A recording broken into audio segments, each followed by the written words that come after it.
Chapter 1. I watch my feet moving me forward as I walk into the great hall. My sneakers are worn out, the once black color now faded to a dark gray, and the soles hanging on by a thread. It's time to put in a request for new ones. Admittedly, I probably should have done so months ago. It's a surprise that my superiors haven't noticed and made me change into my ill-fitting, uncomfortable pair. I wonder what this is all about, Vera murmurs as she comes to stand next to me, her voice so quiet that I barely hear it above the murmurs of the humans inside. Sighing, I drag my gaze from my shoes and look around the room. All of the castle servants are standing around, confused expressions on their faces as they talk amongst themselves. It seems as if nobody has any clue why we've been summoned here. The king's second commanded that all the castle servants be in the great hall before breakfast for an announcement, but that's all the information he gave. I shrug, responding to Vera. Me too. It's not often that they do this. My mind flashes back to the last time the royals had such a formal announcement, and I hold back a grimace.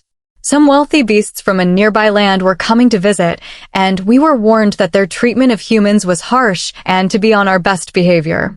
Up until that day, I never realized just how terrifying the beasts can be. King Richard has always been relatively kind to us, making sure we are fed and clothed, but the others who came to visit operated in a much different manner.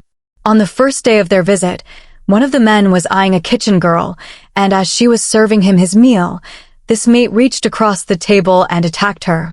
The girl froze for a moment, almost as if her brain couldn't comprehend what had happened, before she crumpled onto the floor. There wasn't even a lull in the conversation for the beasts. They continued with their meal as if nothing had even happened. It was horrific and was whispered about for months. As Vera and I continue walking into the room, I glance around, trying to spot John.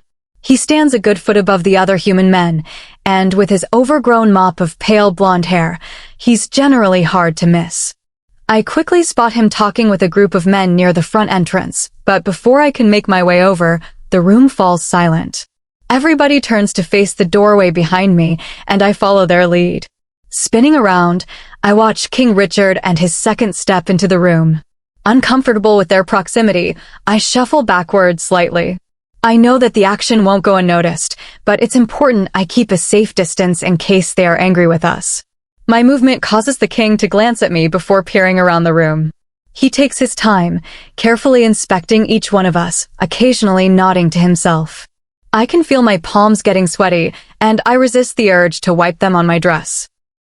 Instead, I opted to clench them into fists by my side. Why is he looking at us like this? The king's gaze suddenly snaps back to the center of the room, and he clears his throat, preparing to speak. "Hello all," he starts, both his face and voice void of any emotion. "I'm sure you are all wondering why you are here. It has been requested that a small number of you transfer to Ziad, the kingdom immediately north of here. We have yet to decide on who will be going, but decisions will be made by the end of the day. Continue working as normal, and we will inform you later today should you be chosen to leave." I feel my breath leave my body at his words, my shoulders slumping forward in relief. I'm a strong worker here at the castle, and it is unlikely that I will be chosen to leave. Just as quickly as he arrived, the king turns and leaves the room, his second following behind. The moment they are out of sight, conversations begin to break out amongst the humans. I spin back around to face the room, noticing that Vera has already left my side and is speaking with John. I swiftly make my way over to them, wiping my sweaty palms on my dress in an attempt to wick away the moisture that had accumulated while in the presence of the king. "Who do you think will be chosen?" John asks Vera, nervousness apparent in his voice. "I hope it's not me. I've heard awful things about Ziad." John catches my eye as I approach his left and shifts his body to the right, making room for me to join their conversation. His eyebrows furrow together as he thinks over her question, his bottom lip sliding between his teeth to bite at the dry skin. He said that only a small number are going, so odds are we should be fine. I chime in, trying to soothe his worries. Vera frowns, looking just as stressed as John. She grabs a curl resting on her collarbone, pulling it straight and mindlessly fiddling with the ends. "What have you heard about them?" she asks John, ignoring my statement. "That they are cruel." That humans are treated like trash. That their servants are punished for the smallest of mistakes. John glances at me. They would probably punish you for wearing such ragged shoes around. I frown, glancing down at my feet once more. Would I be punished for such a small thing? I hear John let out a dry laugh, and I can't help but let some worry seep into my bones. I've never left King Richard's kingdom, and don't have a lot of insight into how the other ones treat their humans. It's no secret that we aren't exactly loved by the beasts, but our king treats us well. We are fed 2 meals a day and are even allowed 1 day off a month. I've heard that the royals in Ziad are even worse than the beasts that came to visit last summer. John continues. Vera and I exchange glances, and she lets out a visible shudder. Her fingers continue to pull at her curls, an action she does whenever she is overcome with anxiety. We should get back to work, Vera says suddenly, her voice a higher pitch than usual. I don't want to think about this anymore. I nod in agreement, wishing the two goodbye, before turning and heading towards the kitchen. It's Tuesday, which means that I need to help with breakfast before rushing to the king's quarters to help tidy up with John. The kitchen is alive with chatter by the time I arrive. Everybody is making guesses as to who will be chosen, and spilling all the secrets they have heard about the Ziad kingdom. I try to stay out of it, not wanting to get involved. Besides, I still don't think that I will be chosen to go. My task of cleaning the king's quarters is a pretty important one. It signals that I am a trustworthy servant and, given that I have been doing it for years with no mishaps, proves that I do not pry or speak about any information that I happen to overhear while I am there. Given all the gossip that is being spread today, I would guess that's a pretty complex trait to come by. Breakfast goes by fairly quickly. I was not asked to help with serving, and instead was made to stay inside the kitchen and plate the food. This morning's meal was pretty simple, consisting of eggs, bacon, sausage, and toast. I was told once that this was a dish commonly eaten by humans before the beasts came. They adopted a number of our traditions when they took over, particularly those related to cuisine. The scent of the food makes my mouth salivate, bringing my incredibly empty stomach to the forefront of my mind. I wasn't able to eat my second meal yesterday, having been running late on my cleaning, and am paying for it now. Sharp pains strike my sides as my stomach continuously rumbles, but I ignore them, knowing that I'll be able to eat after the beasts have finished their food. Once finished plating all the food, I head over to the sink to wash my hands and grab some cleaning supplies. Needing to distract myself from my hunger, I disinfect all the counters and move all the dishes we used while cooking into the sink. You're free to go eat your breakfast now, the head chef tells me, waving her arm in the direction of the servants' dining room. I shot her a quick thanks before rushing out of the room. Cleaning the king's quarters takes up most of the day, meaning I need to eat quickly if I'm going to finish with enough time for dinner. The dining room is already complete, with the conversation still centered on Ziad and the transfers. I find an empty seat between one of the gardeners and the laundry woman and plop down into it. You know, I wouldn't mind being transferred. The rules may be harsh, but have you seen their king? Talk about handsome. The laundry woman laughs out before shoving a spoonful of porridge into her mouth.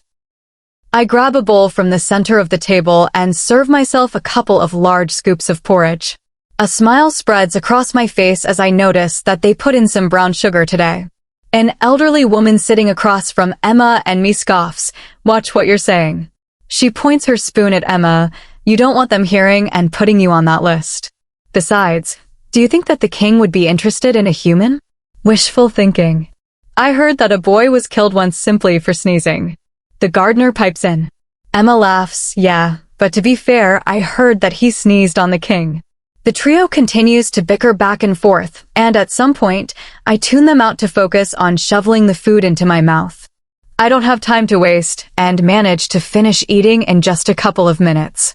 John is probably already waiting for me outside the king's quarters. The thought makes me rush through the halls, not wanting to keep him waiting for too long. My hypothesis is proven correct as I round the corner into the large corridor that leads to the king and queen's suites, immediately spotting John standing outside the pair of large oak doors. "Sorry, I'm late." I apologize. I ate some breakfast before heading over. John shoots me a smile, his shoulders rising in a quick shrug. "No worries. Just got here a minute ago myself. As I come up next to him, I notice that his signature messy hair has been combed back, and it even looks as if the ends have been trimmed. Surprised, I bring my gaze down over his body, seeing that he is wearing his finest shirt and his black shoes appear to have been polished. Why are you so, I stammer, trying to find the right word. Cleaned up. John tenses, and I watch as his cheeks turn a light shade of red. He gives me a crooked, embarrassed smile and brings his hand up behind his neck, fingering the short ends of his hair. I thought that if I cleaned myself up, I would be less likely to be chosen. John's always been a bit of a worrywart, but this is excessive even for him. Holding back a frown, I give him a soft smile that I hope is comforting. Well, you look very nice. I'll take the king sweets if you want to work on the seconds. Then we can head down to get dinner after. I suggest attempting to change the subject. John agrees, and we part ways to begin our work. Typically, there is a beast on guard to make note of the time we enter and exit, as well as who goes into which set of suites, but none are present today. I've been in charge of cleaning the suites with John since we were 14, and over the years, the guard has gotten more relaxed. I throw my body into the heavy door, pressing my shoulder into it for extra support.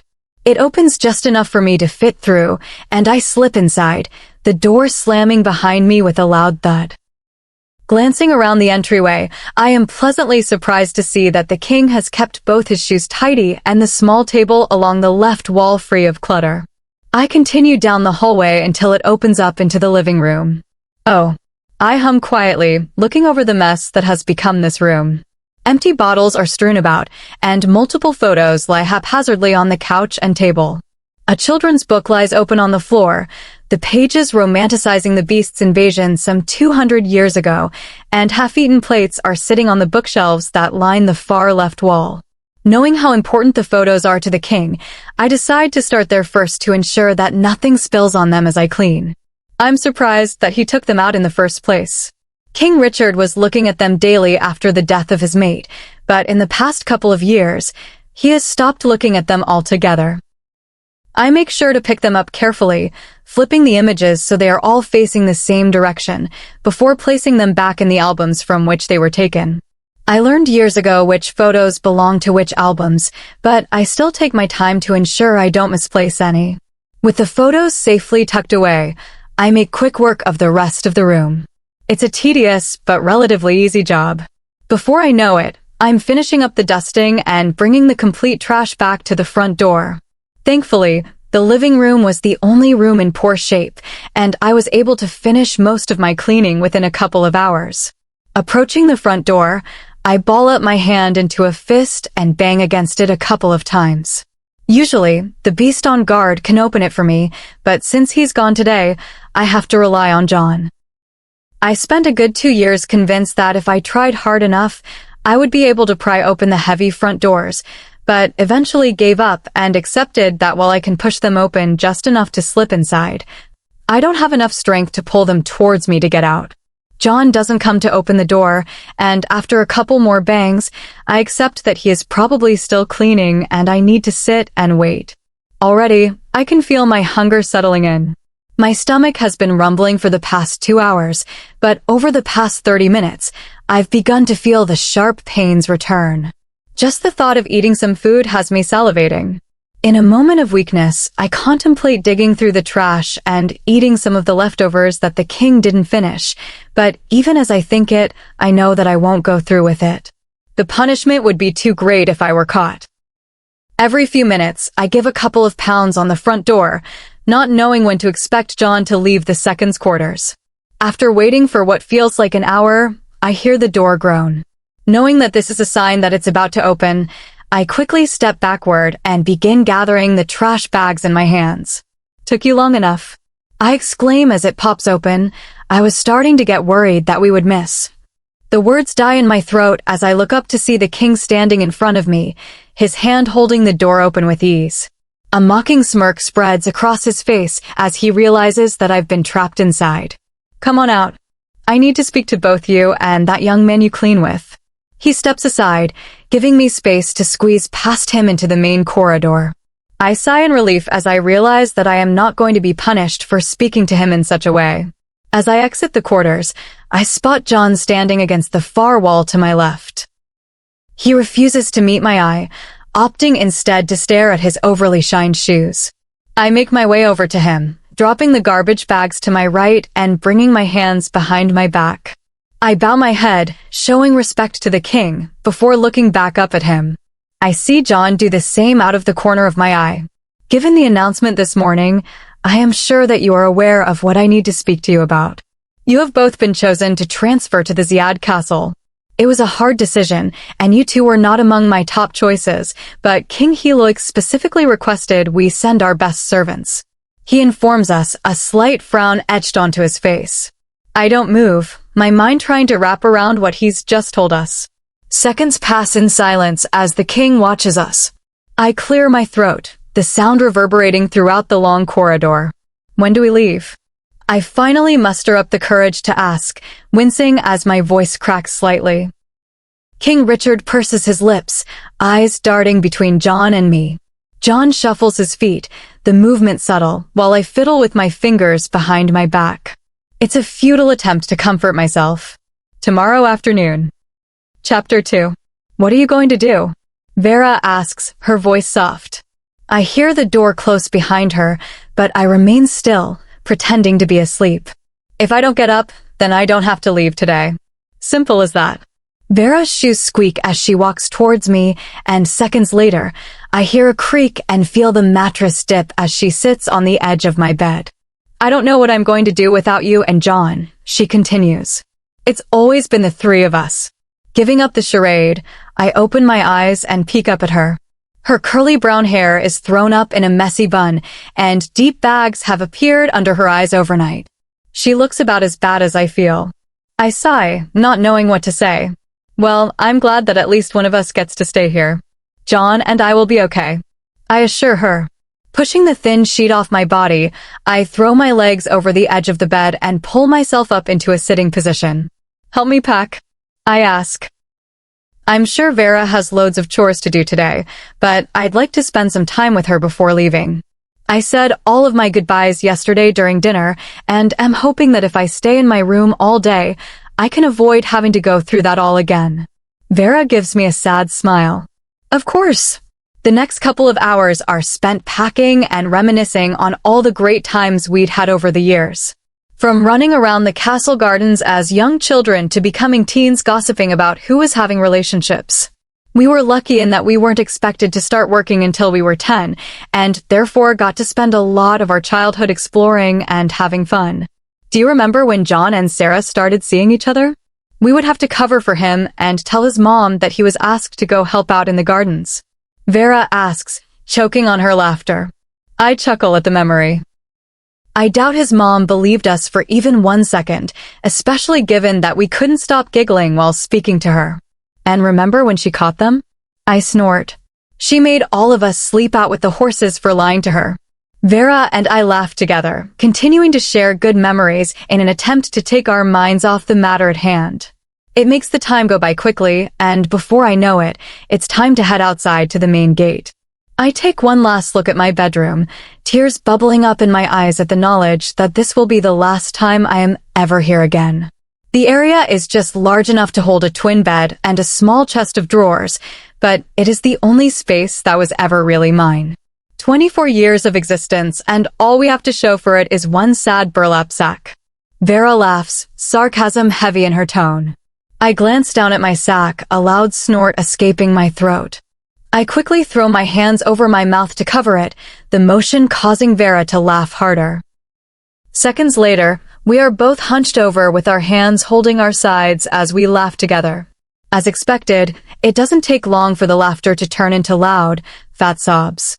I pull Vera into a hug, burying my face into her curly brown hair and wrapping my arms as tightly as I can around her waist. She does the same to me. I'm going to miss you so much, I murmur into her neck. She sniffles, promise you'll write to me? Of course. I answer, both of us knowing it's a lie. The cost of sending mail is much too expensive for a human, and it will take me years to find enough money to write to her. By then, we will have moved on from one another, and we'll have more critical needs for that money. Pulling away, I hold her shoulders in my hands to take one last look at her.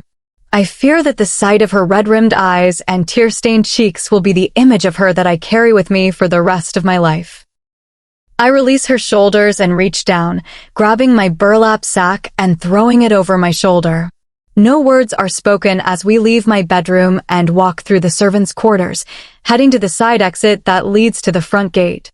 Before separating for the last time, I turn and give her a slight nod, not having the strength to say goodbye once more. Vera gives me a watery smile before turning and heading back inside. I watch her retreat until the door closes behind her. Even then, I don't look away. My eyes sweep the length of the castle, committing the image to memory.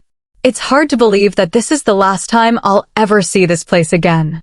I've spent my entire life here, and with the snap of a finger, it's all being removed. Not wanting to dwell any longer, I turn and head to the small group standing around by the gate. King Richard wasn't kidding when he said only a few servants were leaving. Only 16 of us are waiting outside, John included.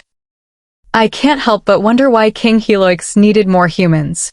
Usually, slaves are encouraged to reproduce with one another, often having 4 or 5 children, and those children grow up to replace their parents. That, in theory, should eliminate the need to trade us back and forth.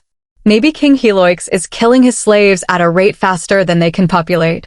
My body shivers at the thought. While I hope that the rumors of his cruelty are just that, rumors, a larger part of me knows that it is likely true. Hey, John's voice breaks me out of my thoughts. Sit next to me on the bus? He asks. I nod, remaining silent. John seems to be feeling the same way, as he doesn't try to strike up any conversation. We stand next to one another quietly, with our sacks thrown over our shoulders and deep bags under our eyes. The bus is heard before it's seen. The squeak of the wheels and loud popping of the exhaust signal to us all that the time has come. Most people keep their heads down as it approaches, but their hands rise to their faces every couple of seconds to wipe away stray tears. I noticed the girl from the kitchens yesterday, and while she still looks excited, her wide, jumpy eyes tell a story of fear. Seconds later, the large yellow bus comes trudging around the corner. Long ago, vehicles like this used to take human children to school. John's mother told me once that her great-grandmother had gone to school 5 days a week on a bus like this, and that her family had their own house and vehicles.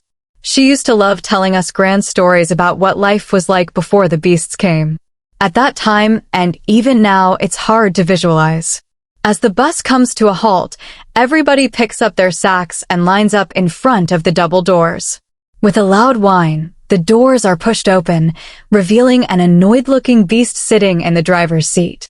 Get in and sit down, he commands, giving us a quick once-over. Disgust is evident on his face, but I pay it no mind. We quickly obey, scurrying up the steps and sitting down in the first available seat. I find a spot near the middle, and John sits down in the aisle seat next to me. I drop my sack down at my feet and readjust, trying to get comfortable on the hard cushion. Do you know how long the ride is going to be? I ask John. I turn and watch as he struggles to loosen the seatbelt, his thick fingers unable to pull out enough slack to buckle himself in. Reaching over, I swat his hands aside to help him, before turning and doing the same for myself. Once we are situated, John lets out a loud sigh. Not sure, but I've heard it's long. Turns out long was an accurate statement. We sit for hours in total silence as the bus moves us along. Occasionally, a whisper breaks out or a throat is cleared, but otherwise, the bus is pretty quiet. I stare out the window the entire time. Most of the ride consists of long, empty stretches of land, but occasionally we will pass an old abandoned human town or a small beast village. I pay most attention to the old cities, imagining what life must have been like before the beasts came. I envision them full of bustling life and jam-packed with people of all ranks. By the time we arrive at Ziad, the sky has long since gotten dark, and the streets are almost entirely cleared out. The city is large, much larger than King Richard's, and the beasts on the street look at us with mild fascination. Most humans work in castles or homes of the wealthy, so it's not often that an ordinary beast will lay eyes on one of us. I watch as a young beast, probably around the age of 5 or 6, tugs on his mom's shorts and points at the bus. His mom ignores us, grabbing his arm and moving him behind her so he's out of our view. I can't help but frown as I watch the interaction. Do they dislike us so much that young children are prohibited from even seeing our faces? Slowly, the buildings become larger and less frequent, with giant plots of land surrounding each home. My body leans to the left as we make a sharp turn to the right and begin heading up a rocky path. On my left, I can see the main road we just exited from and the front gates of the castle just ahead. We must have turned to go through a small servant's entrance instead of the main one. I can't help but fidget with my hands and adjust my dress every 5 seconds as I watch the castle getting larger and larger. Turning to my right, I glance at John. He is looking past me out the window, also watching us approach our new home. Sensing me looking at him out of the corner of his eye, he turns to meet my gaze, his face blank. "You ready?" I ask. We are almost there. The bus jolts to a stop as the words leave my mouth. The driver doesn't hesitate to open the double doors in the front and demand our immediate exit. One by one, we each grab our items and leave the bus. My mouth falls open as I fully take in the large castle for the first time. I thought that King Richard's was large, but it's nothing compared to this. King Helioix must have hundreds of slaves working here. "Okay, everybody listen up," a loud, feminine voice yells. My head snaps forward, spotting a tall human woman standing about 20 feet in front of us. She continues, "Line up single file, women in the front and men in the back. Keep your heads down and do not speak. We are to head inside where you will be informed of the castle rules, and then I will show you where you will sleep and what your jobs are." The woman turns and begins walking up the path to the small entrance. Caught off guard by her abruptness, we all fumble to grab our belongings and adjust our lineup. I rush up to the front, not wanting to get caught behind, and slip in the middle of the small line of women. I'm awestruck the second we step foot into the castle. The hallway we walk down is long, and each room we pass by is grand, the walls covered in artwork and filled with dark, sleek furniture. We passed maybe 6 rooms before being led down another corridor. The wall lights are kept dim, giving the hallways an eerie feel. Eventually, the hallway opens up to a large entryway. Presumably, the main hall where the beasts enter and exit. The woman, who still hasn't told us her name, has us line up against the far right wall to wait. I take a peek at the women on my left and right, but neither returns my glance. Their heads are kept down, eyes locked on the floor in front of them. We wait like this for a while, the room so silent you could hear a pin drop. After an hour or so, I start to feel antsy. My lack of sleep last night and the stress of the day are quickly catching up to me, making my eyelids droop. At one point, I even caught myself holding back a yawn. I quietly shift back and forth on the balls of my feet, trying my best not to make a noise. At the sound of loud boots stomping, I tense up and straighten my back. 2 men enter the room from the far left hallway, moving forward until they are directly in front of us. The man in front looks to be in his late 30s, with grays taking over most of his hair and sideburns. He wears a tailored suit that hugs his strong frame and walks with the confidence of a king. Behind him is a younger man who looks to be in his late 20s. He stands tall, a couple of inches above his older counterpart, and wears a mean scowl on his face. The older man clears his throat. "I am Axis, second to King Helix. We will inform you today of the rules you are expected to follow. Any disobedience moving forward will be met with immediate punishment." The man steps aside, making room for King Helix to step forward. I'm honestly shocked that he is the second, while the younger man is king. From what I've heard, most kings come into their title when they are much older. I can't imagine the horrific things that King Helix has done to earn himself such a reputation so quickly. I hold back a shudder even thinking about it. The king glances around the room, hardly paying any attention to us. Up close, he is pretty terrifying. Despite the full suit he wears, you can easily make out his robust frame. Beasts in general are much stronger than humans, but he looks large for even a beast. I look up from his body and take in his face.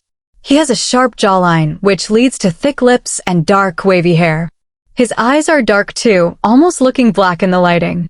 If he weren't such an awful person, he would probably be pretty attractive. When it is clear that King Helioix is not going to speak, the second continues. While things may have been relaxed at Richard's, that is not how we operate here. We have rules, and they are expected to be followed. Chapter 3. First and foremost, you are expected to be seen and not heard. Ideally, you will not even be seen. The second says, giving us all a pointed stare. There is to be no chit-chat between slaves, and we expect you not to loiter around. If you are not working, then you are to be in your quarters. He continues, know that all punishment for stepping out of order will be severe. You steal, then you lose your hand. Speak out of turn, and we will take your tongue. Anger a beast, and you will probably lose your life. Nervously, I glance around at the women on either side of me, looking for some comfort. They avoid my gaze, though, and with a quiet exhale, I return my attention to the ground. Additionally, there is to be no fraternizing. Richard allows his humans to repopulate, but we do not. If we hear about you disobeying these rules, your reproductive organs will be removed. Remember, you are slaves. If a beast commands something of you, you obey. End of story. He finishes, taking a deep breath. Being quiet and obeying what the beasts say is to be expected of us anywhere we go, but the no fraternizing rule shocks me. King Richard encouraged it, and while I'm not planning to have children anytime soon, I liked having the option. And if we are to be in our rooms when we are not working, then does that mean that we can't go outside or spend any time with one another? I'm brought away from my thoughts as King Helioix suddenly steps further into the room. His eye coloring is flickering, a sign that his inner beast is fighting to come out. He continues to move closer to us until he is only a few feet away. My hands begin to clench up, and I worry that their shaking is visible. I quietly put them behind my back and dropped my eyes to the ground, showing the king my obedience. The longer I hold this pose, the more my mind starts to race. Is he always this angry? Maybe this whole introduction was some test? I did my best to keep my face steady while the second was going over the rules, purposely making sure not to express any negative emotions. It's a skill that most slaves learn when they are young, and I would say that most of us have gotten pretty good at it by now. Nobody says anything, and I do not hear any movement from either the king or the slaves. Nevertheless, I remain still, not wanting to show any disrespect to the king. Minutes pass and still no noise is made. While making sure to keep my head angled down, I give in and lift my eyes to see what's going on. I realize my mistake the second I lock in on the king's face and notice that he is looking directly at me. We make eye contact for less than a second before I drop my eyes again, internally screaming at myself for looking at him in the first place. Suppose he wasn't angry before. He definitely will be now. Even King Richard didn't let us look him in the eye, and he is considered kind. A loud rumble erupts in the room, the animalistic tone to it letting us all know that the king's inner beast is very close to surfacing. I force myself to breathe evenly and not make any sudden movements that will provoke him further. The room is practically suffocating with fear, a scent I'm sure the beasts enjoy smelling off us. To my complete surprise, instead of attacking us, the king turns on his heel and swiftly exits the room. The second follows after him, and once again, we are left alone. A collective exhale is heard the second they are both out of sight. The woman from before, who led us into the castle, steps out from the shadows with a frown on her face. "Way to go, guys," she exclaims, sarcasm heavy in her voice. "We will all be paying for that tomorrow." She walks to the spot where the king and second were just moments ago and motions for us to come closer. We oblige and shuffle around her. "You need to speak quietly when you are inside the main parts of the castle. I will show you all to the servants' quarters, and there you will be assigned your jobs," she says, voice hushed and eyes darting to the exit that the king and second just left through. She waits another minute or two, probably to make sure that there is a reasonable distance between us and the royals, before instructing us to follow her and heading towards that same exit. We all stick close together as we scurry after her. The line that we originally came in with is long forgotten as we group together like a flock of sheep. Somebody grabs my elbow suddenly, and I spin around to see who it is. John is standing next to me with a large frown on his face. What happened back there? What did you do to make him so mad? He whispers to me, quiet enough that nobody else will hear. Pissed at his accusation, I shove his hand off me. I don't know, I admit, walking quickly to make sure I don't lag too far behind the group. I didn't do anything. Well, it sure doesn't seem that way. You need to behave here. This isn't some joke. He continues to scold me. Frustrated, I ignore his comment. I was silent throughout and kept my face and body still. The only slip-up I made was looking the king in the eye, and that happened only after he was already upset. I'm sure I wasn't the only one who snuck a peek at him. I was just the unlucky one who got caught. The woman leads us down a series of hallways, the lighting getting dimmer and the decor more sparse as we continue. Eventually, we make a turn and immediately, I can tell that this is the servants' corridor. The paint on the walls is chipping and there is a musty scent in the air. The hallway is narrower as well, making us walk in pairs of two rather than the large group that we were previously in. These are the servants' corridors. The woman says, spinning around to face us. The door on the left is where all the men will sleep, and on the right is the women's. Don't go into the opposite gender's room. If you're caught, you'll be punished. She continues, bathrooms and showers will be located inside. There are only 2 per room, so be quick and don't waste the water. She walks us to the end of the hallway and through a doorway on the left. This is the only area you can be in besides the sleep room when not working. It's also where you will eat your meals.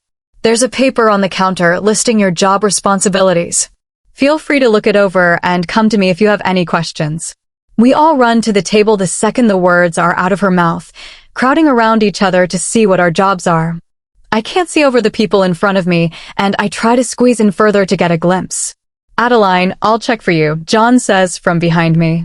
Seconds later, I feel him push up against my back and glance up to see him craning his neck to read over everybody. Seems like for once his height is coming in handy. I watch his face, noticing him purse his lips, then frown. What? I ask, nervous to know what's causing that expression. Well, he starts, then pauses to look at the paper once more, seeming to want to make sure that what he read was correct. Looks like you're in charge of cleaning the king's quarters again. That's your only chore, though. I'm going to be cleaning the seconds. He finally says. I guess I shouldn't be surprised that this is my job, considering that it's what I did back at King Richard's, but panic still flares up within me. After the incident with the king earlier, I was hoping that it would be something else. Anything else, really. Oh, I'm sorry to hear that. Our guide interrupts, chuckling to herself. The king's servants never last long, always doing something to make him angry. Given how you've already angered him after being in his presence for less than 2 minutes, I doubt you'll last long either. She laughs, and I hold back tears at her nasty comments. How cruel does somebody have to be to laugh at the thought of another person's death? Oh, Gwen, don't be a jerk. Somebody interrupts, and I turn to look at the person who spoke. A boy is standing in the corner of the room, a large piece of bread in his hand. He takes a large bite of it before giving me a big smile. I'm Alex. I tend to the gardens so that you won't see me around much. Don't listen to anything Gwen says. She's mean to everybody. He says, giving Gwen a dirty look. You should be careful while you're in there, though. John follows up, always the voice of worry. I sigh, appreciating his concern. I will be. I turn to Alex, giving him a small smile. Thanks for the advice. Gwen rolls her eyes at us both before turning and walking out of the room. Most others follow, eager to get to bed after such a long day. I shot John and Alex a quick goodbye before turning and following as well. I don't want to be late entering the sleeping room and waking up any others. We head back down the hallway we came in and enter the sleeping room. My mouth falls open as I absorb what I'm seeing. To say that I'm shocked is an understatement. I'm not sure what I was expecting, but it definitely wasn't this. The room is easily the size of a ballroom and is packed with beds. There must be at least 50 bunk beds in here, each one with a small chest of drawers next to it. There are absolutely no personal belongings in view, and the beds that aren't currently occupied are neatly made. Any bed without a yellow ribbon tied to it is taken. When you find an empty one you like, you can take the ribbon out of the drawer next to it and tie it around the bedpost. The drawer and bed are yours. Don't touch anybody else's and don't make a lot of noise. Gwen tells us before walking off to what I'm assuming is her bed against the far wall. I didn't think that I would be lucky enough to get my room again, but I didn't imagine that all the women would sleep in the same open space. I assumed that I would share a small room with a handful of girls instead.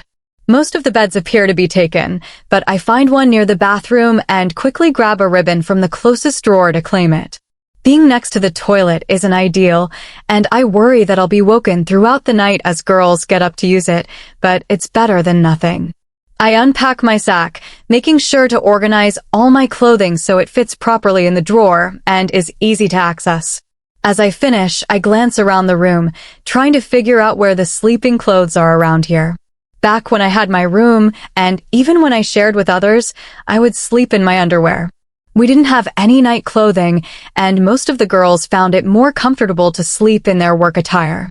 It also allowed us to go longer between washes. Unfortunately, everybody else has already gotten into bed, so I can't quite tell. Deciding to play it safe, I slip off my pants, leaving my underwear on, and slide under the covers of the bottom bunk. The second my head hits the pillow, my eyes are drooping shut. Tomorrow starts a new day, and hopefully not my last. Chapter 4. You nervous? Gwen asks, mouth overflowing with grits. I shrug, not giving her a verbal answer. From the second I woke up, she has been following me around, giving me trouble and making me nervous for today. Constantly saying things like, bet you won't last the day, and I'll trade you my bunk if you come back tonight with all your teeth intact. At one point, she tried getting the other servants to join in, but thankfully, they weren't interested. I slide my shoes out from under my bed before turning and flopping down on the mattress. Leaning forward, I slip them on and tie the laces. Those are the shoes you're wearing? Gwen speaks up again, disgust evident in her voice.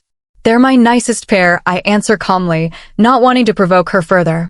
I threw away my worn pair before leaving King Richard's kingdom, knowing that I wouldn't get away with wearing them here. Deep down, I know it was the right decision, but my pinched toes tell me otherwise. Ideally, I would put in a request for a new pair, but I already know that Gwen is in charge of servant orders, and there's no way she would approve it. Given her current attitude, she'll probably enjoy watching me hobble around with blistered feet.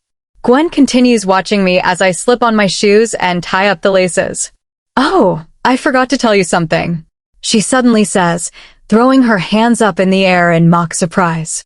I snap my head up, eyes narrowing at her. She has a shocked expression on her face, but I can tell it's fake by the glee shining in her eyes.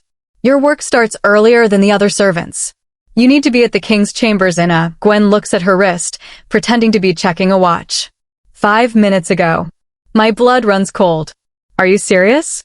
I ask, my voice coming out in a quiet whisper. Why wouldn't she tell me that I needed to be there earlier than everybody else? I don't know what I ever did to her to cause her to act so coldly towards me.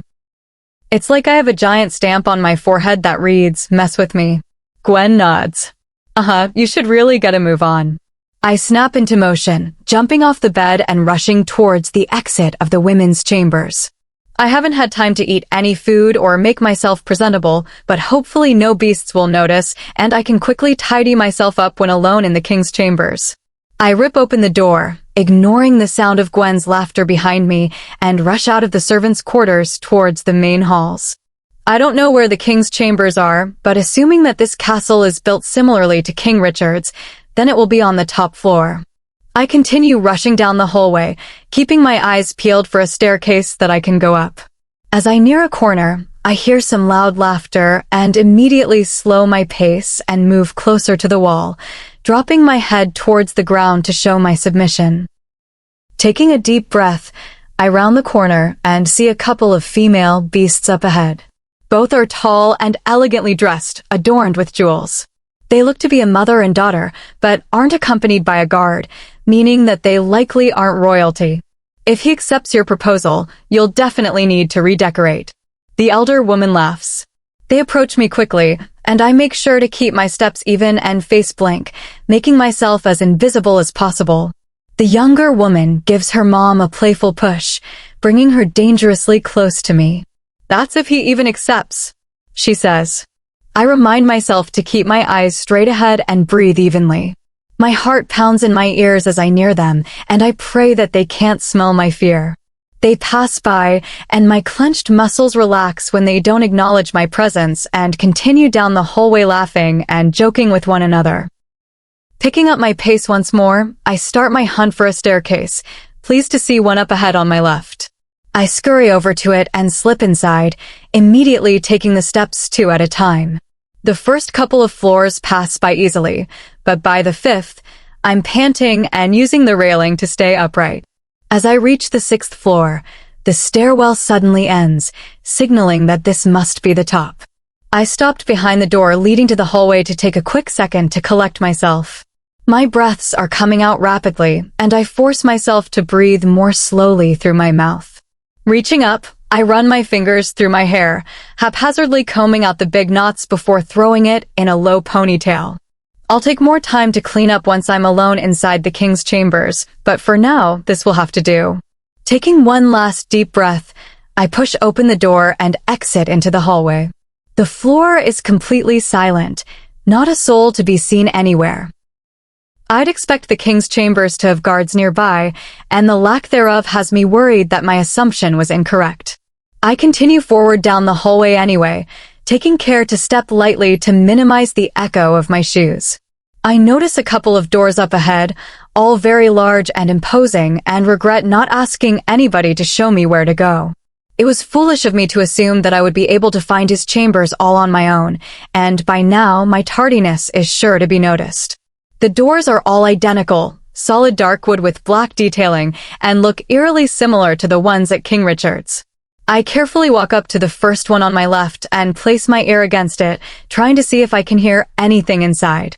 I'm moving to open it and peek in when I hear somebody clear their throat behind me. Spinning around, I see King Helix standing at the end of the hallway near the stairwell I exited from just minutes ago. "What are you doing?" he asks, voice gruff. I open my mouth to answer, to explain that I'm looking for his chambers to clean them, but nothing comes out. Instead, I stand there with my mouth flapping like a fish. The king stares at me, annoyance clear in his expression. "Well," he urges, I am the servant in charge of cleaning your chambers. I'm looking for them." I finally stammered out, my fear audible in the quiver of my voice. He continues to stare at me, his eyes looking over my whole body. It sends shivers down my spine. "Follow me," he finally says, before turning on his heel and walking down the opposite end of the hallway. I quickly scurry after him, careful to keep a reasonable distance between us. For all I know, he's leading me to a window with the intention of throwing me out of it. My stomach suddenly lets out an angry growl, angry at not having been fed in over 24 hours, and I feel my face heat up in embarrassment at the noise. I can't help but want to make a good impression on King Helix, and my stomach, which is screaming for all to hear, is not exactly doing that. Although I guess at this point it can't get much worse. I've been here for less than a day, and already I've angered the king, am late, and now I can't seem to control my bodily functions. The king continues leading me down the hall, and I take the opportunity to get a good look at him. To say he's an intimidating man would be an understatement. His whole persona exudes confidence and strength, and I can understand why the other beasts obey him. King Helix abruptly halts, and I manage to stop centimeters before running into him. I hadn't realized, but I was accidentally following too closely behind him, not giving myself enough reaction time to his sudden movements. "Here," he says, gesturing to the door to the right. "I will be inside in my office. Be quiet when you come in there to clean."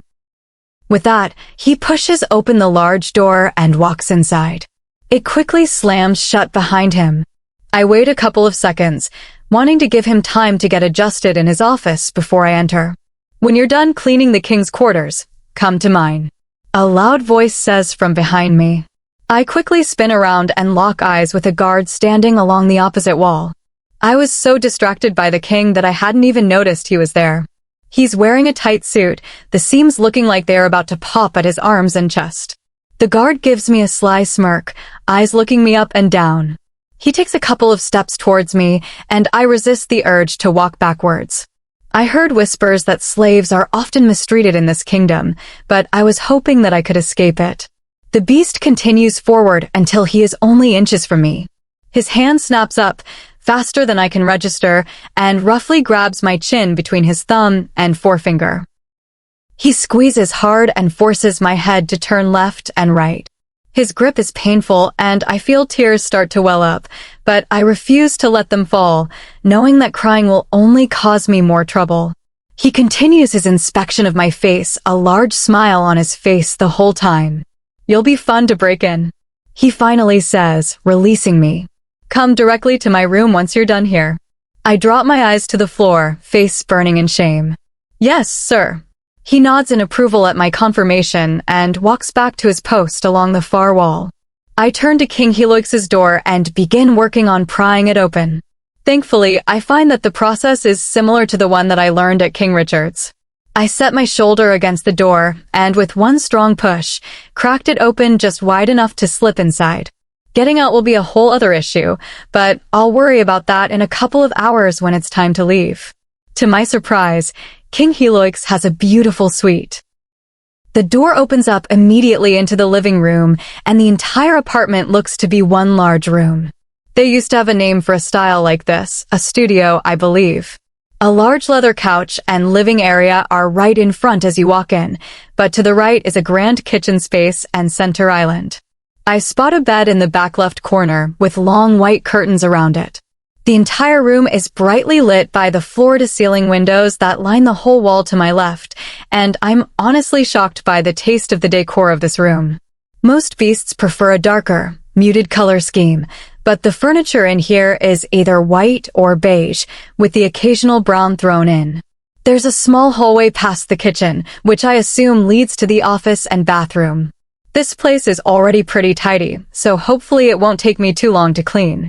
Usually, I would be ecstatic about this, but knowing that I will have to go to the guards' chambers afterwards is dreadful.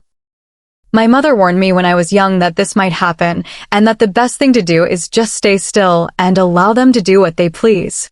John used to please one of the guards back at King Richard's, and he said that it wasn't awful. Painful at first, but eventually you just get numb to it. The beast even used to give John little presents and extra food. I shake my head to clear my mind and get started with my cleaning. There isn't much tidying up I need to do, so I'll just give the place a good base clean. Dusting all the furniture, cleaning the glass and appliances, mopping the floor, and doing a load or two of laundry. The dusting and general cleaning go by pretty quickly, but as I'm switching over the laundry into the dryer, I feel the blood rush from my head and my vision tunnel. Careful not to make too much noise, I drop the wet laundry onto the floor and sit on the ground, taking deep breaths. This has happened to me before, usually a sign that I've gone too long without eating, and almost always passes within a couple of minutes. The first time I fainted was so dramatic. I tried working through the dizziness and ended up dropping on the kitchen floor in front of pretty much the entire staff. Most of my peers were pretty worried, but the elders laughed, telling me I needed to be more careful. Putting my head between my knees, I focus on my breathing as I wait for the feeling to pass. It was foolish of me not to eat anything last night before going to bed.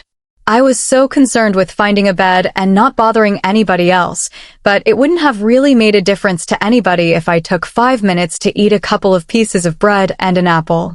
Tomorrow, I will wake up extra early to ensure I have enough time to eat. The dizziness begins to fade, and seconds later, I am feeling back to normal. A decent headache is left in its place, but it's manageable. I wait another minute or so before getting up, stumbling slightly as I regain my balance. As if nothing had happened, I grabbed the laundry I had dropped and threw it in the dryer. All that's left now is to clean the king's office and fold his laundry. I've been avoiding going into his office all day, hoping that at some point he would leave, but he's been inside the entire time. Not even leaving to use the bathroom. Grabbing my small basket of supplies, I tiptoe to the office entrance. I resist the urge to push my ear to the door to hear inside, knowing that I've already been caught once doing so, and instead slowly push open the door. The room is silent as I enter, and I keep my eyes facing downward as I close the door behind me. His office matches the rest of his place, with large windows and bright-colored furniture. The entire wall to my left is a bookcase, and King Heloix sits behind the large mahogany desk to my right. He doesn't look up as I enter, and I take that as a good sign to continue with what I'm doing. I do my best to work quickly and quietly, not wanting to disturb the king. I dust all of the bookshelves that I can reach, and make a note to bring a small ladder the next time I come. My mind continues to wander to the task I am to fulfill once I am done with my cleaning, but I do my best to ignore it. Making a big deal out of these things isn't going to get me anywhere. I chant this to myself in a mantra, desperately hoping that the more I think it, the more it will feel true. I turn from the bookshelves and search around for the garbage. I don't spot one immediately, but do notice that the king is watching me. I freeze momentarily, before deciding to pretend that I don't see and continuing to search for the trash. It's nowhere to be seen, and I realize that it must be behind his desk. Hesitantly, I make my way over to the king and walk around him. I can feel his eyes on me the whole time and notice him turning to face me in my peripheral vision. Sweat beads up on my forehead, but I ignore it as I finally spot the garbage behind the desk. It sits just inches from his thigh. I'm sure he can smell my fear and unease, the scent probably filling the entire room. I reach forward quickly and work on removing the bag from the bin. It comes out pretty quickly, and I immediately step away to maintain a safe distance. He continues to watch me as I tie up the bag and set it by the door, but he doesn't move or say anything to me. His attention is nerve-wracking and causes me to fumble around. I waste no time trying to escape from the room the second I finish my work. Come to me when you are finished, and I will open the front door for you. I'll have the hinges adjusted so you can open it more easily. I don't want to have to listen to you slam your body against it every time you enter and exit. The king says, annoyance clear in his tone. I glance back at him to give him a nod, but he is no longer looking at me, instead staring intently at the papers in front of him. I exit the room and let out a deep sigh, feeling my muscles relax. Bringing my fingers up to my temples, I gently massage the skin there, urging my worsening headache to ease up. The dryer has long since finished its cycle, and I head over to fold the clothing. It was a pretty small load, and it only took me a couple of minutes to finish. I hesitate as I look at the pile of folded laundry sitting atop the washer, unsure whether to put it away or leave it out. I don't know if King Heloix is comfortable with me opening up his drawers. I weigh my options for a couple of seconds before deciding to leave them out. If they are still here tomorrow, then I will take that as a sign to put them away. I do a quick spin around the room, searching for anything I may have missed before deciding that I have done everything that I needed to today. A part of me is upset by this, as I had hoped to find something that would require me to stay here longer. As much as I've tried to forget about my interaction with the guard this morning, the memory never stays away for long. I bring the garbage bags to the front door and set them on the ground so they are easy to grab as I leave. The door to the king's office stares at me, taunting me to go inside, but I decide to try my luck with the front door first. I grab the handle and pull as hard as I can. Unfortunately, the door doesn't even budge. Not wanting to give up so quickly, though, I push my foot up against the wall next to the door and use that as leverage to pull harder. Still, no movement. I tried a few more times before giving up and heading towards the office door. Like before, I quietly open it and peek my head in. The king is in the same place, a pen in his hand, as he furiously scribbles on the papers on his desk. I clear my throat. Sir, I finished. He doesn't acknowledge my presence. I stay where I am, but drop my eyes to the floor to show my respect while I wait for him to finish up what he is doing. Given the advanced hearing that the beasts possess, I know there's no way he didn't hear me. After another minute or so, I hear his pen drop to the desk and a creak as he pushes his chair back. The second he is on his feet, the room feels suffocating, his tall frame making the room feel much smaller than it is. The king walks around his desk and begins heading towards me. I move out of his way and stand pressed against the wall, holding the door open for him. He doesn't spare me a glance as he strolls past and into the main living area. I follow after him, careful to keep a safe distance, and watch as he opens the front door with ease. The muscles in his arm bulge as he holds it open, the fabric stretching around him like a second skin. He catches me staring and rolls his eyes.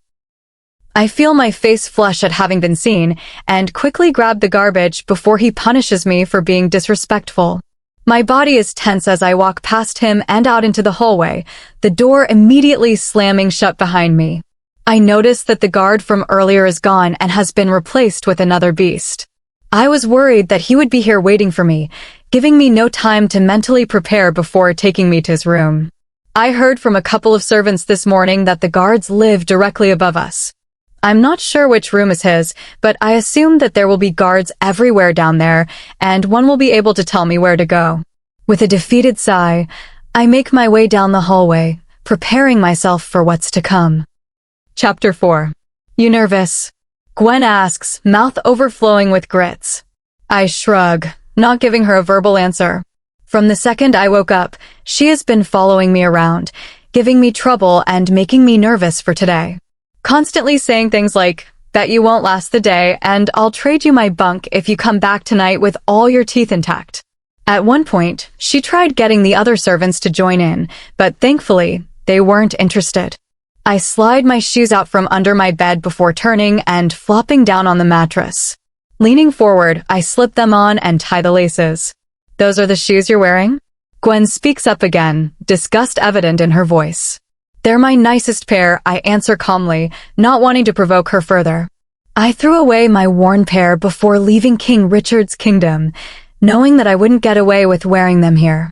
Deep down, I know it was the right decision, but my pinched toes tell me otherwise. Ideally, I would put in a request for a new pair, but I already know that Gwen is in charge of servant orders, and there's no way she would approve it. Given her current attitude, she'll probably enjoy watching me hobble around with blistered feet. Gwen continues watching me as I slip on my shoes and tie up the laces.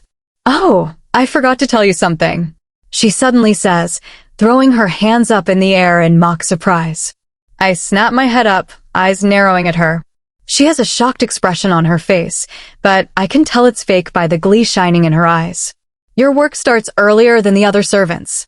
You need to be at the king's chambers in a— Gwen looks at her wrist, pretending to be checking a watch. 5 minutes ago. My blood runs cold. Are you serious? I ask, my voice coming out in a quiet whisper. Why wouldn't she tell me that I needed to be there earlier than everybody else? I don't know what I ever did to her to cause her to act so coldly towards me. It's like I have a giant stamp on my forehead that reads, mess with me. Gwen nods. You should really get a move on.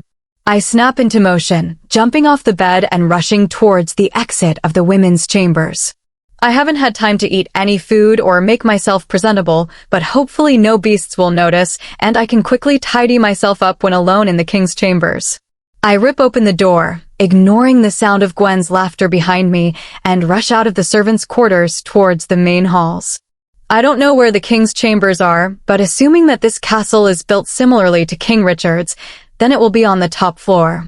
I continue rushing down the hallway, keeping my eyes peeled for a staircase that I can go up. As I near a corner, I hear some loud laughter and immediately slow my pace and move closer to the wall, dropping my head towards the ground to show my submission. Taking a deep breath, I round the corner and see a couple of female beasts up ahead. Both are tall and elegantly dressed, adorned with jewels. They look to be a mother and daughter, but aren't accompanied by a guard, meaning that they likely aren't royalty. If he accepts your proposal, you'll definitely need to redecorate. The elder woman laughs. They approach me quickly, and I make sure to keep my steps even and face blank, making myself as invisible as possible. The younger woman gives her mom a playful push, bringing her dangerously close to me. That's if he even accepts, she says. I remind myself to keep my eyes straight ahead and breathe evenly. My heart pounds in my ears as I near them, and I pray that they can't smell my fear. They pass by, and my clenched muscles relax when they don't acknowledge my presence and continue down the hallway laughing and joking with one another. Picking up my pace once more, I start my hunt for a staircase, pleased to see one up ahead on my left. I scurry over to it and slip inside, immediately taking the steps 2 at a time. The first couple of floors pass by easily, but by the fifth, I'm panting and using the railing to stay upright. As I reach the sixth floor, the stairwell suddenly ends, signaling that this must be the top. I stopped behind the door leading to the hallway to take a quick second to collect myself. My breaths are coming out rapidly, and I force myself to breathe more slowly through my mouth. Reaching up, I run my fingers through my hair, haphazardly combing out the big knots before throwing it in a low ponytail. I'll take more time to clean up once I'm alone inside the king's chambers, but for now, this will have to do. Taking one last deep breath, I push open the door and exit into the hallway. The floor is completely silent, not a soul to be seen anywhere. I'd expect the king's chambers to have guards nearby, and the lack thereof has me worried that my assumption was incorrect. I continue forward down the hallway anyway, taking care to step lightly to minimize the echo of my shoes. I notice a couple of doors up ahead, all very large and imposing, and regret not asking anybody to show me where to go. It was foolish of me to assume that I would be able to find his chambers all on my own, and by now my tardiness is sure to be noticed. The doors are all identical, solid dark wood with black detailing, and look eerily similar to the ones at King Richard's. I carefully walk up to the first one on my left and place my ear against it, trying to see if I can hear anything inside. I'm moving to open it and peek in when I hear somebody clear their throat behind me. Spinning around, I see King Helix standing at the end of the hallway near the stairwell I exited from just minutes ago. "What are you doing?" he asks, voice gruff. I open my mouth to answer, to explain that I'm looking for his chambers to clean them, but nothing comes out. Instead, I stand there with my mouth flapping like a fish. The king stares at me, annoyance clear in his expression. "Well," he urges, I am the servant in charge of cleaning your chambers. I'm looking for them." I finally stammered out, my fear audible in the quiver of my voice. He continues to stare at me, his eyes looking over my whole body. It sends shivers down my spine. "Follow me," he finally says, before turning on his heel and walking down the opposite end of the hallway. I quickly scurry after him, careful to keep a reasonable distance between us. For all I know, he's leading me to a window with the intention of throwing me out of it. My stomach suddenly lets out an angry growl, angry at not having been fed in over 24 hours, and I feel my face heat up in embarrassment at the noise. I can't help but want to make a good impression on King Helix, and my stomach, which is screaming for all to hear, is not exactly doing that. Although I guess at this point it can't get much worse. I've been here for less than a day, and already I've angered the king, am late, and now I can't seem to control my bodily functions. The king continues leading me down the hall, and I take the opportunity to get a good look at him. To say he's an intimidating man would be an understatement. His whole persona exudes confidence and strength, and I can understand why the other beasts obey him. King Helix abruptly halts, and I manage to stop centimeters before running into him. I hadn't realized, but I was accidentally following too closely behind him, not giving myself enough reaction time to his sudden movements. "Here," he says, gesturing to the door to the right. "I will be inside in my office. Be quiet when you come in there to clean." With that, he pushes open the large door and walks inside. It quickly slams shut behind him. I wait a couple of seconds, wanting to give him time to get adjusted in his office before I enter. "When you're done cleaning the king's quarters, come to mine," a loud voice says from behind me. I quickly spin around and lock eyes with a guard standing along the opposite wall. I was so distracted by the king that I hadn't even noticed he was there. He's wearing a tight suit, the seams looking like they are about to pop at his arms and chest. The guard gives me a sly smirk, eyes looking me up and down. He takes a couple of steps towards me, and I resist the urge to walk backwards. I heard whispers that slaves are often mistreated in this kingdom, but I was hoping that I could escape it. The beast continues forward until he is only inches from me. His hand snaps up, faster than I can register, and roughly grabs my chin between his thumb and forefinger. He squeezes hard and forces my head to turn left and right. His grip is painful, and I feel tears start to well up, but I refuse to let them fall, knowing that crying will only cause me more trouble. He continues his inspection of my face, a large smile on his face the whole time. You'll be fun to break in. He finally says, releasing me. Come directly to my room once you're done here. I drop my eyes to the floor, face burning in shame. Yes, sir. He nods in approval at my confirmation and walks back to his post along the far wall. I turn to King Heliox's door and begin working on prying it open. Thankfully, I find that the process is similar to the one that I learned at King Richard's. I set my shoulder against the door and with one strong push, cracked it open just wide enough to slip inside. Getting out will be a whole other issue, but I'll worry about that in a couple of hours when it's time to leave. To my surprise, King Heliox has a beautiful suite. The door opens up immediately into the living room, and the entire apartment looks to be one large room. They used to have a name for a style like this, a studio, I believe. A large leather couch and living area are right in front as you walk in, but to the right is a grand kitchen space and center island. I spot a bed in the back left corner with long white curtains around it. The entire room is brightly lit by the floor-to-ceiling windows that line the whole wall to my left, and I'm honestly shocked by the taste of the decor of this room. Most beasts prefer a darker, muted color scheme, but the furniture in here is either white or beige, with the occasional brown thrown in. There's a small hallway past the kitchen, which I assume leads to the office and bathroom. This place is already pretty tidy, so hopefully it won't take me too long to clean. Usually, I would be ecstatic about this, but knowing that I will have to go to the guards' chambers afterwards is dreadful. My mother warned me when I was young that this might happen, and that the best thing to do is just stay still and allow them to do what they please. John used to please one of the guards back at King Richard's, and he said that it wasn't awful. Painful at first, but eventually you just get numb to it. The beast even used to give John little presents and extra food. I shake my head to clear my mind and get started with my cleaning. There isn't much tidying up I need to do, so I'll just give the place a good base clean. Dusting all the furniture, cleaning the glass and appliances, mopping the floor, and doing a load or two of laundry. The dusting and general cleaning go by pretty quickly, but as I'm switching over the laundry into the dryer, I feel the blood rush from my head and my vision tunnel. Careful not to make too much noise, I drop the wet laundry onto the floor and sit on the ground, taking deep breaths. This has happened to me before, usually a sign that I've gone too long without eating, and almost always passes within a couple of minutes. The first time I fainted was so dramatic. I tried working through the dizziness and ended up dropping on the kitchen floor in front of pretty much the entire staff. Most of my peers were pretty worried, but the elders laughed, telling me I needed to be more careful.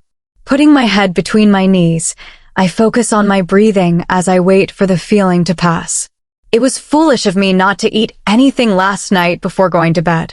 I was so concerned with finding a bed and not bothering anybody else, but it wouldn't have really made a difference to anybody if I took 5 minutes to eat a couple of pieces of bread and an apple. Tomorrow, I will wake up extra early to ensure I have enough time to eat. The dizziness begins to fade, and seconds later, I am feeling back to normal.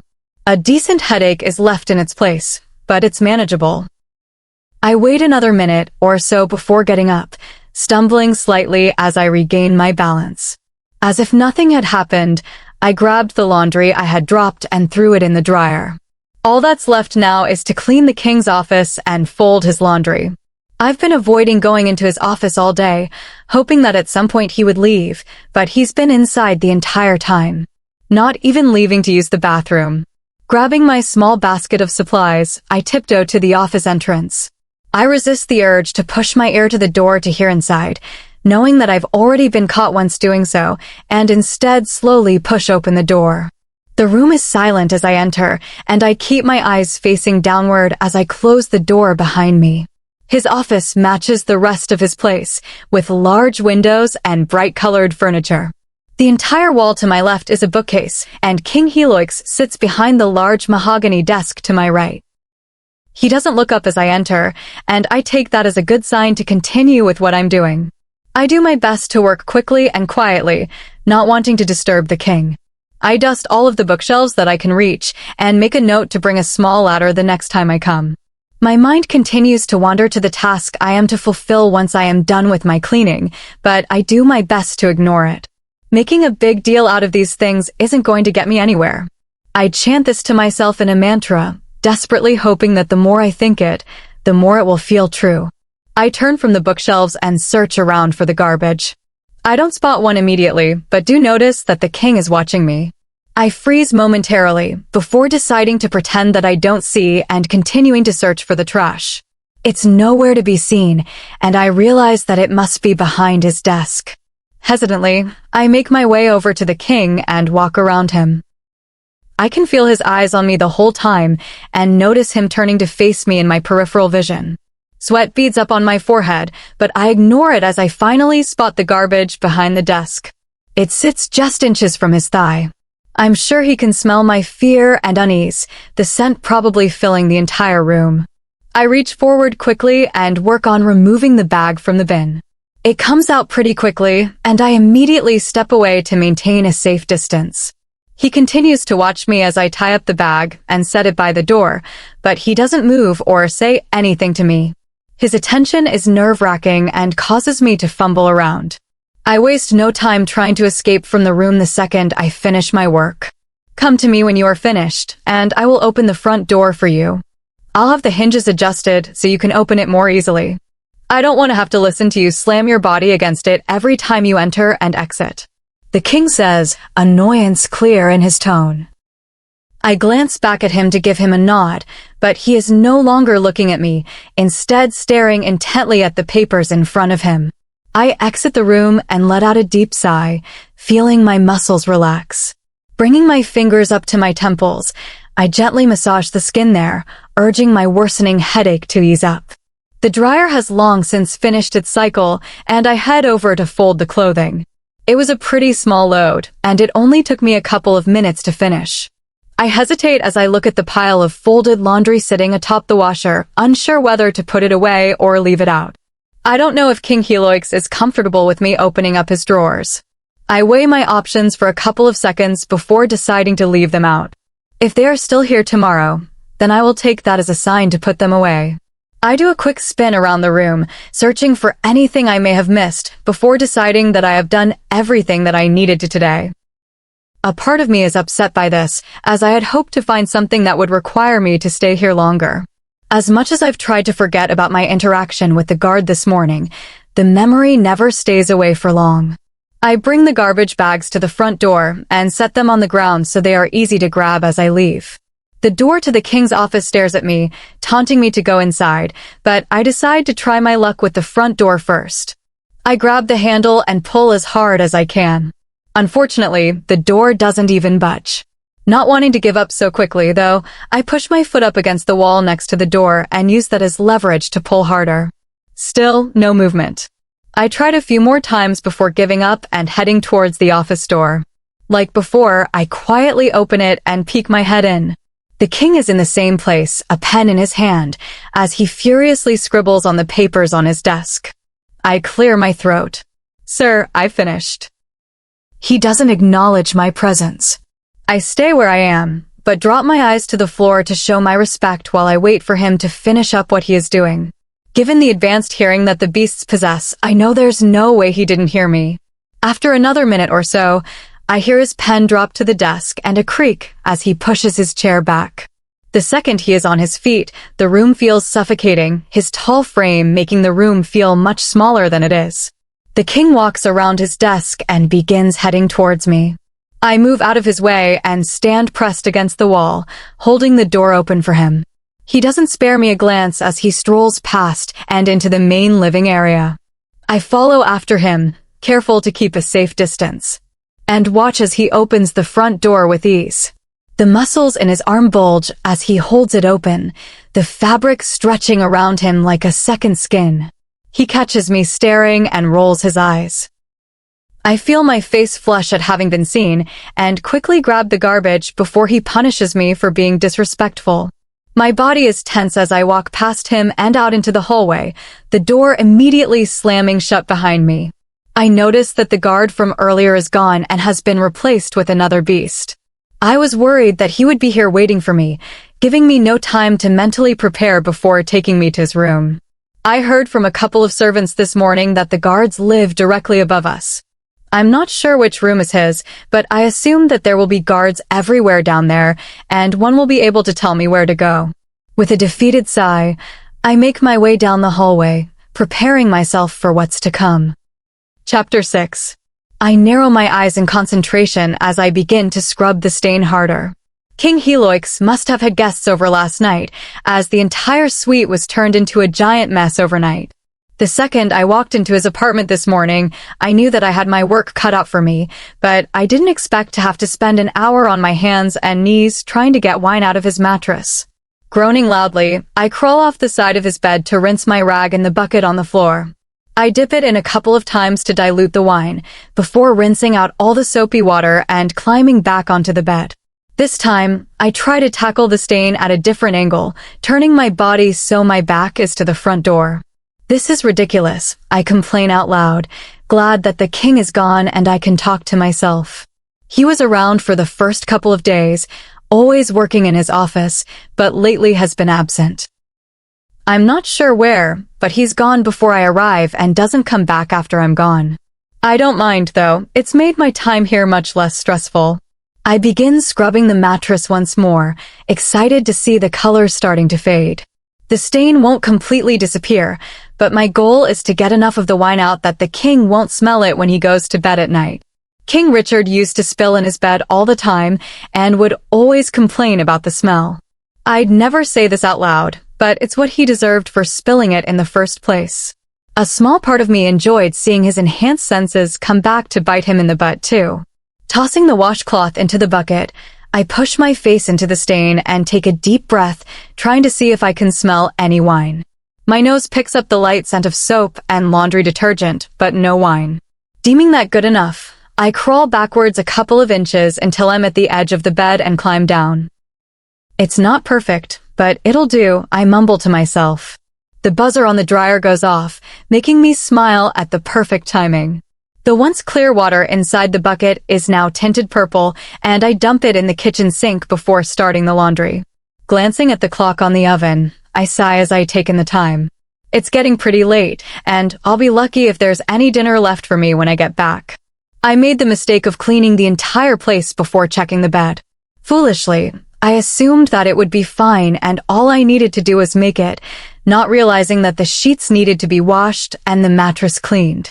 The dryer's buzzer goes off again, yelling at me to hurry up and take out the sheets. They're friendly and warm as I pull them from the machine, and I can't resist squeezing them against me, enjoying the heat that emanates from them. I grab the last bits from the dryer and stand up, closing the door with my hip. Slowly, I waddle back over to the bed, careful not to drop anything onto the ground. I'm for the most part successful, but just as I reach the bed, one of the pillowcases slips from the pile and falls to my feet. Shoot! I curse, bending over to pick it up. Another item falls from the top of my bundle just as my hand closes around the fabric. You've got to be kidding me. I groan. The sound of a chuckle has me frozen in place. I snap my head towards the sound, immediately spotting the king sitting on the couch. Papers are all sprawled out along the coffee table in front of him, and he leans back casually as he watches me, bringing a hand up to push his messy curls out of his face. "This is entertaining," he says, referring to me hunched over trying to pick up the escaped laundry. I straightened up immediately, embarrassed at having been caught in such a position. "Sorry, sir. I need to make the bed, and I'll be gone." I apologize, knowing that I'm in here far later than expected. He nods, and I get back to the task at hand, urgency clear in my movements. The king has never worked outside his office before, and his presence is distracting. I drop the sheets on the ground next to the bed and quickly pick through them until I find the fitted sheet. I make haste to get it on the mattress, internally cursing as my fumbling hands slow me down. With much struggle, I manage to get it on and began working on the top ones. The king's movements are loud as he works from his couch, and I listen carefully to make sure that he doesn't approach me or anything of the sort. Typically, beasts creep, and often to such a degree that the human ear has trouble detecting them unless they are actively listening. It's silly even to think, but I wonder if he is being loud on purpose. It's general knowledge that beasts can smell our heightened emotions, and unpleasant ones are typically accompanied by unpleasant scents. He probably doesn't appreciate the smell of my fear and is attempting to alleviate some of it for himself. There will be no dinner for you when you get back. The king curtly comments. I tuck in the final corners of the sheet as I nod in confirmation. King Helix doesn't respond, but I hear him stand and walk over to the kitchen area. I strain my ears to listen to what he is doing, but can't hear anything beyond an occasional clatter or bang. My heart rate picks up slightly in fear that he is going to sneak up on me, but despite it, I keep my head down and continue working on the bed. All that's left are the pillowcases, and I make quick work of them. Come here, the king says from the kitchen as I set the last pillow in place. I take a deep breath, holding it in for a second before letting it out through my nose. It's a calming technique I learned from John's mother when I was young, but it doesn't seem to do the trick this time. I try not to let my fear show as I turn away from the bed to face the king. He's standing behind the kitchen counter with a bowl of food placed in front of him. Hesitantly, I walk forward, stopping once I am a couple of feet from the counter. Yes, I ask. He nods to the food. Eat this before you go. I will be working from my office tomorrow and don't enjoy hearing your stomach groan all day long. I frown, looking at the bowl in question. Inside are leftovers from the dinner the king was served last night. Farfalle pasta covered with spinach, mushrooms, garlic, and parmesan. A dish I've dreamed of tasting thousands of times. Is this some trick? Humans are never given food like this. Kitchen maids have been punished for taking even a bite of a royal's food. Eat. The king pushes the bowl towards me. Don't make me repeat myself. Hesitantly, I step forward and grab the fork sitting in the bowl. I move slowly, keeping a watchful eye on the king. He takes a sudden step backwards, and I flinch in response, the action causing the fork to clank against the edge of the bowl loudly. I pause for a brief second, giving my nerves a chance to settle down, before stabbing a couple of pieces of pasta and bringing them to my mouth. The second the food touches my tongue, I'm in heaven. Flavors I've never experienced before fill my mouth, and I immediately understand why humans aren't allowed to eat anything beyond bread, potatoes, and basic fruits and veggies. If I had access to this type of food, I would spend all day eating in lieu of working. King Helix watches as I eat, but I can't bring myself to mind, completely enraptured by the taste of the food. I shovel forkful after forkful into my mouth, hardly even chewing between bites. The bowl empties in record time, and the king steps forward once I set down the fork inside of it. I jerk away from the counter as he approaches, snapping my hand back to my body. He ignores my flinching and grabs the bowl, moving and dropping it in the sink. You can clean that up tomorrow, he says, before turning and walking out from behind the counter. I backed up with his movements, careful to maintain distance between us. Thank you, sir, I say, genuinely meaning it. It was incredibly kind of him to let me eat his food, and it is an experience that I won't forget. He hums in response before heading back over to the couch. I watch as he plops down on it and grabs a couple of papers off the table. Taking this as my cue to leave, I scurry over to the door and heave it open. The hinges made the door easier to use, but it's still hard enough that I really need to put some muscle into it. A quiet grunt leaves my throat at the effort, and I pretend not to hear the laughter coming from behind me as I slip out into the hallway. The door slams behind me, and I spot John standing next to the trash chute. What took you so long? I've been waiting for hours, he asks, coming up and taking the trash out of my hands. I watch as he throws it down the chute for me, my stomach already beginning to ache from all the food I ate. Sorry, there was a lot that needed to get done today, I answer, feeling guilty, but thankful that he chose to wait around. Ever since I admitted to John what happened with the Kingsguard, he has made sure to always be with me in the hallways. We both know that, should a guard choose to take me, there realistically isn't anything he can do about it, but it makes us both feel better. Do you have any information? I whisper to him, looking around to make sure nobody is within hearing distance. He's been asking around to figure out where and when the servants have relations with one another. They are obviously being pretty hush-hush about it, not wanting to admit that they know about any indiscretions happening, let alone that they partake in it. I'm thankful that John agreed to help me out, and even more so that he has taken the initiative to ask around about it to make sure that we don't get in any trouble. John glances around before responding. Yes, it's pretty great too. There's an entire wing on this floor that's empty. Apparently, it's where the king will move to once he finds his mate and starts a family, but for now, it's vacant. The servants will sneak in there late at night while the guards are on rotation. Oh wow, I answer, pleasantly surprised. I was expecting you to tell me about a dirty broom closet or something. This is excellent news. The sooner I can prepare myself, the better off I will be. The knowledge that we will have an entire room to ourselves is ideal, too. Now we have to find a safe time to meet there and begin working on my problem. When can we go? I ask, eager to get started. John and I turn and head into the stairwell, immediately dropping our conversation when we are inside. The stairwells echo, and it is too risky to talk about such things inside them. We hurry down the steps, exiting once we reach the first floor. That's the only problem, John says the second we are back in the hallways. He looks around, making sure the coast is clear before continuing. There's a visiting beast family right now. The mother and daughter. I'm sure you've seen them around. Well, they're staying in the rooms right outside the wing, so nobody can go in until they leave. Chapter 7. What are your plans after work? Emma questions, glancing up at me from her seat on the floor. Her thick brown hair is thrown up into a tight bun, the edges gelled into small waves. She's sitting on the floor cross-legged, eating some oats for breakfast. We haven't spoken to one another too much, but I've seen her in the servants' kitchen after work quite a few times.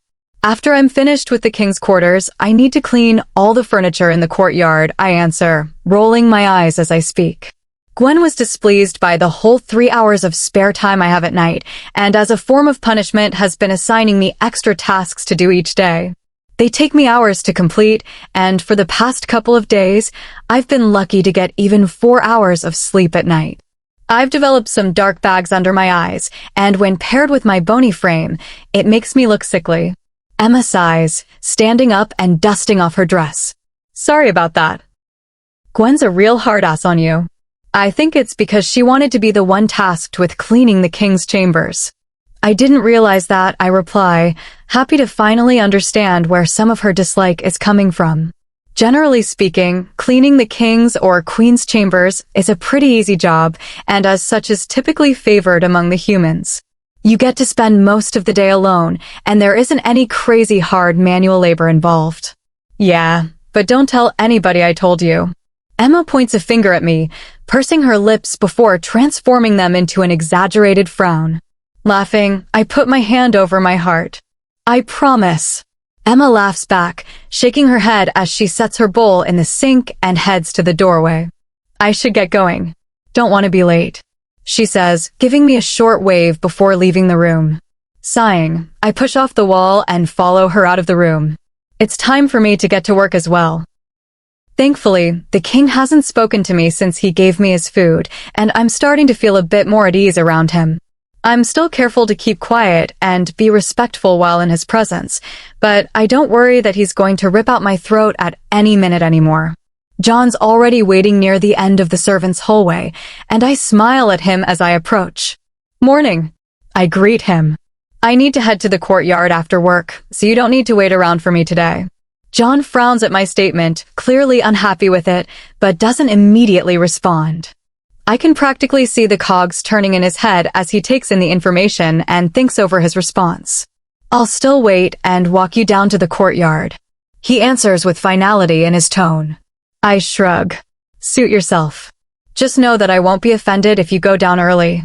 Without another word, I walk past John and out into the main hallways. I can hear him following behind, and seconds later, I can feel his body heat to my right. We both keep our heads tilted downwards as we walk throughout the halls, trying to stay out of trouble. The guards have a pretty regular schedule, and John and I have been taking different routes every morning to find the best one. If we get heckled or grabbed at, we will attempt a different route the next day. The goal is to find the safest way to work in the mornings, and so far, our plan has been successful. It's a slightly longer walk, but we've found that if we go around the main hall instead of cutting through, we will avoid the man who always grabs and lifts my skirts as I pass. And after the main entrance, if we go up the staircase further down the hallway, we will avoid the guard who loudly jokes about taking John and me to his chambers. We do have to leave about 5 minutes earlier in the morning to get to work on time, but it's well worth it. You know, John speaks up just as we reach the staircase. I'm so jealous that the king had those new hinges put on his door. I'm always struggling to get the second open. I laugh. Yeah, but at least the second is mated to a woman who keeps the suite clean, I argue, secretly wishing the king would stop leaving his place such a mess. Every day, without fail, there is clothing strewn about on the floor, documents left on practically every flat surface, and a giant pile of dishes in the sink. If I have to touch one more piece of soggy leftovers, I'm going to go insane. That's true. John agrees, joining me in laughter. Our chatter quickly dies as we reach the stairs, both of us pretending that the exertion of walking up 6 flights of stairs isn't the reason why. We are audibly out of breath by the time we reach the top, but I still try my best not to let it show. The king and second's chambers are on opposite ends of the hallway, and I give John a quick wave goodbye before heading towards King Helix's. He's still inside when I arrive, and I give him a quick nod before getting started with my day. The place isn't too bad today, and hopefully I can get done a bit early so I can finish the courtyard furniture at a reasonable time. I head over to the king's bed, having made a habit of starting there after the wine incident, and discreetly check them for bodily fluids. The past couple of days, there have been some stains in his sheets, so I've been giving them daily washes. It's not great for the fabric to be cleaned so frequently, but once I notice the quality starting to fade, I'll put in an order for some new ones. I don't see anything in the sheets, so I go ahead and make the bed. I can see the king watching me out of the corner of my eye, but I ignore it and continue with what I'm doing. He's still here by the time I'm done making the bed, so I head over to the kitchen to clean the dishes. I usually like to clean up the living room area before the kitchen, but I'll wait until the king has left. I try not to pay any attention to him as he gets ready, knowing that it's considered disrespectful, but it's hard not to. It's fascinating to see how the beasts live and move around in their own private space. He suddenly pulls off his shirt, putting his back on full display. Thick muscles are prominent under his smooth skin, not a freckle or scar visible. He leans forward to grab a shirt out of the closet, his muscles shifting at the movement. A loud clamor echoes throughout the room as the pan in my hand smashes against a plate. The king spins around quickly, our eyes meeting for a split second before I look down and fumble with the dishes in my hand. Enjoying the view? He teases, causing my cheeks to redden. I don't acknowledge his statement, instead focusing on getting the dishes washed. I'm beyond mortified that he caught me watching him, and even more so at the emotions that seeing his body invoked in me. It's no secret that the king is handsome, but as a servant, I know better than to look. The king continues getting ready before leaving a couple of minutes later, slamming the front door shut behind him. Relieved that he's finally gone, I continue with my cleaning. Hours pass in easy silence, and before I know it, I'm finishing up my last tasks. I've been good about keeping up on the deep cleaning, so all that needed to be done today was general tidying and a couple of loads of laundry. The sound of the front door opening has me straightening up and spinning around. To my surprise, though, it isn't the king that has entered, but the young woman who's been staying at the castle with her mother. She gasps when she spots me, a broad smile spreading across her face. "Oh, good, I'm glad there's a servant here. I'm going to need you to stay throughout the night to wait on Helix and me," she says, pulling off her jacket and tossing it in my direction. I scramble to catch the coat, scared of what she'll do if I drop it. "You can start by bringing me a glass of wine," she says. I nod. "Yes, ma'am." I walk over to the closet and hang the coat, careful not to crinkle it against anything. King Helix has a wine fridge in his kitchen, and I head over to it to see if there's anything inside. To my luck, the fridge is pretty full. I open the door and peek inside, hoping to spot a wine with a twist top. The only servants who are allowed to even come in contact with alcohol are those who work in the kitchen, so I've never had to open a bottle of wine before. Thankfully, there's one in the back that has a twist top, and I immediately reach in to grab it. "What's taking you so long?" the woman questions, clearly desperate to get her drink. Picking up my pace, I quickly grab a glass from the cabinet and fill it up. I'm careful not to spill anything as I carry it over to the woman. "Here you are," I say, holding out the glass to her. She snatches it out of my hand, and I quickly walk over to stand against the wall, ready for her subsequent request. She begins walking around the room, fingers gliding over every surface as she passes. I'm shocked as she opens up his bedside drawer and starts looking through all the king's personal belongings. I don't know the king very well, but I doubt he will appreciate her going through his things like this. My mind races as I debate whether or not I should say anything. If I do, she will undoubtedly punish me, but if I don't, I worry that the king will. Maybe she will change her mind and excuse me before he returns, letting me off the hook. The woman slowly moves away from the drawer to sit on the edge of his bed. I wince as the wine in her glass nearly spills over the rim. "What is with these beasts and drinking wine in bed? What is the king like?" she suddenly asks, eyes zeroing in on me. I'm surprised by her question, and even more so that she thinks I would have the answer. Even if I did, I don't think it would be appropriate for me to speak about it. King's servants are to be invisible, not learning about or hearing anything that happens while inside the king's chambers. To know things is dangerous, but to speak on them is practically a death sentence. Clearing my throat, I hesitate before speaking. "I'm not sure. He works a lot." She hums, clearly dissatisfied with my response. "You spend all day cleaning his apartment. Clearly, you know something." She responds, voice sharp. She gets out of his bed and approaches me, her movements lithe and confident. Averting my gaze from her face, I watch her feet as she nears.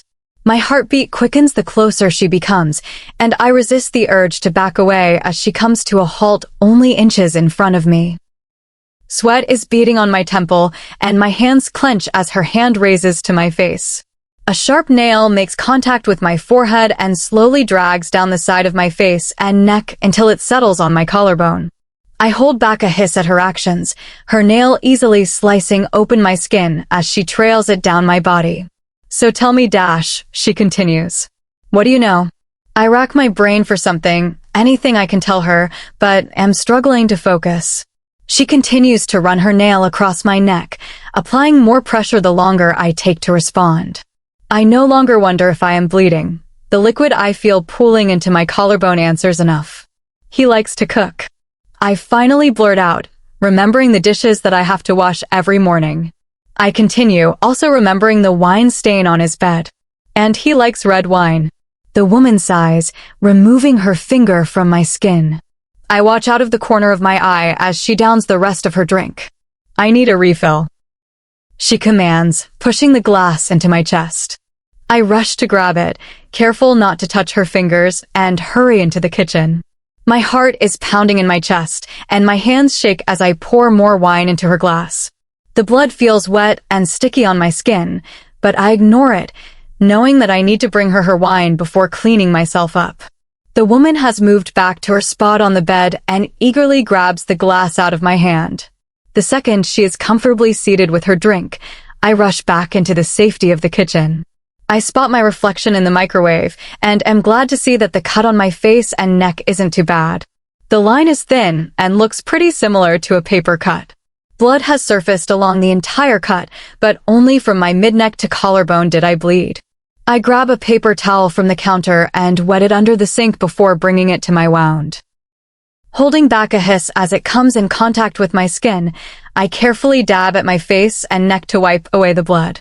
The sound of the front door slamming open breaks me from my concentration, and I look up to see the king entering the room. Fearful that I'm going to be punished for speaking about him and letting this woman look through his belongings, I freeze in place, staring at him like a deer caught in headlights. He immediately looks at me, his eyes flashing between the cut on my neck and the bloody paper towel I hold in my hand. His eyes begin to flicker, and my heart rate picks up at the knowledge that his inner beast is fighting for control. I've never seen a beast completely lose control before, and not many who have made it out alive to tell the tale. He abruptly looks away from me and locks eyes with the woman casually lying on his bed. She shoots him a large smile, lifting her glass to the air in a friendly gesture. Hello, she greets him. I've been waiting for you to show up. We haven't spent any time together while I've been here, and I thought that we could take tonight to get to know each other better. She smirks as she says this, leaning back suggestively in his bed. I stay completely still, frightened to see how this will turn out. Will the king be distracted by her and let me go? Is he going to punish me? My question is answered as the king looks back at me, fury evident on his face. He's breathing hard, and his eyes continue to flicker as he watches me. Tears began to well in my eyes as I came to realize that this was the end for me. I drop my head to the ground in submission, hoping that he will make it quick.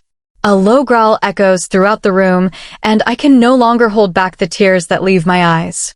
I let them fall to the ground, not wanting to risk angering him further by wiping them away. Adeline, leave. I hear the king suddenly say. My head snaps up, vision blurry as I look at the king. He jerks his head towards the door, and I don't hesitate to run out, feet uncoordinated and tripping over one another. I rip open the door and throw myself outside into the hallway as fast as I can, wanting to be long gone before he changes his mind. John is already waiting outside the door and rushes up to me with concern on his face. He wraps his arms around my body, and I bury my face in his chest, unable to control the sobs that leave my mouth. Hey. Addie, you're okay. Everything's okay. He whispers, leading me away from the king's door. I continue to cry, unable to get my emotions in check after being so convinced that I was about to die. John continues backing us up. You've got to quiet down for me, okay? Let's go downstairs. Then you can tell me what happened. Chapter 8. The door taunts me. Such an innocent-looking object, yet behind it lies so much fear. I've been staring at it for minutes now, working up the courage to enter. It took hours for John to calm me down last night, and even now I am still frazzled. He's assured me that if the king wanted me dead, then it would have happened by now, and that everything will blow over if I keep my head down and stay quiet today. I don't know much, I believe that, though my mind is full of doubt and worry. Hopefully, the king will be gone all day and I won't have to see him. He's gone most of the time anyway, so it's likely that he won't be there today. I've never been exceptionally fortunate, though. I continue staring at the door, trying to find the courage to go inside. I'm sure that the guard will tell the king of my odd behavior, but even that knowledge isn't enough to get me to open the door any quicker. I contemplate running away, just leaving through the servants' entrance and disappearing into the woods. I'd probably do it if it weren't for the fact that the beasts often go out and run at night. They'd find and harm me by nightfall. My thoughts are cut off by laughter coming from down the hall. It's followed by an angry shout from a voice I recognize immediately. My head snaps to the left just as the woman from yesterday comes around the corner, guards on either side of her holding her arms. She fights to remove their hold, but they only laugh at her attempts and continue dragging her down the hall in my direction. Fear rushes through my body, scared of what she will do when she sees me. Realizing that I either need to face her or the king, I decide to pick the lesser of two evils and turn once more to the door. The handle feels smooth in my hand, and I only hesitate for a second before turning and pushing the door open and quickly stepping inside. I look around the room in search of the king, relieved to see that it is empty. The room, on the other hand, is a complete mess. It looks as if a tornado ripped through here. Broken glass lies everywhere, and almost every object appears to have been thrown onto the floor. Sorry about the mess. I look up, immediately spotting the king standing in the hallway that leads to the office. His hands are shoved into his pockets, shoulders hunched over. I back up against the door as I regard him, hesitant to do anything until I can better determine his mood. He continues to stare at me, but does not move. His eyes wander over my face, following the length of the cut I received yesterday. He pauses at my neck, squints, and lets out a sigh. Your neck is getting infected, he states. Frowning, I bring my hand up and softly touch the cut. It gets a bit deep on my neck and stings as I poke it. I flinch at the contact before dropping my arm back to my side. The king sighs once more before turning and walking into the bathroom. I stay where I am, unsure of what to do. Should I pretend like yesterday didn't happen and begin cleaning like normal? Am I expected to apologize for last night? Deciding that the best course of action is to begin cleaning, I tiptoe to the cleaning closet next to the kitchen to grab a broom and dustpan. It'll be best to start with the broken glass. The king exits the bathroom, and I slow my movements, but continue with what I'm doing. Stop with that. I glance up at him, and he motions to the broom in my hand.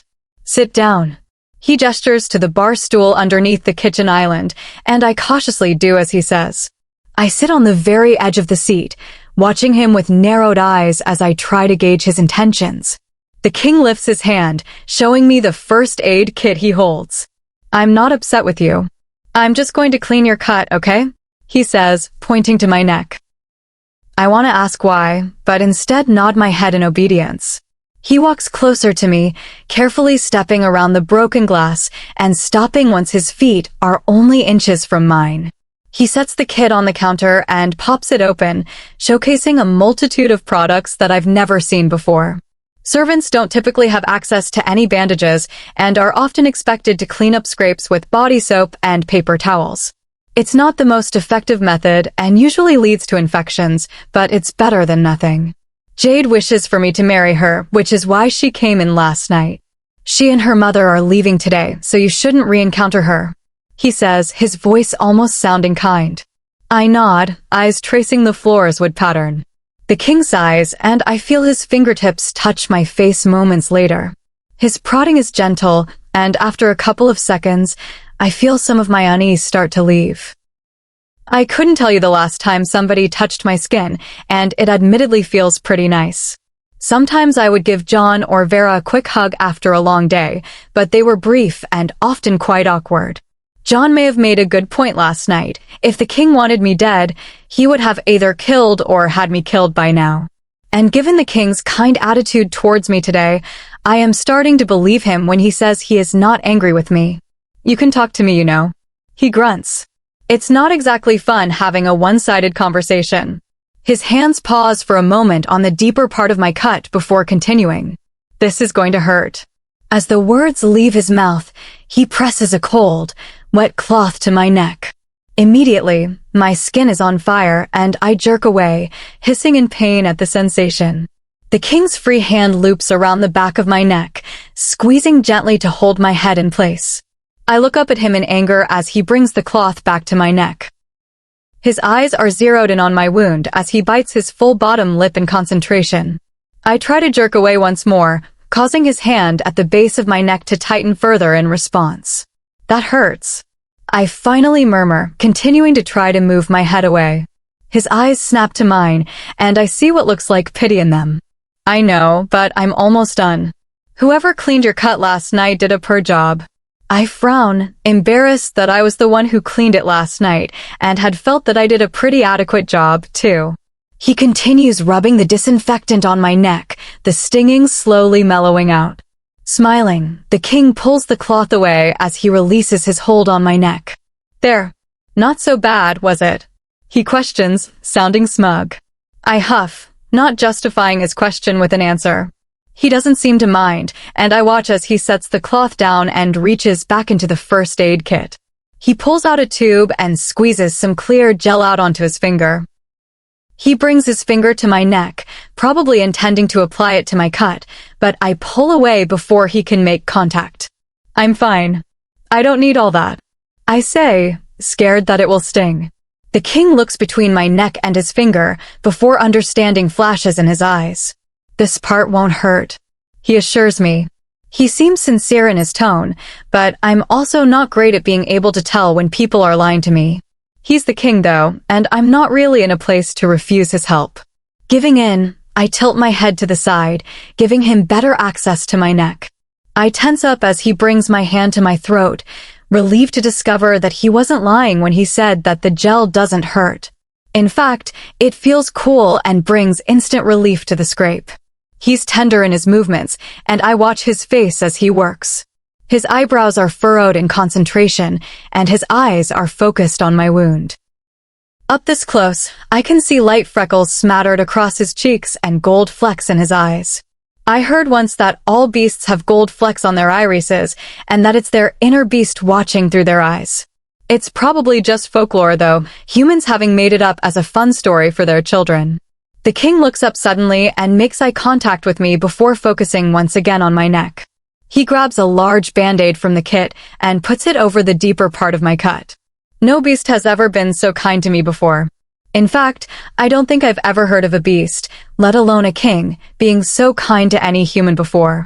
My mind wanders to all the rumors I've heard about him, and I wonder how much truth is in them. All the talk about him being a crazed, evil monster seems wildly exaggerated given how nice he's been to me since I've arrived. Did you like the pasta the other week? He asks casually, striking up a conversation. I nod my head, eyes widening in surprise at the question. Yes, sir. It was very delicious. Thank you for giving it to me. I answer truthfully, mouth watering at the memory. The king smiles, seemingly pleased with himself. I enjoy cooking. I will make you something as an apology for your neck. He suddenly steps back and evaluates his work, nodding in approval at the bandage on my neck.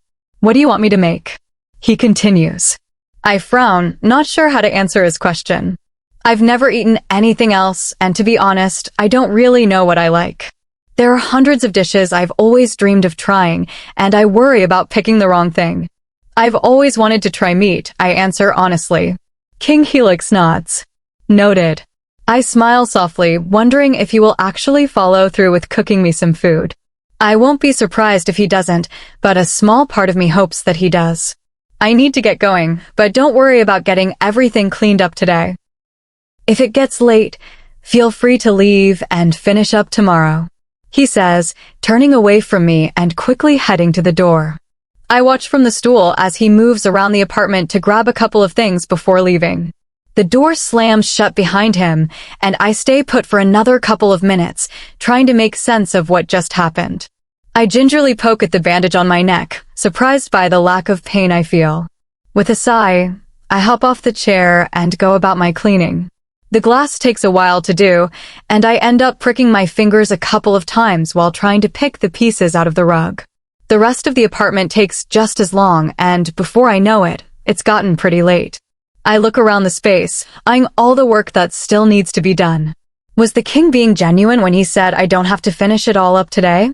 He seems sincere, but for all I know, he could wake up tomorrow and think differently.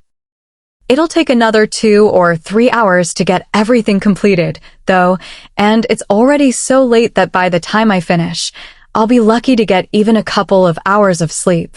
Deciding to take the risk, I put away all the cleaning supplies and left the suite, not so frightened at the thought of seeing the king again. Chapter 9. Will you please help me in the kitchens tonight? Emma begs, giving me some very convincing puppy dog eyes. The king is having some critical guests over, apparently for the first time in a while, and all the servants are stressing out about it. I heard that they're from a small kingdom to the east, but I'm not sure if there's any truth to that. Nonetheless, everybody has been running around making sure that the castle is pristine. I spent all day yesterday cleaning up the room where they will be staying, and there is still more that needs to be done. I sigh, already knowing I'm going to say yes. Do you really need my help? We really do, she says, voice rising in pitch. The royals are going to be here for dinner, and we need all the help we can get to make sure everything goes smoothly. I heard from John that you used to help out occasionally in the kitchens. I haven't seen the king since he helped clean my wound, but he's been keeping his place pretty neat, making my job easy and giving me back a lot of extra time. I should be able to finish early enough to help out in the kitchens for dinner. I'll try to finish up as quickly as I can today and come down to help, I promise. Emma squeals, pulling me into a tight hug. I hold back a wince as the movement causes the healing cut on my neck to tug, and quickly return her hold before pulling away. Thank you so much. I owe you one, Emma says, a large smile on her face. We continue chatting for a couple of minutes before departing to get started on our day. I find John chatting up some girls outside the women's bedroom, and I wave my hand to grab his attention, gesturing towards the main hallway. He gets the hint and excuses himself to walk over to me. Time to head up, I say, shoving my hands deep into my pockets. I glance down at the ground and shuffle my feet slightly. Not sure what else to say, I pull my hands out of my pockets, clap them together, and give John some finger guns. I regret the motion as soon as I do it. He gives me a slight chuckle, taking pity on my awkwardness, and begins walking out of the servants' area. John got word yesterday that the king's empty wing is going to be clear in 3 nights' time, and things have been a bit awkward between us since then. Neither of us is really sure what to say to one another. Do we go on like normal? Afterwards, do we pretend as if nothing happened? He told me the news last night, and despite my excitement at finally getting a time and place secured, I find myself pretty nervous. I'm going to finish up early to help in the kitchens for dinner, so we won't be able to walk back down together, I say to him, my voice quiet as we walk through the hallways. Sounds good. Thanks for letting me know, John responds, giving me a friendly nudge on the shoulder. The gesture makes me smile, and I feel some of the tension between us fade. John's a good friend, and I appreciate him keeping things easy between us. We continue our walk in silence, both of us keeping a watchful eye on the beasts as we pass them. The king's chambers are empty when I arrive, just as they've been for the last couple of days, and I'm pleased to see that they are pretty clean. It even looks like the king cleaned his dishes the previous night. As suspected, I managed to get through everything pretty quickly and rush down to the kitchens in record time. I enter through the servant's door and look around for Emma. She's standing off to the side, cutting some vegetables, and I jog over to greet her. Hey, Emma. I'm here to help, I say as I approach, careful not to startle her. She spins around, relief evident on her face. Addie, thank God you're here. One of our servers is sick, so I'll need you to fill in for her tonight. I frown, a sudden bout of nervousness coming over me. That's not what I expected to be doing. I've only ever helped out with the cooking. I don't know how to serve, I admit, hoping that it'll be enough to change her mind. Luck doesn't seem to be on my side, though, as Emma begins walking me through the basics. It's easy. You'll be in charge of the wine. All you need to do is stand to the side holding the bottle and refill glasses as they get low, she says, shoving the container in my hands and nudging me towards the door. Feeling slightly overwhelmed, I follow her direction and head into the dining room, careful to stay along the wall and be silent. I spot the king first, sitting at the head of the table with a scowl on his face. The seat to his left is empty, and on his right sits the second. Next to the second is his mate, and the visiting royals across from them. Most glasses look to be pretty full, so I post up along the wall. Other servants line up against it as well, waiting for their cue to rush in to serve the beasts. You've caused quite a stir by sending Jade home, the man I don't recognize says to the king, his voice filled with laughter. I slyly glance over at the king to see his reaction. He looks slightly annoyed, but otherwise unbothered. It was time for her to go. He calmly replies, bringing his glass to his mouth and taking a sip. The man laughs, shaking his head as he cuts up and shoves a large piece of ham into his mouth. The woman next to him clears her throat, drawing the attention to her. She doesn't speak right away, and instead looks between King Heloix and his second with squinted eyes. Have you thought about any of our proposals? She finally asks, voice smooth and confident. Everybody looks at the king, but he gives them no answer. The room is filled with unease as everybody waits for him to speak, and eventually, the second pipes in instead. We have discussed it and, unfortunately, found the terms to be disagreeable. Your price for the humans is too high, he answers curtly. The king is looking to buy more humans? We already have more staff than we need. I can't even imagine what we would do with more. The man begins to splutter, voice rising in volume as he throws out obscenities at the king. King Heloix seems to be holding back a smirk and brings his glass to his lips to cover it. It's hard not to admire the king when he acts like this. Even surrounded by other beasts, he stands out. His sizable frame is quite threatening, even when he doesn't intend for it to be, and his whole aura demands respect. I watch as he takes another sip from his wine, my eyes drawn down to his throat as the thick muscles shift underneath his skin with each swallow. My gaze continues downward to his shirt. It's pretty loose, but his large arms and muscular chest are still quite prominent. My mind, of its own volition, thinks back to the times that he has changed in front of me. I shuffle my feet as I think of his strong back and the visible muscles just underneath his skin. For a brief moment, I wonder how they would feel under my hands, but I quickly move on from that thought, knowing that this is neither the time nor the place. The sound of King Helioix clearing his throat brings my attention back to the present, and I snap my eyes back up to realize that he's watching me, eyebrow raised in amusement. He holds an empty wine glass in his hand and subtly gestures for me to fill it. None of the other beasts seem to have noticed, but I am positive that the other servants have caught me staring. My cheeks heat up at the thought, and embarrassment floods my body as I move forward to fill up the king's cup. He holds out the glass for me as I approach. My hand visibly shakes as I pour the wine out of the container, trying my best not to let any spill. The king's eyes remain on me the whole time, watching my every move and making me even more nervous. Once his glass is complete, I back away and do a spot check of the others at the table. The guests' glasses are both nearing empty as well, and I head over to fill them up. As I approach, the man reaches out and grabs my wrist, roughly tugging me towards him. He shifts his grip to my face, and I wince as his pudgy fingers press against my wound.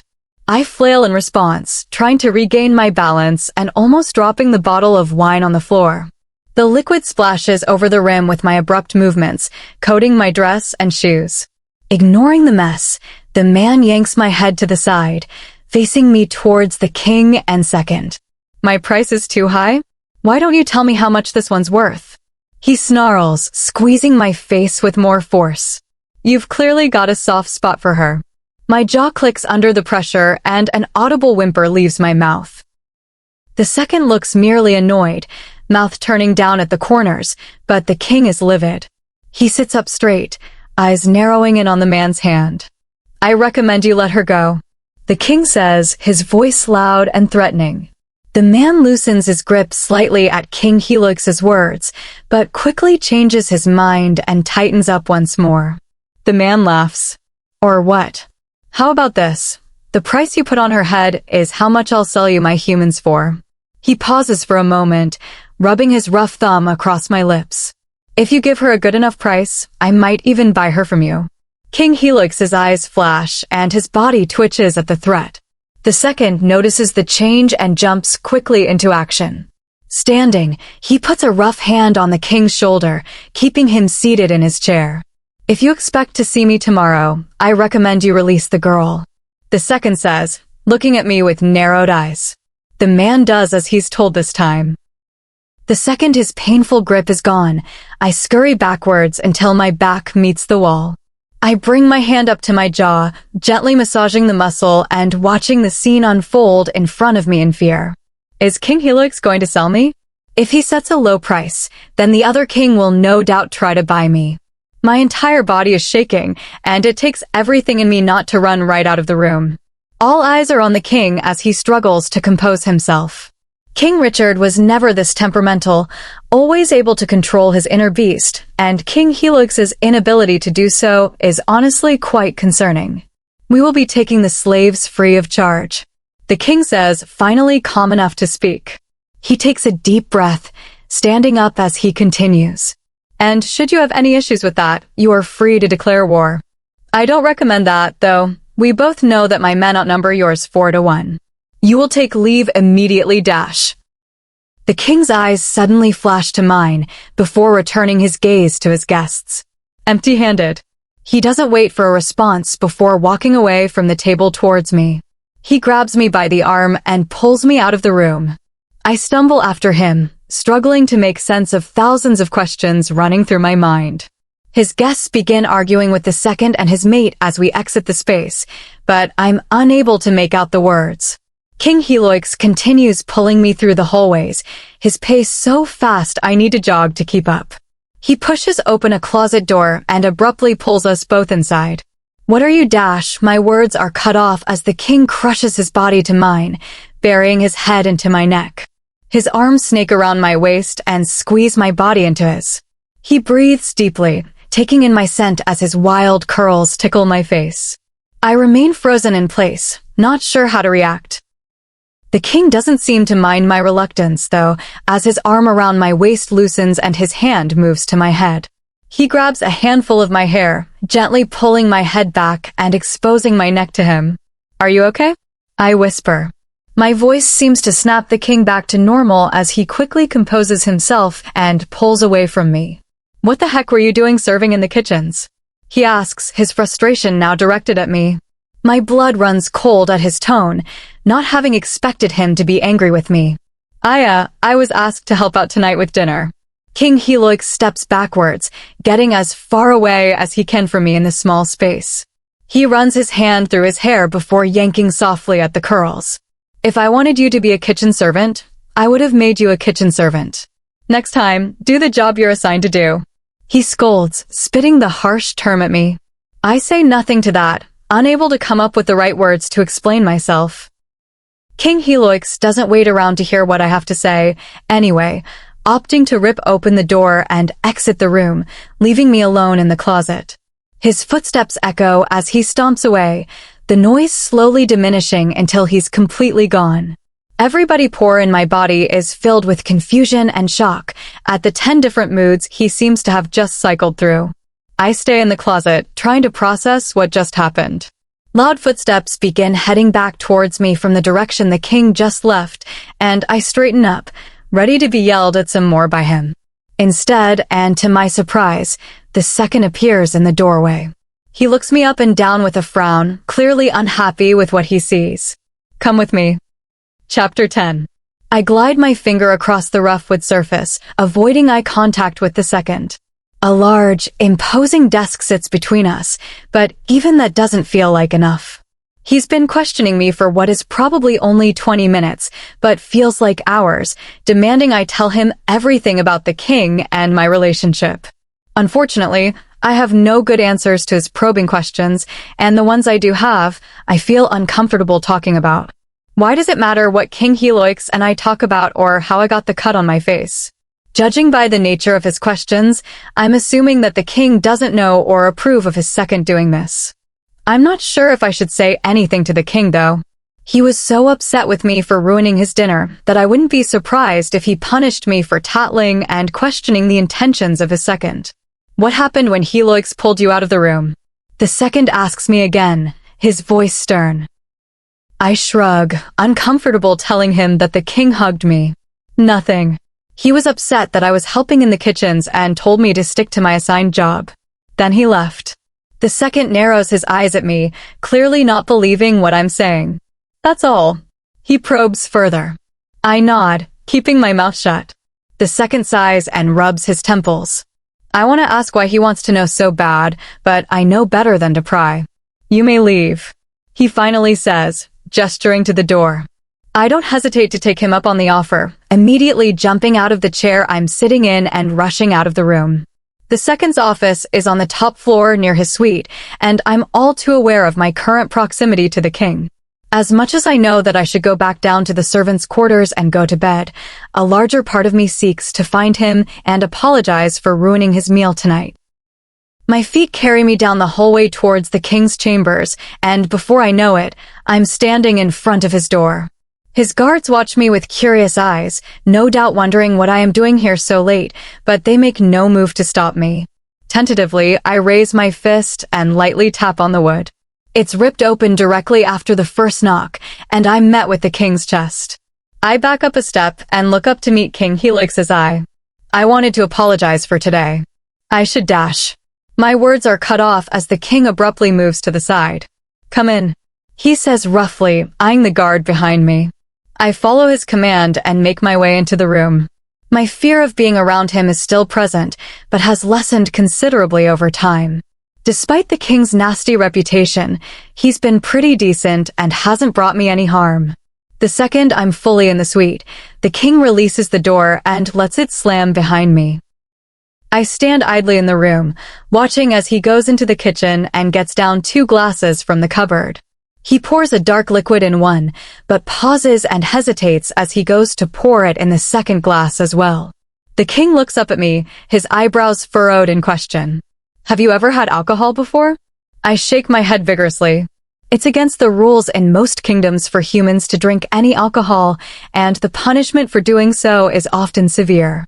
He hums to himself at my response before bending down to put the bottle away. I expect him to fill the second glass with water, but am surprised as he comes back up with a wine bottle in hand. Better start you off with something light then, he mumbles to himself. I watch as he fills the second glass with wine, trying not to get too caught up in my head about it. One glass isn't going to kill me. I've seen some beasts drink 8 or 9 and be completely fine afterwards, save for some heavy belching. The king grabs both glasses before approaching me once more. I hesitantly take the glass from his outstretched hand and stare at the liquid with caution. It's a pale yellow color and smells quite fruity. It's Pinot Grigio, should be pretty easy for you to drink. I won't be offended if you don't want any though, he says, sensing my hesitance. This is likely the only time in my life I'll ever get to drink wine, and I know I'll regret it in the future if I don't take the opportunity. Unhurriedly, I bring the glass up to my lips and take a small sip, surprised by the taste. It's unlike anything I've ever had before, and it tastes pretty sweet. I don't particularly enjoy the flavor, but don't hate it by any means either. I bring the glass up to take another sip, aware of the king's eyes on me. You don't need to apologize for today. I shouldn't have yelled at you like that, he says, voice soft. Shocked, I snap my attention back to the king. Is he apologizing to me? Do beasts ever apologize to humans? I'm not sure how to respond to him, and watch in silence as he takes a large gulp of his drink, crinkling his face in displeasure as he swallows. Do you know how to play chess? 15 hours later. Absolute nonsense, I shout, feeling completely blindsided as the king takes my knight. I needed that one to put you in check. Now I don't have any good pieces. He glances up at me in surprise, clearly shocked by my word choice. Then you should try to be better at this game. I cross my arms and pout as the king sets my knight off to the side. He laughs at my antics before taking a large gulp out of his glass. I decide to follow his lead and grab my glass, only to find that it's empty again. King Helix notices my predicament, immediately getting up to get me a refill. You're serving me. I quite like it, I tease. I'm on maybe my 3rd or 4th glass and can already feel the effects kicking in. My mind is a bit hazy, and I keep catching myself saying things out of turn.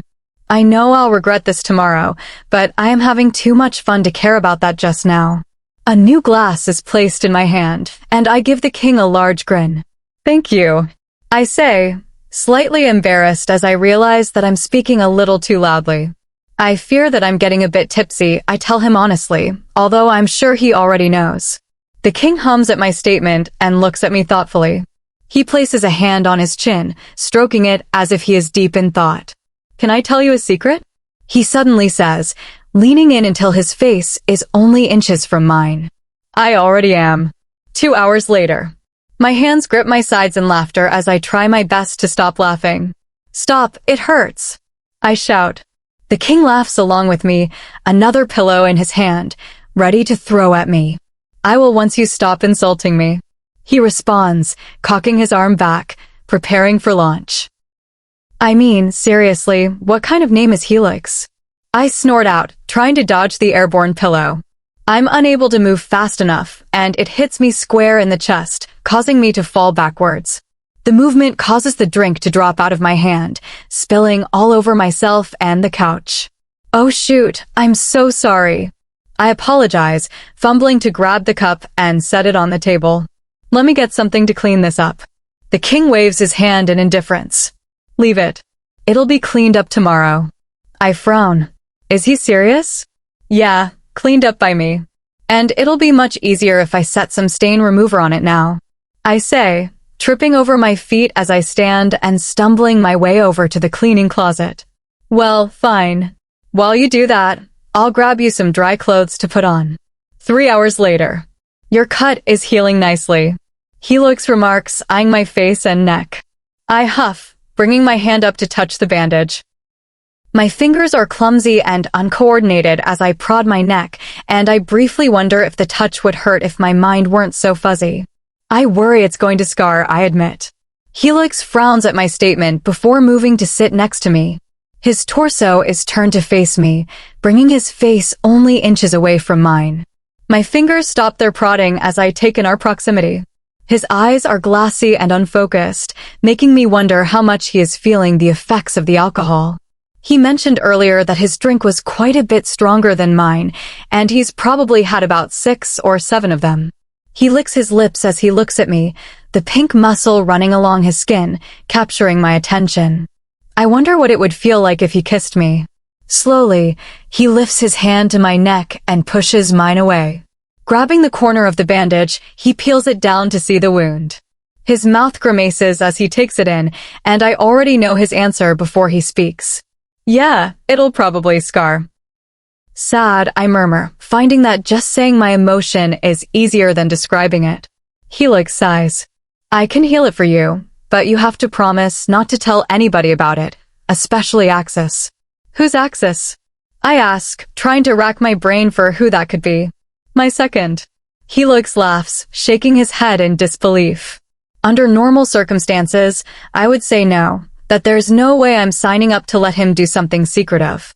All the wine has me fuzzy, though, and curiosity has me nodding my head yes. Close your eyes. Is it going to hurt? I ask, remembering the sting of the disinfectant he used the other day. He stops to clear his throat, and I watch through squinted eyes as his face turns red. Is he embarrassed? No, it won't hurt. Now close your eyes. I do as I'm told and tightly squeeze them shut. The room is silent, and with my eyes closed, I feel like it's spinning. A finger is put under my chin in an attempt to tilt my head backwards, and I instinctively resist. My action causes Helix to push up harder, and when I don't give in, he sighs. If you want me to heal you, you've got to stop fighting. He grumbles, annoyance clear in his tone. Huffing, I give in and allow him to tilt my head back. I feel the bandage be removed entirely, the cool air hitting it for only a second before Helix's warm breath on me. I can't help but tense up in impatience, weary of what's about to happen.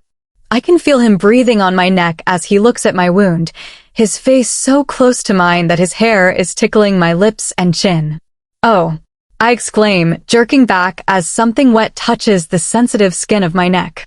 Helix's hand sneaks around to the nape of my neck to hold me firmly in place. The feeling returns, and I quickly realize that the soft, wet thing on my neck is a finger. He runs his finger along the cut, all the way from my jawbone to my collarbone. I try not to think about the intimacy of the action. My inebriated mind has other ideas, though, my thighs tensing. The sensation puts my nerve endings on high alert, sending a shiver down my spine. I audibly gasp in response, hand reaching up to grab onto his elbow. Helix's breathing quickens, his finger rubbing over my skin gently. It causes me to sigh in relief as the incredible sensation eases the discomfort in my neck. Told you it wouldn't hurt, Helix mutters, pulling away slightly from my neck. Just relax. Helix murmurs, gently resting his hand on my waist. I finally feel the tension leave my body as I lean back, grateful for the soothing touch. Chapter 11. The pounding in my head is the first thing I notice as I wake. Groaning, I bring my hands up to my skull as I push my face further into the pillow. The cushion is soft under me and smells faintly of flowers. I take a deep inhale of the scent, confused as my sheets typically smell old and musty. Eyes closed, I flail out my arm in an attempt to grab the small clock on top of the dresser. Much to my surprise, my hand instead lands on the mattress. My bed is a twin, and by no means exhaustive enough for me to be able to stick my arm out like this without meeting the edge. I jerk up into a sitting position as the realization sets in that I'm not in my bed. I look around the small bedroom in a panic, not recognizing the space. Thankfully, I am alone, but that doesn't do anything to soothe my anxieties. Did someone take me here last night? Hesitantly, I look down at my body, tears filling my eyes as I realize that I'm not in the clothing I wore last night. I rip back the blankets to get a better look, my shaky hands tugging at the giant gray sweatpants and black shirt covering my body. The clothing is huge on me, no doubt belonging to a man. Terror rushes through me, and tears fill my eyes at the possibilities of what happened last night. I remember playing a couple of games of chess with King Helix, shouting things at him that I am sure I will be punished for, but then everything else is a blank. It's as if my mind has been completely wiped. Panic begins to set in as I try to recall my memories, only to fall short. The room I'm in looks eerily similar to those of the guards, just large enough to hold a queen bed and dresser. It's pretty sparse, with no belongings on the dresser or in the open closet. Tentatively, I bring my hand down my pants and prod at myself, trying to find any tenderness or signs of harm. There's nothing of the sort. Everything feels normal, but I remain doubtful. A small bathroom door is directly across from the bed, and I cautiously slip out of the sheets in case somebody is inside. I tiptoe through the room as I head to the exit, ready to make my escape. The floor is cold under my bare feet, and I quickly spot my shoes sitting by the door. I tiptoe over to them, careful to keep quiet as I slip them on my feet and rush out into the hallway. Immediately, and to my relief, I notice that I'm not in the beast's corridor. Unfortunately, though, I'm not sure what part of the castle I'm in. The hallway is empty and the guards haven't made it to their posts yet, signaling that it's still early and I'm not late for work. Despite being lost, I begin heading down the corridor, hoping that I'll end up in an area that I recognize.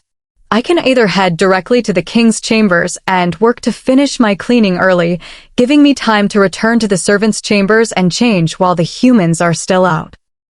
Alternatively, I can rush down there now, face their mockery as they take in the men's clothing covering my body, and be late for work. It's a lose-lose situation, but the decision becomes easy as I round the corner and spot the king's door. I'm on the top floor. I spin back around to look down the corridor I just came from, realizing that it must be the king's empty wing. Whoever took me there last night must not have wanted anybody to see us. I hurry over to King Helix's door, sending a quick prayer that he is already gone, and head inside his room. The large lump underneath the covers of his bed is the first thing I notice as I enter, my panic rising as I realize that he's still asleep. Figuring that I'll just come back later, I go to turn and leave, wincing as the door slams shut behind me. There's no way that I'll be able to heave open the door without waking him, so instead I decide just to wait patiently and clean his office until he wakes.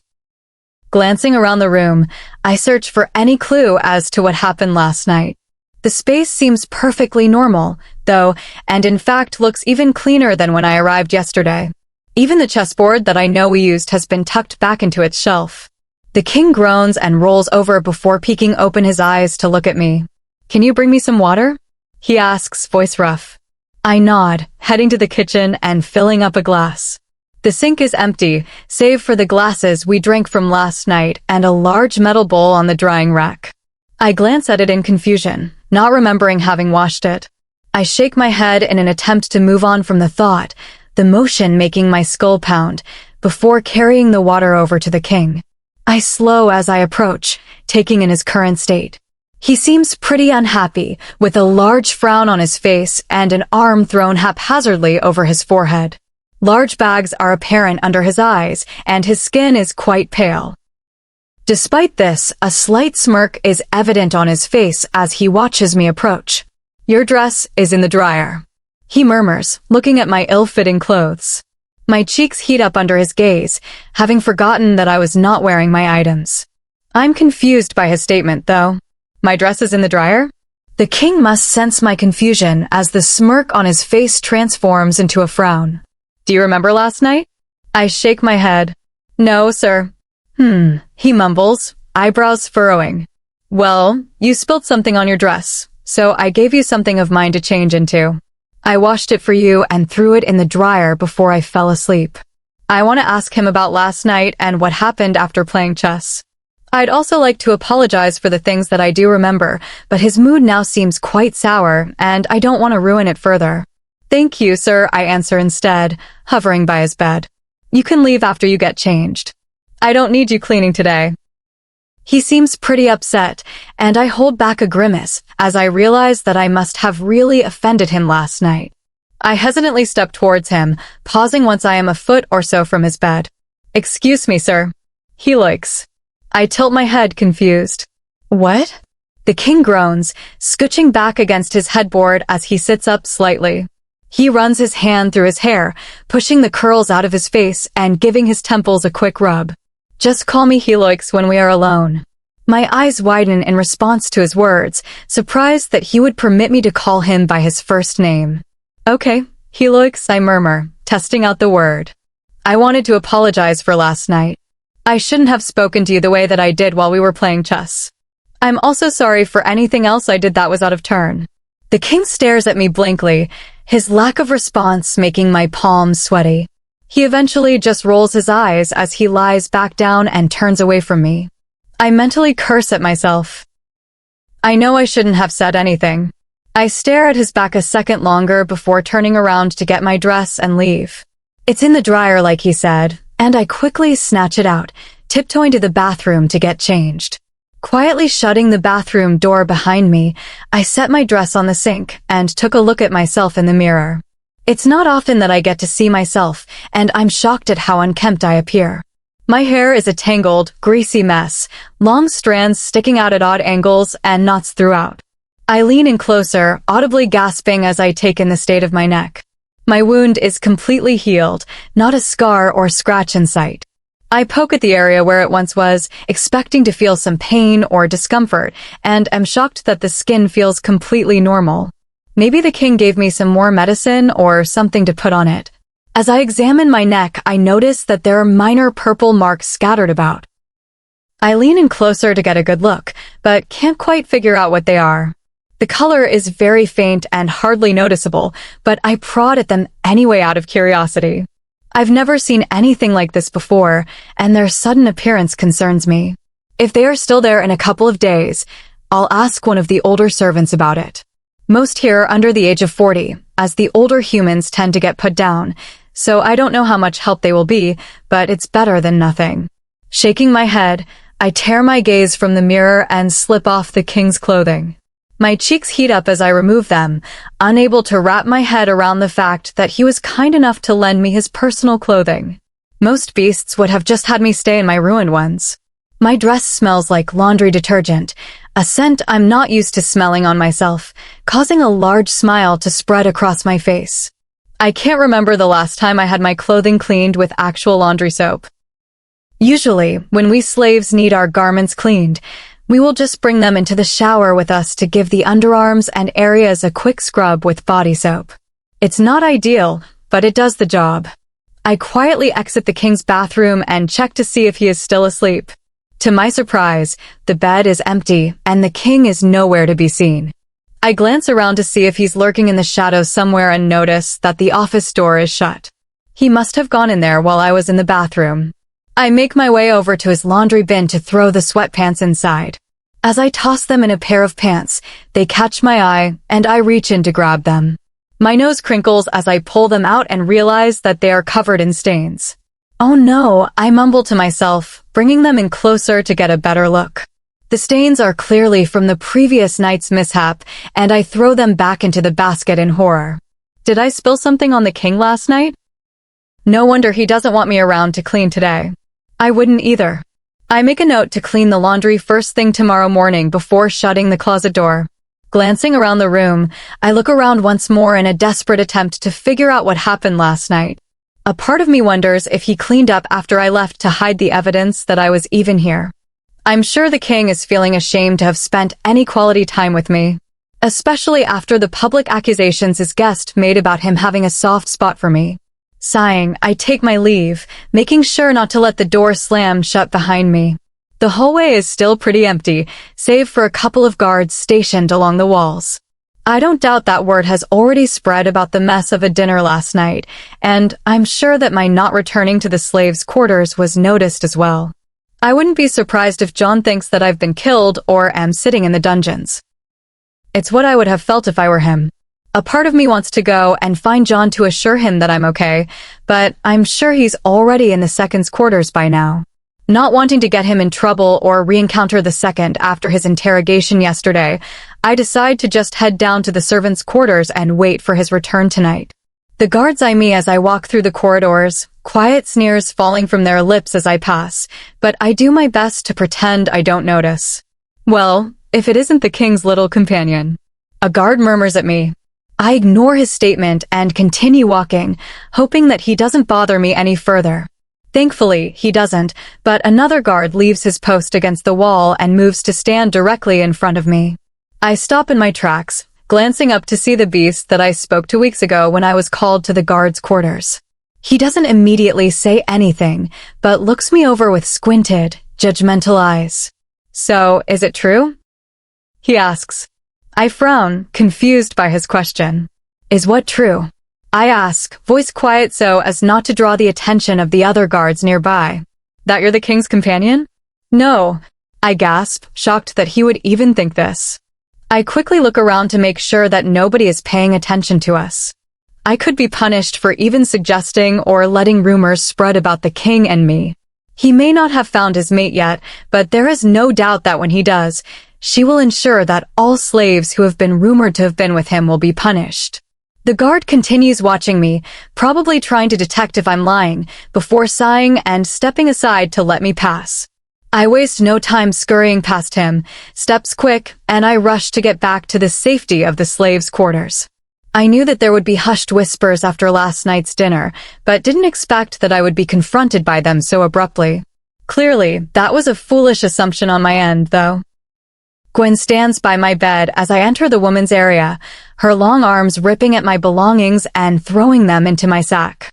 I run up to her, enraged that she's touching my things. What are you doing? I ask, voice tight.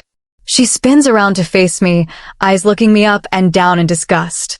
Getting your things out of here, she says snarkily, rolling her eyes and turning back around to my bed. I reach around and snatch the sack out of her hand, furious that she thinks that she can just throw away all of my belongings. Why? Don't touch my things, I snap. It's already full, all my clothing and treasures having been haphazardly thrown inside. Gwen leans back against my bed, watching me with squinted eyes as I begin unpacking. I can't believe it. I'm gone for one night, and she starts clearing out my things. Great, and you can explain to the guards why you're still in here. She sneers. What are you talking about? I turn to face her, watching as she dramatically throws her hair back. She's clearly enjoying making me upset, and it takes everything in me not to hit her over the head with my sack. The guards told me to pack up your things and bring them to your new room. Apparently, being the king's little companion really pays off. Chapter 12. So, when do you start? John asks, plopping down on my bed. I shrug, having no idea. Probably tomorrow. I'm honestly still in shock that I've been given my room. The guard who took me here didn't give me much information, but did inform me that I'm no longer to be serving the king and that somebody will come by later to fill me in on my new role. John arrived just a couple of minutes later, having rushed immediately here after finding out about my whereabouts. Unfortunately, he only knows the same information as I, which makes me a bit nervous. It was pretty uncommon, but possible, for servants to get their bedroom back at King Richard's, but apparently it has never happened here in Ziad. I'd never admit to it out loud, but I'm a bit upset that I won't be working directly for the king anymore. It's silly to say, but I felt that we got along quite well and could have had a decent friendship. Hell, just today he told me that I could call him Heloix when we are alone. The room I was taken to is the one that I awoke in this morning. I was shocked to realize that I've been moved to the top floor where the king and queen reside, and even more so to discover that I'm staying in the king's private wing. The space is just as I left it this morning, backing up my assumption that I slept in here alone. I'm still unsure how I got here last night, but I'd like to believe that the king brought me here and not some random guard.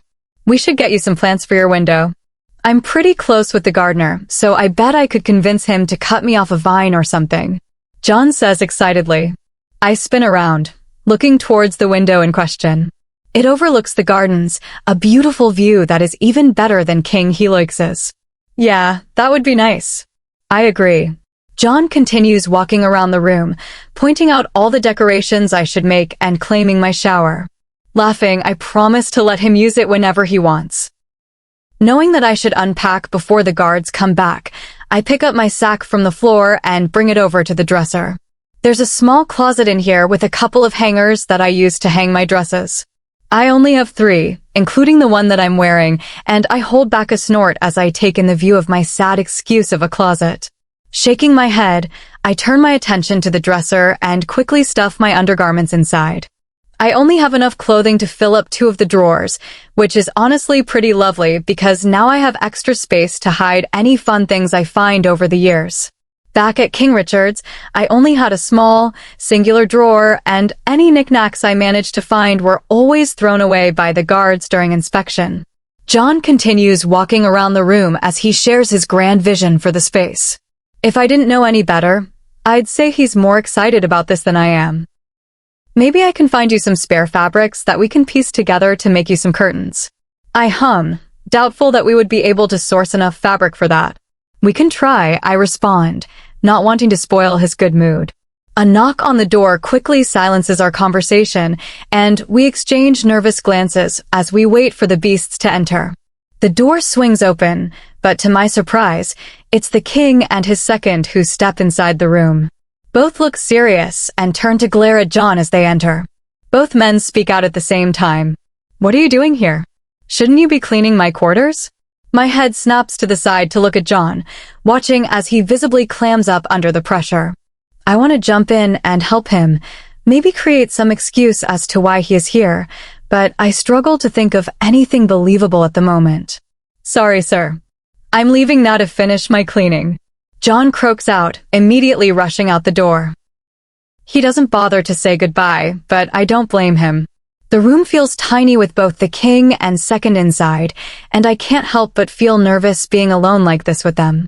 The second doesn't look happy to be here and eyes me with disdain.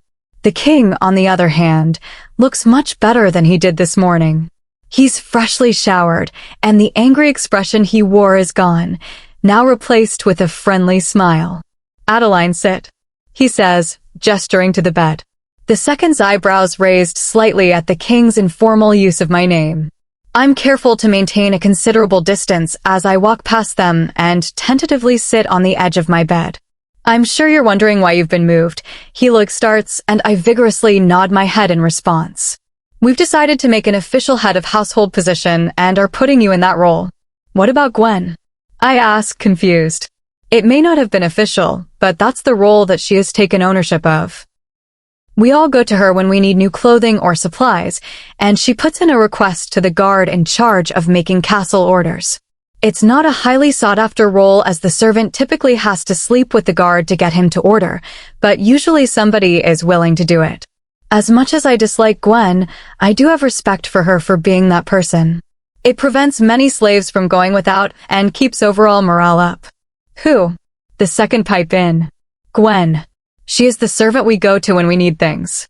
I answer, purposely leaving out the details of how exactly she gets those things. The second frowns, apparently not having any idea who I'm talking about. King Helix doesn't look to have any clue either. Oh, wait, the second starts, turning to Helix and snapping his fingers in recognition. That's the slave that brings in our human shipments. I frown at the term human shipments, but nod my head anyway in confirmation that that's her. The second turns back to look at me. She has been moved into your old role, he says. Helix still looks confused about who we are talking about, but shrugs in indifference. Anyways, Helix says, changing the subject. We will meet tomorrow to discuss in more detail, but you're to be in charge of all things slave-related. Necessities, jobs, things like that. I nod, anxiety rushing through me. I don't want to be involved in the same things as Gwen, and I surely don't want to meet with the king tomorrow to discuss the technicalities that come along with the role. The king's smile falls and is replaced with confusion as he watches my expression. I'm not sure what he expected me to do. Jump up and down in joy. Helix turns to look at his second, his voice firm as he commands him to leave.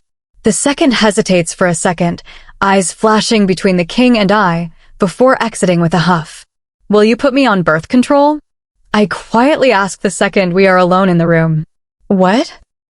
If I'm to sleep with the ordering guard, then I would like to be on birth control to prevent pregnancy, I respond, doing my best to keep my voice steady.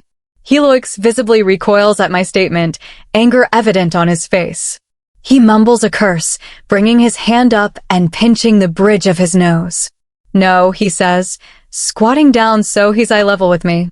I'll give you a budget to spend from. That's what we will be meeting tomorrow to discuss how much money you will need.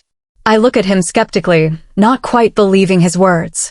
That's not how things are ever done. Helix continues watching me before slowly extending his arms and placing his hands on my face, cradling my cheeks in his hands. Addie, you won't have to do anything you don't want to do. He promises.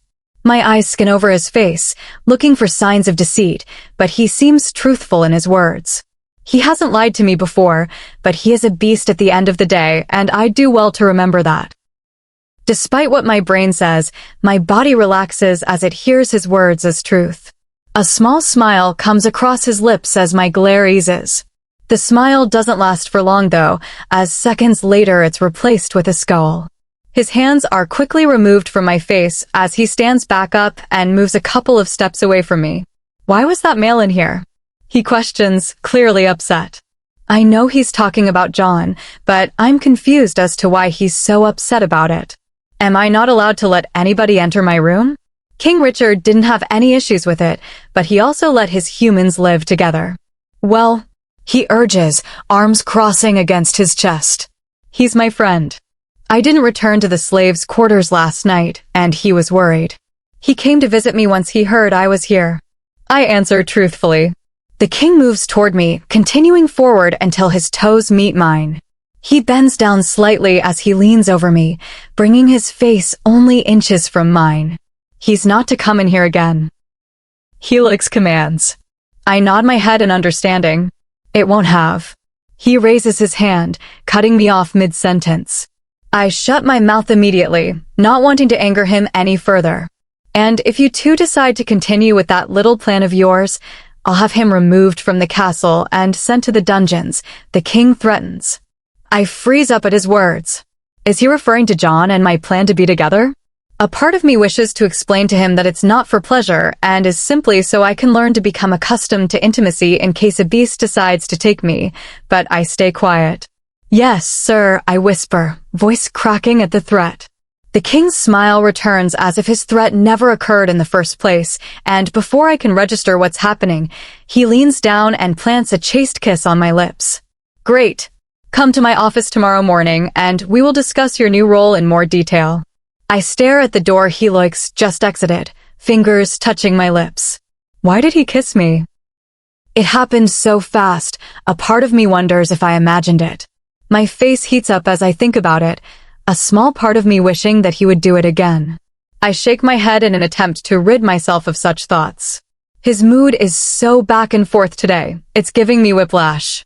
What am I going to say to John? I need to tell him what the king said and warn him to be careful, but I am wary that it will anger the king if I'm seen with him again.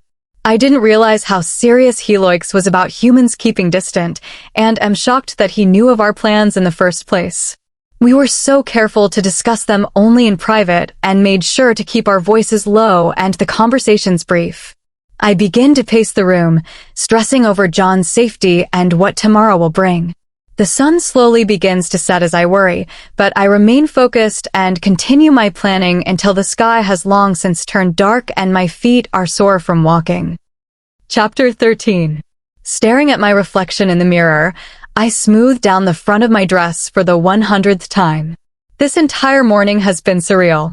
I had a whole bathroom to myself to get ready, a luxury I've never had before, and didn't have to rush across the castle and up 6 flights of stairs to get to work.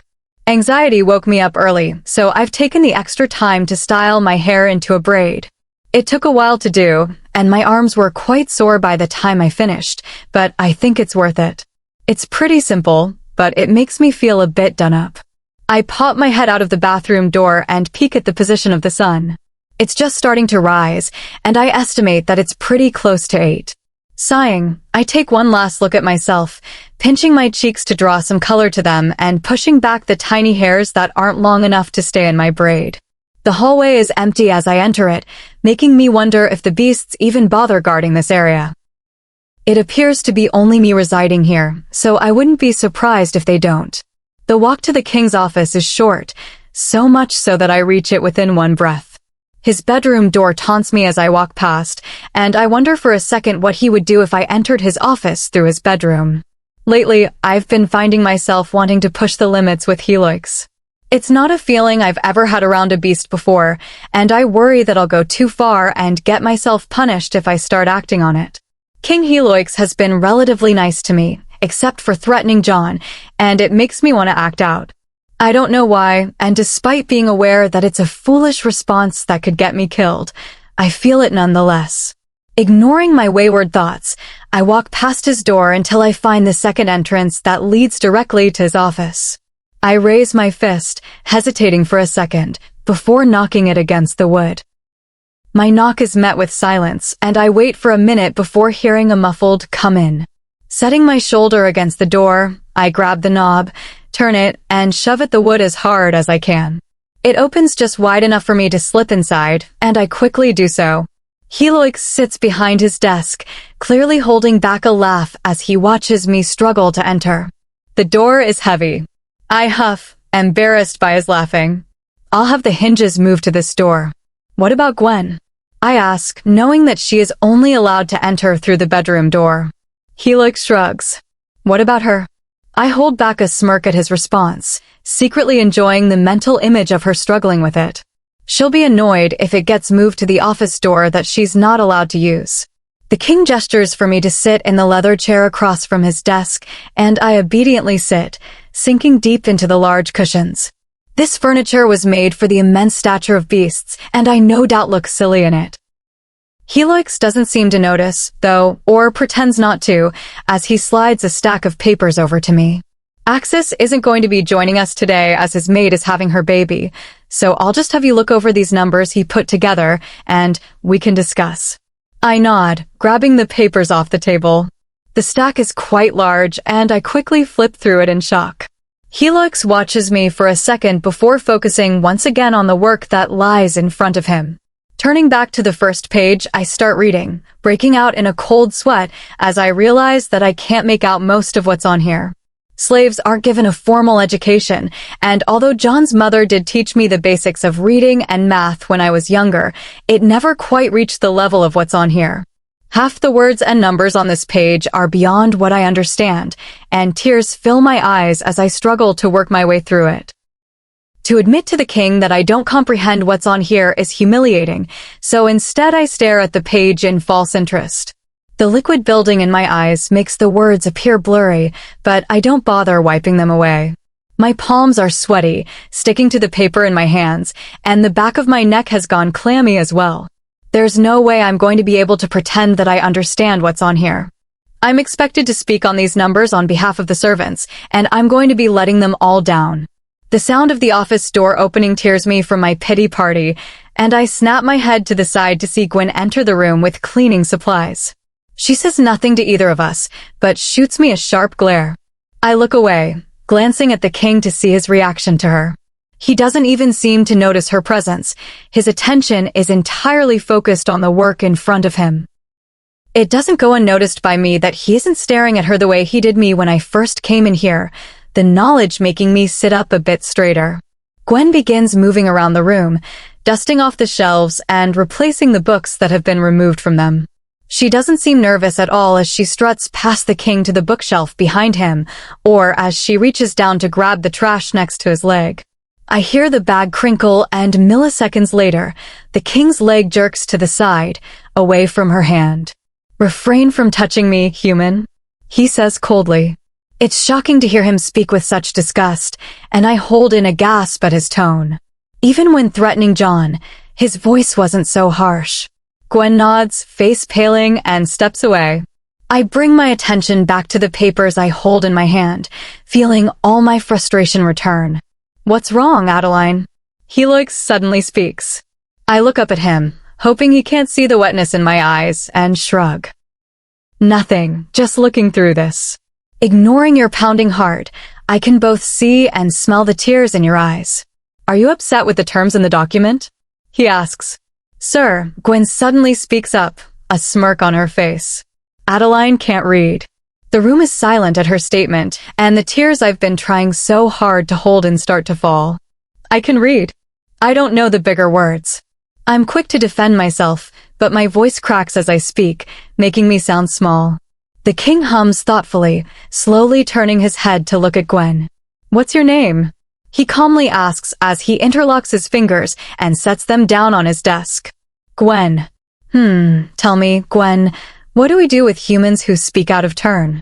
Gwen's haughty demeanor quickly fades, her skin once more going pale. She immediately drops her head to the ground in submission, her hands tightly squeezing the cloth between them. They lose their tongue. She answers him, voice quiet for the first time. The king agrees, dismissing her from his office.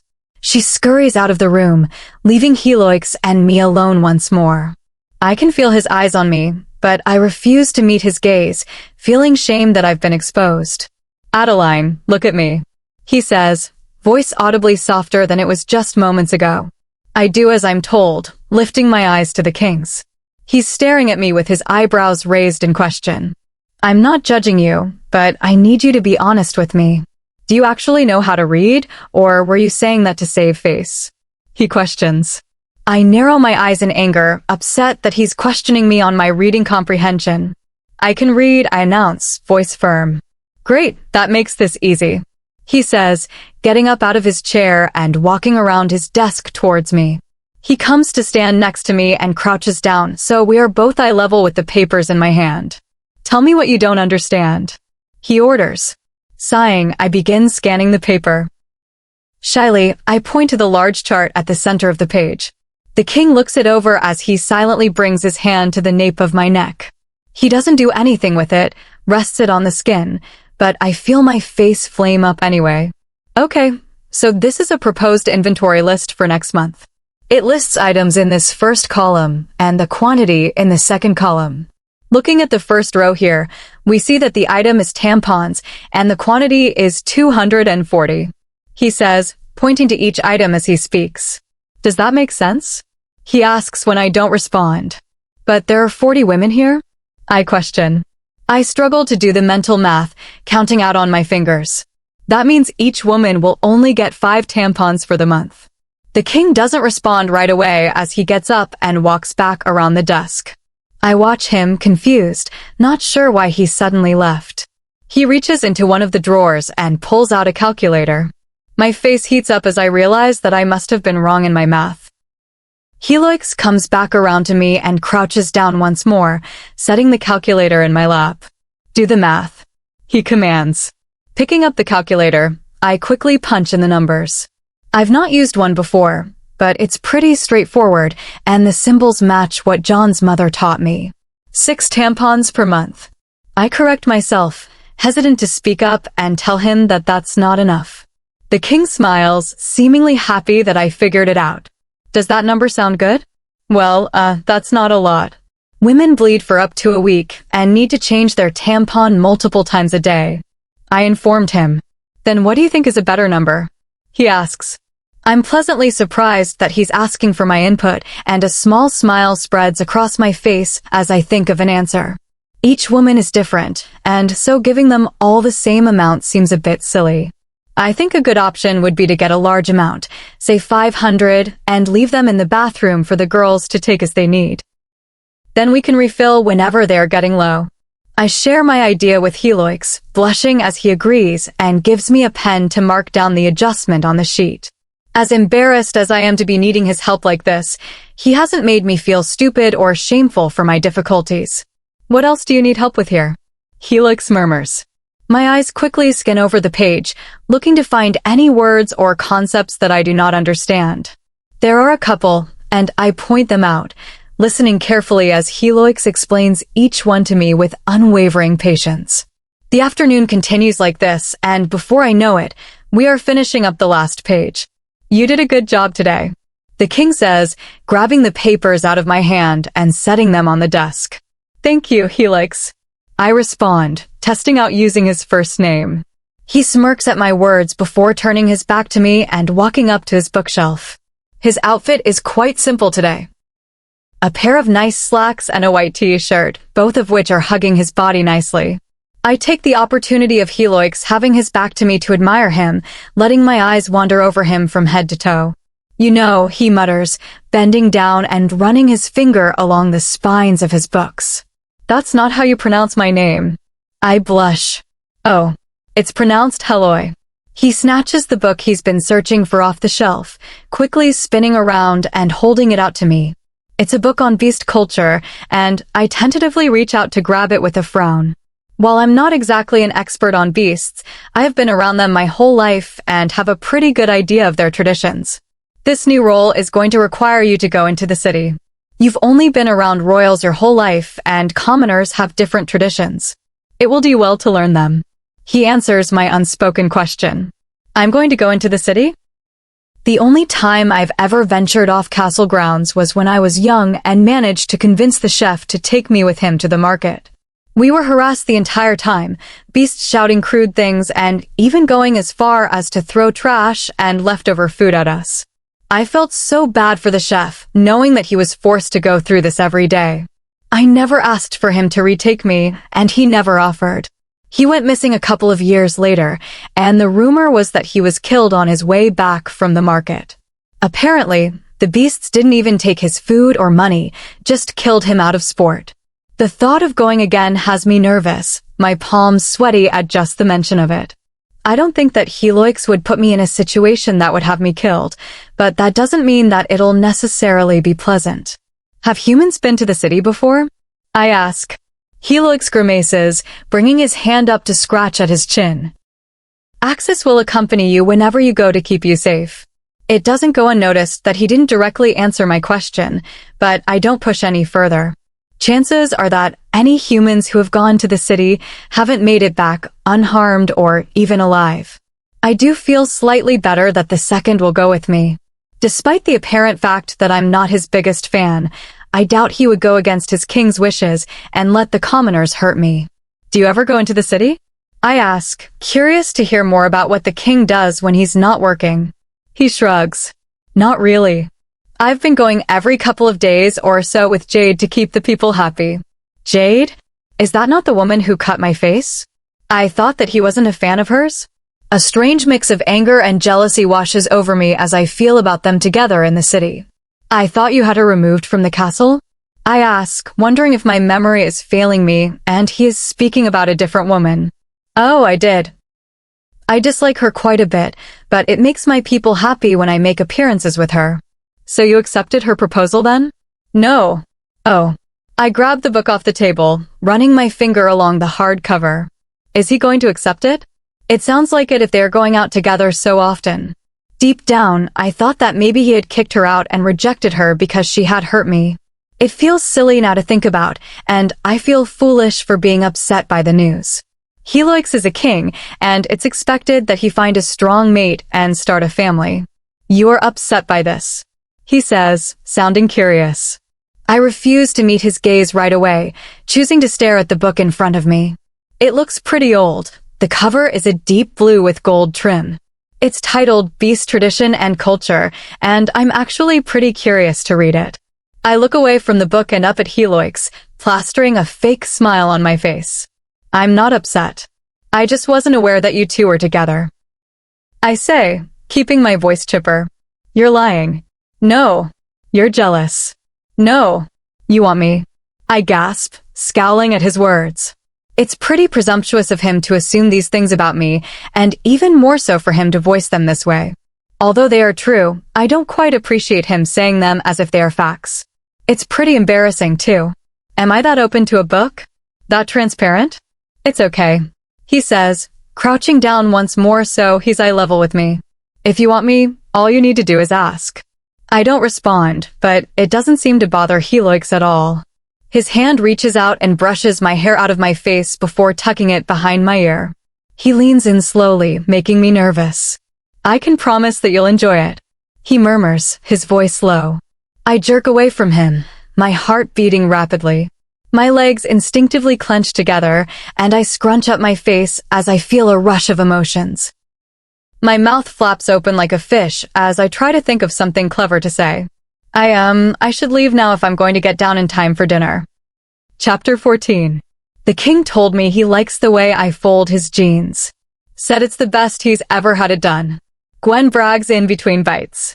She's been at this all week, every day, talking about some compliment the king bore her. It's pretty annoying to listen to and often makes me angry. Everybody else eats it up like butter, though, wanting to hear more about the king and his actions.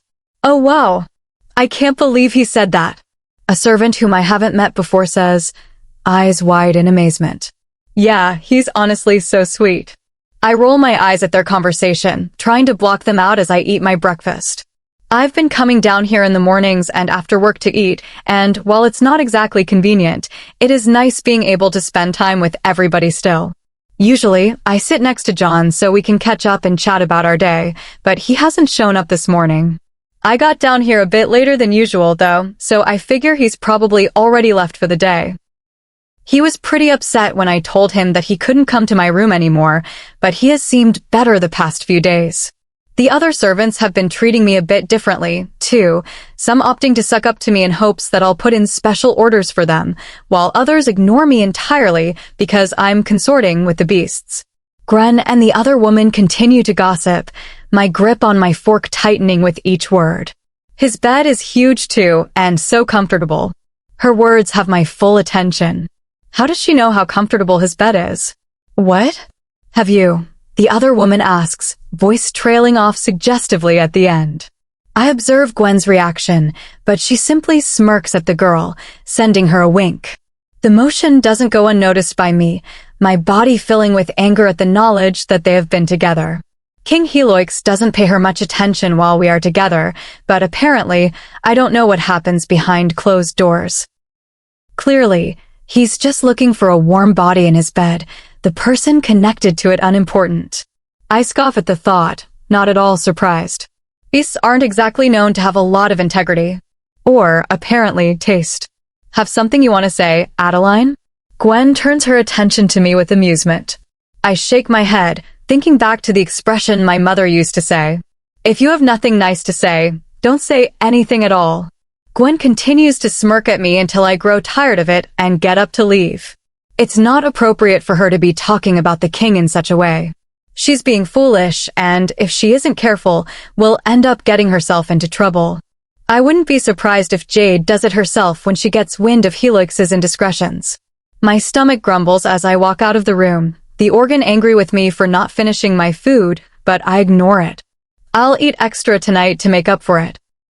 Helix said that he would have a desk put in my room for me to do work, but we have just been sharing his desk in the meantime. It's a bit inconvenient, both of us taking up opposite ends of the surface, but it gets the job done. As promised, he also switched the hinges from his bedroom door to the office so I can enter and exit as I please. It's been a lifesaver, especially on days when he isn't there to let me out. I take my time as I walk to his office, happy that none of the guards are giving me any trouble. Heloix is sitting behind the desk as I enter, and I give him a curt nod before heading over to my end of the desk and sitting in the office chair he had put in for me. "How was breakfast?" he asks, continuing to stare down at the papers in his hand. "Good." My voice comes out harsher than intended, causing Heloix to glance up at me in confusion. He doesn't comment on it, though, instead opting to shake his head and focus back on his tasks. He's already laid out all my work for today and put little sticky notes explaining things that he thinks I won't understand. Quite presumptuous of him to assume that I don't know what I'm reading. I quickly scan over the notes, making sure that they aren't anything that I need, before crumpling them up and tossing them in the garbage. The paperwork is boring and repetitive, and I don't for the life of me understand how Heloix does this all day long. I've only been at it for a week or so now, and I'm about ready to rip my hair out. My mind wanders as I skim over the papers, constantly going back to the conversation Gwen had today. I wonder when Heloix and Gwen have been seeing one another. I arrive before her in the mornings and am with Heloix all day. She must wait around for him in his apartment, probably drinking all his wine and folding his clothing just right. I roll my eyes at the thought, annoyed that she has gotten into my head so badly today. Hours pass in tense silence. The king tries to start a conversation a few times, but quickly gives up after receiving only curt responses from me. A part of me feels terrible for being so mean to him, but my anger and, if I'm honest with myself, jealousy, far outweigh any pity I have. It's hard to focus with all your huffing and puffing over there. Helix snaps. It's the first thing he said to me in over an hour, and in surprise, I snap my head up to meet his gaze. "What's your issue today?" He continues, "You've been in a bad mood since you arrived." "Nothing. I'm fine." Heloix rolls his eyes at my answer, slamming his pen down and turning to face me. "That's clearly not true." if you are upset about. Our conversation is cut off as Gwen saunters inside with her head held high. I watch her through squinted eyes as she begins her cleaning. Every little thing she does aggravates me, from the way she bends at the waist instead of the knees to the small grunts she makes every time she has to reach up for something. Helix watches me watching Gwen, but I don't care. So what's your issue? He asks, continuing our conversation. Sigh, I drag my eyes away from Gwen to look at Helix. I told you that I'm fine, I argue. At this point, I'm not even sure why I'm so angry with Helix. His entire presence is making me mad, and I want nothing more than for him to drop the subject. You're so wound up, he says, a sly grin spreading across his face. I could help you with that. The inappropriate remark isn't lost on me, and under everyday situations, it would make me blush, but all it does now is deepen my frustration. No thanks. I'm sure Gwen would appreciate that more than I retort, lip curling at the words. Gwen freezes in her movements, her grin quickly transforming into a blank stare. She was happy enough to brag about their endeavors this morning, so I'm unsure why she's acting so shy now.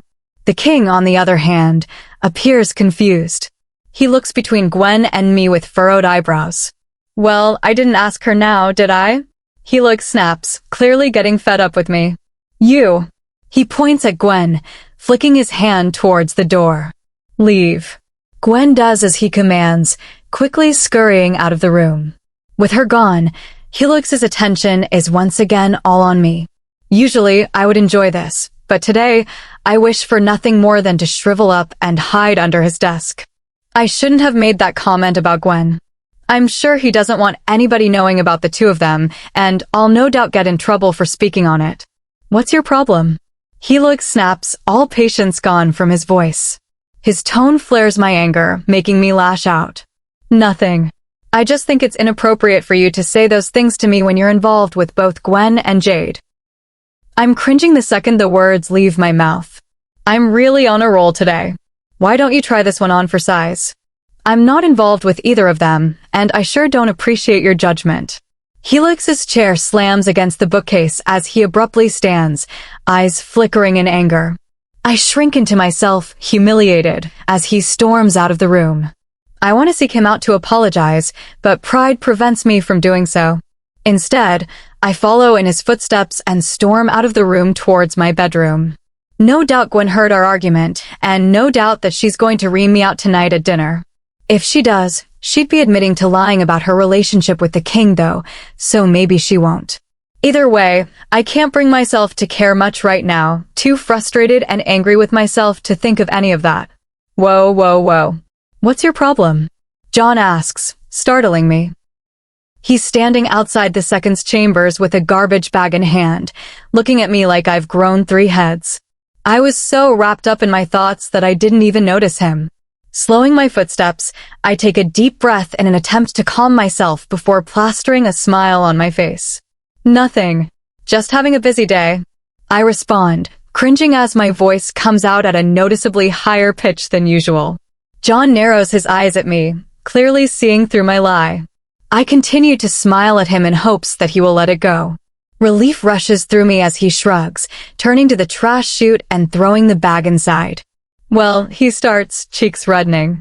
I have a favor to ask of you. What is it? I watch in amusement as John fidgets for a second, awkward movements that remind me of when we were young teens. Can you put me in the kitchens? The kitchens? Cleaning for the royals is relatively easy, and the kitchens are well known to be one of the most demanding jobs to have. Knowing John, it's probably for a girl. It wouldn't be the first time he's switched around his jobs to get close to one, and I'm sure it won't be the last. Yeah, I can try to do that, I respond, a genuine smile coming across my face. Who is she? Emma. I met her the night you went missing. She was feeling so guilty asking you to work in the kitchens with her, and we ended up chatting all night. She's really cool. My heart warms hearing him talk about her. Emma is great, and I could see them being a cute couple. That is, if humans were allowed to date. The knowledge that we aren't allowed to be with one another or have a family still upsets me, but I do my best not to think about it. There's no point in dwelling on things that I can't change. John excuses himself to head to the servants' quarters for dinner, and I watch him leave with a heavy heart. I miss being able to hang out with him and walk the halls together. I'm aware that we were breaking the rules by planning to have a relationship, but I don't understand why we can't even be friends. In another world, I would bother Helix about it to try to change his mind, but after our argument today, I think that would be one of the worst things I could do. Sighing, I continue my walk to my room, hoping to sneak in a quick shower before going down for dinner. I've been taking advantage of having my bathroom and showering multiple times a day, even if I just stand under the spray and enjoy the warmth most of the time. Making it to my room in record time, I fling open the door, surprised to see a small desk sitting in the corner of the room. It's finally arrived. There are a couple of papers sitting on it, along with a small box sitting on top. Excitedly, I make my way over, smiling as I take it all in. The papers look to be simple order forms, but the box has me confused. I quickly snatch it up and tear off the lid, dropping it immediately on the floor as I notice what's inside. The coins scatter along the floor, letting out loud clinks as they bang against the surface. I rush to pick them up, my mind running 1,000 miles a minute. Who left this here? Is this some trick? An attempt to frame and accuse me of stealing from the king? I need to bring this to Helix and explain what's happened before anybody has the chance to frame me. I hastily grab all the coins that have fallen on the floor and shove them back into the box. Once they are secure, I push the lid back on and rush out of my room, sweat accumulating along my eyebrow and neck. I'm careful not to draw any unwanted attention to myself as I rush to the king's office door, praying that he has returned after our argument today. Grabbing the handle, I don't hesitate to push on the door, cursing quietly as I realize it's locked. The king must have come back and locked it, meaning that the only way to access him is to go through the bedroom. I hesitate on it for a second as I weigh the pros and cons, quickly deciding that the mysterious coins are more important than his current frustration with me. Scurrying over to the bedroom door, I ram my shoulder against it to shove it open. I wince at the contact, knowing that it'll leave a bruise tomorrow, but that's a problem I'll deal with then. Helix whips around as I enter, eyes completely black and body low to the ground as if to attack.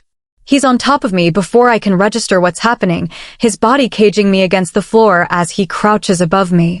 The box almost falls out of my hand as I'm pushed to the floor, knees smacking harshly against the surface. What's happening? He growls out, voice sounding more animal than man. I've never seen a beast so close to shifting before, the proximity making my heart pound. I found a box of coins in my room. I blurt out, desperate to claim my innocence before he can hear otherwise. Helix takes a second to register my words, but once he does, the change is immediate. He moves off of me, grabbing my arm in the process and pulling me to my feet. What? I went in my room after you stormed out, and there was a box on my new desk filled with coins. I don't know how it got there or why. I spit out, stumbling over my words in a rush to get them out. Helix rubs his hand over his face, struggling to compose himself after his almost shift. I'm aware. I put it there this morning. Did you see the note I left? No? Obviously. Running in here like you're being chased, making me almost shift. Helix says, sounding tired. He throws himself down on his couch and visibly melts into the cushions. I feel a bit silly having rushed in here like this and causing a panic. Looking down at my feet, I shuffle them slightly, wishing for nothing more than to be invisible. I thought that somebody was trying to frame me, I explain, hoping he isn't too angry about my outburst. Yeah, I gathered that, Helix says, not so subtly kicking me out. If there isn't anything else you need, I've got some work to get back to. I hear the unspoken command loud and clear, cheeks flaming as I rush out of his space. The guard eyes me wearily as I exit, no doubt wondering why I am coming in and out so much today, and I give him a slight nod before walking back to my room. The room is a mess when I enter. The chair is knocked over and papers are scattered all along the floor from my hasty exit. Sighing, I set my box down on the desk and started looking through the documents for the note the king left me. I find it still sitting on the desk right next to where the box was placed and rush to get it open. My heart drops as I take in his words, Guilt at being so nasty to him today eating at my mind. Buy yourself something nice when you go to the city. Should you need more, you are always welcome to stop by and ask me. He likes. Chapter 15. He likes his POV. Are you going to tell her? Axis asks, his eyebrow quirking up in question. I shrug, pretending to read over the papers on my desk. He's been pestering me about Adeline since that sad excuse of a dinner a couple of weeks ago, and I'm very quickly growing tired of it. No, I don't plan on it, I respond, keeping my voice curt in the hopes that it will end his prying. Then what are you going to do about her? I slam my hand down on the desk in frustration. If I knew what I was going to do, I would have done it by now. Realistically, I know what she needs to go, but having her around me all day is only making it harder for me to pull the trigger on sending her away. There's just no way I can have a human as a mate. They are meek and small, and my people will tear her apart the first chance they get. We royals are able to tolerate them as we've grown up around them our whole life, but the commoners have not had that same experience. They see humans as pests and oftentimes will put them down whenever they come across one. I don't know why my beast chose her, and if I could go back in time, I would have never bought that human shipment from King Richard. Since the first day she arrived, I've been begging my beast to pick a different mate and let this one go, but he's adamant. He finds Adeline endearing, and it's getting harder to control him around her. Shit, she's only been here for a couple of months, and I've almost lost control more times than I ever have before. It's embarrassing to say the least, and reflects poorly on me. Her presence has kept me from operating at full capacity, only serving to prove that she is a weakness. Not to mention the angst the guards have been feeling recently. My beast forced me to put a halt to all human executions since she arrived, for fear that she would be hurt. Unfortunately, it's making the guards restless, and outsiders are beginning to get word that I have a soft spot for humans. Well, what are you going to do? Axis urges. I don't know. I can't have a human as a mate. They're weak and small, and my people will revolt. Axis hums, bringing up his hand to scratch at his chin while he thinks. I can't help but feel jealous of him at this moment. His beast chose his mate when he was much younger than I, and she has proven to be a strong and capable woman. To be completely honest, I was beginning to think that my beast would never choose one and that I would be forced to marry Jade. I watch as Axis reaches over and grabs the bottle of whiskey off my desk. He refills his glass and gestures to mine, wordlessly asking if I want a refill. I shake my head no. I've had enough today and want a clear head for tomorrow. Adeline has been working more frequently in her bedroom, but still comes in the mornings to pick up paperwork. I want to make sure I'm in tip-top shape when I see her. To be honest, I'm surprised at how well she's doing at her job.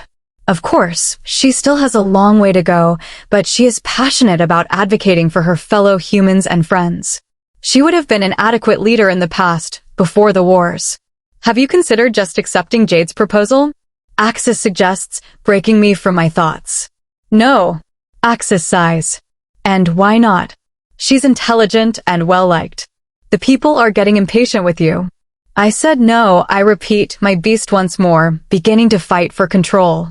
I lean down to rest my forehead on my desk as I rein him in. He is constantly fighting with me now, pushing to come out and claim Addie as his. With each passing day, it's getting harder to control him, and I'm starting to fear that if I don't get rid of her soon, he will do just that. I've tried a couple of times now. I've gone as far as filling out and sorting out all the paperwork to have her transferred, but I can't ever seem to pull the trigger. Something always gets in my way and prevents me from doing so. The most recent was during her freak-out about the coins. I was seconds away from sending the transfer request to King Richard, offering her to him free of charge, when she barged into my room like a bat out of hell. By the time she had left, I had lost the strength to do so, fearful that she wouldn't have anybody to protect her when I'm gone. King Richard offers a relatively safe environment for slaves, but mistreatment still runs rampant in his kingdom. Adeline is so tiny that I worry she will fall victim if I'm not around to protect her. I know you've already started the bonding process, Axis speaks up once more, folding his hands in his lap as he closely observes my reaction. I curse internally, having hoped that he wouldn't have noticed. I'd had too much to drink that night, and Adeline's wound looked so painful.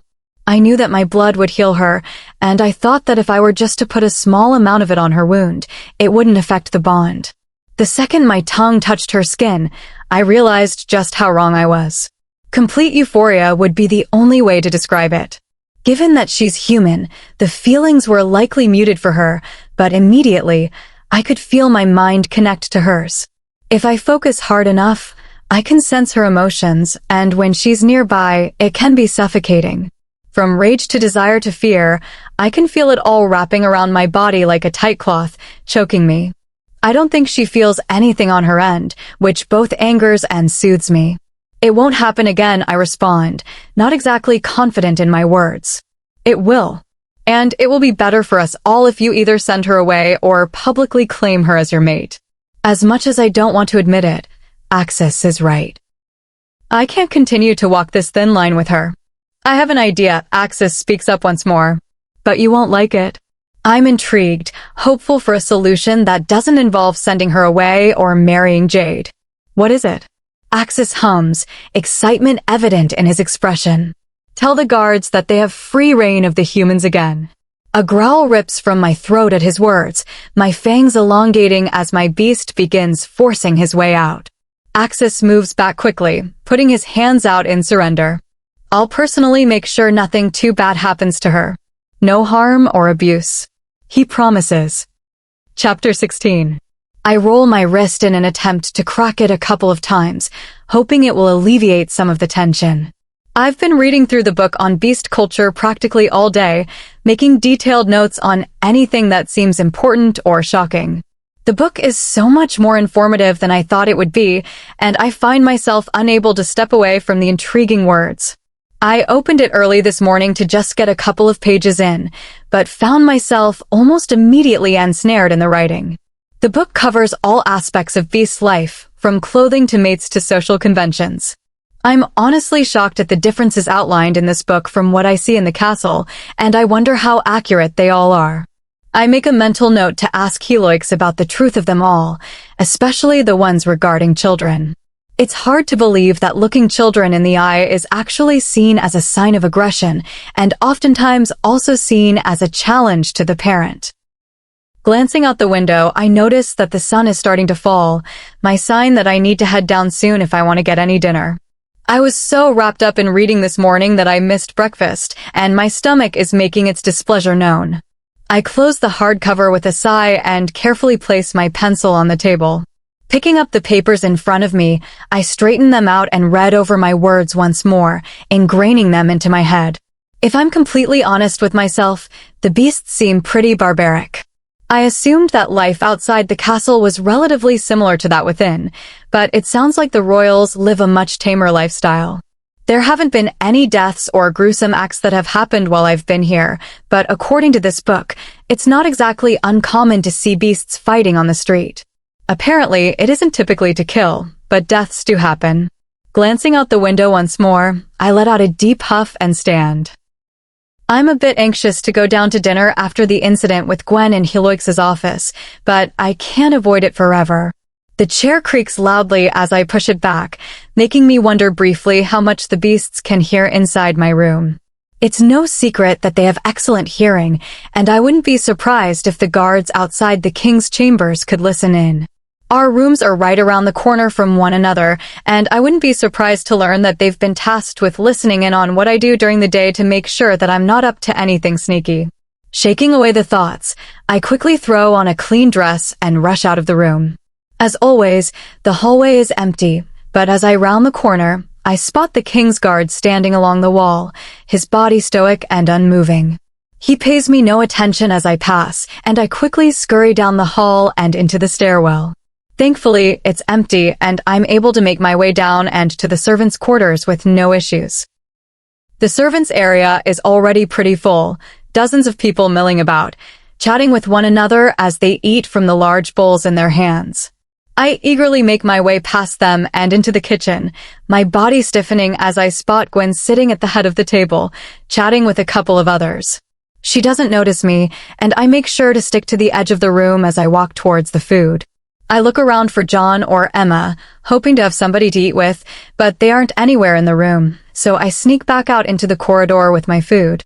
I haven't really made any friends in the castle, and almost always find myself regretting it whenever I am forced to eat alone. In the beginning, I was too nervous and shy to talk to others, but now that I'm sleeping upstairs and only coming down a couple of times a day, I don't have time. I post up near the entrance to the woman's bedroom and lean back against the wall as I begin shoveling food into my mouth. Today's dinner is simple rice and beans, but it is incredibly filling.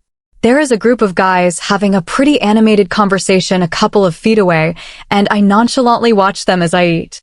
The taller of the two, who I believe works in the kitchens, gestures to his arm with wide eyes. Just about ripped my arm off. The poor ladies never saw it coming. The other man scoffs, shaking his head in disbelief. Can't believe it. I hope they'll be back soon. Maybe. If they do, I'll be surprised. They are interrupted as another joins the two, her face set in a deep frown. Don't speak like that. The kitchen girls always come back, she says, crossing her arms over her chest in anger. The taller man who started the conversation shrugs, seemingly unaffected by her words. I continue watching the group, still not sure exactly what they are talking about. I'd be lying if I said I wasn't a little worried, though, given that both John and Emma now work in the kitchens, but I do my best to keep my worries at bay. Addie. I immediately recognize the voice as John's and spin around to face him, a big smile on my face. John. I was looking. My sentence is cut short as I take in his current state. Saying he looks worse for wear would be the understatement of the century. His face is unnervingly pale, with large, dark bags under his eyes. His hair hangs limply over his forehead and eyes, but underneath, I can make out the redness from crying. What's wrong? I ask, worry filling my body as I continue to take in his person. Some beasts came and took a handful of kitchen girls today, he says, loudly sniffling as he reaches up and wipes away a small tear. Emma was one of them. I furrow my eyebrows as I take in his words, unable to process the meaning behind them. What does he mean they took the kitchen girls? Took them where? There haven't been any incidents in the kitchens the entire time I've been here, and there are no guests in the castle to make a ruckus. What do you mean? I ask, confused. John sighs, running a shaky hand through his hair. He refuses to look me in the eye, instead staring up at the ceiling. I reach out to put a hand on his arm in an attempt to comfort him, but he moves away from me. Some guards just came into the kitchens and took them. I don't know where to or why. None of them has returned yet. Abruptly, he drops his gaze to mine and shoots me a sharp glare. You don't know anything? Figured you'd have already heard about it since you and the king are so close. He snarls at me, anger taking over his tone and facial expression. I take a step back at the sudden hostility, unsure how to react to it. He knows that I'm not that close to the king and that I don't have any insight into what happens around the castle. We haven't really spoken in a couple of days anyway, and when we do, the conversations are short and awkward. Of course, I don't know anything. I retort, defending myself from his accusation. John ignores my statement and begins glaring at the ceiling once more. I know that he's not really upset with me, just confused and scared. As much as I'd like to pretend like I don't know why they took the girls, given the beast's nature, I just know that it was for their pleasure. It happened every once in a while at King Richard's, and although nothing of the sort has happened since arriving here, it would be foolish of me to think that this place is an exception. Sighing, I reach out once more and put my hand on John's arm. This time, thankfully, he doesn't jerk away. I can try to ask about their health when I meet with the king tomorrow. That's if the girls don't come back tonight, which I'm sure they will. I offer. John nods his head, agreeing with my suggestion. I doubt that I'll get any useful information from the king, but it doesn't hurt to ask. Why don't you eat some food while we wait? I suggest holding out my half-full bowl of rice. John nods and leans back against the wall next to me. He grabs the bowl from my hands and begins eating, shoveling the food into his mouth in large spoonfuls. My stomach grumbles at the sight of him eating my dinner, and as I glance towards the kitchen, I notice that the food has finished during our conversation. Oh well, John needs it more than I do. Silently, we wait together for the girls to return. Minutes quickly turn to hours, but they never appear. A couple of others stay up as well, clearly waiting for the servants, but one by one they go off to bed. John pushes himself off the wall as the last person leaves, turning to me with a sigh. "You should get back to your room. It's not safe this late at night," he says, nudging me towards the main hallway. Shrugging, I ignore his nudge and lean back against the wall. It's already too late for me to go back. I'll sleep in the women's chambers tonight. We continue waiting by the wall until our eyes are drooping and our knees start to buckle. Anxiety eats away at my insides as terrible thoughts of what has happened to these girls rush through my head. We should go to bed. I finally say, feeling ashamed for giving up. You go. I'll wait just a bit longer. I nod, wishing John a good night before heading inside the women's chambers. It's dead silent inside, and I sneak over to my old bed and crawl inside. My mind continues to race, dark thoughts clouding my mind as I fall asleep for the night. Hopefully, I will get some answers from Helix. Chapter 17. Not surprised to see you slept down there. Scared of the big bad beasts? Gwen taunts, her toe clipping my heel as she walks behind me. I ignore her as I stumble, forcing myself to take a deep, calming breath as I regain my balance and continue walking as if I never paused in the first place. I was nervous about the teasing I would get this morning from her after she realized that I slept down in the servants' quarters, and I am quickly realizing that she is in no mood to disappoint. She's been following me around all morning, latching onto my side the moment she spotted me trying to sneak out of bed. Her taunting and berating came immediately, and I clenched my hands by my sides as she cut deep with her words. Innocent women are missing, probably under challenging situations, and all she cares about is insulting me. I'll take your bedroom if you don't want it. The king is probably going to give it to me anyway. I'm sure he'll want me close now that he's had his fill of you. I scoff, ignoring her words. I'd say that the king has more than loudly expressed his disinterest in her, but if she wants to believe otherwise, then who am I to stop her? Her footsteps are loud as trails being made, the noise drawing unwanted attention from the guards. In another world, I would snap at her to be quiet, but I refrain, knowing that that'll only cause her to be louder to spite me. How she doesn't seem to fear the beasts, I'll never understand. It's pretty foolish of her and will someday get her into trouble. Did you hear that the second ordered me to be the king's personal assistant this afternoon? I'm sure I don't need to explain to you what that means. I'm sure he did, I respond, not believing any of her words. The last time I took what she said to heart, I was made to look like a fool when they were discovered to be lies, and my outbursts landed me in hot water. You can ask King Helix yourself if you don't believe me. I was told to stay late after my shift tonight. She taunts, trying to egg me into asking him. She continues on as we walk through the hallways, my anxiety spiking every time her loud noises draw the attention of the guards. As we come upon his office door, Gwen shoulders me and walks ahead to the entrance that leads to his living quarters, her smirk falling as she struggles to heave it open. I watch for a second, internally satisfied at watching her fail, before entering Helix's office. He sits at his desk as usual and eyes me intently as I enter. I try not to stare as I give him a quick once-over, my attention lingering for just a moment longer on his arms exposed beneath his rolled-up sleeves and his chest that peeks out from behind his barely buttoned-up shirt. Good morning. I greet him, moving to stand behind the chair opposite his desk. Since having the desk put in my room, I don't typically come in here without notice, but my desperation to find some answers to the missing kitchen girls has me rudely inviting myself into his space. My sweaty palms grip the top of the chair as I cycle through the different ways to approach the subject. If I come in here demanding answers, I won't get any, and I will likely make the king angry. I was hoping to come up with something on my way here, but Gwen's talking distracted me the entire way. I take a deep breath, preparing to ask for answers, but am cut off as Helix drops his pen on his desk and crosses his arms over his chest. Where were you last night?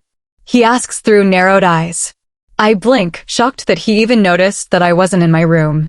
Some women were taken from the kitchens last night. I waited down in the servants' quarters until late, hoping to see their return. I answer, trying to gauge his reaction when I mention the kitchen women. He gives no response, eyes flickering as he watches me. Why did you not come back? Who did you stay down there with? My eyes widen at his questions, and I feel slightly panicked at how direct they are. He asks as if he already knows the answers, as if this is some test. I wouldn't be surprised if it was. It's unsafe to walk through the halls at night. I was by myself.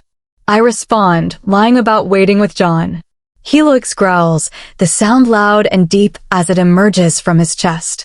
It catches me off guard, but I try not to let my fear show as I stare at him. That's not what your sense says.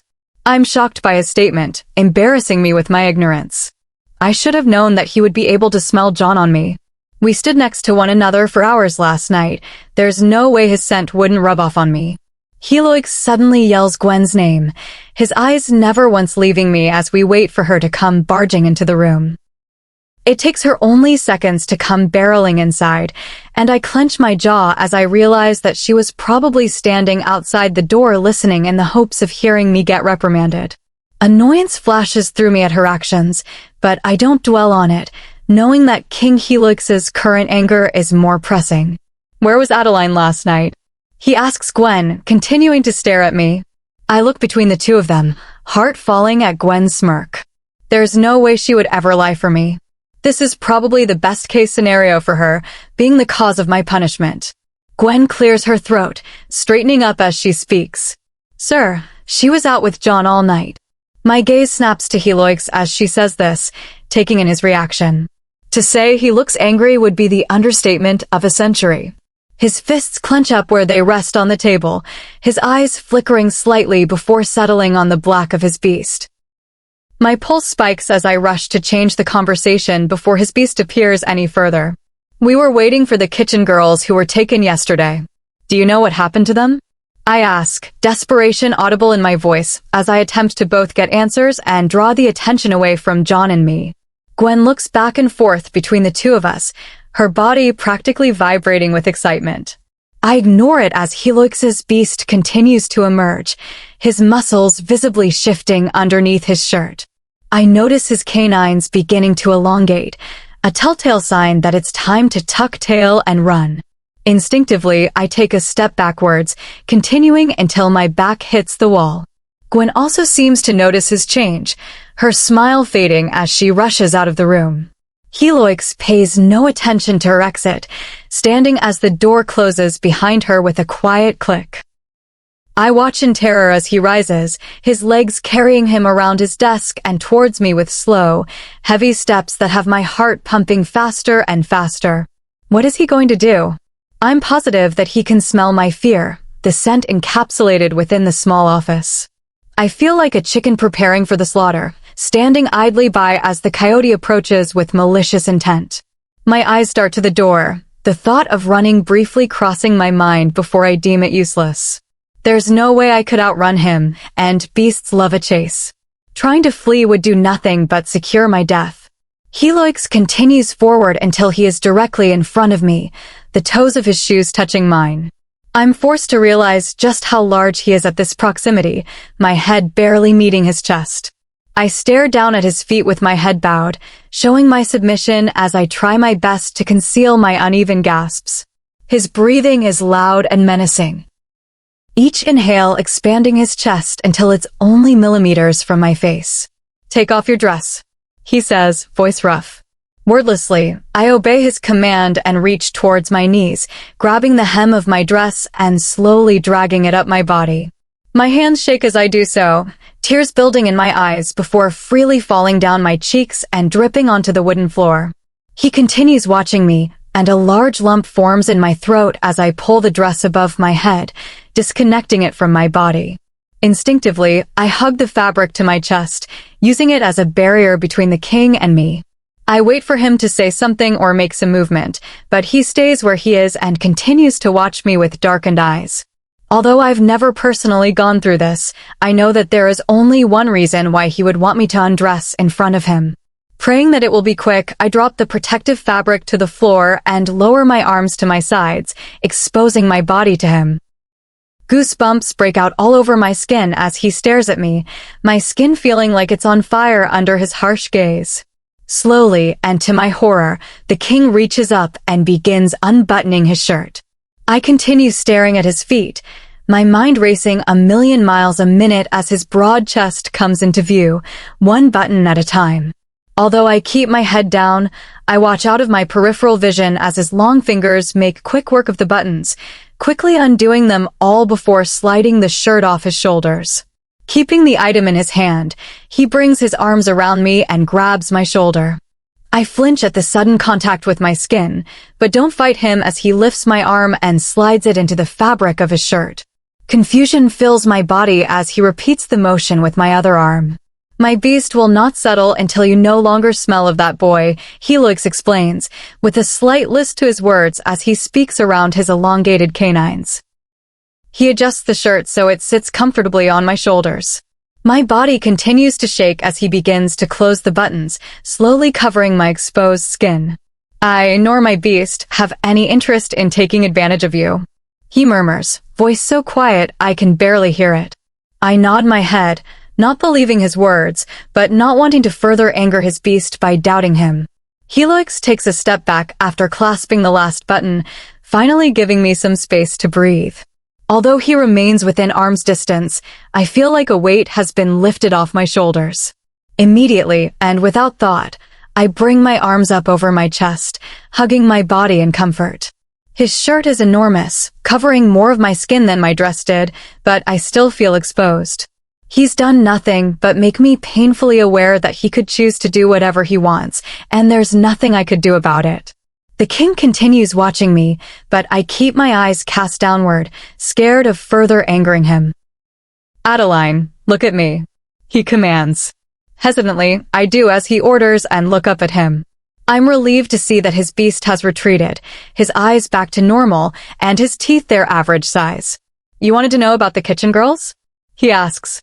I nod in response, the motion slow and slight. Well, there isn't a tasteful way to put it. He starts, bringing his hand up to scratch at his jaw. They spent the night with the guards. Despite the vague language, I know what he means. My heart fell at his words, anger flaring deep within me at the knowledge of what had happened with them. They're all alive and will probably all find their way back to the servants' quarters sometime today. Helix continues, not at all sounding remorseful. I nod once more at his words, not having anything to say to him. The room is silent, neither of us making a move or speaking any further. I feel Helix watching me while I, on the other hand, do everything in my power not to look at him. Awkwardness fills the room as we both stand frozen, my body rooted to the spot in fear. I want Helix to excuse me, to tell me to leave, but he does not. I wait another minute or so, hoping for him to speak up, but am met with only more silence. Tentatively, I bring my attention to the door and gesture at it, silently asking for permission to leave. No, Helix says, voice firm. My beast will not let you leave. Fear relights within my body at his words, the unknown filling me with dread. Why can't I leave? Is he planning to punish me? To take me into his bed? Will he harm John? Helix clears his throat, taking another step away from me. Don't take this the wrong way. He starts, putting me immediately on edge. I eye him warily, watching through narrowed eyes as he runs a hand through his hair. He looks exhausted, despite it still being relatively early, but I struggle to place the other emotions he conveys. If you leave, my beast will come out and I will harm your friend, Helix admits. My chest deflates at his words, pain striking me in the heart at the thought of John being harmed. Please, I beg. It's not his fault. He didn't do any dash. Helix raises a hand, cutting me off mid-sentence. I watch as the muscles in his chest quiver, a sign that his beast is fighting once more to come out, and I immediately regret speaking up. Defending him isn't helping. You need to stay with me until my beast calms down. Stay with you? I ask. Yeah, probably throughout the night. Chapter 18. What do you want for dinner? Helix asks, glancing up at me from behind his desk. I shrug, not sure what to say, and sink further into my chair. I've been sitting here all day watching Helix work, purposefully pretending like I haven't noticed his constantly flickering eye color. For the past couple of hours, the urge to pee has set in and grown quite painful, but I'm fearful of leaving Helix alone to go to the restroom. With the way things are going, I wouldn't be surprised to come back to find Helix gone, prowling the hallways. Helix clears his throat. I'll make something simple. Do you want anything to drink? No, thank you. The last thing I want is a repeat of the last time we drank together. My memory of that night is still hazy, but knowing that I wasn't in control is enough to keep me away from alcohol for the rest of my life. Okay, he murmurs, sounding upset as he reaches up and rubs the back of his neck. Helix continues to stare at me for a moment longer before bending and reaching into the side drawer to the left of his desk. I can't see what he's doing, but I hear the sound of glass clinking together, and seconds later, he pops back up with a bottle and a glass in hand. He sets both objects down roughly, a bang ringing out throughout the quiet of the room as they make contact with the desk. Helix grabs the top of the bottle and pours himself a drink.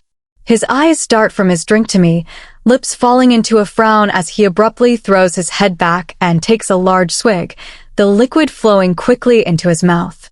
I watch the muscles in his throat with each swallow. He continues until the glass is emptied, taking a deep breath as he returns the bottle to his drawer. You don't have to be frightened around me. I'm not going to hurt you. He speaks up, using his finger to wipe away the wetness at the corners of his lips. Okay, I respond, unsure what else he expects me to say. While I don't think that Helix would hurt me, he's clearly not in control of his beast, who most definitely would. Helix sighs before continuing. I can smell your fear. I'm sorry. My beast doesn't want to hurt you either. He tries to reassure me. It doesn't seem like that, I murmur, knowing that there's no point lying when he can smell all my fear anyway. Helix opens his mouth to respond before pausing and running a hand through his hair, pushing back the unruly curls. He wanted to hurt me earlier, I add on. No, he wanted to hurt the man whose scent was all over you. Helix clarifies. Why? I ask, but I don't understand why it's such a big deal. I'm sure that all of the slave scents are all over one another. We are in such close proximity to one another that it's impossible to avoid it. Helix's body visibly tenses at my question, and I can see his grip tighten on his glass. I shouldn't have asked. Well, Helix starts, shifting slightly in his seat. To be blunt, my beast is emotionally attracted to you. He doesn't like it when that boy is around you. Oh, emotionally attracted? What does that even mean? I want to ask for clarification, but I'm not sure if I necessarily want the answer. He also likes seeing you in my shirt. We both do. My cheeks redden at his words, and I resist the urge to cover my face with my hands. He's always saying things out of the blue like this, and it never fails to make me embarrassed. Oh, I murmur, face hot. Do you like wearing it? I don't immediately answer, not sure what to say. Do I like wearing it? It's more comfortable than my work dress, and it smells much better, too. Plus, deep down, I like how it feels to wear something that belongs to the king. It makes me feel powerful, like I'm different from the other girls. I know the answer is yes. I can smell your excitement. I gasp at his words, unsure if he is bluffing or not. Helix laughs, a loud sound that brings a small smile to my face. Now I can sense your embarrassment. He continues laughing. I almost laugh along with him, but shame quickly quiets the sound. How can I laugh with him when I was convinced he was going to hurt me mere hours ago? And when did he allow all the kitchen women to be taken by the guards last night? How can I sit here acting like everything is okay when it is so far from it? It's my job to make sure that the humans are taken care of, and so far, I haven't been doing an excellent job of it. Too caught up in the emotional whiplash, I continually encounter the king to get anything productive done. Helix seems to sense my change in emotion, his laughter quickly dying as his mirth is overtaken by concern. What is it? He asks. I shrug slightly, a little worried about bringing up the topic of the women again. I don't want to anger him again, and especially don't want him to think I'm questioning his command. Tell me. Helix urges, voice firm. Dropping my gaze to my lap, I nervously pick at my cuticles. Why did the guards take those women? Helix hums. I imagine because they were misbehaving. They should find willing women. We serve you, spending our entire lives taking care of you and your castle. At the very least, I think we deserve some protection, I murmur, my heart beating out of my chest as I speak out against his rule. Helix stands, his chair squeaking loudly as it slides across the floor. I cringe at the noise, but Helix pays it no mind. I watch as he walks around his desk to the door leading to his suite. He pauses as he reaches the exit, turning towards me and jerking his head to the door, signaling me to follow. This is the way things are done, and we will no longer be discussing it. Come, I will make us dinner now. I want to argue, push the subject some more, but fear keeps me silent. Helix is unpredictable at best, his emotions wildly swinging back and forth. Taking a deep breath, I stand and walk over to him. He grabs the handle as I approach, pulling the door open in one smooth motion and gesturing for me to go ahead. My nerves kick up a notch at being inside his personal space, having not been in here since the incident with the coins. I slowly make my way down the short hallway into the main living area, my attention immediately drawn to Gwen folding laundry near the door. She doesn't look up as we enter, which surprises me slightly, but I figure she's a bit nervous given Helix's outburst this morning. For a moment, I wonder how much she heard of our argument, curious to know if she stood outside the door with her ear pressed against it, eavesdropping on every word that was spoken.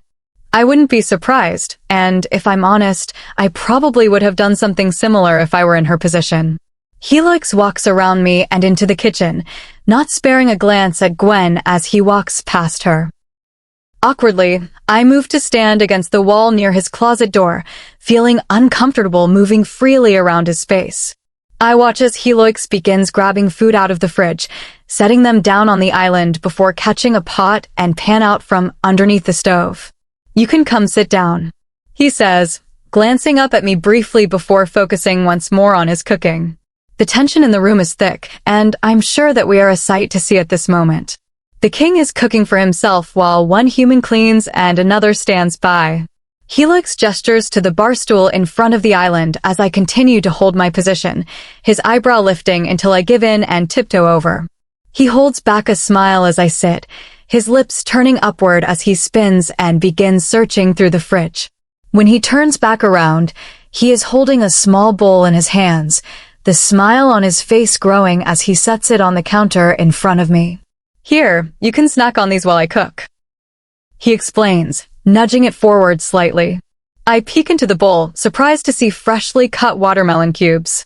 I've never had watermelon before, the treat reserved for the beasts, and I'd be lying if I said that I haven't always wanted to try it.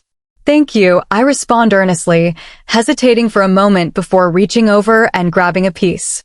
I inspect it for a second before popping it into my mouth, humming to myself as the sweetness covers my tongue. It tastes fantastic, better than I ever imagined. "This is good," I exclaim, surprised by the flavor. "I'm glad you like it." Helix continues cooking as I snack on the fruit, his attention captured by the task at hand. He's pretty efficient in the kitchen. The skill is shocking to me. It's a trait that I wouldn't expect a king to have, and I wonder where he learned it. It's hard to imagine him in the kitchens learning from the other humans. "Sir, I've finished," Gwen speaks up, coming to stand next to me by the island. I flinch at the sudden noise, having almost forgotten that she was here. She's so quiet in her movements, her skinny frame allowing her to sneak around unheard. "Okay," Helix responds, glancing up at her with a raised brow before getting back to his cooking. He seems relaxed as he pours the sauce into his pan, hardly paying her any attention as he reaches for the watermelon and pops a piece in his mouth. I expect Gwen to turn and leave, but instead, she continues to stand next to me, feet rooted to the spot. Helix gives no indication that he notices, but I know that there's no way he hasn't. I remain sitting on the stool, back rigid, uncomfortably waiting for somebody to do something. After a couple of seconds, Helix finally glances up at her. "Yes," he sighs, annoyance clear in his tone.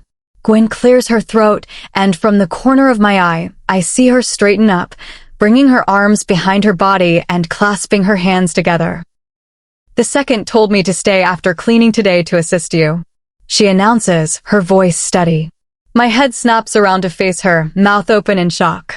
She pays me no attention, her focus on the king alone. I quickly turn back to Helix, wanting to see his reaction, but he seems unfazed. I thought that Gwen was lying about being told to stay after today. Not today. Leave. Helix finally says. My eyes narrow at his words, lips pursing as anger flashes throughout my body. The fact that he said not today, suggesting that he will take her up on her offer another day, has not gone unnoticed by me. My mind flashes back to when he told me he wasn't involved with Gwen or Jade, and I wonder if he was lying to me then. I watch as Gwen nods her head at Helix's command before turning and walking to the door, shoes tapping quietly along the wood floor. She struggles with the front door again, but I find no enjoyment from it as I did earlier. Instead, anger pulls within my body at the knowledge that she will serve the king someday. Here, eat. Helix's voice brings me from my jealous thoughts, and I turn to look at the plate he has set in front of me. I recognize the meal as chicken parmesan, and a small smile spreads across my face in excitement. We eat in relative silence, the only sounds being my labored breaths as I shovel the food down my throat. It's gone quicker than I would like, and as I glance at the king's plate, I notice that he has only gotten through half of his food. Did you like it? He asks as I wipe my face, eyes wide in question. If I didn't know any better, I'd say he almost looks anxious as he waits for my answer, his eyes boring holes into mine. I nod. Yes, it's delicious. Delicious is an understatement, but I don't want to sound too excited. Good. He pushes his plate away and stands up. Come with me while I shower. My eyes widen in panic as I take in what he's just said, my body stiffening as once more I begin to fear what he has planned for me.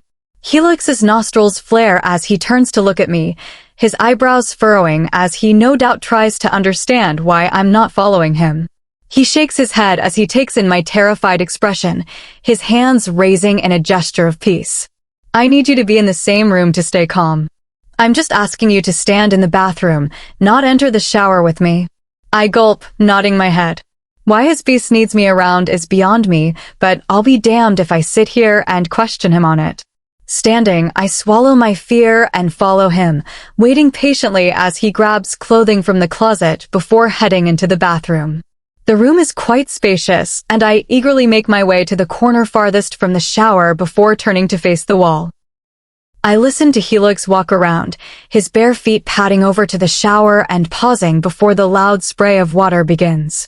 It dampens his noise, but I'm able to make out the sound of him walking in my direction.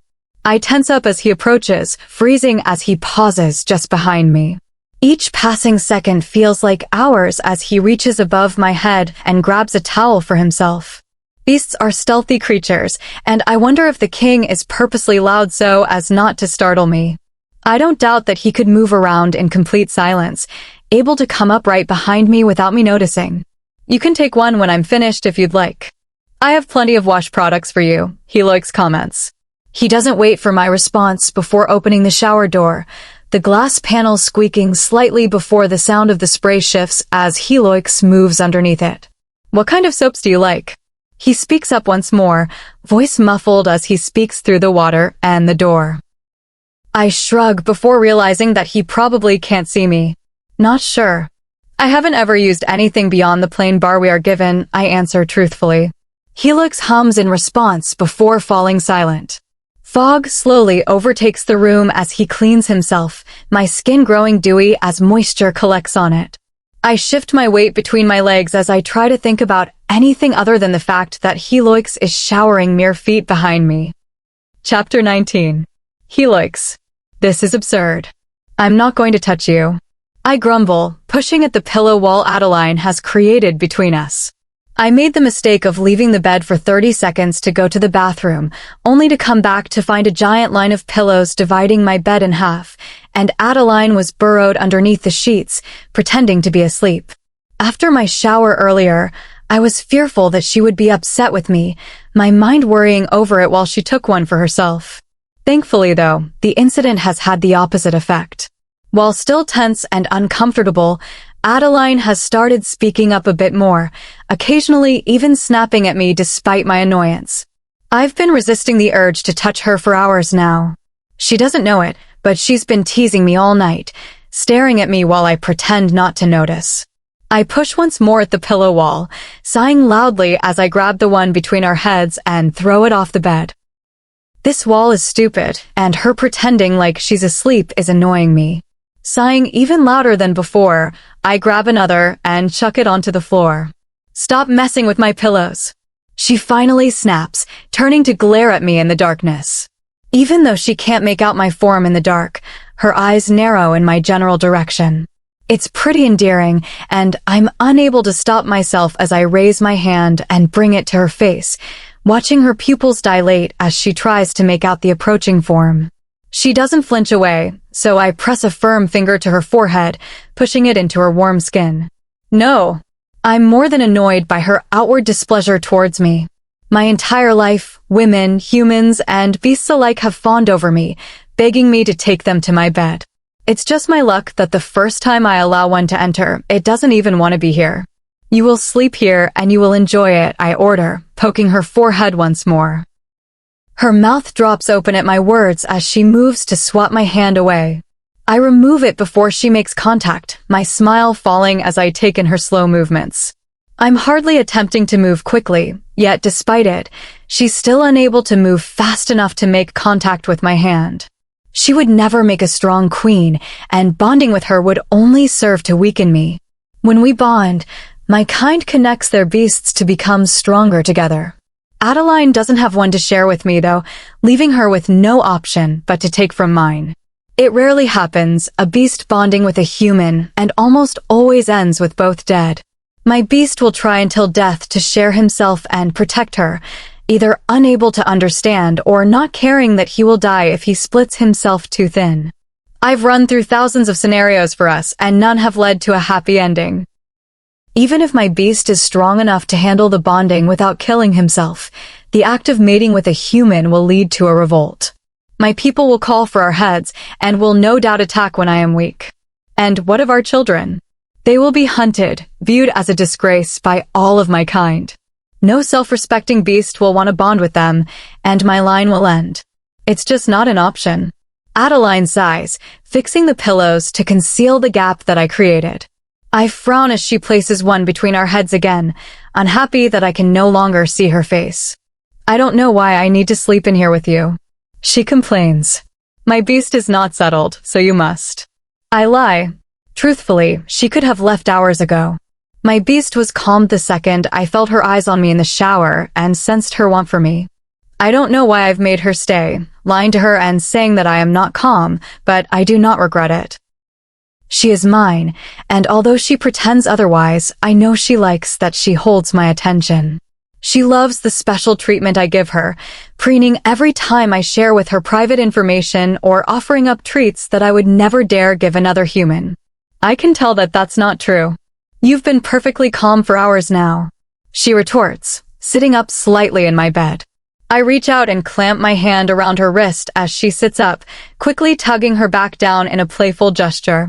She lets out a pained yelp as she falls, her body landing awkwardly on top of her arm, and I immediately let go. A slight growl emanates from my throat, my beast making his displeasure at having accidentally hurt her known. The noise causes Adeline to shiver, a shot of fear passing to me through our weak bond. As much as I regret taking her blood and starting our bond that night, it has proved to be quite helpful in reading her emotions. Adeline, enough. I snap. Snatching her wrist back to her body, I wince as she cradles it with her other arm and rubs gently at the muscle. If we were bonded, it wouldn't have even hurt her. Sorry, sir, she murmurs.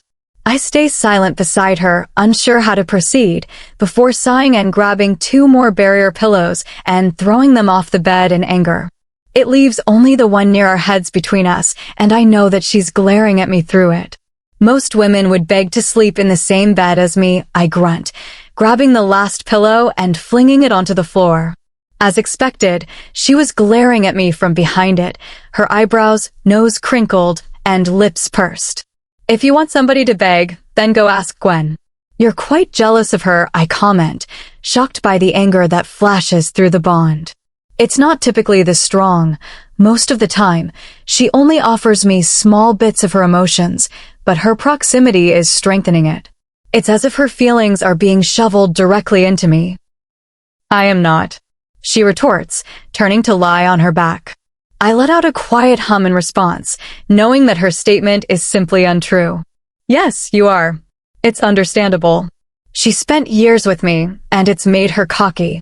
I shift slightly before rolling onto my back. My jaw snaps shut, and I physically wince as an unpleasant memory flashes through my mind, the memory cut off as pure rage filters through my body. My fists clench up in response, nails extending and digging into my palms as I struggle to work through the unpleasant emotions she is throwing at me. I hold back a groan as I realize that Adeline didn't know, my hand rising to pinch the bridge of my nose in regret. I shouldn't have said anything. What? She whispers. You didn't know? I ask, playing dumb. She doesn't realize just how much of her emotions I can sense. I stare at her as she rolls around, turning her back to me as she mumbles a shaky no. Anger and embarrassment fill the room, and I gasp as I feel her sudden overwhelming shame. I know immediately that it's directed at what happened today in the bathroom, and my beast pushes at me to console her and make the situation better. His rage is suffocating as he feels his mate's pain, his anger matching hers and overwhelming me in seconds. I'll take care of it, I speak up, trying to hold back my beast as I set what I hope is a comforting hand on her shoulder. It's standard for a beast to put down any humans that they have had contact with once meeting their mate, but since it's not official and I didn't want to draw any attention to Adeline, I allowed Gwen and the others to stay. It'll capture the attention of some guards, and I don't doubt that Axis will be annoyed by it, but it's time that the women are disposed of. Sighing, I remove my hand from Adeline's shoulder and rise from the bed. I can hear her head turn as she tries to see what I'm doing, but I don't bother to be slow or loud so she can keep up as I make my way to the front door and step outside. My guard is standing along the far wall, and he bows slightly in greeting. Dispose of my companions, I ordered, before turning swiftly on my heel and heading back inside. Adeline will be delighted with this. She's silent as I slide back underneath the covers, and I listen carefully as her heartbeat eventually slows, and she falls asleep. Adeline. I bring my arms up and wrap them around my pillow with a groan, burying my head further in the soft cushion. It smells like helix, so I sneakily take a deep inhale, finding the scent oddly calming. Get up. I've made food. I hear him shout from the kitchen, the sound accompanied by a loud pop. I ignore his words, opting instead to squeeze my eyes shut and try to fall back asleep. Helix kept me up all night long, constantly kicking his sleep or snatching me around the waist and pulling me into him. At one point, I tried getting up and going to the couch, but he awoke and ordered me to stay in bed. I made you bacon, which you said you've been wanting to try, and if you're not over here in 30 seconds, I'm going to eat it. Helix tries once more, successfully capturing my attention. I let out a quiet huff as I lift myself from the bed, ignoring the slight sting that shoots up my wrist towards my bicep. I probably tweaked a nerve when I fell on it last night, and I bet I'll be feeling it for a couple of days. I'll have to get some ice from the kitchen to calm down any swelling. Helix stands in the kitchen by the stove, his back turned away from me, and I glare daggers at him. I'm still holding on to my anger over his lack of care when it comes to protecting his humans. He may have managed to distract me last night successfully, but I won't be fooled again. We deserve to have some protection, offered safety from being killed or attacked whenever a beast wishes. I'm more than just an object, and I intend to make that clear to Helix today. Marching up to the kitchen, I sit myself down at the island and observe as he sets down a full plate of food in front of me with a wide grin. I think you'll like it, he announces, grabbing a fork and digging into his food. I watch him through narrowed eyes, carefully picking up a piece of the cooked meat and bringing it to my mouth. I'd be lying if I said that it wasn't watering at the smell, excited at the opportunity to eat bacon for the first time. It's a pretty rare food for even the beasts to eat due to the high cost of pig, and is often saved for holidays and special occasions. Helix watches as I taste it, his eyes widening and lips turning into a smirk at the shock on my face. It's good, I mumble out between bites, practically inhaling the food. Helix grabs a couple of pieces off his plate and slides them onto mine, chuckling as I tear through those as well. The sound of the door rattling slows me down, and I urgently grab a napkin and wipe off my mouth. I don't want Gwen to catch me looking like a slob. There's a loud bang as a body slams into it, the door opening a couple of inches before slamming shut once more. This happens a couple more times, and I furrow my eyebrows in confusion as I stare at it. Why can't she get the door open? It's not easy, but it's doable. Helix gets up and walks over as the banging continues, a loud sigh falling from his lips as he goes to help.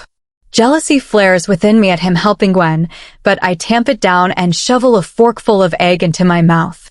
Helix is our king, and I'm in no place to be possessive over him. In one smooth motion, he pulls open the door, stepping back as a woman comes barreling through. Instead of hitting her intended target, she flies through the doorway and smacks directly into Helix, her long blonde hair flying wildly behind her. This woman isn't Gwen, and I crane my head to get a better look. I've seen her around a couple of times, rushing around the castle in a tizzy with some cleaning product in her hand. She's young, probably no older than 13, and keeps to herself most of the time. She scampers away from Helix with a cry, bowing her head and apologizing profusely. "I'm so sorry, sir. I was trying to open the door," she explains, gesturing to the door still being held open by Helix. He nods in understanding, turning his attention to me. "Do you like her?" he asks, jerking his head towards the girl. "What?" The door slams shut as he releases it. Grabbing the girl's arms, he spins her around roughly to face me. She's visibly shaking, all color having left her face as she holds back tears. Why is he doing this to her? "Do you like her?" he repeats. Yes, I like her," I shout, getting up and rushing towards her. "Why are you being so mean?" I grab the girl by the waist, pulling her away from his harsh grip. She immediately grabs onto my arms in fear, nails digging painfully into my skin. "I wanted to make sure you like my new companion." I scowl, holding the young girl tightly in my arms. "What happened to Gwen?" Helix smiles at my question, his chin jutting up in the air as his white teeth are put on full display. "She's been sent away," he casually states. "What?" His smile falls slightly as he watches me, seemingly not happy with my lack of excitement. I wait for his clarification, but he offers none. Instead, he runs his hand roughly through his hair and storms out of the room. My eyes fall to the girl as she lets out a choked cry. She curls into my chest as the door slams shut behind Helix, and I run my hand through her hair in what I hope is a comforting gesture. "What's wrong?" I probe. "The beasts came to our chambers last night and killed a handful of the girls in their beds. I don't know why. We spent all night cleaning it up." She manages to get the words out through choked sobs, her entire body shaking with each one. I'm shocked and silent by her words, struggling to process what she says. "The beasts killed them in their beds? Why?" Abruptly, I release the girl and rush to the sink, my breakfast coming back up in painful heaves. Did Helix order this? Chapter 20. Grabbing the shirt out of Betty's hand, I unfold it before handing it back, gesturing for her to try again. "It needs to look like this," I repeat, gesturing to the neatly folded example I laid out on the floor minutes earlier. She huffs, throwing the shirt onto the floor in frustration. I understand where her frustration is coming from, having felt it myself when I first learned how to fold properly, but it's essential that the king's clothing is done correctly. "It looked good enough," she complains, bending down and snatching the item off the floor. I patiently watch as she tries folding the shirt again, this time taking care to keep the seams neat. She looks up at me for approval as she finishes, and I eagerly give her a nod, happy with the piece. Her hands shake as she works, and I can't help but feel guilty that I wasn't there to help clean up last night. I can only imagine how upsetting that was to witness, and I'm sure that being taken to the king's chambers the next morning only furthered that fear. "I'm sorry you had to experience what happened last night," I murmur.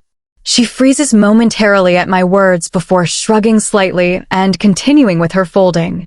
She doesn't want to discuss it, so I drop the topic. Instead, I grab a pair of pants from the basket and begin folding along with her, a comfortable silence stretching between us. Will the king kill me? She asks suddenly, her voice wavering as she speaks. I shake my head in response. No. I feel like a liar as I answer her, not at all certain of Helix's intentions, but knowing that I cannot tell her that. He has little regard for human life, and I wouldn't put it past him to harm either of us over a minor inconvenience. Telling her the truth won't help any, though, and the last thing she needs is more stress in her life. Were you born here? I ask, wanting to change the subject and curious as to how Betty got here. She's by far the youngest enslaved person I've come across in Ziad, and since she spends most of her time alone, I assume that she has no parents or family here. No, but I was bought when I was young. This is the only place I've ever known. She answers, grabbing a small pile of clothes and carrying them over to the dresser. She slides open the dresser drawers and begins setting the folded clothing inside. I observe, wanting to see if she comments on the journal Helix keeps inside, but I am impressed when she ignores it completely. I nod to myself in approval at her actions, glad that I don't have to explain the importance of privacy to her. What about you? She asks, continuing the conversation. I shrug. What about me? Where were you born? I was born and raised in another kingdom about a day's trip away, I answer, grabbing the last item out of the basket and folding it. I arrived a couple of months ago. Betty hums at my answer, turning around to face me. And your family?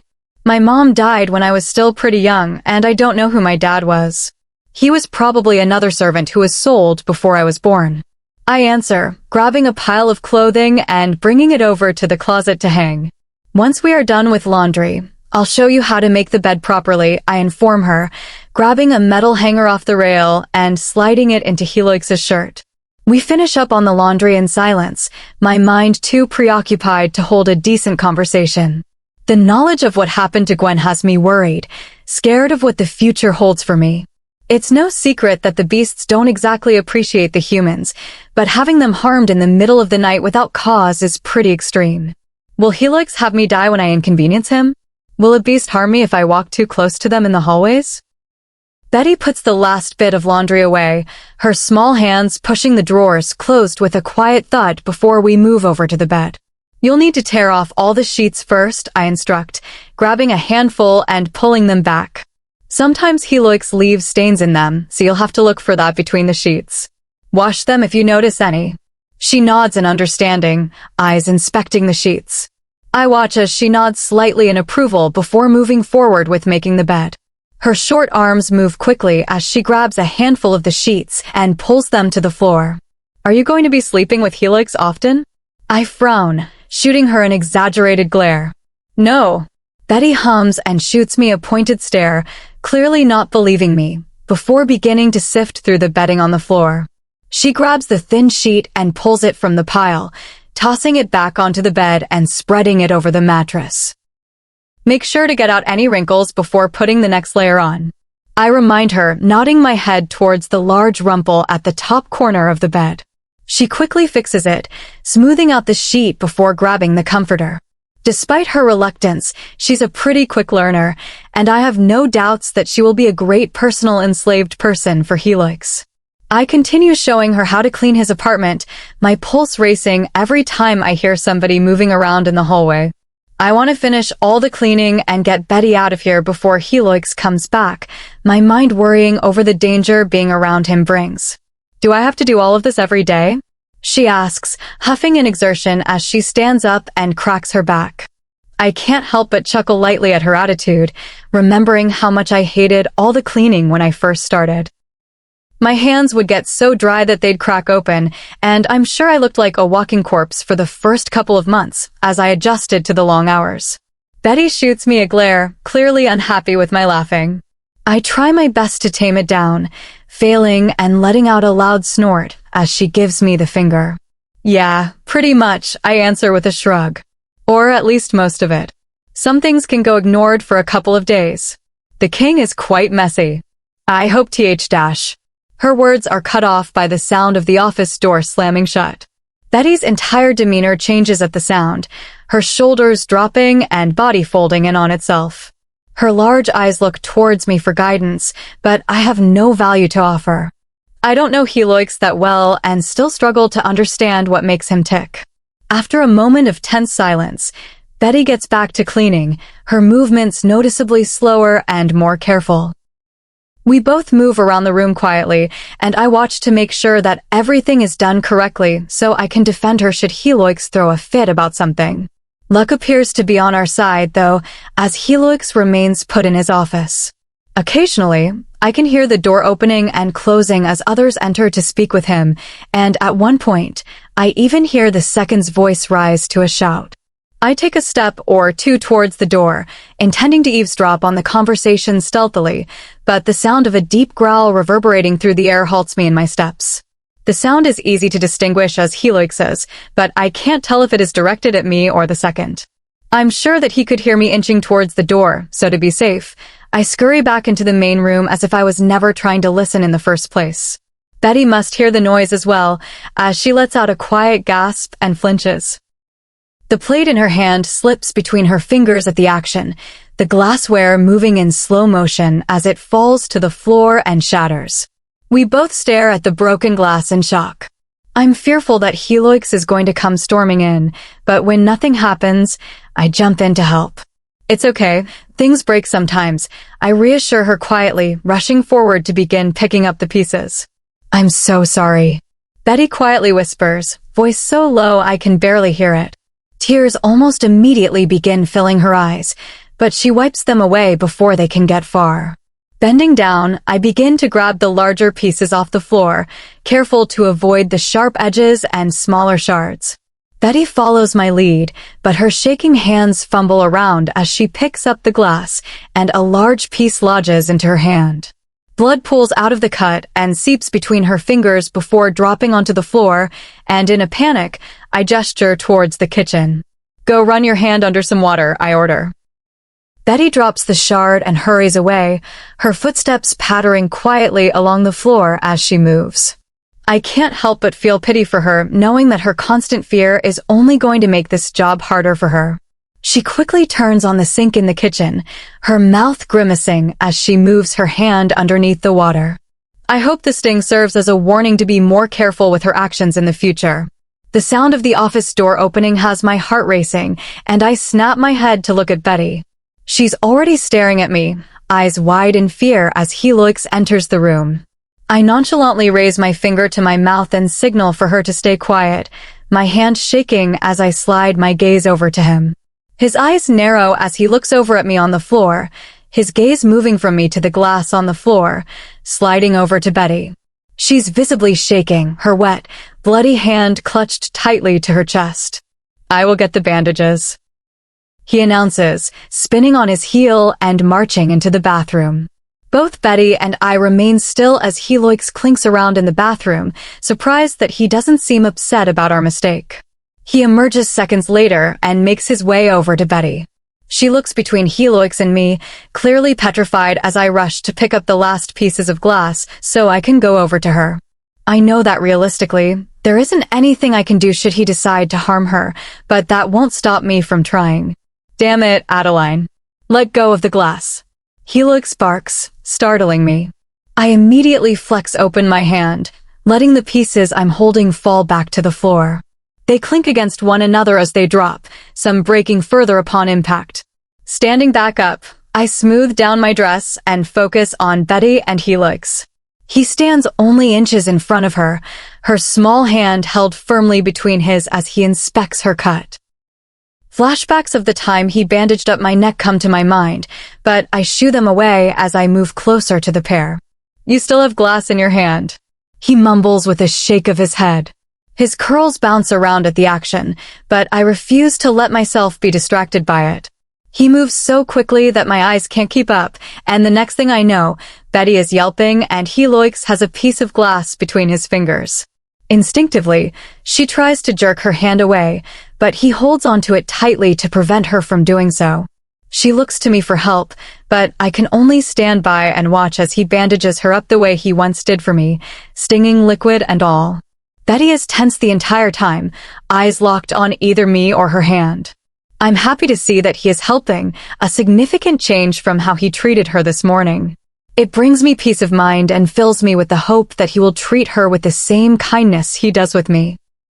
I wish to comfort Betty and tell her that this will keep her hand from getting infected, but fear of drawing attention to Helix's actions and causing him to change his mind keeps me silent.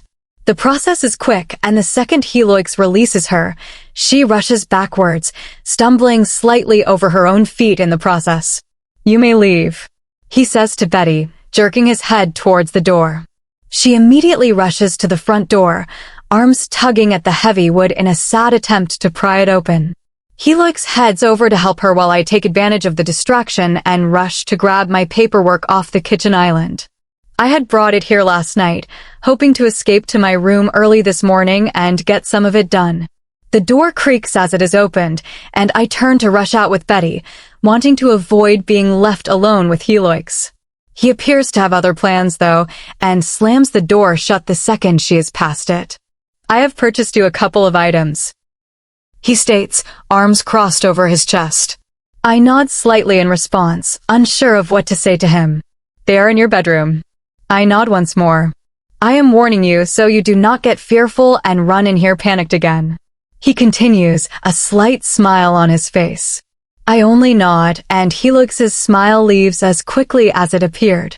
I don't understand why he thinks I would be in a chipper mood after finding out that he had several humans killed in their beds last night. Maybe he thought that I would be too fearful of him to express my distaste for his actions. "This is because of the humans?" he asks. I cross my arms over my chest, finally opening my mouth to speak. "Yes.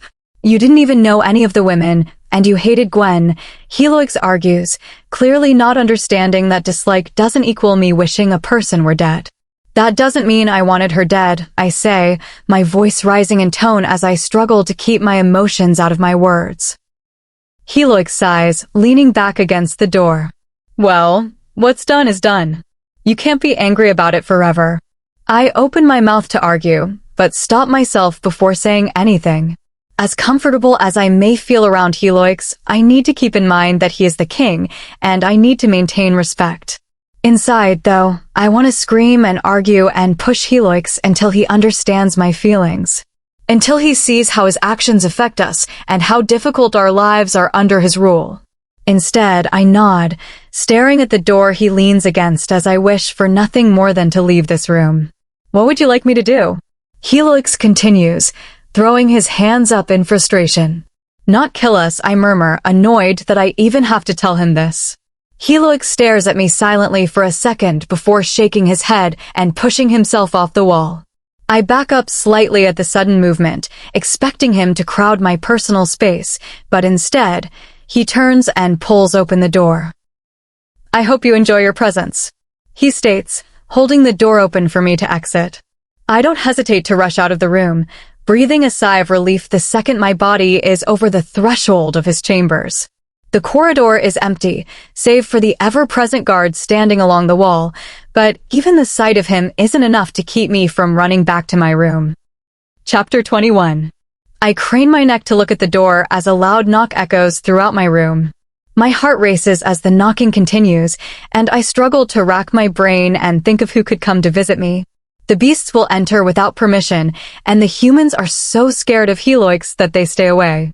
Whoever is outside knocks once more, jiggling the doorknob a second later as they try to enter. I slowly stand, careful not to make too much noise, and begin inching my way over to the door. "Adeline, let me in." A desperate voice that I immediately recognize as Betty's calls out. I rush to unlock the door as her cries make their way to my ears, ripping it open in a panic. "Are you okay?" I ask as she comes barreling in, face pale as if she's just seen a ghost. She slams my door shut behind her, turning the lock immediately after. I try to keep my voice calm as I ask her what's wrong, not wanting to panic before I know what's happening. "I can't clean the king's chambers today," she announces as she turns to face me. I'm filled with even more confusion at her statement and motion for her to sit on my bed. "Why?" I probe. Her cheeks flush as she looks at my bed, and she shakes her head no, choosing to stand with her back against the door. I'm uncomfortable. Betty gestures to her waist as she speaks, shifting her weight from foot to foot in embarrassment. I can't help but sigh in relief as I realize her concern, my tense muscles relaxing. The rumor of Helix harming women in her condition is widely spread, and it terrified me when I first began working in his chambers, but I've come to realize that they were all lies. You're okay, I assure her, rushing to my bathroom to grab a couple of tampons. I have been in a similar situation around Helix, and he has never punished me for it. As I enter my bathroom, I can't stop myself from glancing at all my new products, my cheeks heating as I imagine Helix walking through the marketplace picking out all the soaps and creams. The soaps were pretty self-explanatory, but he left little notes on all the creams telling me what they are for. 2 are for hydration, 1 for my body and another for my face, and the 3rd cream is to make me smell nice. They all came in beautiful glass jars that I'm sure cost a fortune, and the products smell like the gardens. I felt embarrassed when I first entered my bathroom and saw them, wondering if Helix purchased them because he finds me smelly, but I have ruled that reasoning out. I shower every day and wash my clothing at least once a week. While I may not have the best smell in the world, I wouldn't go so far as to say that it's unpleasant. Eventually, I realized that he must have bought these items to curb my anger and get me to stop arguing with him about the humans. It's a good attempt, but it's not going to work. Betty calls my name from my bedroom, snapping me out of my thoughts and bringing my attention back to the present. I grab a couple of tampons off the counter and bring them out to her. Here, you can use these if you're worried. It will help you feel more comfortable. I inform her, setting them in her outstretched hand. Betty takes them from me, her expression still full of worry. I heard that he hurt someone once because of their condition. I shake my head, eager to inform her that that's false. That's untrue. As I said, I've been in this situation around him many times, and he hasn't once said or done anything. Betty's stiff posture loosens as she fiddles with the tampons in her hand. I can tell she's still nervous, but I understand where it's coming from. I was terrified the first time I had to clean King Helix's chambers under similar circumstances, the rumors ever present in my mind, but he didn't even bat an eye when I entered his room that day. I need to go to his office today to speak with him. Why don't you go put that in, and I'll walk with you to his chambers? I say, lying about needing to speak with him today. Truthfully, I was hoping to avoid Helix all day, not wanting to interact with him unless necessary. I'll do it, though, if it brings Betty peace of mind. She seems calmed by my words and nods her head eagerly in agreement before rushing off to my bathroom.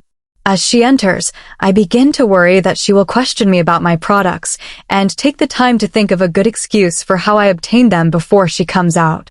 There's an odd expression on her face when she emerges a couple of minutes later, but thankfully, she doesn't comment on it and remains quiet as we make our way to the king's chambers.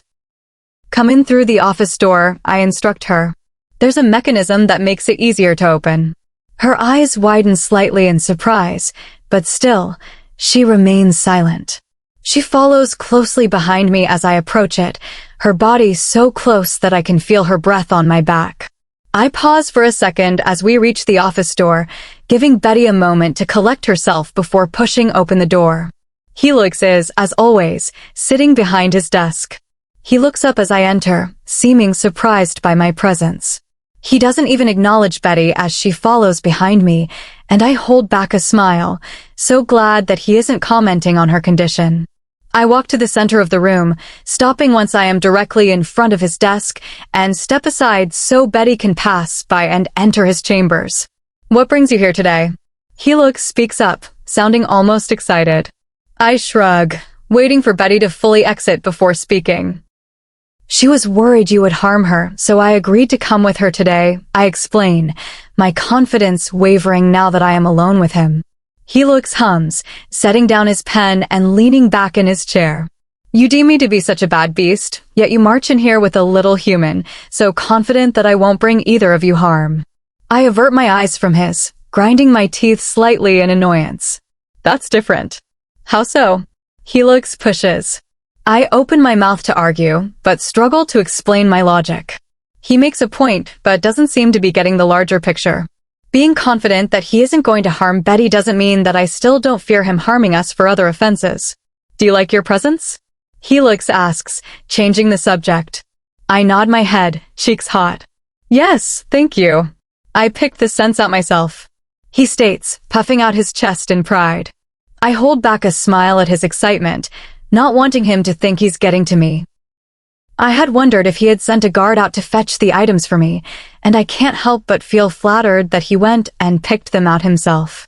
The dresses, too. The dresses? I ask, confused. Did he purchase me dresses, too? I haven't looked in my closet recently, having been wearing this one for a couple of days now. Excitement rushes through me at the possibility of getting some new clothing. I've had my current ones for a couple of years now, and they are barely hanging on by a thread. Yes, I put new clothing in your closet for you. Did you not see them? Helix asks, standing from his desk. I shake my head no, watching as Helix approaches. My heart races the closer he comes, but it doesn't seem to deter him. Come, I will show you. He murmurs, moving past me towards the door. His hand grazes my lower back as he passes, and I involuntarily tense at the contact, knowing that it wasn't an accident. Deciding to ignore it, I turn and follow behind him, keeping close as we walk out of the room towards my bedroom. The last time he was in here with me was when I first moved in, but he was enraged by John's presence the entire time. Since then, I've done lots of decorating, and although Helix enters while I am not present, I am excited to show him what I've done with the place.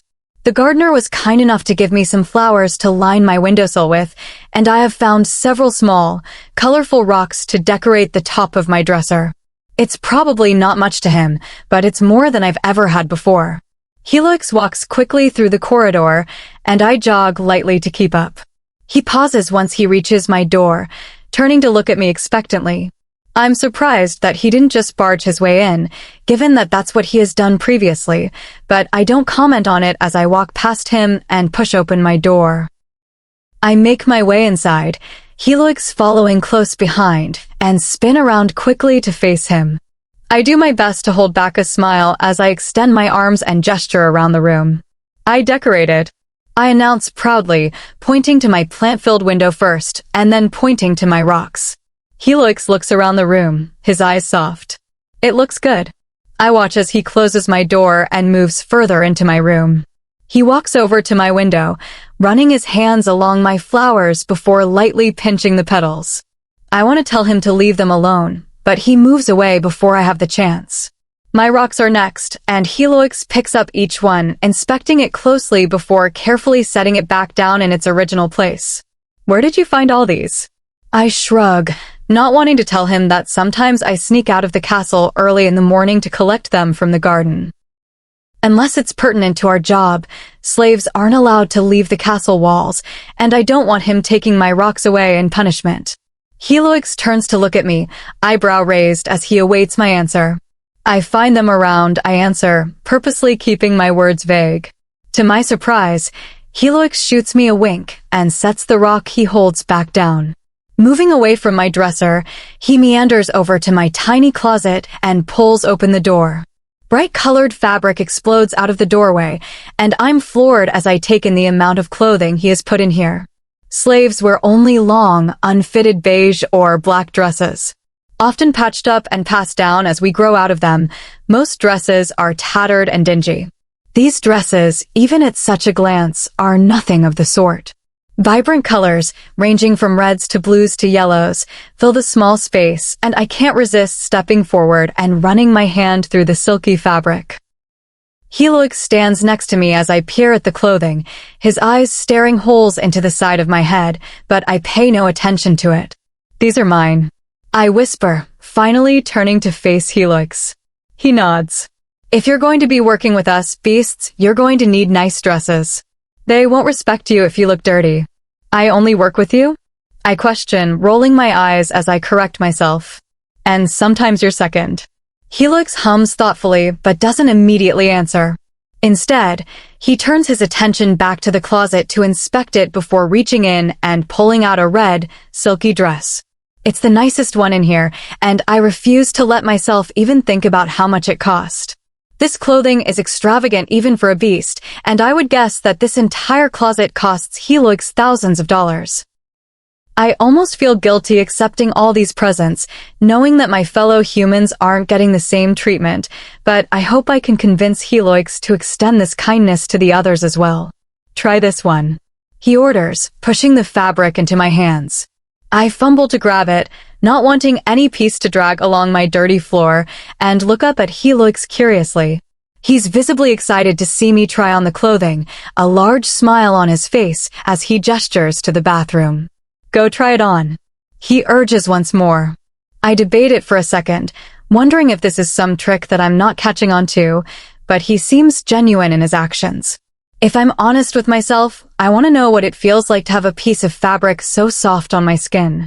The dress looks so tempting, and I stare at it longingly before giving in and rushing to the bathroom to try it on.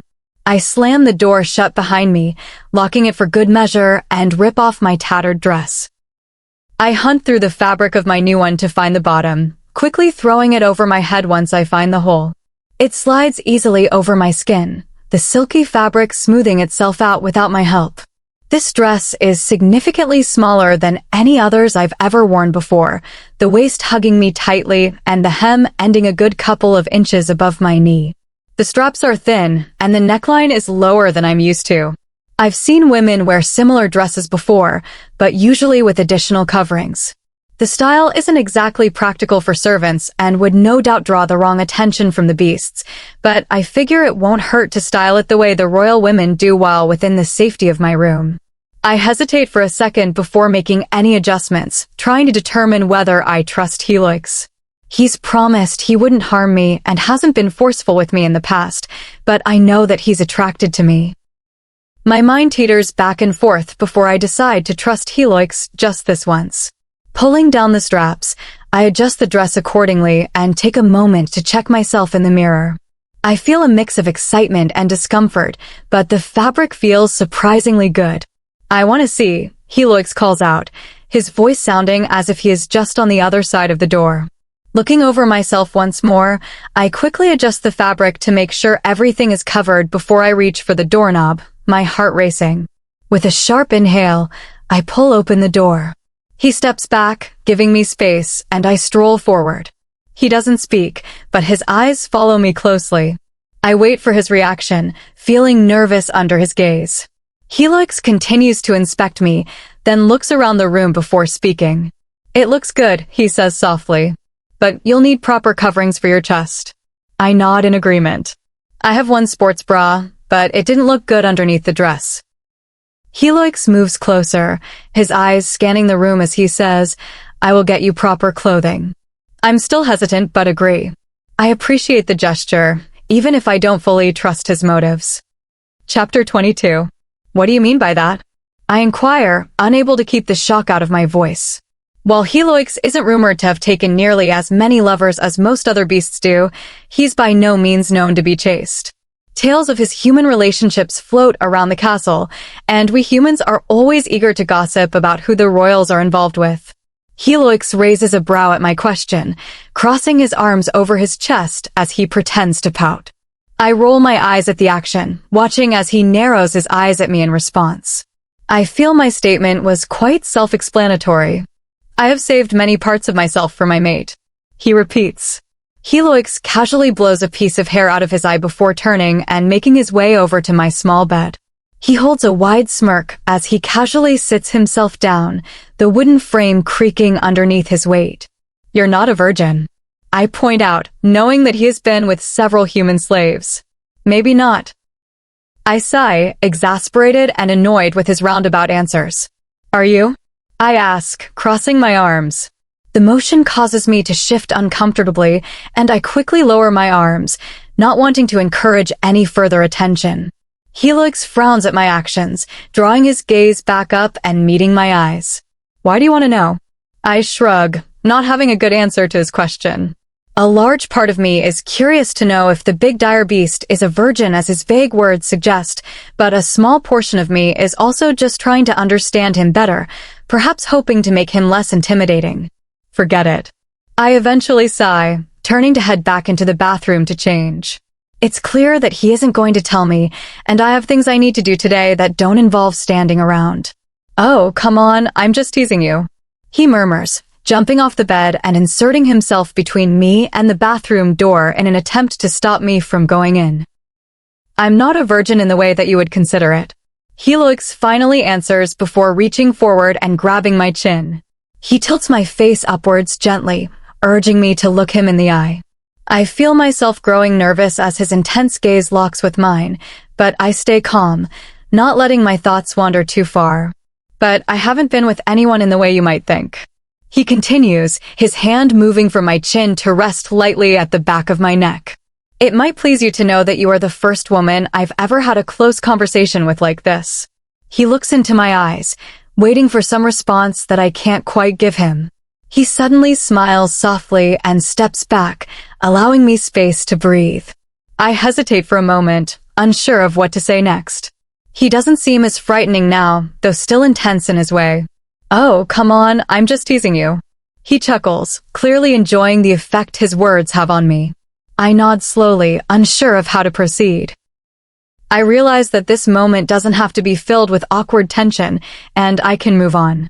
Forget it, I mutter, brushing past him to head into the bathroom. As I move, I hear him speak softly from behind me. Don't worry about it, Adeline. I take a deep breath, knowing I need to focus on what's next for the day. There's no need to dwell on this conversation further. Chapter 23. John's grip on my hand is firm as I pull him through the hallway, eager to sneak him into my room as quickly as possible. I pause before rounding the corner that leads past the king's door, peeking my head around to ensure that the coast is clear before moving further. Helix's guard is the only person present in the long corridor, his large body leaning against the wall directly across from the king's door as he stares up at the ceiling in boredom. I send a quick prayer that he doesn't report our passing to Helix before tightening my grip on John's hand and hurriedly jogging down the hallway. The guard doesn't bat an eye at us as we scurry past, and an enormous weight is lifted off my shoulder as we round the final corner to my room and I barge my way inside. John fumbles in behind me, his body turning quickly as he slams the door shut behind us. What the hell, Adeline? You're going to get me killed. John hisses quietly as he searches the room for any signs of danger. Ignoring him, I run over to my desk and grab my book, eager to show him what I found. I spent all day yesterday reading the entire thing cover to cover in search of some answers, and while I didn't see anything concrete, there are some possibilities in here. Nobody knows you're here, I respond, spinning around and holding the book out to him. I have something I need to show you. John huffs quietly, reaching up and pushing his tousled blonde hair away from his face with a scowl. He looks at my book wearily as he reads over the cover, his lips pursing as he reaches out and grabs it from my hand. What's this? He questions. Helix gave it to me, I answer, reaching forward to point at the small, torn piece of paper I stuck between the pages during last night's reading. Open up to the bookmark. John narrows his eyes when I mention Helix, but opens the book nonetheless. It takes him to the section about rituals, and I bounce nervously on my heels as I wait for him to finish skimming over the words. What's this about? He finally speaks up, looking up at me over the top of the pages. You promise not to tell anybody? I ask, weary of what Helix will do if he finds out that I've spoken about what happened between us. John is a loyal friend, and I trust that he will keep what I say between us. Besides, I'm sure that his fear of Helix will make him weary even to speak his name, let alone spread unsavory information about him. I promise. Taking a deep, calming breath, I step closer to John and point to the section a third of the way down the page. Sharing blood is considered a very intimate action between beasts and is rarely done, I explain, giving some context to the section I am pointing to before continuing. There are only a couple of reasons why a beast would do it. John looks at me, eyebrow furrowed in confusion. Why do you care about beasts sharing blood? His question is innocent, but the tone he uses screams judgment. I open my mouth to respond, watching as John's lips flatten into a thin line as he realizes what I'm about to say. A sudden wave of embarrassment rushes over me as I try to put into words what Helix and I have done, the intense shame rendering me momentarily silent. Adeline. He probes, voice trailing off at the end. I shrug, avoiding eye contact. Don't make me say it. I know that John will find what the king and I have done appalling, and a small part of me fears that he will no longer want to help me after finding out the truth. John sets the book down and approaches slowly before bending down to look me in the eye. Genuine concern is written all over his face, and his voice is gentle as he speaks. Did he force you to take it? His question makes me pause, unsure if what Helix did would be considered force. I had told him very clearly that I didn't want to put his bloody thumb in my mouth, but once it was inside, I was eager for more, going as far as to bite his skin to get it. Eventually, I shake my head no, cheeks flaming. It was voluntary-ish. Why would you do that, Adeline? John asks, voice thick with disappointment. I shrug, not wanting to get into the details of it. I don't know, but I need your help figuring out what it means. I reach down and grab my book that he set down on the mattress and flip back to my bookmarked page. John stares at me wearily, probably deciding whether or not he wants to help me, before sighing and sitting back down. I hold back a smile as he makes himself comfortable, happy that he isn't rushing out of here in a fit. As I said, sharing blood is considered a very intimate action, and there are only a couple of reasons why it's done, I explain, sitting down next to John so we can both read over the words. Pointing to the first section, I begin paraphrasing. Okay, so their blood has some healing properties in it, and sometimes is used to heal one another in battle. The act of sharing it is pretty sacred, though, so it's only done in dire situations. So we can roll that one out? John speaks up. Since, you aren't in battle. Yeah, I agree, turning to face him. But I was hurt when it happened, and the king told me afterward that he gave me his blood so my cut would heal. John's lips pull down into a frown as I share this with him, his gaze leaving my face as he quickly inspects me for any visible injuries. His body tenses as he searches, relaxing only slightly when he finds none. Why were you bleeding? I hold back a grimace as my face flushes, remembering the feeling of Helix's extended canine slicing my tongue as he pushed me back onto the bed. Maybe I don't want to know, John speaks up once more, disgust evident in his expression as he watches my response. Anyways, it's a possibility, but I don't think that's it. There are a couple of other options I want to run by you.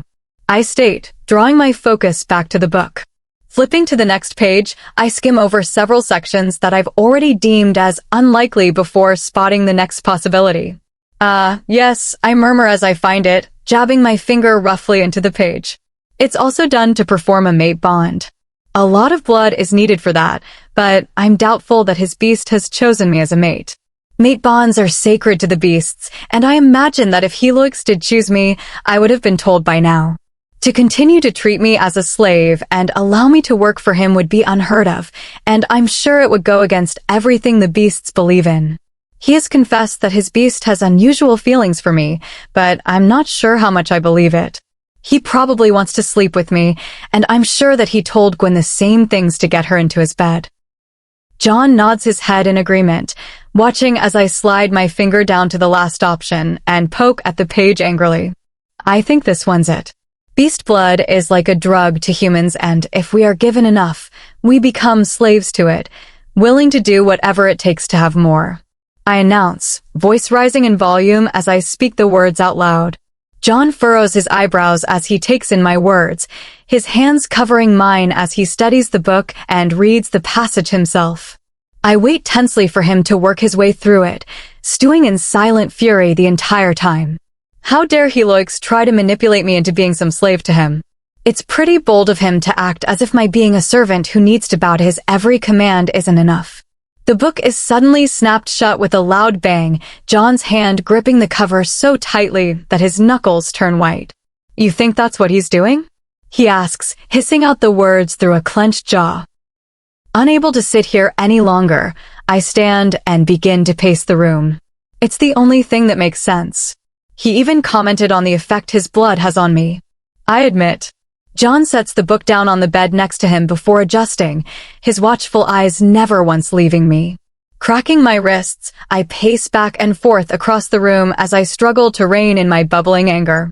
What effect does his blood have on you? John asks.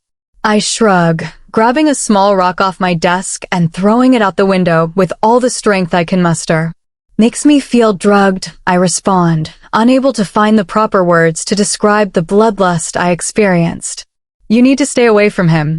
John scolds, prompting me to turn and stare at him. It's not like I choose to be around Helix. He's given me a job to do, and to ignore it would be disrespectful. Helix has had humans killed for less, and I'm not trying to become another nameless body thrown into some poorly dug hole in the ground. Grabbing another rock, I turn and throw it out the window after the first, watching it sail through the air before arcing and falling out of sight. What should I do? I ask, turning to John for answers. I'm desperate for advice, unsure how to handle the situation. John hums, bringing his hand up to rub at his chin while he contemplates my question. Have you tried being intimate with him? I snort, annoyed that he would even ask me this. No. Maybe if you do, he'll lose interest, John suggests, shrugging slightly. I shake my head no, not even going to consider that option. The last thing I'm going to do is let Helix get anywhere near my body again. No amount of pretty perfumes or dresses is going to buy me, and I'll leave before I let him manipulate me again. Not going to happen. I snort, eager to shut down his suggestion. John holds up his hands in surrender before lying back against my bed. His fingers tap rhythmically against my book, the sound echoing quietly throughout the room. What a dash! My words are cut off as my bedroom door is slammed open, the lock breaking into pieces as it falls to the floor. A guard stands in the doorway, eyes completely black. I haven't seen him before, and I back up against the wall in panic. He looks between the two of us before stepping slowly into the room, stalking toward us like a predator preparing to strike down a kill.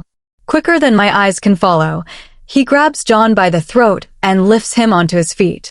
A loud squeak falls from John as he's lifted from the bed, his hands coming up to grip the guard's hands as he tries to pry them off. My blood runs cold at the sight, every fiber of my being resisting the urge to run up and pull him off John. Who's throwing the rocks? He snarls. John begins clutching at his throat as the guard cuts off his air supply, face turning red as his body fights to breathe. My vision goes blurry as I watch the scene unfold, tears welling up and pooling over. A choked cry falls from my throat, and my knees buckle as John's face whitens, fear filling my bones as I realize what I need to do. It was me, I admit, grabbing onto my dresser for support. The guard releases John from his hold immediately, turning to me as John falls to the floor in a heap and begins hacking in an attempt to force some oxygen back into his lungs.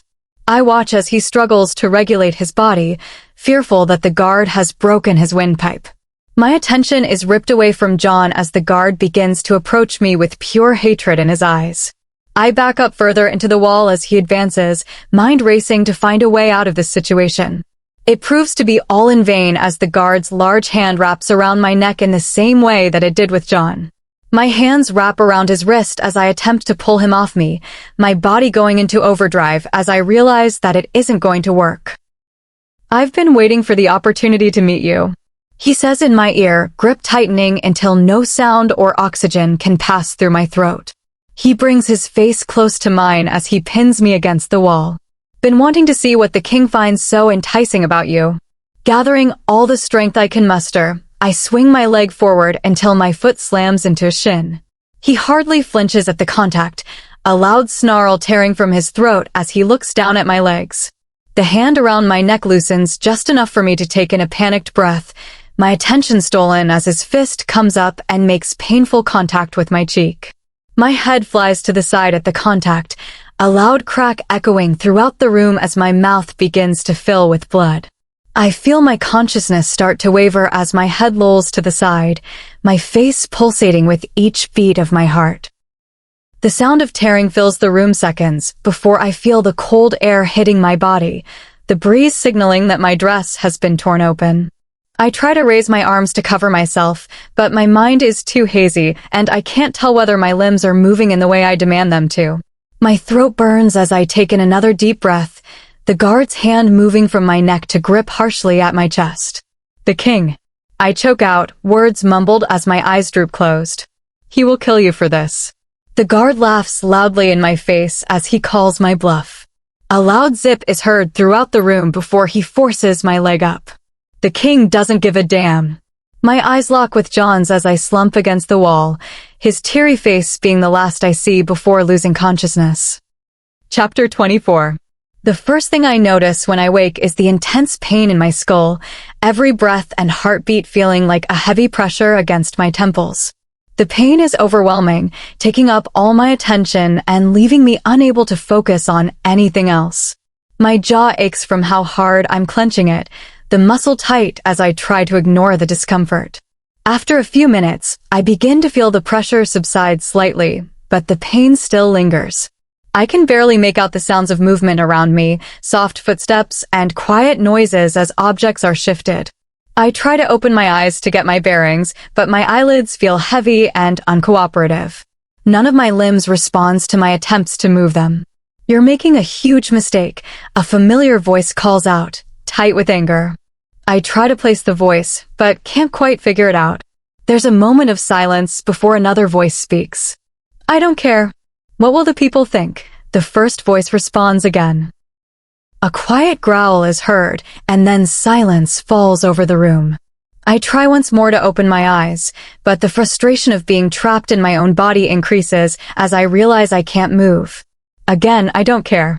The sound of something heavy being set down on a counter reaches my ears, followed by hurried footsteps and a door slamming shut. "Helix, stop and think about this for a minute. You don't want to make any rash decisions," a third voice says, now full of desperation. "Helix?" I try again to open my eyes, eager to know if he's in the room. If he is, then I know I'll be safe. Despite his behavior, I don't believe he would harm me intentionally. My mind begins to clear, but I can still vividly remember the guard forcing his way into my room, attacking both John and me. The feeling of his hand around my throat and the murderous look in his eyes are ones I know I'll never forget. After he struck me, I remember nothing more, but I can only imagine that things didn't go well. Worry fills me as I think of John, recalling how he struggled to breathe after being released.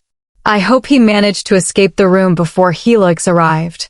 It was a mistake bringing him here. "Quiet. Adeline's awake," Helix says, his voice much closer now. Seconds later, I feel a hand push my hair out of my face, warm fingers brushing gently against my forehead. The touch is comforting, but is quickly removed as another voice clears their throat. "Relax, Adeline. You and your friend are safe," Helix says, his words meant to soothe me. His voice calms me slightly, but I continue to try to open my eyes, eager to understand what happened and who is around me. The lack of control over my body makes me feel vulnerable. I am trapped, unable to protect myself. A hand is suddenly placed on my shoulder, pressing me back into the bed. I know it's probably Helix, but the touch still causes me to flinch slightly. "Adeline, you need to calm down. I was able to heal your face and neck, but you still have a lot of trauma to heal from," Helix says softly, his voice full of concern. Ignoring his words, I continue to struggle, my body aching with the effort. I can't stand feeling so exposed, unable to defend myself. A growl rips through the room, and Helix's grip tightens on me. "God damn it, Adeline. You're going to hurt yourself. Do you want me to bring in her human friend?" Another voice asks, making me pause for a moment. Are they talking about John? The image of him struggling for breath flashes through my mind. Helix had threatened him earlier, and I fear he may have hurt him.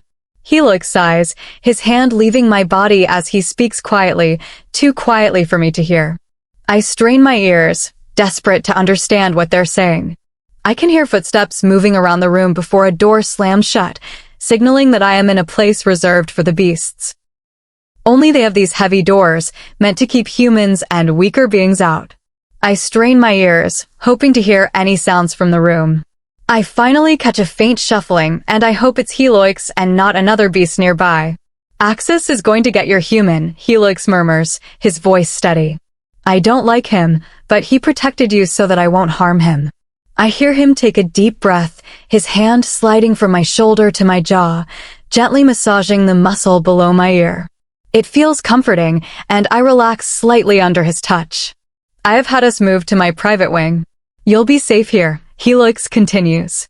His words catch me off guard, and I feel the need to know more. I had thought his private wing was empty, meant only for his mate once he found one. Could I be the one he's chosen? I don't want to believe it, but there's a small part of me that wonders. If I were his mate, he wouldn't keep me as a slave, would he? The door opening catches my attention again. Helix's hand withdraws from my face, but he stays by my side as a soft shuffle of footsteps echoes. Adeline. Helix calls, and I turn my head to see him standing before me. He sits down beside me, concern on his face as he asks, "How are you feeling?" I stare at him blankly, trying to sit up. My body protests, and I collapse back against the bed, exhausted. "You've been asleep for almost an entire day now," Helix says. His tone is gentle, but filled with worry. I open my mouth to speak, but my sore throat makes it hard. After several attempts, I manage to ask, "What happened?" Helix avoids my gaze, running a hand through his hair, and I can tell he doesn't want to tell me the truth. "Are you hungry?" "Thirsty?" he asks instead, changing the subject. "No to both," I respond firmly. "What happened?" Helix sighs, looking around before answering, "You've been through a lot. I'm glad you're awake." His vague response frustrates me, and a sudden wave of anger washes over me. "Fuck you," I say, the words coming out harsher than I intend. Helix looks at me in surprise, but his expression softens when he sees my reddening cheeks. I quickly apologize, feeling embarrassed by my outburst. "I'm sorry, sir," I say, lowering my head in submission. Helix reaches forward and tilts my chin up, meeting my gaze. "That's not ideal," he mutters, taking a step back. I frown, wondering what he means by that. "What isn't?" "Nothing. Go back to sleep." "I'll be here when you wake," he says, his voice calm. I observe him, feeling uncertain about his intentions. Despite my confusion, I close my eyes, letting sleep take over again. Chapter 25. "You've stopped healing yourself," I comment, frowning at the wounds on his body. Such a shame. I was hoping to get more out of him, his screams keeping my beast under control as I struggled to bond with Adeline. I had to give her a lot of blood to heal her, stopping just before it was completed. It took everything in me to stop, knowing she still had injuries, but to tie us together in such a way is not an option right now. There would be no hiding her when it happens, and I am not ready for the war it would bring. Groaning, I focus back on the task at hand. The guard is suspended in front of me, tears rolling down his cheeks as he begs for forgiveness. I ignore him, feeling no pity for his pain. He knew his actions would lead him here, the knowledge that Adeline is mine being common in the castle, yet he attacked her anyway. I circle him, clicking my tongue in annoyance as I notice one of the hooks that kept him suspended has torn out. I flick it aside, frustrated by his deterioration overnight. My beast, and I need something to vent our anger on while Adeline heals, the sight of her bruises still fresh in my mind. The guard continues to beg, pleading for mercy and to end his misery, but I refuse. I want him to suffer, to send a message to all others in this castle. "I sent out some guards to fetch your daughter," I lie, picking up a knife. "I'm excited for her to experience what you did to my human." Under normal circumstances, I would follow through with my words, but for now, I decide to show mercy. Adeline gets upset when I harm humans and women, and I have decided to give in to her wishes this time. The guard cries out at my words, sobbing as I begin to carve his chest. The skin peels away easily, still soft from when I first removed it. I put the knife down, grabbing a cleaver to work on his fingers instead. "Put your hand on the table," I command, pointing to a nearby surface. The guard's hand hangs limply by his side. I roll my eyes, noticing he's fainted again. I slap his hand onto the table, securing it with stakes to prevent him from moving it when he wakes. This is a message for him, and for any others who would harm Adeline. I step back, anger flaring up inside me as the image of him on top of her flashes through my mind. Her vulnerability has stirred my beast, and I feel it grow restless. She doesn't know she's sending me her emotions, but her feelings grow stronger each time I take more of her blood. I had put up a barrier between us, hoping she was safe in the castle, but it left me unaware of her pain when she was attacked. If it weren't for the human boy barging in, I wouldn't have known what was happening until it was too late. His bravery to come to me, despite my dislike, earned my beast's respect. As a reward, I've allowed him to be near Adeline and the girl she's grown fond of. A sudden surge of confusion fills me, and I recognize it as Adeline's. She's waking up sooner than I expected, likely confused about where she is. I had promised to be there when she woke up, and I curse myself for leaving her alone. Rushing to the small sink, I wash my hands, trying to clean away the blood and steady myself before checking for any mess in the mirror. Anger rises again, remembering why I had put up the block in the first place. Until I'm sure she's safe, I've decided to leave it down, not wanting to risk missing another incident. I could teach her to hide her emotions, but that would involve telling her the truth about our relationship. If she knew she could push her feelings on me, she would use it to frustrate me. I dry my hands, glancing at the fallen guard one last time before rushing out of the dungeon. I'm eager to return to Adeline, my beast pushing me to find her and complete the bond. At this point, I fear there's no turning back. The amount of blood I gave her has bound us together, and even if I wanted to try with another, it wouldn't work. My body now only recognizes Adeline. As long as the bond isn't completed, the other beasts won't know, and I'll have time to figure out what to do. They can speculate all they want, but there will be no proof. Axis mentioned a similar situation happening with the king to the east, but the king found a ritual to force his beast to choose another. He's recommended I perform it and choose Jade instead, but I'm undecided. Adeline. I call out as I enter our wing, listening for her.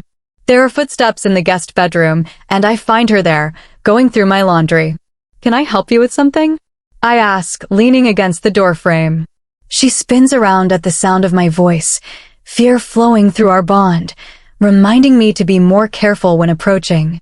Well, I ask, watching her try to come up with an excuse. Why are your things in here? She asks, pretending to be innocently going through my items. I hesitate before answering, considering whether I should press her on what she was looking for or let it go. After the attack, I found the book I gave her with several sections on blood sharing bookmarked. She knows more than she's letting on. Why? Would you rather we share a room? I tease. Her face reddens and her mouth opens in surprise, struggling to find a response. If she showed any hint that she wanted us to share a room, I would move in immediately. The only thing holding me back is the fear of pushing her too quickly. I thought this wing was for you and your mate, she says, trying to bait me. I smile slightly, enjoying her attempt. Is that what you've heard? Adeline nods, a faint blush coloring her cheeks. She will be upset to learn you've stayed here with another woman, she continues. I nod slightly. That's a possibility. Her anger flares through the bond, and my beast presses forward. I've kept him locked inside since Adeline arrived, but I know it's for the best. If I let him out, he would bond with her immediately, and everything I've worked for would be lost. So why have you moved me here? She asks again, arms crossed. I shrug, not having a good answer. You'll be safe here. Adeline snorts at my answer, her doubt bothering me more than I'd like. I'm stronger than any beast in this castle. There's no one better to protect her than me. For how long, she asks. I smirk. Forever. I can't help puffing my chest out, my beast urging me to show off my strength. Or until you find your mate, and she demands my head on a stake, Adeline murmurs. I growl softly at the thought, ignoring her statement as I look around the room. I notice that she's been going through my things. Is there a reason you're looking through my laundry? I ask, bringing the subject back. I wasn't, she lies. Sure you weren't. I roll my eyes, turning to leave. When you're done snooping, come out and help me cook dinner. Chapter 26. How are you feeling? Betty asks, watching me out of the corner of her eye as I struggle to sit up. Fine. I snap, frustrated with everybody treating me like a wilting flower just seconds away from dying. Her head dips to her chest at my response, and I immediately begin to backtrack, annoyed with myself for being so rude. She's simply trying to be kind and make conversation. It's not her fault that I'm stuck inside this room all day, and if there's anybody I should be snappy to, it is Helix. I'm sorry, I start, rubbing my hand down my face in frustration. I seem to be a bit cranky today. In all honesty, I've been cranky for the past couple of days. Helix is constantly avoiding me, and when he is around, he dodges my questions like my voice is poison. The only exciting part of my day is when John comes to visit, but even he is acting weird around me. If you bring over the clean laundry, I can help fold. I offer, pointing to the freshly washed clothing sitting in the basket at the end of the bed. Betty narrows her eyes at my suggestion before shaking her head no. You know I can't do that. I'm under strict orders to make sure you stay in bed and relax. Nobody will know. I try to persuade her. The king knows everything. Betty scoffs, grabbing the basket and bringing it to the dresser. I slump back into the mattress as she effectively moves the clothing out of my reach. Sighing lightly, I nod my head in agreement. That he does.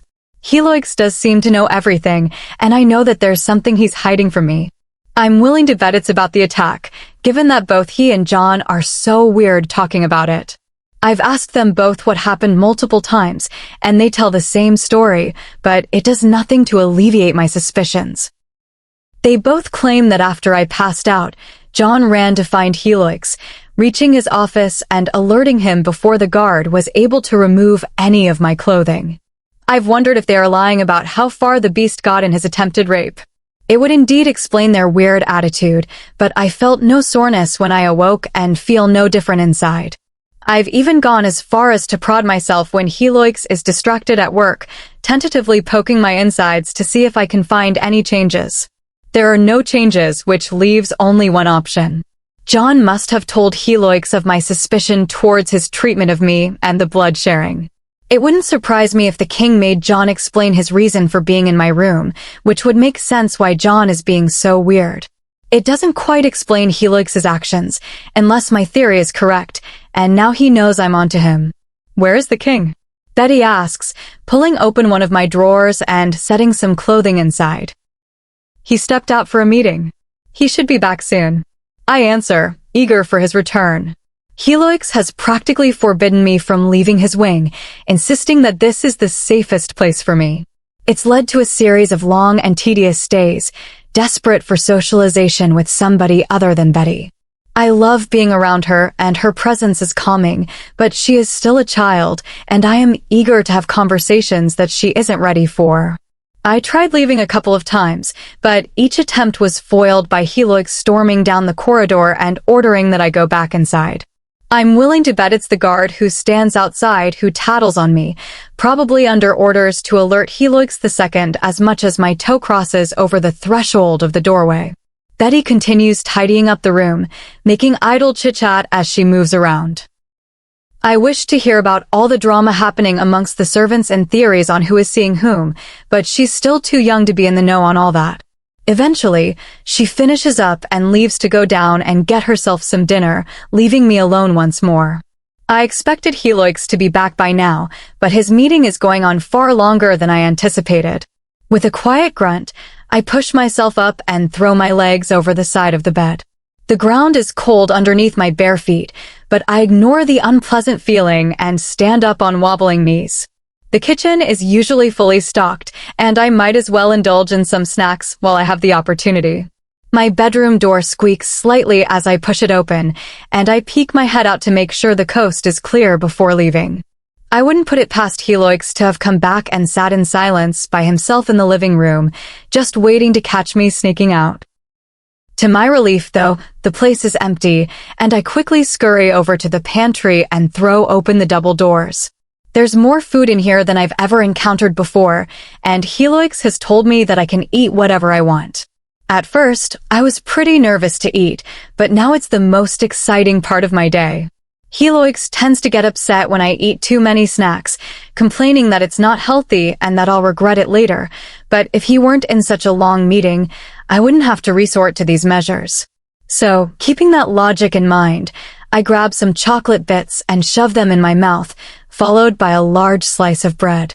Meandering over to the fridge, I pull open the door and scan for some milk. There doesn't appear to be any available. The container is sitting empty on the counter, so instead, I grab some of his bottled juice. This will work, I mumble to myself, bringing the bottle to my mouth and taking a deep swig. The flavor is quite bitter with a robust and unappealing aftertaste, and I resist the urge to spit it out the second it touches my tongue. I frown as I swallow what's in my mouth, quickly setting the top back on and sticking the bottle back in the fridge. Teenage me would have loved this, being swept away by some king and kept in his chambers for safety, but now that I'm here, I can't help but wish I were anywhere else. I feel useless sitting around all day doing nothing, and I think I'm incredibly irritable as I watch Betty clean up after me. The only silver lining to this entire ordeal is that John is allowed to be around me now. He still can't be alone with me, but as long as a third party is present, he can stay as long as he wishes. A loud creak is heard throughout the room as the front door opens, and I crane my neck around the fridge to see who is entering.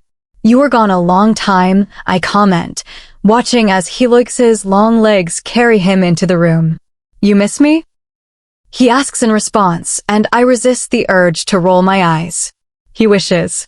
Helix watches me as he moves forward, eyes locked on my face, as he expertly maneuvers himself around the couch and towards the kitchen. It takes everything in me not to stare at his chest that is being hugged tightly by his shirt, my mind remembering just how large his body feels beneath my hands. A large smirk covers his face as he approaches, his feet coming to a stop once he is inches away. His body practically towers over me as he bends slightly and inhales the scent of my hair. He groans quietly before pulling away. "We are leaving tomorrow." "Why? To where?" I ask, both shocked and confused by his statement. Does he wish to take me into the city?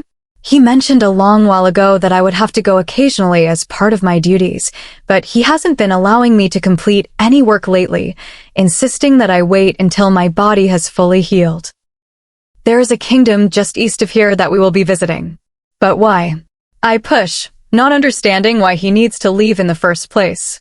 Helix hasn't left the castle for longer than a couple of hours since I've arrived, opting to hold all his meetings from within his office.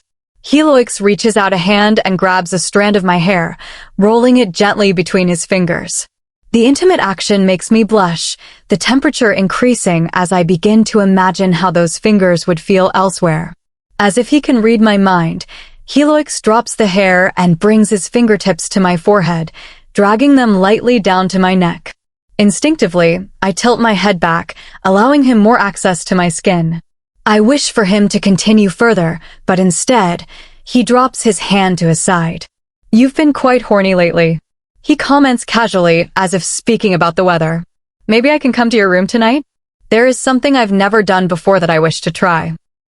My jaw drops open at his statement, cheeks heating up in indignation. "I know you will not." I gasp. "Why?" Helix asks, bending down until I can feel his hot breath on my face. "Don't you wonder how it will feel to have my tongue inside you?" An unattractive squawk falls from my mouth as I stumble for a response, my thighs pressing together as my brain conjures up the images. Beasts don't pleasure humans in such a way, often choosing to take rather than give. My eyes narrow in confusion as I stare at him, trying to figure out what angle he's playing at here. Helix lets out a loud laugh at my confusion, embarrassment rushing through my veins as he steps away from me and moves towards his bedroom.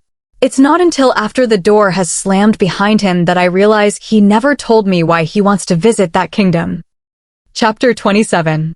A small grunt falls from my lips as I reach up to pull the dress off its hanger, the closet so tightly packed that the fabric keeps getting snagged against itself. I was shocked when Helix barged into my room this morning, demanding that I pick out the clothing I want to bring for our trip, poor John standing behind him, practically pissing his pants. Helix refused to offer any advice on what to pack or how long we would be staying, leaving me with no choice but to pack something for every occasion. Even though I've worn nothing but an oversized gray dress my entire life, I'd say that I'm pretty well versed in the attire that the royals wear. "Do you want me to help you?"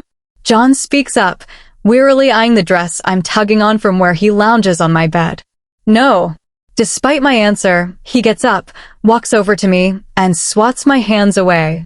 "The king will be upset if he finds out I allowed you to pack for yourself." A loud snort escapes me at his words, and I roll my eyes in annoyance. Helix has been getting on my last nerves with this whole Adeline can't do anything for herself thing he's been pushing. I've been feeling better with each passing day and am almost entirely back to normal, except for a few headaches. If the king wants my suitcase packed for me, then he can come and do it himself. I retort, pushing John's hands away and snatching the dress once more. I angrily tug it until it dislodges from the hanger, the fabric falling quickly into my arms. Bundling it up in my arms, I turn towards the open suitcase on my bed. I can see John watching me out of the corner of my eye, but I ignore his presence as I give the dress a sloppy fold and stuff it in with the others. How'd you convince Helix to leave you alone with me? I ask, genuinely curious, given that up to this point, John has only been allowed to be around me when there is somebody else present. Because, John murmurs, cutting in front of me as I turn back towards my closet. He thinks that I'm packing for you. John refuses to let me pass, his broad back blocking my path. I contemplate trying to push him out of the way, but decide against it with a silent grunt. It's unusual for John to take his duties seriously, and his struggle with me to do his work is a clear sign of how nervous he is. I don't blame him, though, considering that Helix gave him this task personally, and the punishment for disobeying would probably be quite severe. My mood drops as I realize that I'm being entirely unfair to John, my comfort leading me to act out and disobey the king, even though his kindness only extends to me. Helix wouldn't hesitate to punish either John or Betty if they stepped out of line, yet here I am fighting with and urging them to do just that. With a heavy heart, I sit back down at the edge of my bed and watch John pull out the clothing I sloppily packed and refold them neatly. I feel uncomfortable being treated like this, I admit, embarrassed that Helix is forcing the slaves to wait on me hand and foot like they would with a beast. John pauses his motions, glancing up at me with a small smile. That feeling is what makes you a good person. He shrugs, letting out an abrupt laugh. If it were me, I'd be milking it for all it's worth. I chuckle at John's statement, knowing that he would love to have me cater to him. He'd probably tease me about it for weeks afterwards, too, making sure that everybody knows how I'm a slave. Do you know how long I'll be gone for?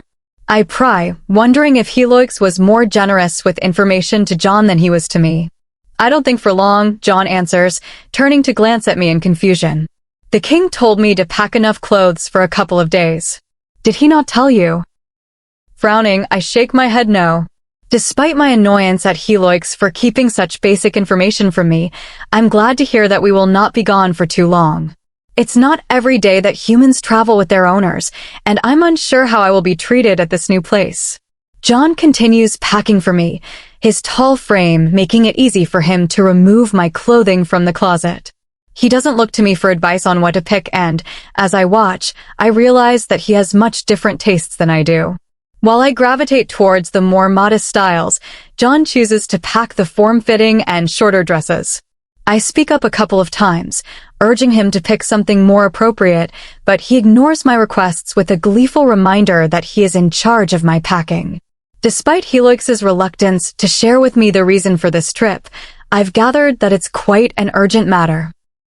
Typically, if a king is going to travel, there are weeks of preparation and planning done to ensure that there's an action plan in place in case of an emergency. I wonder if the second will be coming as well, or if he is staying back to take charge in Helix's absence. Given his apparent dislike of me, I'd honestly prefer if he stayed back, even though the thought of traveling alone with Helix makes me nervous. He's promised to protect me, but at the end of the day, we will be staying in another kingdom where he does not have any rule, making me doubtful of how much protection he can offer. How's Emma? I ask John, curious to hear how she is doing since being taken by the beasts. John shrugs in response, tilting his head to look at me out of the corner of his eye. She's doing okay, and is happy that you got her moved out of the kitchen. A small smile spreads across my face at his words, happy that she likes her new position. She'd mentioned a couple of times that she enjoyed peering out the windows that overlooked the estate, so I knew that working in the gardens would be the perfect job for her. I was pretty worried that Helix would disapprove of the move, but he just rolled his eyes at my request and told me he didn't care. Are you too still? I pause, searching for the right words. Friendly? John releases the dress he holds in his hand and turns entirely to face me, mouth set in a flat line. Are you still friendly with the king? Point taken. I hold up my hands in surrender, letting John know that I'm dropping the subject. I'm saddened by his lack of trust, knowing that before we came here, he told me everything, but I understand that my association with the king has made him weary. Besides, John's lack of response was an answer all in itself. He's still seeing her and is probably upset that the king and I are both staying in the wing the servants use for their late-night rendezvous. I hold back a chuckle as I think back to John and my plan to sneak our way in here. Honestly, I'm glad that Helix put an end to it. It would have done nothing but create unnecessary tension between us, and there's no way that Helix would allow us to be around one another either. John and I both turn our heads to the door as we hear the front entrance slam, waiting for Helix's inevitable entrance. He's gotten into the habit of slamming the front door every time he enters and exits, successfully managing to startle me every time. As expected, it takes mere seconds for him to reach my room, the door flying open as he smacks his hand into it. Helix's large frame takes up the entirety of the entrance, his head only inches away from the top of the doorway. He's wearing casual clothing today, and I can't help but do a double take at his sweatpants and t-shirt. I've seen him in his comfortable clothing multiple times at night, but he wears only button-downs and slacks during the day. It's pretty shocking to see him dressed down, and even more astonishing at how good he looks in it. The sweatpants are made of a thick gray material that doesn't do much to hide the strong muscles behind them, and the t-shirt leaves little to the imagination as well. I told you to leave the door open. He looks to John as he speaks, mouth set in a straight line. John bows his head as he mumbles out an apology, and Helix watches him for a moment before turning his attention to me. Are you ready to go? We are running late, he asks, looking between my stuffed suitcase and John. I nod in response. Great, we will leave for the stables now, he says, moving forward to help me stand. Shooing him away, I push up off the bed and stand up by myself. Helix's constant need to help me is frustrating, especially as he ignores my numerous complaints that I'm perfectly capable of moving around by myself. The stables? I ask, furrowing my eyebrows in confusion. Why would we need to go to the stables? I was under the impression that we would be taking a car. I've never ridden a horse before, and the thought of getting on top of one of those giant animals frightens me. I still don't trust them. They could jerk me off like it's nothing and break my bones. No, it's quicker to travel through the woods by horse. You will ride with me for safety, Helix comments, moving to the side and ushering me out the door. John silently zips up my suitcase, his head turned downward and face flaming red. I wish to say goodbye to him, but knowing his fear of Helix, I decide not to remain silent. The last thing I want is to rile any feathers. Helix follows behind me as I make my way out of his wing, his body so close I can feel his heat on my back. If I were to slow my pace in the slightest, he would probably crash into me, and I think about doing just that for a brief second to annoy him. Have you ever ridden on a horse before? Helix asks, his voice quiet. I shake my head no, hoping that my nervousness isn't too apparent. I feel slightly better knowing that I will be riding with him, but knowing that I am to be in such proximity with him for an undisclosed amount of time brings me a whole other level of anxiety. Do not fret. Helix murmurs, ducking down so his face is directly next to my ear. If you're good, I'll help you. Chapter 28. Is nobody else coming? I ask, turning away from the horse to look at Helix. The field before us is empty, and despite the anticipation I felt earlier, there isn't a single person in sight. The plan was for others to join us on this journey, but now it feels as though I'm the only one left behind. I glance back at Helix, who's still busy fastening our bags to the horse, his fingers moving with practiced efficiency. The others have already left. Your human took too long to pack, and now we're behind, he mutters, giving the ropes one last yank. That'll do. Get up on the horse. I nod, my stomach fluttering with nervous energy as I step closer to the horse. I reach up and grab the saddle, my hands slipping slightly on the smooth leather. With one deep breath, I lift my foot, aiming for the stirrup, but it misses by a mile, and I let out an exasperated groan. My leg doesn't go that high, I pout, dropping my hands from the saddle and turning to Helix in defeat. His gaze falls on me, amusement dancing in his eyes as he watches my failed attempts. I try to ignore the sudden surge of frustration that rises in my chest, my face flushing. Well, you need to learn how to do it. I won't always be here to help you, he says, his voice light but laced with a challenge. Despite the teasing tone, Helix steps forward, and before I can react, his hands are firmly gripping my hips. With a surprising ease, he lifts me and places me securely in the saddle, his hands lingering for a moment longer than necessary, making my heart race for reasons I can't quite remember. Once I'm steady, I glance down, ensuring the hem of my dress falls just right. My cheeks are still burning from the embarrassment, and I desperately wish I could be more graceful in this moment. What happened to being independent? Helix's voice breaks through my thoughts, soft but pointed, and I can't help but feel a twinge of shame. I shrug, trying to appear casual, though my eyes dart away from him. I just didn't expect this. Helix doesn't respond right away, but I catch the faint glimmer of amusement in his eyes. I can feel his gaze on me, and I have to force myself to take a deep breath to steady my racing heart. Without warning, Helix mounts the horse behind me, making the animal shift under his added weight. I stiffen as the horse takes a step to the side, causing me to slide slightly towards the edge of the saddle.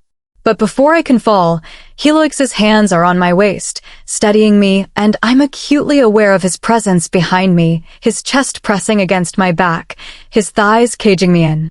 The contact makes my breath hitch in my throat, and I find myself wanting to move away, but at the same time, I can't quite bring myself to. The horse's steady trot begins, and I immediately grab the horn in front of me, gripping it so tightly my knuckles whiten. I try to ignore the unsettling proximity of Helix, the way his body presses against mine with every movement of the horse. Every step causes a small jolt that makes me tense up, but I do my best to stay composed, focusing on the world outside. The forest around us is breathtaking. The trees are taller than anything I've ever seen, their leaves casting dappled shadows over the path. Birds sing from the branches, their calls echoing through the air, and I can't help but marvel at the beauty of it all. We pass a creek, its waters rushing with the kind of strength I've only seen in the wildest stories, and I find myself feeling a strange sense of peace, despite the tension still lingering between Helix and me. The horse slows as we come to the bank, the muddy ground making it difficult to continue. The soft splashes of the water create a rhythm that calms my frazzled nerves, and I find myself momentarily distracted from the heaviness of Helix's presence behind me. My muscles are sore from the long ride, but I keep it to myself, unwilling to show weakness in front of him. "You'll be more comfortable if you lean back against me," Helix murmurs, his voice soft and steady against the backdrop of the rushing stream.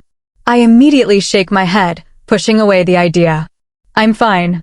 He lets out a loud sigh, his breath warm against my ear. Without waiting for another word, his body shifts again, subtly but firmly pressing against me, easing the pressure on my back. I stiffen for a moment, caught off guard by the sudden relief, but despite myself, I find it hard to ignore the warmth of his chest against my back. I do my best to focus on the sounds around us, the chirping of birds, the rush of the water, but the proximity of Helix is hard to ignore. My body feels too sensitive, too aware of every little shift and movement, and I can feel my breath catching in my throat again. The horse's rhythmic gait lulls me into a kind of daze, and before I realize it, my eyes begin to flutter closed. Sleep threatens to overtake me, but I try to fight it, unwilling to succumb to the weariness. My head tilts to the side, and without thinking, I rest it against his arm. It's a small gesture, a moment of weakness, but I can't bring myself to pull away. I feel his muscles tense slightly beneath me, and for a brief moment, there's a strange silence between us. His arm adjusts, and I realize he's trying to make me more comfortable, to ease the tension in my body. But I can't help it, I feel vulnerable. The horse stumbles suddenly, jerking me awake as I bounce in the seat, catching me off guard. My back slams against the saddle, and I gasp, trying to steady myself. Helix's arm shoots out, instinctively gripping my waist to prevent me from falling. His touch is firm, protective, but it's not enough to stop the jolt of discomfort. I shift, trying to regain my balance, but I can't shake the awareness of how close he is. Every shift of his body, every subtle movement, makes it harder for me to focus. I can't help but wonder if he feels the same way. "I'm fine," I murmur, my voice barely above a whisper as I push back against the mounting discomfort. Helix doesn't say anything, but I feel the tension in his body as he adjusts, trying to maintain the delicate balance between us. The moment's on, heavy with unspoken words, with the strange pull I feel toward him that I can't fully understand. But I refuse to let myself acknowledge it, not now, not with everything else weighing on my mind. We continue our journey in silence, the forest passing by in a blur of green and brown, but in my mind, the tension remains. The distance between us is small, yet it feels like a chasm I can't quite cross. Chapter 29. The sun begins to set as we continue our journey, the once chattering animals turning in for the night and burrowing away in their homes. I try my best not to focus on the long, dancing shadows that fall from the trees, turning the beautiful scenery into something sinister. Helix assures me that we are almost there, but he has been saying that for hours now, leading me to believe that his sense of direction is untrustworthy. At one point, I inquired if he was lost, but he answered my question with nothing more than a laugh. Needing to adjust, I press my hands into the seat and push myself up to take the pressure off my lower back. An uncomfortable stiffness has settled into my bones in the past hour, making this journey almost unbearable. We have stopped only a couple of times, once to change my dress and the other times to use the restroom, but Helix is adamant that we must hurry to stay on schedule. He loudly complains each time I ask to rest, his hands pressing against my stomach and forcing me back against his chest. I can't lie and say that it doesn't help, but I feel guilty knowing that all it does is soothe me while bringing him more discomfort. "We are almost there," Helix speaks out, voice loud against the quiet atmosphere. Knowing he can't see me, I roll my eyes in response. "You've said that already." "Yes, but now I mean it." When we arrive, "Keep your head down and do not speak," he orders, tone leaving no room for argument. Helix pulls on the reins abruptly, bringing the horse to a stop before hopping down onto the ground. Confused, I turn to watch his actions, unsure if I should follow his lead and dismount as well. He moves to the back of the animal and begins untying our bags, deft fingers expertly undoing the tiny knots. "What are you doing?" I ask. Helix spares me a glance before giving a hard tug on the bags and disconnecting them from the animal. "Come, let me help you down," he murmurs, ignoring my question as he drops the bags onto the ground. Stepping forward, he grabs me by the hips and pulls me off the horse and into his chest. I push off of him once my feet are on the ground, alarmed and confused by what he's doing. He ignores my stare and turns his attention back on the horse, giving it a hard slap on the backside that causes it to take off running. "Now look what you've done," I shout, gesturing to the quickly disappearing animal. Helix turns to look at me as I scold him, a hardness in his eye that I'm unaccustomed to seeing directed at me. "What did I just say?" "You are not to speak unless spoken to. If anybody asks, say that I shifted and ran here while you rode on my back." He snaps, voice low and threatening. Ignoring his words, I spin around quickly and take in the miles of woods that surround us in every direction. "Then why did we take a horse? You've gotten us stranded." Helix lets out a loud sigh, raising his hand and pinching my lips closed between his thumb and pointer finger. Shocked, I move to pull away, but he grips on harder, keeping me in place. "Hush." I expect him to remove his fingers after his command, but instead, he holds them in place, regarding me carefully for a moment before slowly letting go. Stepping away from me, I watch through narrowed eyes as he bends down and picks up our bags, his muscular arms flexing under the weight. He doesn't even spare me a glance as he turns and begins walking in the opposite direction the horse ran. I remain still for a moment, watching his large frame walk away before letting out a quiet sigh and scurrying after him, my uncoordinated feet stumbling over the rough terrain. Helix's footsteps are firm and confident as he maneuvers us through the forest, his grace reminding me of our biological differences. Humans are loud and uncoordinated, often bumping into objects and injuring our bodies. The beasts, Helix especially, are lithe and graceful, their movements smooth and silent. I'm willing to bet that Helix can count on one hand the number of times in his entire life he has tripped or stumbled. I couldn't even count the number of times this month. As we continue forward, I begin to notice large shadows moving through the trees, darting back and forth before weaving between the foliage. I ignore them at first, not wanting to freak myself out over some silly shadows, but slowly, I begin to doubt myself, wondering if these are real animals I am looking at. Glancing around, I try to spot them, but they weave in between the trees at an impressive speed, their large bodies remaining hidden beyond an occasional flash. Helix doesn't seem alarmed by the predators, but I still rush up to him in fear, not wanting to lag too far behind and become dinner. He slows as I approach, coming to a complete stop as I stumble over a tree root. Our bags fall from his hands, moving instead to wrap around my hips and lift me into his arms. Shocked, I bring my arms around his neck, holding on tightly as he adjusts his forearm to sit below my waist. His actions are unusual, but I remain silent as he commands, choosing to trust his judgment just this once. Helix bends down once more and grabs the bags with his free hand, holding them both as he continues walking. This time, his pace is fast, moving at least twice the speed he was before. With a pout, I realized just how much he was slowing himself down so I could keep up. I lean back slightly to look him in the eye, trying to find an answer in his expression, but he gives me nothing. His face remains blank, and my attention is quickly drawn away by a giant shadow running up directly behind Helix. I gasp as it comes only a few feet behind us, my heart racing as I realize that these creatures are beasts. Its thick fur is so close that if I were to reach out my hand, I would graze against it, and I gulp as I take in its wolf-like features and black eyes that stare at me like I'm about to be a delicious snack. Do not look at them. They will take it as a threat. Helix murmurs, voice quiet. I snap my gaze back to him, trying not to let my fear show as I realize that shifted beasts surround us. This must be why Helix removed us from the horse, to prevent being seen and preserve his story of having run us here. More shadows appear in my peripheral vision as we continue walking, tears welling in my eyes as loud growls and snapping jaws are heard from every direction. We must be deep within the other king's territory, probably interrupting his people out on a late-night run. A frightened gasp falls from my mouth as one particular beast gets awfully close, his large black muzzle and razor-sharp teeth visible for a moment before disappearing behind a tree. Unwrapping my arm from around Helix's neck, I quickly bring it to my face and wipe away the wetness on my cheeks, not wanting him or the others to see my weakness.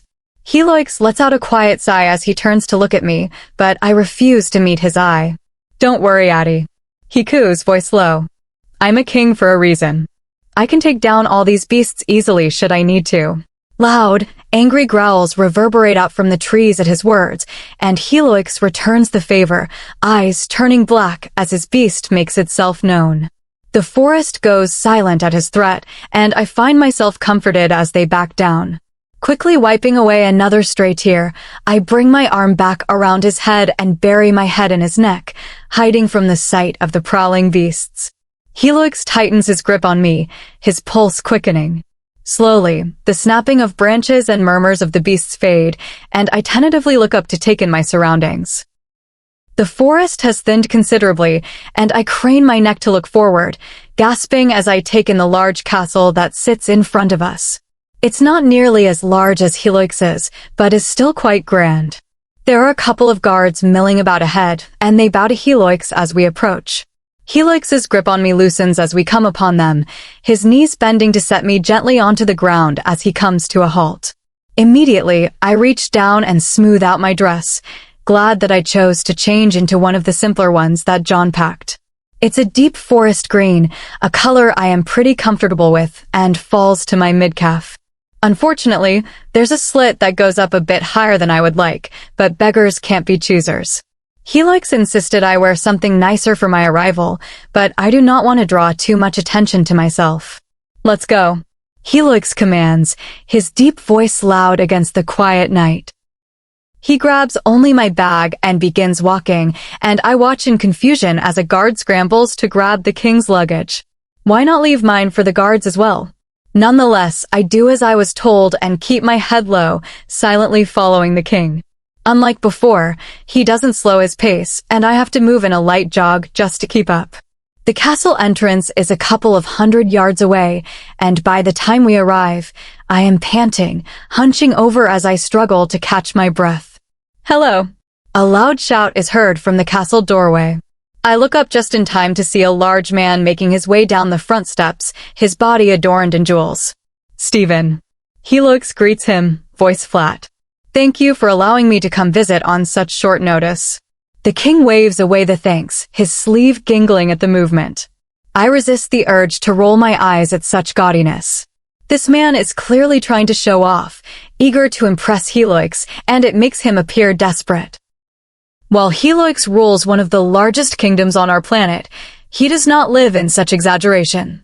The king's eyes sweep over Helix's guards before settling on me, immediate distaste visible on his face. He looks me up and down in disgust before looking at Helix once more.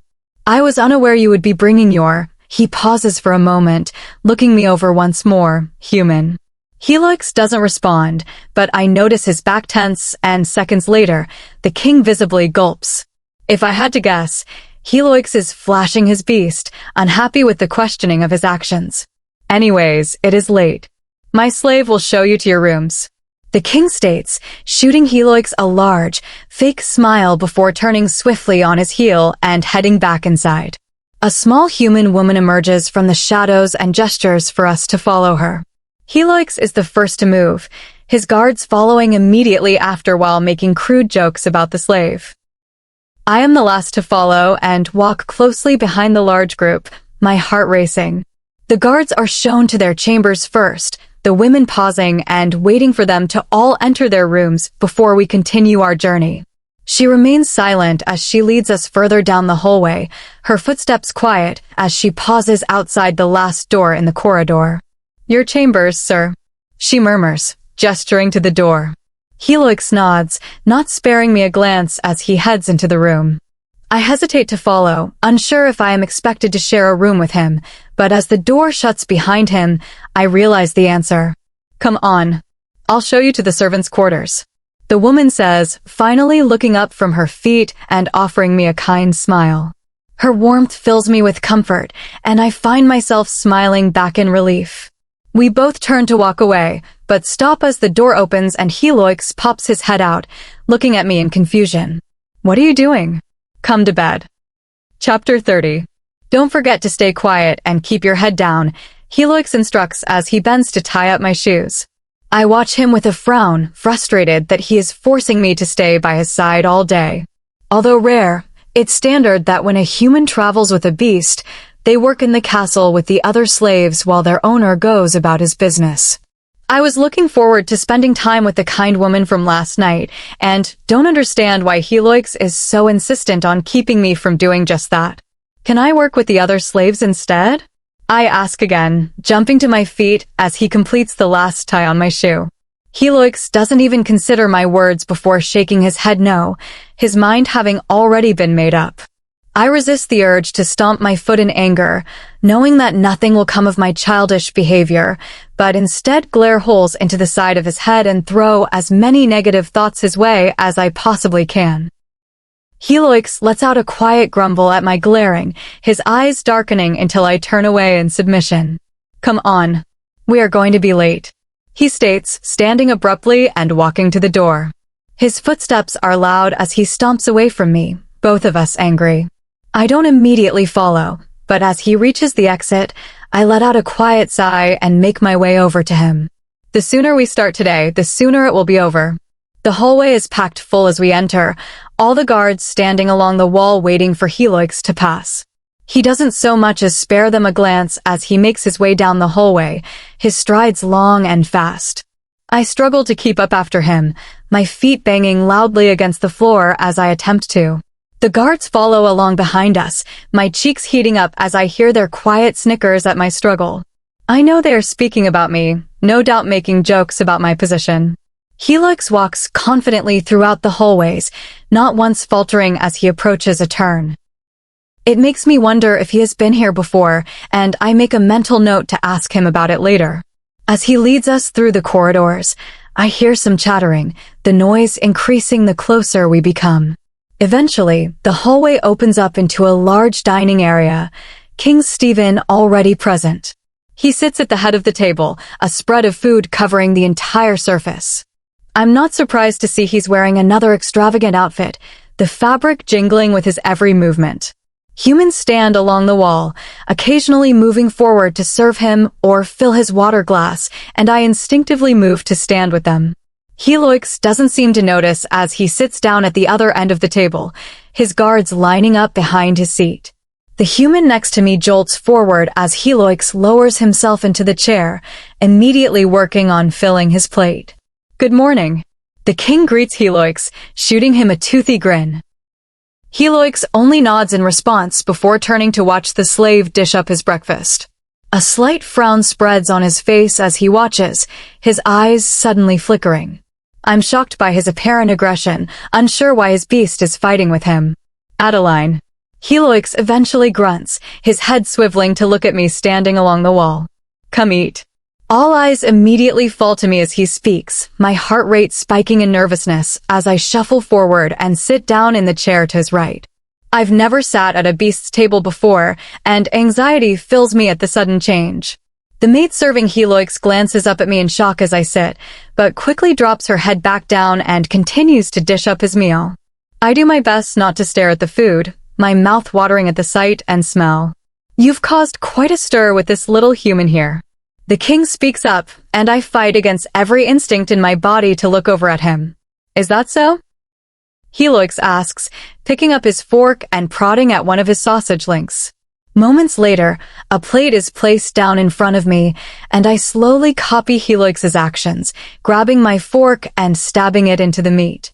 It's hot as I stick it into my mouth, but not wanting to draw any attention to myself, I keep my mouth shut around the burning object and suffer silently. The king lets out an unattractive snort at Helix's words, seemingly finding them funny. I'm intrigued. Is she your partner? An ear-piercing scrape tears through the room as Helix's fork drags against his plate. Peeking up to see his reaction, I notice that he's gripping the utensil so tightly that the metal has bent around his fingers. Not wanting to anger him further, I focus my attention back on the food in front of me and tentatively bring another bite up to my mouth. The room is silent as everybody waits for Helix's response, yet he offers none. Instead, he leans back in his chair and glances around the room, head swiveling left to right. Where is your mate? He finally asks, much to my surprise. While I wasn't exactly excited to hear Helix's answer to the question, I want to know how he perceives our relationship. Does he view me as a partner? We don't have a normal relationship, and I would say it's clear that Helix, at least to some extent, cares for me. The king doesn't push Helix for an answer, instead letting out a slight shrug at his question. I'm sure she's somewhere busy.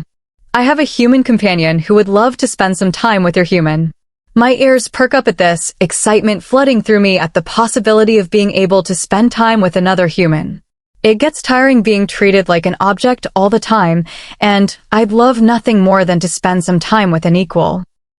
I look up eagerly at Helix, hopeful that he will agree for me to spend some time with her, but he avoids eye contact and pretends like he doesn't even notice my stare.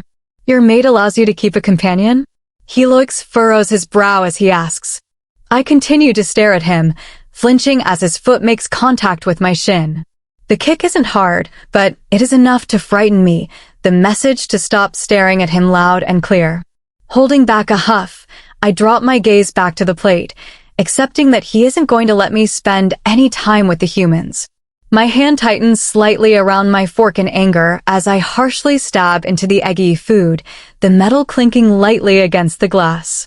The king watches our interaction silently, clearing his throat in amusement as I shove a forkful of food into my mouth.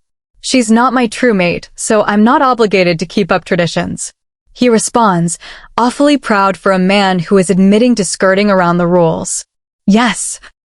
I've heard rumors your true mate was a human. Helix probes. That's correct, but I was able to force my beast to take another. The human now S-, the king responds, stopping abruptly as another enters the room. There's my beautiful mate. Come sit with us, will you?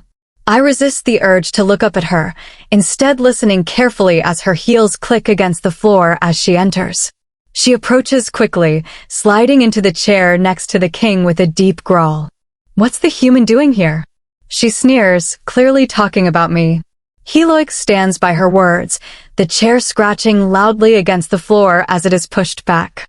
Out of the corner of my eye, I watch as he leans towards me, his hand coming to wrap around my bicep before he pulls me up out of the chair.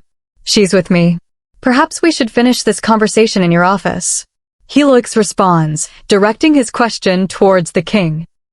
His grip on my arm loosens slightly as he speaks, his fingers digging into the muscle before he removes his hand entirely and grabs my plate of food. The king stands as well, and I fight to keep my face blank as his mate lets out a loud huff and signals for one of the slaves to fix her a plate. Where is your companion? Helix speaks up once more. I can see him looking at me out of the corner of my eye as I try to keep my glee hidden. My human wishes to spend some time with her. My back straightens at his words, excitement flooding my system as the king gives instructions to Helix on her whereabouts. Helix nods at the directions, his hand moving to rest at my lower back as he nudges me to move towards the exit. I do as he wishes, practically prancing over to the door. Helix murmurs to the king as we pass, his voice too low for me to hear despite my best attempts to eavesdrop. The king's eyes fall to me at Helix's words, signaling that whatever is being said is about me. We exit the room quickly, the guards following closely behind, and make our way down the hallway. Helix stops and turns to face us as we reach the end of the corridor, looking over each of the guards. You will stay with Adeline, he commands, pointing to the three that stand to his right. They nod at his command, eyes flashing to me for a brief second before focusing once more on the king. The largest of them takes a small step forward, bowing his head before responding. Yes, sir. Helix nods in approval, hard eyes softening as he looks at me. Please keep in mind that everything you say will get back to Stephen. I nod in understanding, having already known this fact. It's common knowledge that humans who talk too much are disposed of, and I learned at a young age what's appropriate to share and what will get you killed. Seemingly happy with my response, Helix turns on his heel and leads us down the large corridor. I'm surprised to see that the hallways are still empty, considering that the sun has risen long ago. I would expect to see the place bustling with humans as they rush around working on all their duties at this hour. The more I think about it, the more I realize that the only humans I've seen have been the woman from last night and the few that were serving breakfast this morning. Maybe, despite all the glamour, the king is poor and unable to maintain a whole staff. I wouldn't be surprised. We continue making our way through the castle before Helix stops in his tracks, his abrupt halt causing me to skid to a stop and grip his shirt in an attempt not to crash into him. Despite the effort, my face smashes into the bottom of his shoulder blade, pain shooting through my nose at the contact. Resisting the urge to swear, I remove my hands from his back and take a step away as my face heats up in embarrassment.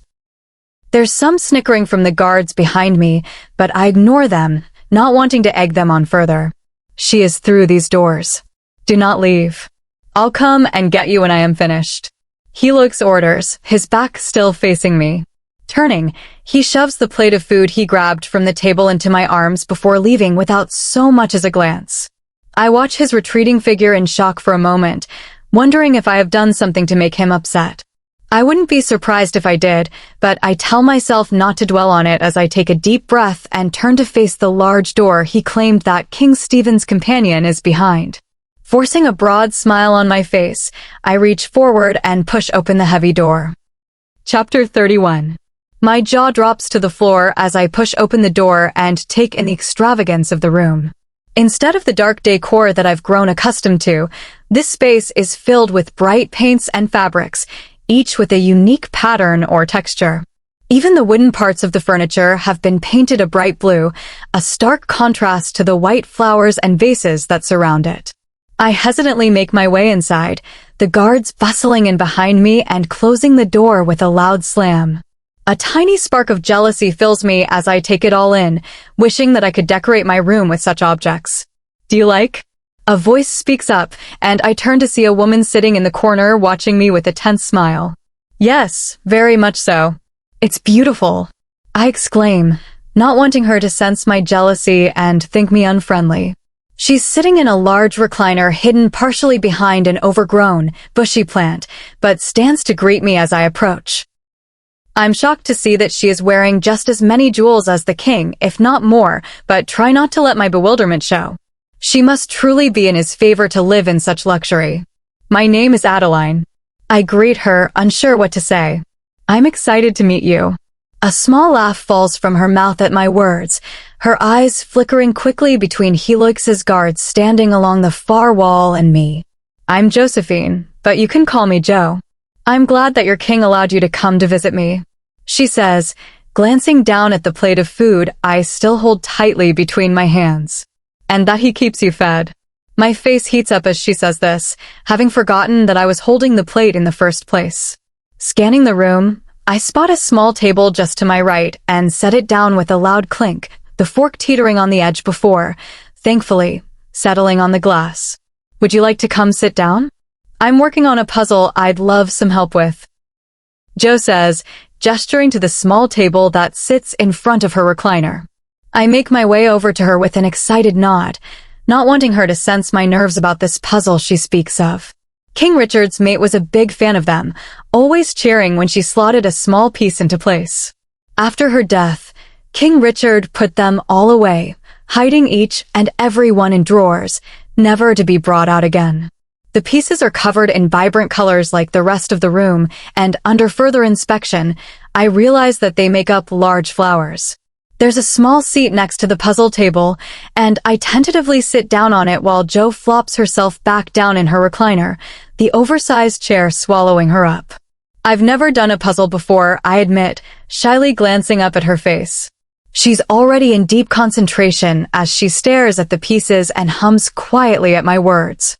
Her eyes continue to scan over the pieces as she brings her fingers up to pinch her bottom lip softly. "It's pretty intuitive. You'll get the hang of it in no time." Nodding in agreement, I focus on the pieces and try to find a pattern between the colors. There are so many that it's impossible to match them, and the first couple of minutes are spent staring at them, lost, while Jo makes good progress. She has the entire border finished already and appears to be working on individual flowers at a time. I try to emulate her strategy, but after a while, I realize that this just isn't going to work for me. Changing gears, I instead start organizing the loose pieces by color, putting them in small piles. Jo seems to appreciate the work as she begins sifting through my piles and pulling out pieces, cheering quietly to herself as she slots them into place. "The king must really like you," I eventually comment, eyes sweeping once more over the grand room. Jo lets out an unattractive snort, glancing up at me with a wide smile. "Of course he does. I'm his partner." I blink, shocked. "What?" I probe, unsure if I heard her correctly. I wish to take back the question the second it leaves my mouth, afraid of offending her with my confusion. The king very clearly called her his companion, and the beast that joined the breakfast table his partner, but maybe I was mistaken. "Yeah, I'm his true partner. Thought you knew," she comments, watching me through squinted eyes as she sets down the yellow puzzle piece in her hand and leans back in her chair. My eyebrows furrow as I absorb her words, struggling to determine whether what I've heard today is the truth. Jo sighs at my apparent confusion, her mouth falling into a flat line. "The beast you've seen wandering around is his chosen partner." "Very different thing," she explains. "His chosen partner?" I've never heard the term before, but it isn't hard to figure out what it means. If she is his faithful partner, then why does he still have a chosen partner, and why does he lie about who she is? Did he call me his companion? Jo's eyes watered up slightly, and I debated lying to her to relieve the tension. Opening my mouth to deny it, I pause before any sound comes out. If I were in her position, I would want to know the truth. That thought alone has me closing my mouth and solemnly nodding my head yes. I don't like it when he does that. She murmurs, picking up a random piece and fiddling with it. I watch her with a frown, unsure whether to ask further or drop the subject. She seems pretty upset, lip wobbling as she holds in her tears, so I choose to remain silent. Reaching forward, I grab a red piece and move it into the pile with the others while Joe watches. She continues to stare as I work, and my hands clam up at the attention, skin sticking to the cardboard. He only took her to keep his people happy. It's me he loves.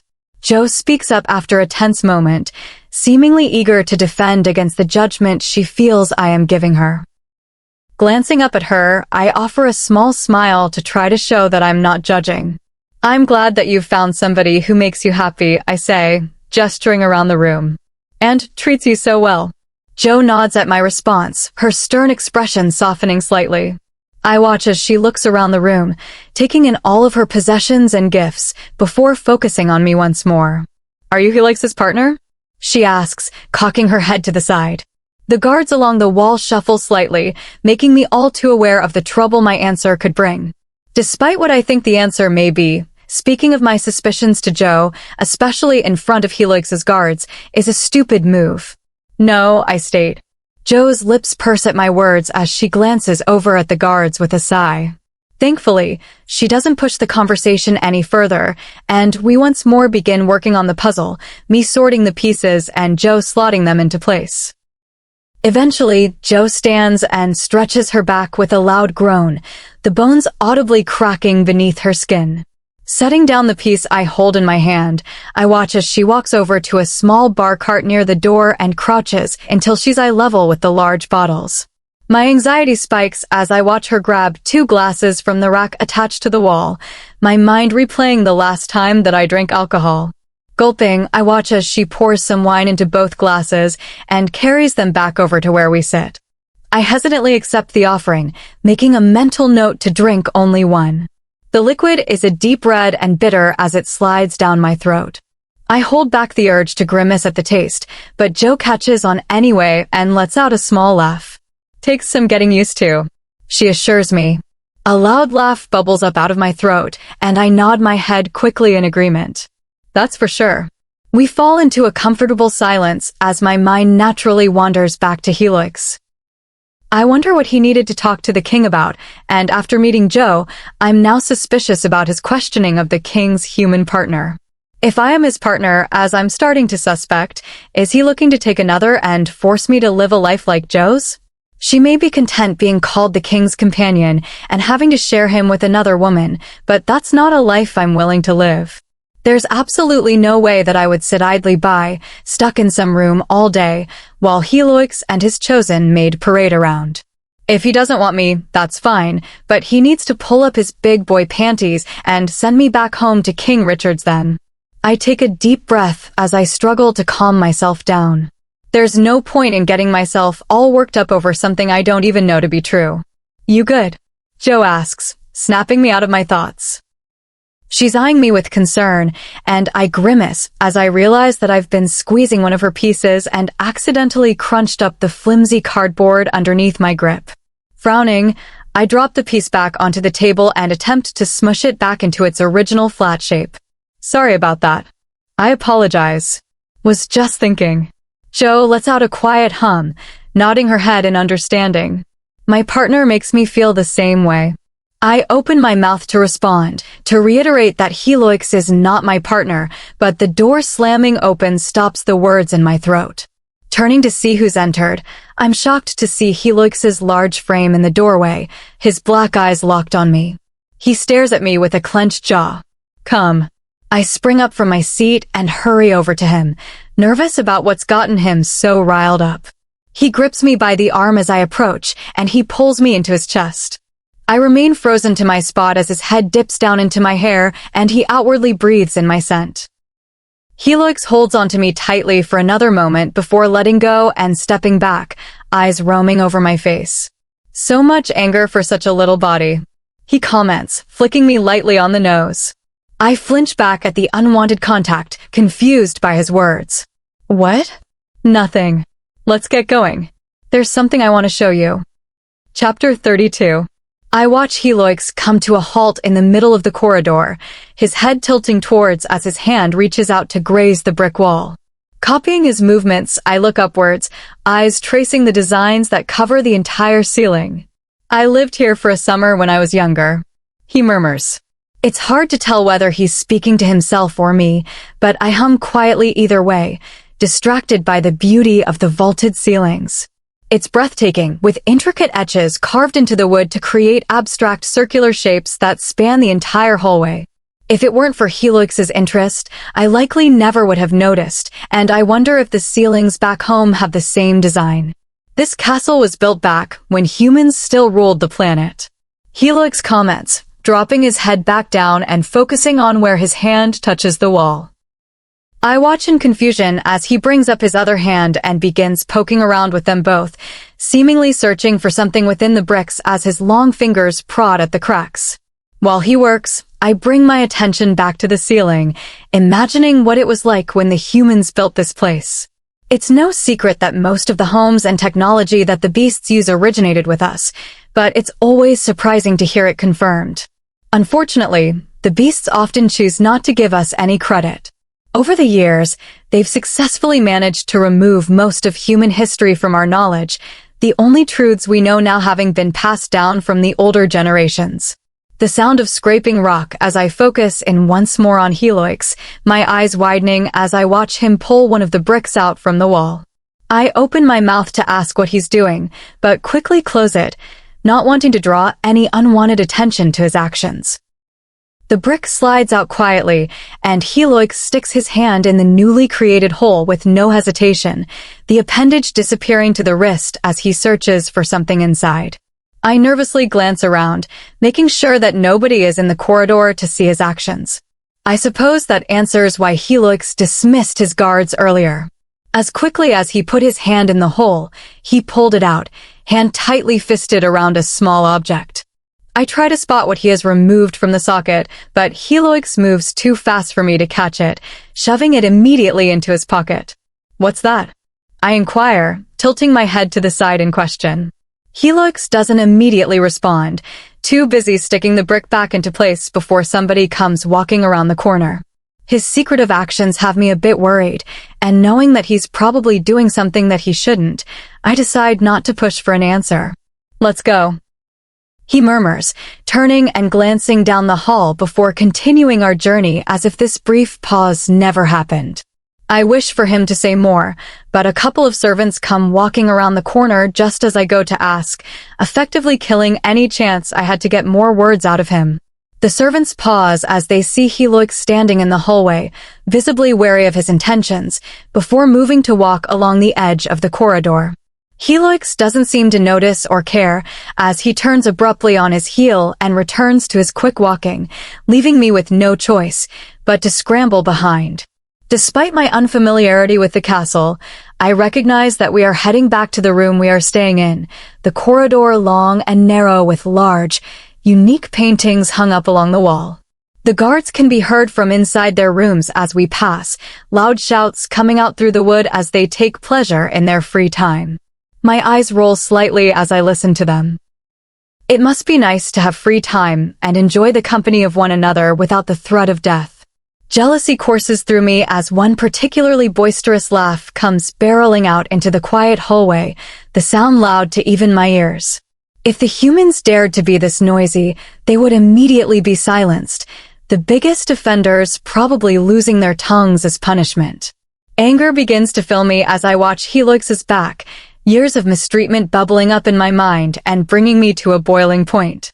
My entire life has been written for me. My role as a servant was decided the moment I was born. It made things simple, but since meeting Helix, he has done nothing but turn that upside down. He treats me differently and now finds it appropriate to drag me to new kingdoms with no rhyme or reason. My jaw clenches as I think about how he likes to pretend to care for my well-being, yet harms my kind without so much as batting an eye. I remain silent the entire journey despite my mind racing with 1,000 questions, ranging from why we are here to what his issue is with me. Spotting our door up ahead, I speed up my pace, legs pushing forward in a punishing rhythm in an attempt to beat him to the room. Helix still manages to get there before me, his large hand pressing open the door with ease. I hurried in immediately behind him, eager to get some answers. The door slams shut behind me with a loud bang, and immediately, I run around Helix's body in an attempt to stop him. Looking up at him with a scowl, I cross my arms over my chest as I block his entry into the rest of the room. Why are we here? I probe, widening my stance. I may have had my doubts on our journey here, but after the conversation I had with Joe, I am beginning to feel confident that there are big things he isn't telling me. Helix ignores my question with a shake of his head before attempting to walk around me. I remain still, despite my slight fear, legs planted firmly into the ground to block his path. Why are we here? I repeat. Helix lets out a grunt at my words, hands coming to grip me by the shoulders before lifting me entirely off the ground and moving me out of the way. I kick my feet out at him as they hover in the air, satisfied as my toe makes contact with his shin. Instead of dropping me as I intended, Helix lifts me higher into the air, his fingers digging almost painfully into my biceps. He raises me until I am at eye level with him, ignoring my feet that hang limply from my body. At this proximity, I notice his eyes flickering and mouth pursing as his beast fights to take control. Under normal circumstances, I would back down and blabber out some apologies, but everything in my body screams at me to fight and demand answers for his treatment. A loud shriek falls from my mouth as he continues to lift me, my feet kicking out once more in an attempt to hurt him. I miss by a good couple of inches, grunting as Helix extends his arms so I am a solid distance away from his body and unable to reach him with my limbs. Put me down. No. Put me down, Helix. His hands abruptly release me at my words, his lip twitching as I drop to the floor. Holding back a wince as my feet slam against the hard surface, I stumble slightly before regaining my balance and returning to my original stance. You don't get to make commands of me, Helix grumbles, and I resist the kick he gives me once more. My frustration with him is at an all-time high, and I take a few deep breaths in an attempt to calm myself down before continuing. I expect him to walk away from me or punish me for my behavior, but instead, he remains still, eyes hard as he watches my attempt to calm down. I deserve to know what you're doing with me. I try again, hoping this approach will lead to better results. Helix does nothing in response to my question, instead staring at me blankly and forcing my blood pressure to rise with anger. What is wrong with you, Helix? I shout, tears welling in my eyes as I step forward and push at his chest, all the emotions I've been holding in for the past months coming tumbling out. He doesn't so much as flinch at my shove, bringing attention to my evident weakness and only serving to further fuel my anger. Bringing my hands up once more, I move to push him again, but he snatches my wrists before I'm able to make contact and holds them both firmly in his right hand. A loud cry falls from my mouth at his actions, the tears that I've been trying my best to hold back spilling over and blurring my vision. You're not stupid, Adeline, Helix responds, dropping my hands and reaching up to push back his curls. You know the answers to your questions. His words make me pause, roughly wiping at my face as I stare up at him. What? Helix sighs, reaching forward to cut my head with a gentle grip before running his thumbs over my eyebrows. I move to jerk my head away from his touch, but he holds my head steady, preventing me from doing so. I protect you. I've shared my blood with you. You're living in the wing reserved for my partner. I've disposed of all of the women I've ever been with. I've given you many pieces of myself that I've saved specifically for my partner. Helix's hands lower a couple of inches to my cheeks, rough palms rubbing softly against my skin. What do you think we are, Adeline? I attempt to turn my head away, but Helix keeps it firmly in place, forcing me to look at him.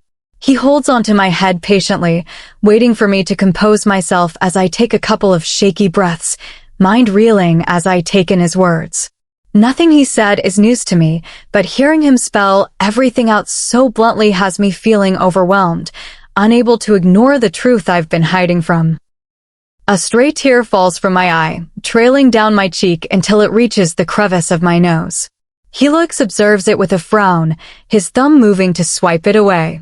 He lets out a quiet sigh as he watches me filter through my emotions, slowly taking small steps backwards and moving us towards the couch. His hands remain firmly on my face the entire time, only disconnecting for a brief moment as he sits down on the cushion. Pulling me with him, his arms wrapping around my waist and holding me firmly against his chest. I bury my face in the hard muscle as he runs his fingers through my hair, the soothing motion helping to ease some of the anger still coursing through my veins. You already know you're my partner, Adeline. Pulling away from him, I look up at his face with a frown, noting the small smile he holds. I can tell he expects me to be happy, to fall into his arms and weep, but I refuse to do so.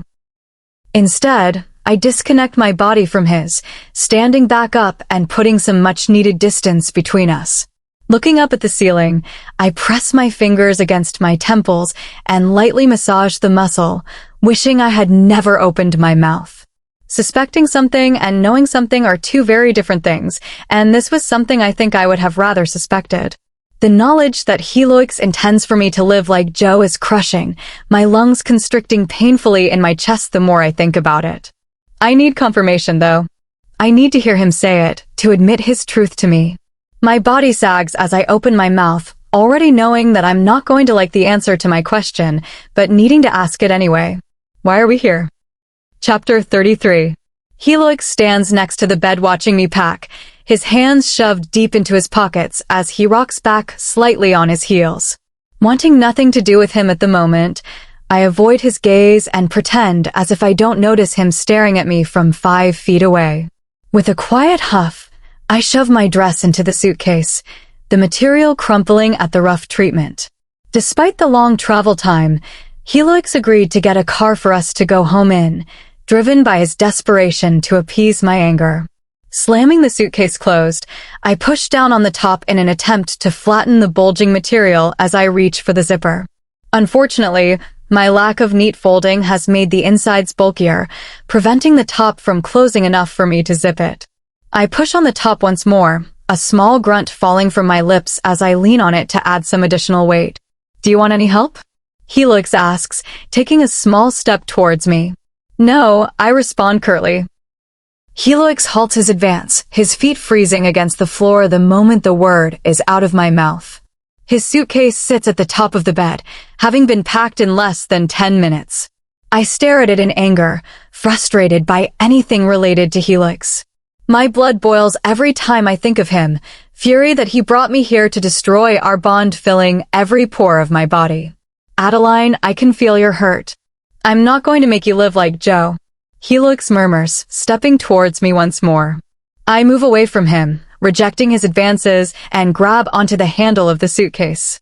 I clench it tightly within my fist as I yank it away from him. Oh? So you're going to claim me and make me queen consort publicly? I retort, snorting at the end of my words. Helix has made it quite clear that he has no plans to follow through on such an action, avoiding the question every time I ask. He dodges every question I bring up to him, acting as if all of this is news to him as well. My lips pull down into a frown as I continue. You're going to claim some other woman and stick me into a role of lesser importance. I turn and walk towards the door, pacing slightly as I vent my anger. I want to go back to King Richard's. A loud growl emerges from Helix's chest as I say this, the noise prompting me to spin around and watch as his eyes flash in anger. I notice his lips pushing out slightly as his canines begin to extend, but I pay them no mind. I may not know much about beast culture, but I do know that their mates are sacred. His beast won't hurt me, even if the man who is tied to it would. No. Helix snaps, quickly moving forward to grip my arms and put an end to my pacing. And I told you I'm not going to take another. Rolling my eyes, I rip my arm from his and move back to the suitcase I abandoned. Lies. All he says to me are lies, and if it's not a direct lie, then an admittance of the truth, which is practically the same thing. Then why don't you tell me what you're going to do? I snap. Fuck Adeline, I don't know. Helix sighs, bringing his hand up to pinch the bridge of his nose. I need time to figure it out. I scoff, not believing him for 1 second. He's had more than enough time to figure it out, and if, after months, he still hasn't gotten a plan, then I doubt he ever will. He's going to keep me in this limbo, forced to remain by his side until his people demand he take a beast mate. If I were a beast, I would reject him and find a better man who treats me as an equal. Although if I were a beast, we wouldn't be in this position in the first place, as he would have accepted me immediately. His people would have been overjoyed that he found someone, and we'd likely already be bonded by now. Instead, I am a human. A less-than creature who is apparently deserving of no kindness or rights, forced to live with and obey his every command. Fighting again with the zipper, I tug on it fruitlessly before dropping it from my hands. Huffing in frustration, I turn and walk away from the object, needing to calm myself down before I start to cry. I hear the sound of the suitcase being zipped behind me. Helix rushing to do it while my back is turned, but I do not comment on it. He's not going to get the satisfaction of me thanking him. Is there anything else you want to do before leaving? Helix asks, desperation clear in his tone. I shake my head. No. Turning to face him, I watch as he grabs both of our suitcases and heads over to the door. His head is only inches below the high door frame, and for a second, I allow myself to wonder how much joy I would feel watching him smack his head against the hardwood. A smile threatens to break out on my face at the image, but I quickly tamp it down. Helix's head swivels to look at me, the bag in his hand slamming against the front door at the motion. You happy I'm carrying your bags? He questions, his eyes glinting with excitement. My smirk quickly falls into a frown at his question, annoyed at his ability to feel my emotions. He didn't explain the how in much detail, but he has assured me that he will teach me how to keep them hidden. No, I'm imagining you banging your head against the doorframe. I clarify, feeling satisfied as a frown settles over his face. Serves him right. Adeline. He starts, pausing to watch me silently for a moment before letting out a quiet sigh and jerking his head towards the door. When we go out there, you can't dash. Keep my head down and mouth shut. I know the drill. I interrupted, already knowing what he was going to say. Despite his promises that he would not treat me like Joe or as a lesser being, he continues to do precisely that. The only time he shows any kindness to me is when we are in private. I'll be damned if I accept this lying down. Either I am a servant, or I am his partner. I deserve more than this painful in-between. The guards are silent as Helix pushes open the door, their large frames moving to the side and opening up a path for him to pass through. He does so without hesitation, moving with long strides that carry him down the hallway and show no signs of the slumped, begging man that he was just minutes ago. I follow behind and avoid eye contact with the guards as I pass, wary that they have heard our conversation through the door. It wouldn't surprise me if they did, given their advanced hearing, although I'm sure their fear of Helix will keep them silent. King Stephen and his chosen partner are waiting at the front entrance to say goodbye, the king looking relaxed while his partner stands beside him with her mouth puckered. I can't imagine why she would be so upset, and I wonder if it has something to do with my presence. She remains put as the king steps forward to greet us, a large smile on his face as he shakes Helix's hand. From where I stand among the guards, I can't make out any words being said, but I see their mouths moving as they converse, their body language relaxed. They both turn their heads towards me as they continue speaking, and Helix shakes his head slightly, mouth continuing to form words I can't hear. With one last nod to one another, Helix steps away and looks towards his guards and me before gesturing for us to follow him out of the castle. We move almost urgently, the guards immediately splitting off towards the woods while Helix moves to the car. I expect him to get in the back as King Richard used to, but instead, he moves to the driver's seat. His large frame looked silly as he tried to fit inside the small vehicle, the sight heating my face as I held back a laugh. Glancing between the front passenger seat and the back, I hesitate for a moment before getting into the passenger seat. This may be the only opportunity one get to sit in a car like this, and I'll be damned if I let my anger at Helix force me to sit myself in the back. The air smells stale as I get inside, signaling the infrequency with which this car is used, but it is quickly forgotten as I settle into the seat and slam the door closed. How long is the drive? I ask, watching as Helix adjusts the seat.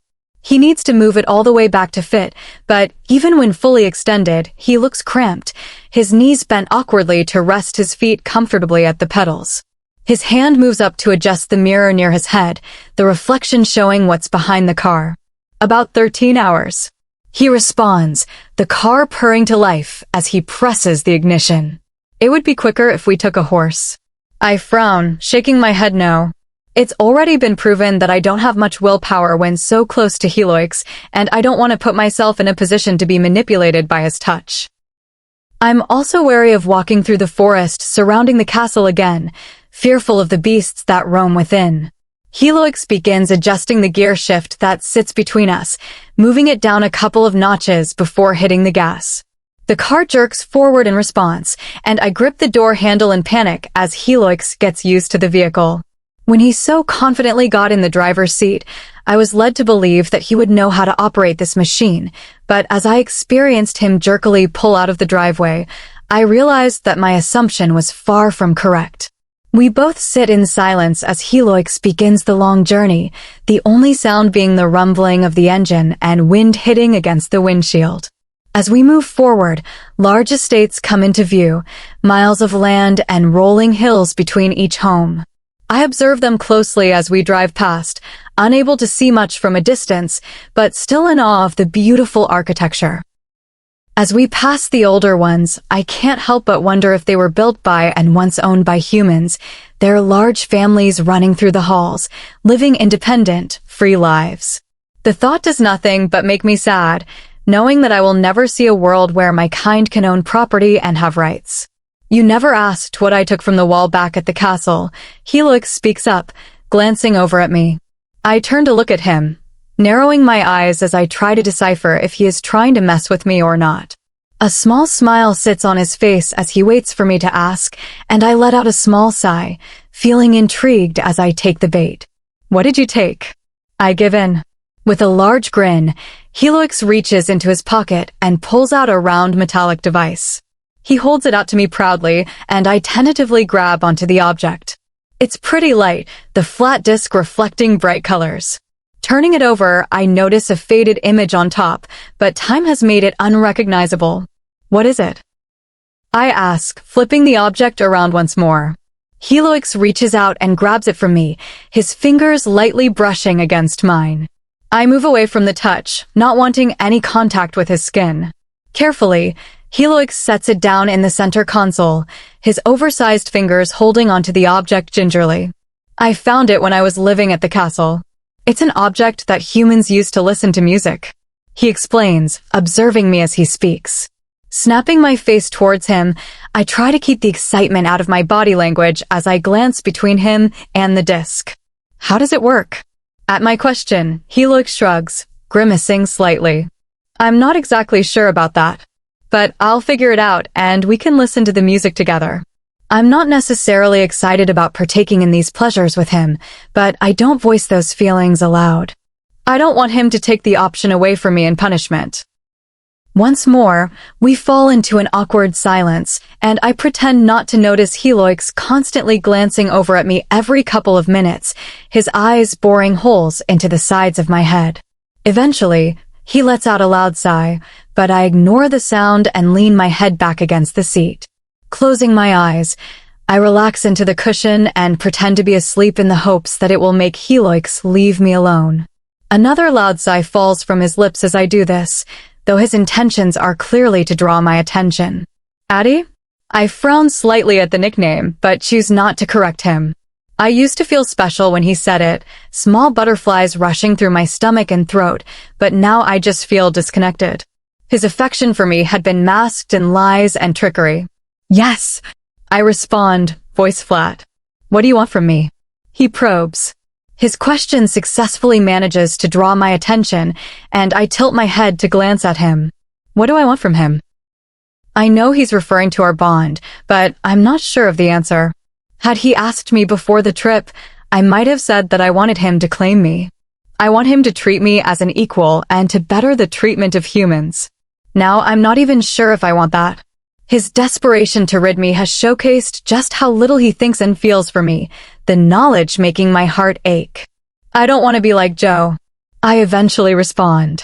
Helix lets out a deep breath at my words, clearly annoyed with me constantly repeating this. The car comes to a slow halt as he pulls over to the side of the road. I turn my head to face out the passenger window to hide my tears, but he grips my chin and forces me to look at him. I have no intentions of doing that, he promises, voice soft. As much as I'd like to believe him, I'm unable to bring myself to do so.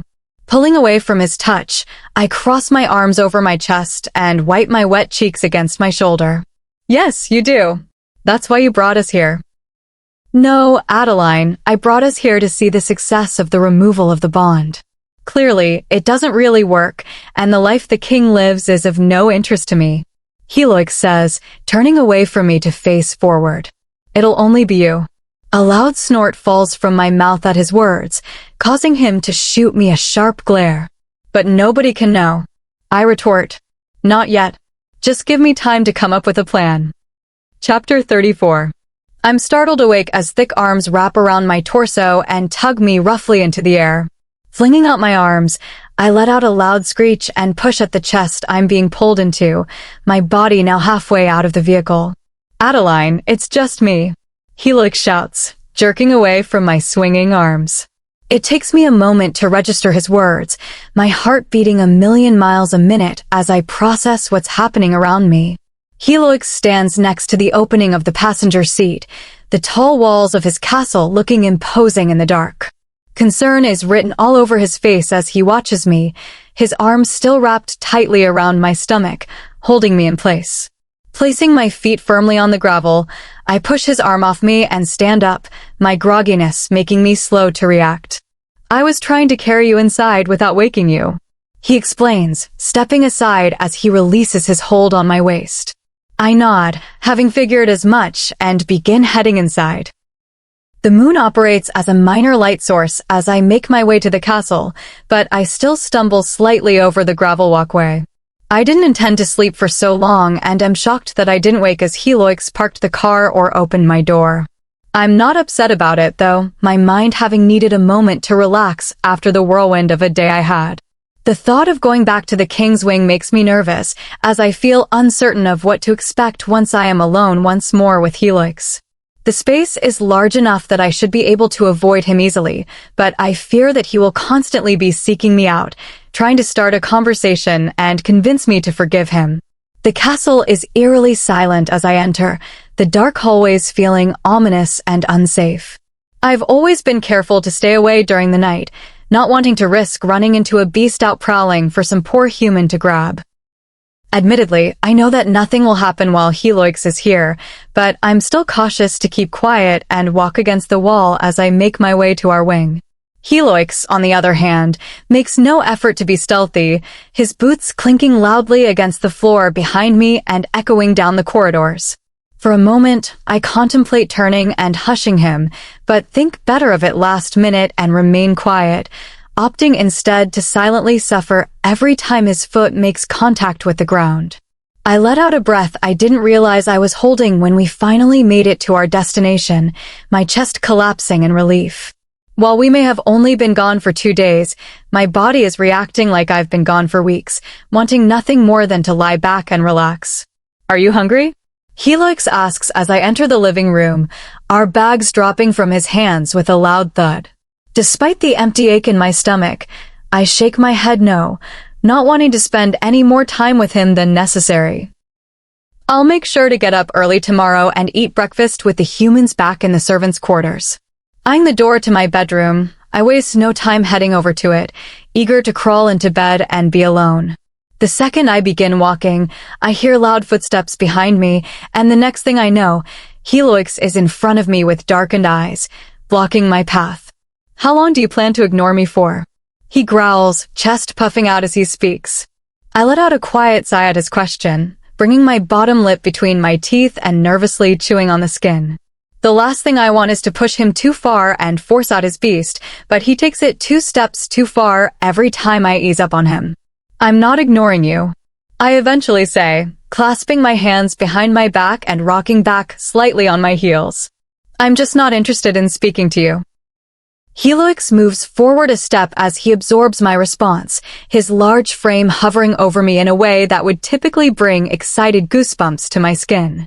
As much as I try not to think about it, my body lets out a slight shiver at his proximity, my brain happy that such a powerful man is fighting for me. "I'm your mate just as much as you're mine," he murmurs, lifting his hand and grazing his fingertips across my cheek.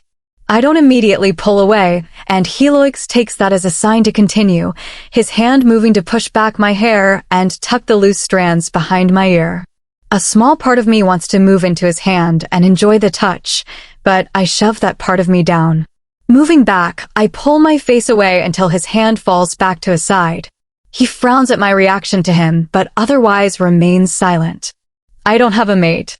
My words are meant to hurt, but I can't help the shock of regret that shoots through me as Helix's face falls, his shoulders hunching forward slightly. It's a drastic change from his typical haughty composure, making me wish to take the words back right away. Despite my anger towards him, my intentions aren't to bring him pain like he has brought me. "Someday you will regret saying such mean words to me," he says, stepping back slightly. I shrug slightly in response, unwilling to apologize for my statement. "Someday you will regret treating me poorly." Helix's eyes narrow at my words, his pupils dilating as he tries to rein in his anger. A slight shiver of fear rushes through me, but I quickly tamp it down, telling myself that if he wanted to hurt me, he would have done so already. "I already do, Adeline. That's what I've been trying to tell you," Helix explains, his words followed up with a deep rumbling as his beast expresses his displeasure. I'm sure it goes against his nature to admit regret, his beast visibly unhappy with being backed into it. "I wonder if he would even bother if I weren't his mate." "Probably not." "Yeah, well, you chose to regret it too late," I snap. Feeling both hurt and frustrated, I shove past Helix, my shoulder painfully bumping against his arm as I make my way to my bedroom. I'm fully aware that the shove will bring him no pain and will only serve to hurt me, but it's effective in getting my point across. My feet stomp against the floor as I make my way across the room, mildly embarrassed by my childish temper tantrum. Helix's hand comes out and grips my arm just as I reach the entrance to my room, his large palm wrapping tightly around the muscle. I spin around to face him, my eyes hard as I wait for him to tell me what he wants. His other hand comes up to grip me as well, holding me firmly in place as his eyes bore into mine. "Tell me what I can do to make this right." Helix smiles at my lack of rebuttal, his knees bending so he is closer to eye level with me. Even hunched over, he is still taller, but it does the trick and helps to settle my racing heart. "Tell me what I can do to earn your forgiveness. Then we can discuss and determine what is feasible," he explains, hands sliding down my arms until they rest at my wrists. I glance down at my arms, eyeing his hands wrapped loosely around them. His thumb rests against the center of my palm as he waits for my response, the digit rubbing reassuringly against me. Holding my head up high, I square my shoulders and look Helix in the eye. "I want you to treat the humans as equals, and I want you to stop acting as if I am some huge secret that you are ashamed of." Helix sighs at my request, his right hand releasing my wrist to push back at his hair, the curls wild and unkempt after the long day of traveling. I observe the motion, feeling guilty as I admire him. My stomach twists in my gut as his tongue pops out and wets his lips, and I hope desperately that he can't sense my thoughts. "Those are long-term projects," he murmurs, hand returning to its position, only on his wrist. "Is there anything else?" "No," I quickly respond, stepping back and putting some space between us. "I won't forgive you until they are done." Chapter 35. Trouble in Paradise? John asks, laughing to himself as he shoves another fry in his mouth. I shrug, rolling my eyes. "You could say that." I watch John with mild disgust, his sloppiness with the food making him a greasy mess. He lets out a loud gulp as he swallows what's in his mouth, tongue peeking out to lick at his lips. An unpleasant shiver runs through me at the sight, but I try my best not to judge, remembering how similarly I ate the first time Helix gave me food. I can't imagine I looked much better scarfing down the pasta, barely chewing on it before swallowing and shoving another heaping forkful in my mouth. Helix didn't seem to mind, though, with a large smile on his face the entire time he watched me eat. You still ignoring him? John probes, sticking a greasy finger into his mouth and sucking harshly on the digit in an attempt to clean it. Kinda. We haven't really spoken since we got back. I explain, unsure how much I should tell him. I've gone back and forth many times on whether I should inform him that Helix told me I am his mate, but each time I go to say it, I chicken out, afraid of John's judgment. It's no secret that he isn't a big fan of Helix, and I don't want him to think of me differently because of it. Reaching forward, I pick up a fry and plop it in my mouth, humming in pleasure at the salty taste. Helix recently changed the menu for the slaves, introducing meats, cheeses, and spices to our meals. It's been so lovely, and the dining area has been jam-packed every mealtime since it started, everybody eager to get their fill of the food. I want him to treat us better, I complain, pressing my lips together and flattening them into a straight line. John stops chewing as I say this, his eyes narrowing as he turns his head to look at me like I'm crazy.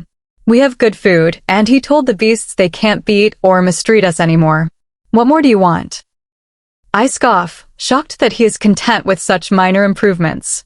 Helix has given us the bare minimum, and I want us to be treated as equals, able to make our own decisions and lead our own lives. I know that this is the only life we've ever known, and it's hard to imagine anything different, but at one point, we didn't serve anybody but ourselves. When Helix drove us home, we passed hundreds, if not thousands, of abandoned houses that were once occupied by humans. He could easily reserve a piece of property for us to live in. We could be self-sufficient and manage ourselves. Seriously? I snort, crossing my arms in mild anger. That's not nearly enough.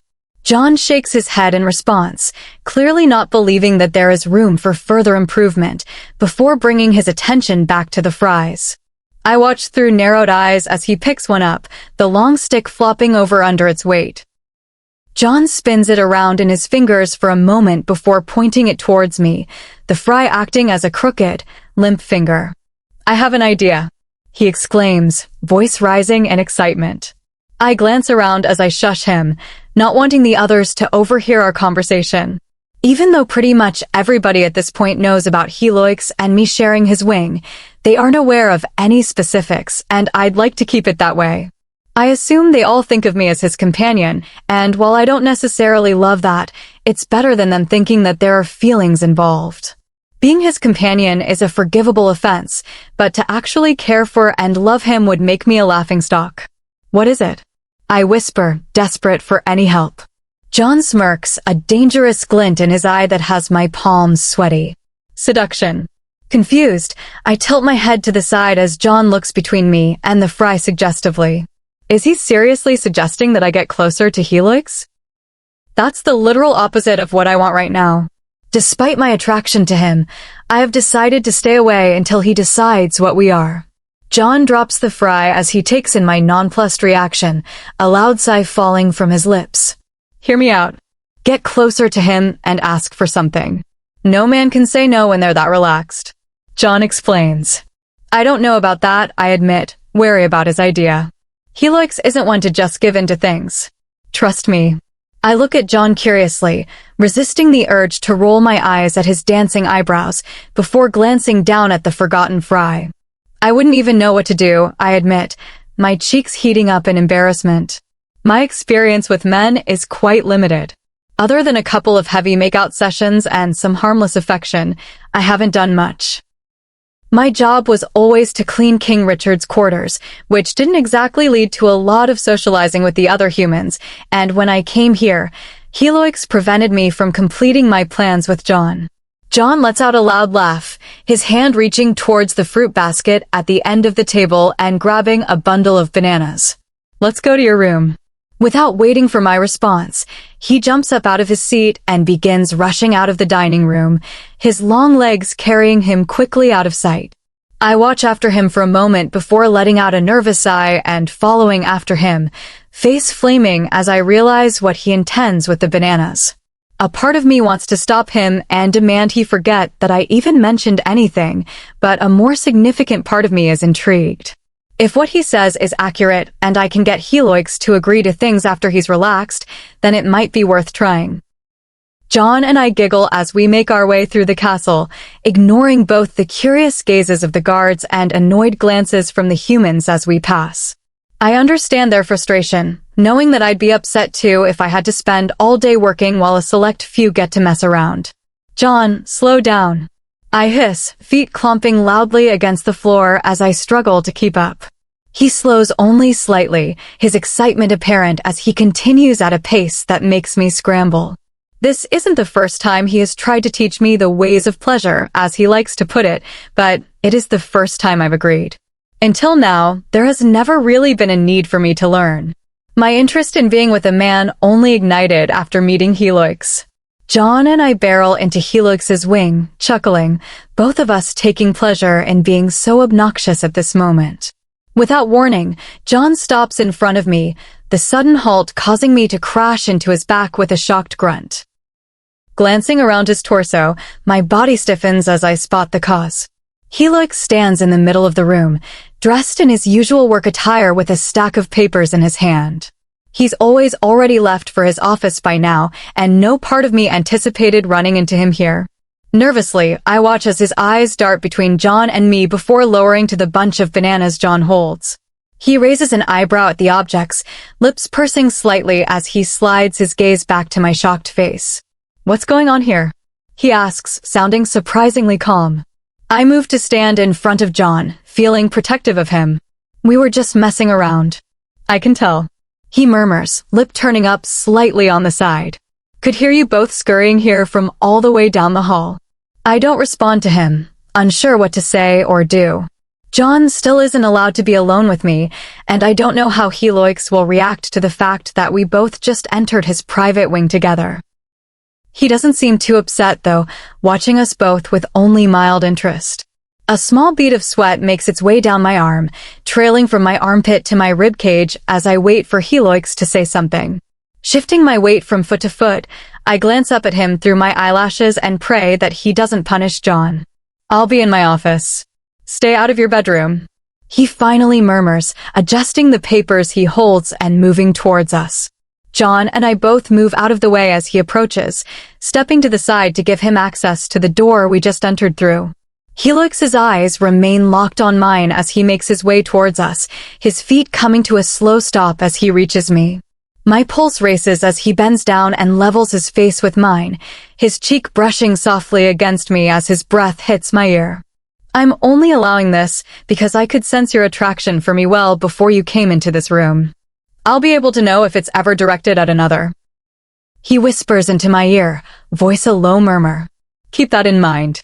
A shocked gasp falls from my lips at his words, embarrassment flaring to life inside of me at the knowledge that he knows of my hidden desires. I fumble backwards a step, bumping against John's front as Helix lets out a quiet laugh at my reaction. Thankfully, he doesn't say anything further and swiftly exits the room, leaving John and me alone. "What did he say?" John asks the second the door closes. I shake my head, cheeks turning red as he holds back a smirk. Helix wasn't exactly quiet with his words, and I know that John heard each one of them loud and clear. I'm sure that was Helix's intention, though, to make his claim on me known. John continues laughing at me, his shoulders shaking and hair falling limply over his eyes. I stare at him unamused as he bends over, wheezing, his hands on his knees to support himself. "Are you quite finished?" I snap. Sensing my anger, John reins himself in, his chuckling ceasing. I stare at him blankly as he calms down, an annoyed groan falling from my lips as he holds up the bananas with a grin and prances over to the kitchen island. "Let's get the show on the road," he announces, dropping the bunch on the counter and ripping the first banana off. He holds it out to me, a large smile on his face, as I hesitantly grab onto the fruit.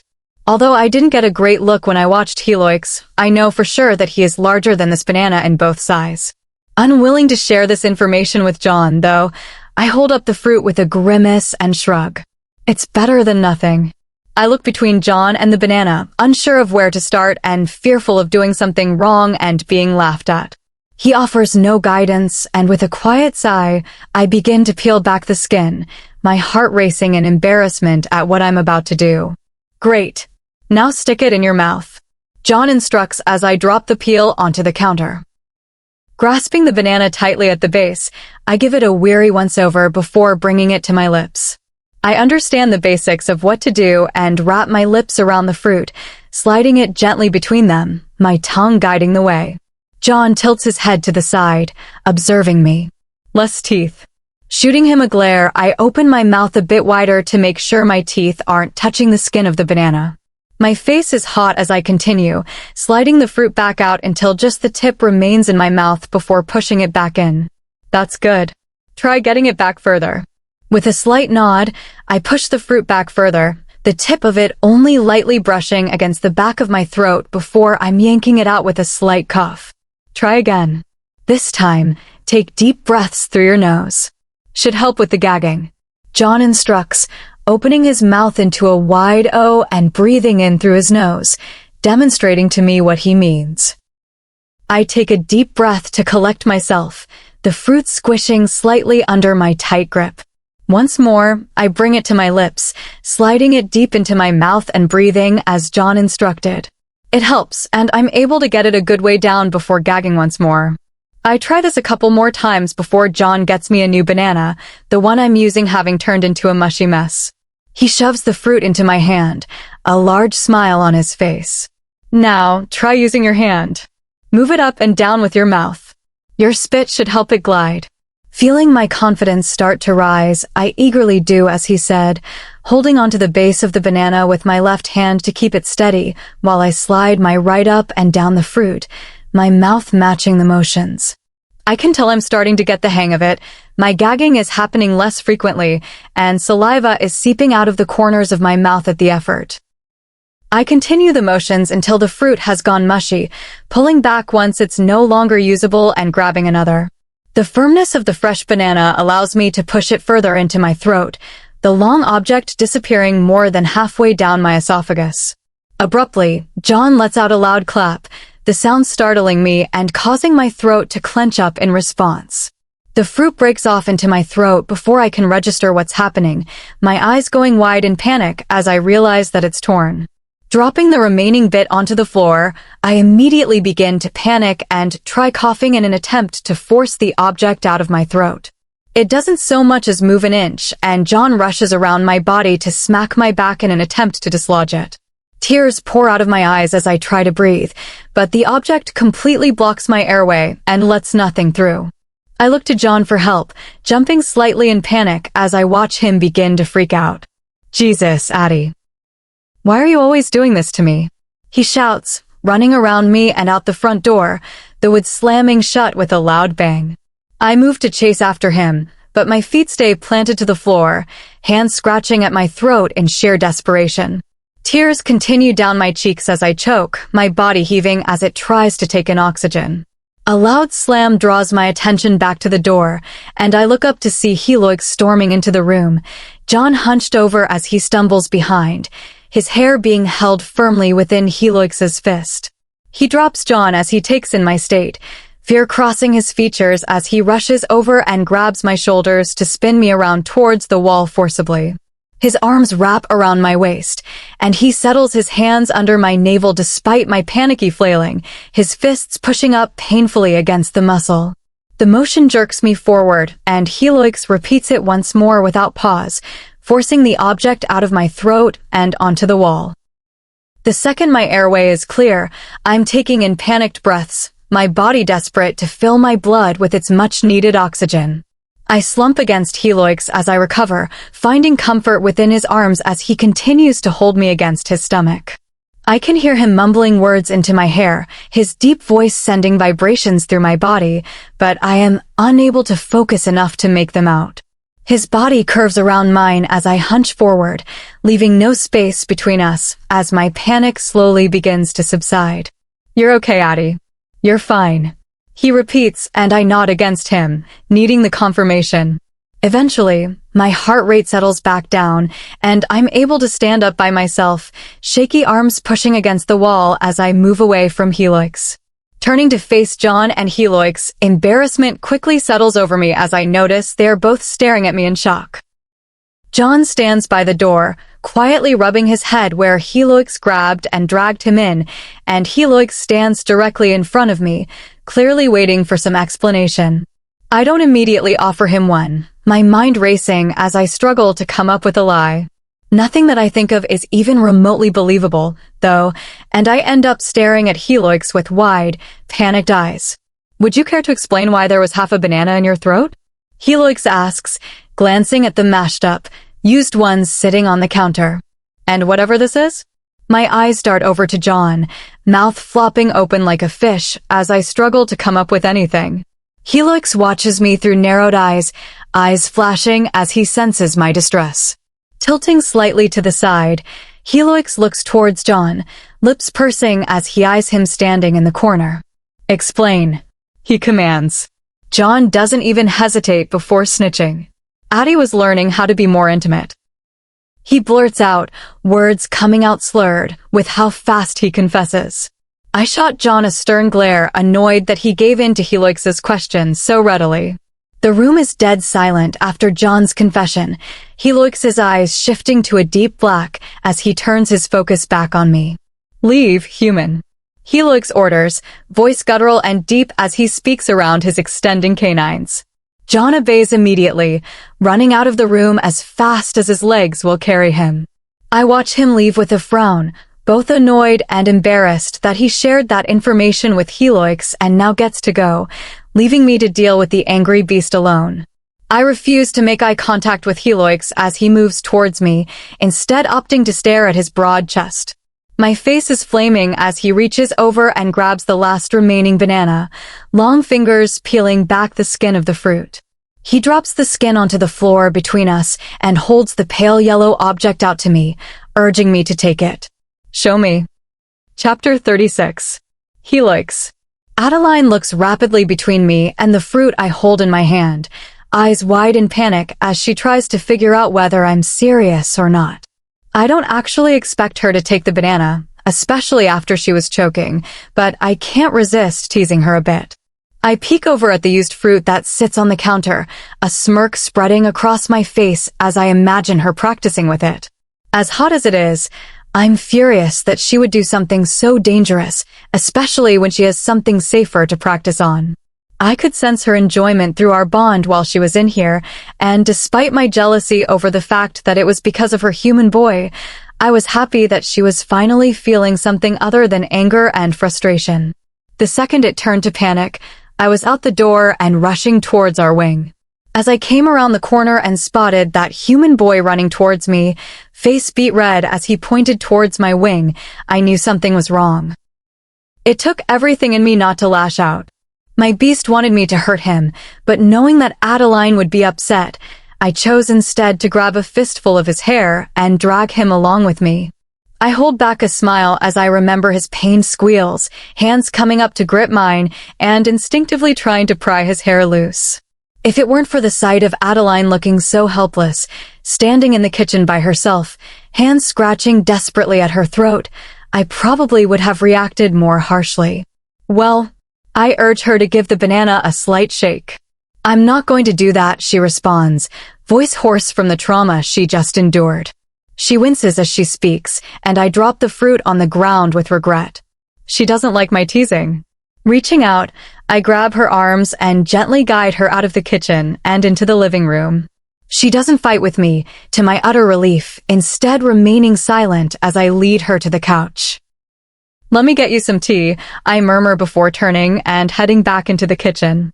With her back turned to me, I quickly reach into my pants and adjust myself, trying to get more comfortable after a long day. Adeline's body has been sending me signals all day, and it's been challenging to focus on anything else. I shake those thoughts away and force myself to focus on her tea. I'm unsure what kind she likes, and after glancing over all the flavors, I grab chamomile in the hopes that it will help soothe her throat. I stare at the back of her head as I wait for the water to heat up. Her once tight ponytail has come quite loose, the hair now resting in a pile at the back of her neck. I wish to run my fingers through it, hoping that if I play my cards right tonight, she will let me do just that. The tea kettle begins to whistle, the noise hurting my sensitive ears as I reach over and turn it off. Adeline's head turns to look at me as I pour her tea, but I pretend not to notice, keeping my face cast downward at the counter. The mashed-up bananas have made quite a mess of the space, and I hesitate on whether I should get that small girl here today to clean it or wait until tomorrow. Under normal circumstances, I would have a guard fetch her immediately, but I don't want her interrupting my opportunity to spend some alone time with Adeline. Besides, if I leave them out, it will serve as a reminder of the dangers of her actions. I can't help but worry as I take in the state of the mangled fruit, imagining how rough the experience must have been for her. I look over them before shrugging slightly to myself and moving on. I'll treasure whatever she wants to give me, even if it's a bit painful. You want anything in it? I question, looking up from the counter to meet her gaze. Adeline shyly looks away as I glance up, her cheeks turning red at having been caught staring. I debated teasing her about it for a moment before deciding to let it go and pretend that I didn't notice. No, she responds curtly. I can tell through the bond that she isn't nearly as upset with me as she seems, but I don't let on that I'm aware. It makes her feel good to be angry with me, and it's for a solid reason. If I were in her position, I would be frustrated too. When I took her to visit the neighboring kingdom, I hadn't made up my mind on removing the bond and wanted to see how King Stephen and his mate were getting on. It almost immediately became clear that he hadn't truly moved on, and all three of them were caught in an uncomfortable situation, leading to each of them being outwardly miserable. I could never ask Adeline to sit back and accept a life like that, not that she would ever agree in the first place anyway. Despite how many times I tell her this, though, she doesn't believe me, insisting that I'm going to force her into a life she doesn't want. I'm sure that my reluctance to claim her isn't helping either, and is probably only serving to aggravate the situation further. I've decided the best course of action is to focus on her human demands first, and once everything has settled, I will bring up the conversation of claiming her. If I do it too soon, my people will undoubtedly rebel, insisting that these changes are too drastic and that she be disposed of. The hope is that if I implement these changes now, the people will be upset, but not enough to fight back. Then, after they have settled, I will claim her and she will be made queen consort. What? Adeline asks, watching me through narrowed eyes as I stare at her. Nothing, I respond, walking over with her tea. Drink this.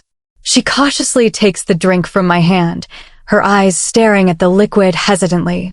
I frown at her excessive caution, waiting patiently for her to take a sip. I have no interest in poisoning you, I eventually say, huffing when she doesn't take a drink. You are my mate, remember.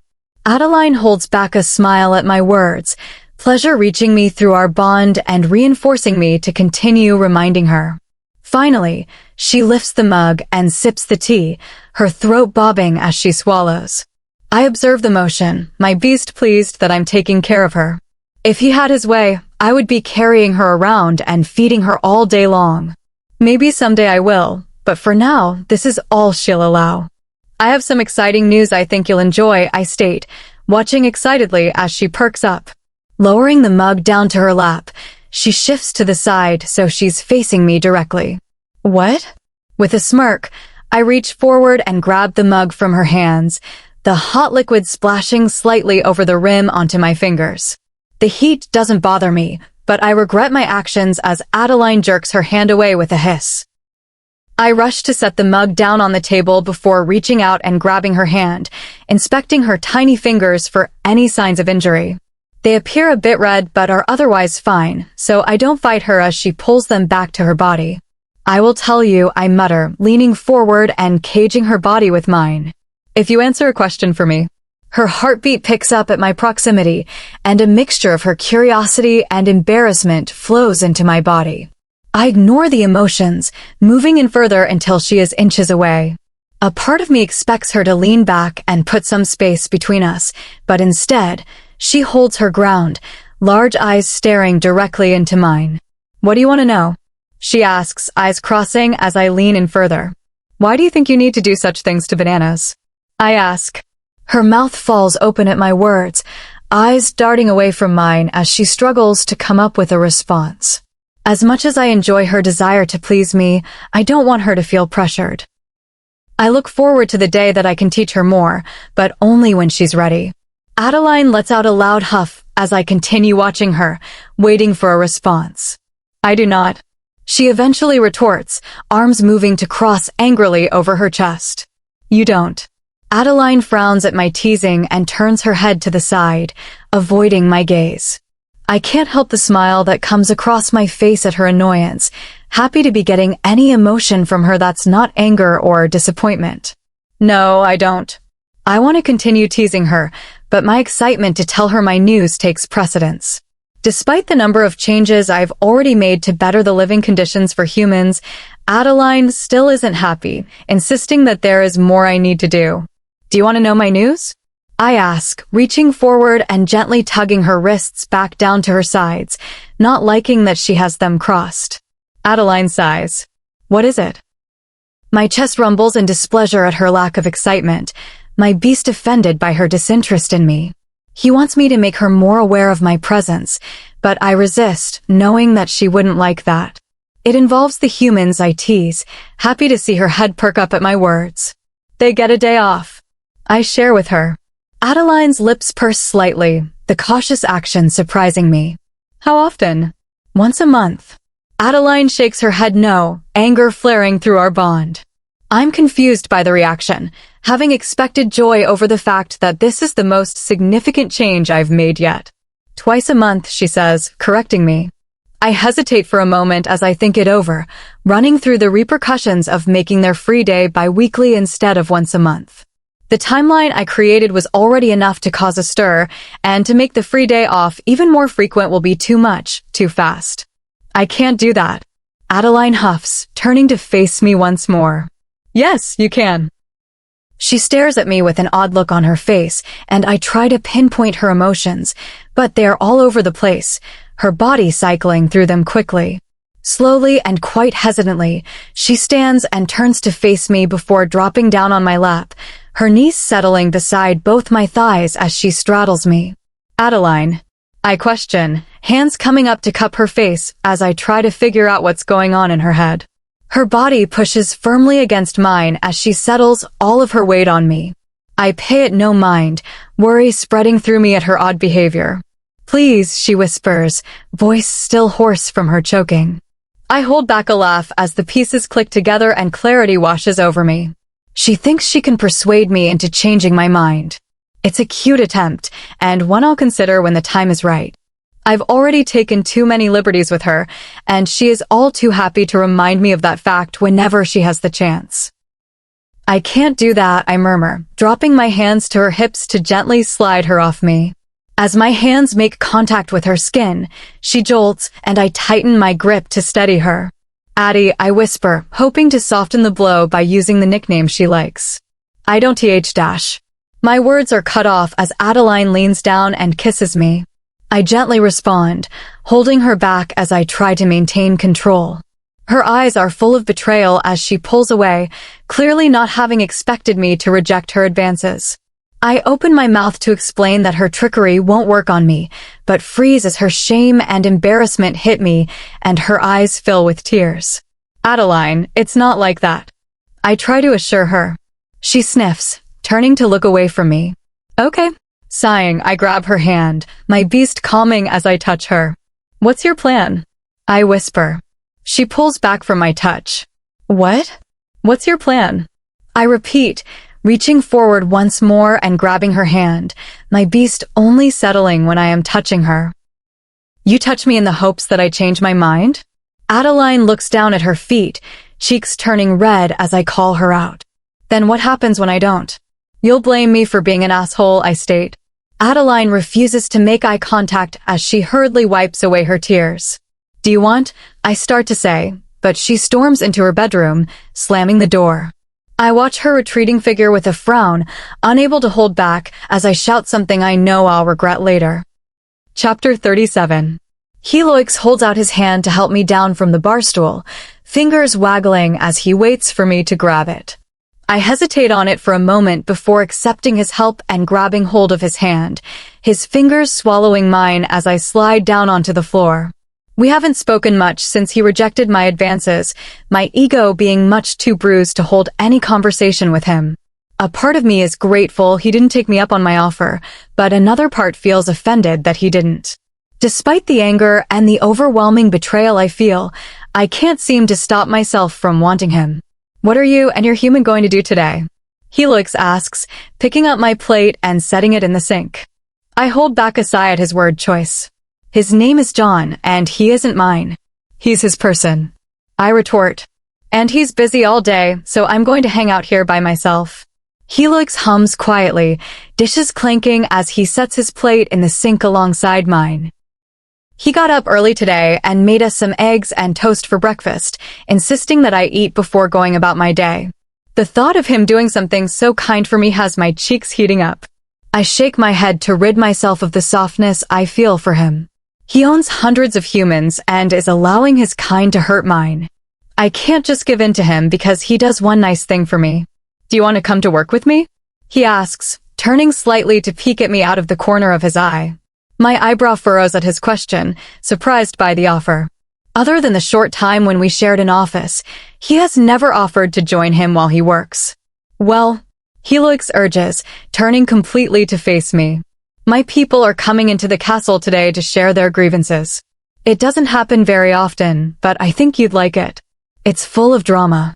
I try to hide my interest in his words. I do enjoy drama, and it could be helpful to know if there are any complaints around the new human regulations Helix has put into place. Meeting his gaze, I hold back a smile at his excited expression. Shyly I nod. Okay, I'll come. Helix claps his hands together at my answer, a large smile spreading over his face. His excitement to have me join brings heat to my face, my mind flattered by his interest. Let's get you in something nice. He murmurs, eyes trailing down my body. I frown at his words, head dropping to look at myself. I'm not wearing one of my best dresses, but it's one that Helix got me, so I know it's in style. As I inspect myself, Helix takes the opportunity to move past me towards my bedroom, earning a quiet sigh from me as I follow after him. He doesn't hesitate to push open my door and head inside, immediately walking over to my closet. I lean against the door frame as I watch him, my gaze following his long fingers as he brushes them against all my dresses. I know what those fingers feel like. He coughs as I think this, his head tilting to the side as he exaggeratedly sniffs the air. Crossing my legs over one another, I turn my head to the side and avoid his gaze. He chuckles, but says nothing about my reaction as he focuses back on my closet and pulls out a dress. I recognize it immediately as the red one that I tried on for Helix before, and the sight of it brings up several memories that make my cheeks heat up. Yes, this one. Helix mutters to himself, eyes darting between me and the dress. You need a bra for it. Without warning, he turns and walks over to my dresser, his intention to look for a bra clear. Panic rises within me at his actions, and I dart to move in front of the dresser, wanting to stop his efforts before he can go searching around in them. Betty put some new ones away for me a couple of days ago, no doubt at Helix's command, but I didn't intend for him ever actually to go through my drawers. My hands move to cover the dresser drawer he reaches for, but Helix is too fast, his hands darting forward to pull it open and expose the contents inside. He freezes as he takes in the objects, and I shove his hands aside and slam the drawer shut. I don't know how those got there. I lie, unsure how else to explain the hoard of his dirty shirts I have been snatching from his laundry basket and hiding in here. Ignoring me, he reaches back out and opens the drawer once more, easily overpowering my attempts to keep it shut. My hands start to clench as he carefully grabs the one on top, lifting it slowly and bringing it up to his nose, inhaling deeply. You've been wearing them, he comments, eyes flashing as his beast takes in the news. I don't bother denying the accusation, knowing that there is no point. Instead, I drop my head to my feet, humiliated that he has found out about my secret. I don't know why I've been doing it, and each time I grab another, I tell myself that it will be the last one, yet each day when Helix leaves for work, I find myself sneaking into his room and grabbing the shirt he wore the day before.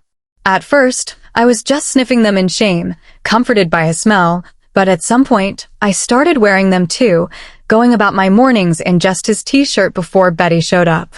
"Why are you so embarrassed?" Helix asks, ducking so he's eye level with me. "I like that you took them." I refuse to meet his eye, opting instead to look at my feet like they are the most exciting objects in the world. He stares at me for a moment longer before straightening back up and placing the shirt back into its original spot. Without another word, Helix closes the drawer and opens the one next to it, his fingers digging around for a suitable bra. It doesn't take long before he's pulling out a strapless red one and holding it out for me to take. I'm quick to snatch it out of his hands, feeling frustrated that he's picking out all my clothing for me. "I'll wait outside for you to get changed," Helix states. I'm grateful that he isn't commenting further on me stealing his clothing and nod shyly. Silently, he turns and sets the dress on my bed before leaving the room, the door closing behind him with a quiet click. I don't waste any time changing out of my clothing and slipping on the tight dress. The bra takes me a moment to figure out and is quite uncomfortable, but it does an excellent job of keeping me covered. I stare at myself in the mirror to double-check my appearance, hands fiddling with my hair and smoothing down the front of my dress as I try to work up the courage to leave my room. Helix is the only person who has seen me in such nice clothing, and I worry about the rumors that will spread when the other humans see me in such an extravagant dress.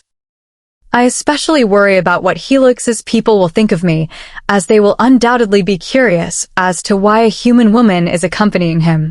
Leaning forward, I start inspecting my skin, frowning at the minor blemishes that mar my face.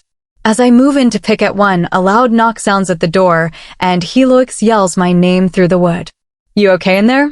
he questions. I nod before realizing that he can't see me. "Yes, coming out now." With one last glance at my body, I turn away from the mirror and leave my room. Helix stands just outside the door, his head nodding as he takes in my appearance. I remain still under his scrutiny, eager to see his reaction. To my disappointment, he gives me only a tight smile, his hand moving to the small of my back as he guides me out of our wing. "There are a couple of options for you to choose from when we get to the throne room," he says, hand moving up to cup the nape of my neck. "And I fear you aren't going to love any of them." I halt my walking, turning to look at him questioningly. "What are they?" "Well, it's about where you will sit." "Where will I sit?" "There will be 2 thrones in the room, one for me and one for my mate. Unfortunately, you can't sit there until I have publicly claimed you," he says, fingertips brushing across my face in an attempt to soften the blow of his words. "So you can either sit on the floor by my feet, which will make people think you're my subordinate, or you can sit in my lap, which will make them think you're someone I care for. Alternatively, you may stand along the wall with the other humans." Helix pauses, tongue running over his teeth as he searches for the right words. "Most of my people already know of you, so to stand with the humans will make them think that you mean so little that I don't even allow you to sit by me." I'm filled with disappointment as I hear the options, my original excitement to accompany him fading into anxiety. None of these options sounds appealing, and I wonder why he even bothered to invite me in the first place. "What do you want me to do?" I ask, curious to hear his answer. Helix shrugs slightly in response, his cheeks reddening as he looks at me. It's the first time I've ever seen him blush, and I force my face to remain still, not wanting to show my surprise at his reaction. "If the decision is mine, my beast will force me to put you on the throne. You have to choose." Helix murmurs, bringing his bottom lip between his teeth and biting gently on the soft skin. I've never seen such a human reaction out of him before, and it helps to soothe some of the anger I feel towards him for making me choose between such difficult options. I debate each one for a moment, but none stand out as being better than the others. "I'll stand with the humans," I eventually answer, figuring that it will at least preserve the respect the humans have for me. Helix nods before leaning down quickly to kiss me, his lips pressing against mine for just a moment before he pulls back and stands up straight. The action surprises me, but as I take in his darkened eyes, I realize that it was his beast that forced the response out of him. Without another word, he turns and starts walking, his pace slow enough that I can comfortably keep up. I've never been to his throne room before, the area typically off-limits to all but the select few servants who clean it regularly. As we reach it, I'm not at all surprised at the grandness of the space. It's larger than I expected and is already jam-packed with beasts. They turn to stare at us as we enter, and I hesitantly slow down so I can fall back behind Helix, not wanting to offend anybody by walking alongside him. Helix enters the room with grace, his pace picking up to its natural speed as he walks over to his throne. There are two that sit at the head of the room, both huge and regal. I can't help but stare at Helix as he sits himself down in the seat on the right, his eyes immediately falling to me as I shuffle over to stand along the wall with the other humans. The room eventually comes to life with hushed whispers as the beasts get back to their conversations, their eyes flashing to me as they laugh amongst themselves. Their dislike towards me is pretty outwardly expressed, and I can tell that their laughs are at my expense, but I pretend not to notice, eyes facing straight ahead at the wall opposite me. Slowly, the attention shifts away, and I take the opportunity to look around. A couple of humans walk around with trays of food, their steps slow and timid as they weave throughout the beasts. To my left, a particularly large group breaks up, the beasts heading in separate directions as they move on to other conversations. My muscles tense up as I recognize Jade among them, her long blonde hair styled into loose curls, bouncing slightly as she moves. Dropping my gaze lower, I shift uncomfortably as I take in her outfit, a form-fitting dress. She makes her way over to Helix with a wide grin, and I turn to look at him, catching his eye just as he turns to greet her. My eyes narrow as I take in their interaction, jealousy flaring to life inside of me. I resist the urge to reach up and touch the thin scar on my neck, my hands instead clenching into tight fists by my side. Helix doesn't seem particularly happy to be talking to her either, his face blank as he nods slightly in response to her words. I wish to hear what she is saying, but they are too far away, leaving me to guess based on body language alone. Abruptly, she throws her head back laughing, her hand moving to grab Helix's forearm in the process. His eyes immediately turn to me, nodding slightly in my direction before he focuses once more on her.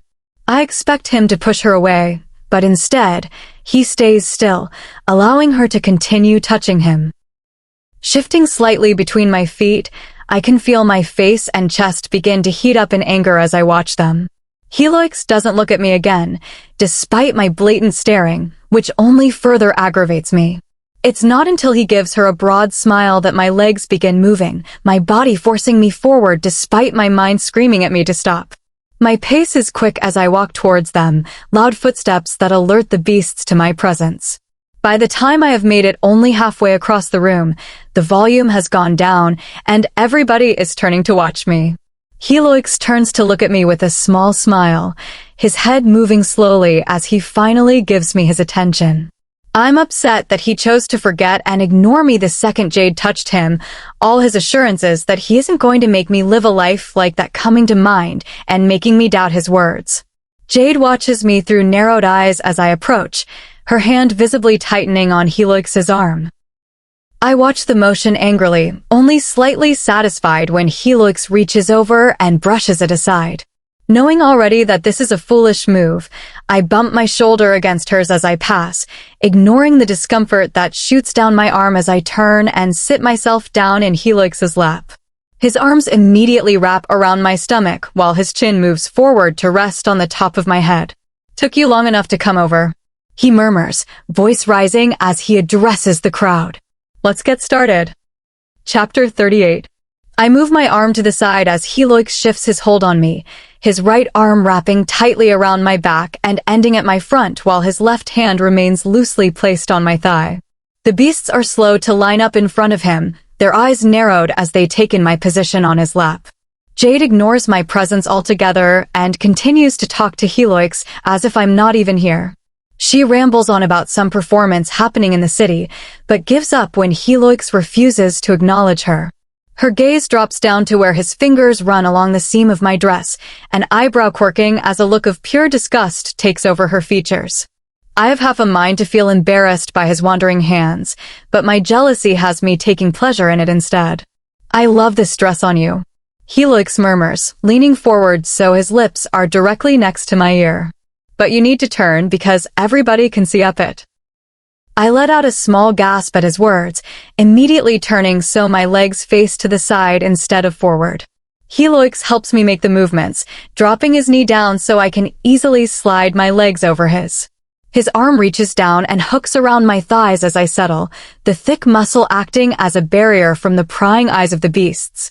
Jade walks away from us in a huff, her movements smooth as she takes her place in the line that continues to form in front of Helix and me. The beasts all stand tall and proud as they wait for the opportunity to speak to their king. A couple of others continue to stand around idly, and I wonder if they are here just to observe. It seems as if most humans have left the room as well, only a select few remaining at their posts along the wall. Helix adjusts his head on top of mine, the stubble on his chin getting caught in the hair I spent so long messing with this morning. I think about reaching up and fixing it for a moment, but as I take in all the dirty looks I'm receiving, I decide just to remain still. The sudden sound of Helix clearing his throat cuts the silence, the beasts all snapping their gazes from me to him. Begin, he commands, gesturing to the large man who stands in the front of the line. I watch, intrigued, as the man steps forward and bows slightly, his face tilting downwards in respect. He wears simple, slightly dingy clothing, the material hanging loosely off his frame. I drop my gaze lower, past his hands nervously wringing a gray hat, to his shoes. They are relatively old, visibly worn out at the toes and sides. I was under the impression that all the beasts lived in luxury, and I am surprised to see one looking so ragged. My king, he starts, standing back up as he speaks. The new poultry tax is running me out of business. I've had to raise prices, and it's driving my customers away. My children are going hungry. Helix hums as he listens, the noise sending small vibrations through my body. And? I turn slightly to look at Helix, surprised by his callous response. His jaw is taut as he regards the man, lips pursed slightly in distaste. Uncomfortable, I shift somewhat and settle further into his lap, pleased as arms tighten and he holds me tighter against his chest. The man splutters as he notices Helix's disinterest, his face reddening in what I assume to be anger and embarrassment. I couldn't imagine how I would feel if I were in his position, having taken a day off work and gotten all dressed up to beg the king for help, only for him to show no care. Helix's eyes fall to me as the man begins speaking once more, voice full of desperation as he pleads for some assistance. Despite the cruelty I have experienced at the hands of the beasts, I still feel pity as I listen to him, not wanting his family to go hungry. The man finishes speaking with a defeated sigh, and I glance at Helix with worry, unsure if he will agree to help. The room is silent as we all wait for Helix's response, the tension so thick you can cut it with a knife. His fingertips draw small circles into my thigh as he contemplates what to say, and I watch his nose crinkle as if he is thinking of something unpleasant. You're angry. You want me to help him? Helix finally speaks, voice quiet enough that only I hear. My body tenses in surprise at his question, not having expected him to care for any of my input. My muscles slowly relax as the shock wears off, and I let out a slight shrug. Seems mean to let his family go hungry. Helix shrugs. He should be better at managing his money. Feeling brave, I tilt away so the beasts can't see me and lean in towards Helix, bringing my lips to his ear. I don't want a mean mate. I make sure to whisper the words quietly, wanting only Helix to hear them, and can tell that I've succeeded as his body tenses beneath mine. It's the first time I've ever acknowledged him as my mate, and it has the intended effect. Pulling back, I watch his jaw click as he snaps it shut, his dark stare into mine before turning back to the crowd. 2 months. We will give you a tax break for 2 months. After that, you're on your own. Helix states, voice firm. The man bows deeply at Helix's answer, sounding grateful as he gives his thanks. He turns to leave, probably eager to get out of the spotlight before Helix changes his mind, but the sound of Helix clearing his throat freezes him in his tracks. I'd recommend you stop cheating on your mate with paid workers. Then you might have enough money to feed your children. My mouth falls open as I take in the additional information shared, my pity for the man lessening exponentially. That feeling seems to be shared throughout the room as the other beasts turn and look at him with apparent disdain, their noses upturned as he passes them on his way to the exit. With him gone, the next in line steps up, immediately launching into a complaint about some land dispute with his neighbor. The matter gets settled pretty quickly, and the next steps are up to us, the pattern repeating. It gets boring relatively fast, and I find myself zoning out, listening just enough to pick up on any mention of humans. I applaud Helix for sitting through this so patiently, his attention never once wavering as he asks follow-up questions and doles out appropriate responses. It's not hard to understand how he is king when watching him interact with his people, and I feel frustrated that he is unable to extend this same attention and care to the humans. Slowly, my attention is drawn to Helix, and I find myself watching him as he listens to the beasts, intrigued by the way his jaw clicks when he hears something he dislikes or how his nose scrunches up when he is annoyed. He glances over at me a couple of times, no doubt distracted by the small human sitting on his lap, staring directly at him, but he says nothing, letting me continue my brazen watching. My attention is drawn back to the present as Jade steps up, her mouth downturned as she looks at Helix. My family has issues with the new human regulations you've instilled, she says, eyes darting to me quickly before focusing back in once more on Helix. It's no surprise to me that she would be the one person today to have an issue with it, and if I weren't so annoyed by her, I'd find it comical. She shifts her weight to her right leg as she speaks, her hand coming up to rest on her hip. We own a few, and giving them a day off each month, along with paying them, is more than we can provide. She sneers, pursing her mouth in anger. I'm a bit confused by her words, unsure what exactly she is referring to when she says paying them. Helix hasn't said anything about giving the humans wages, and I eagerly turn to him to gauge his reaction. Has he really enforced such a generous new law?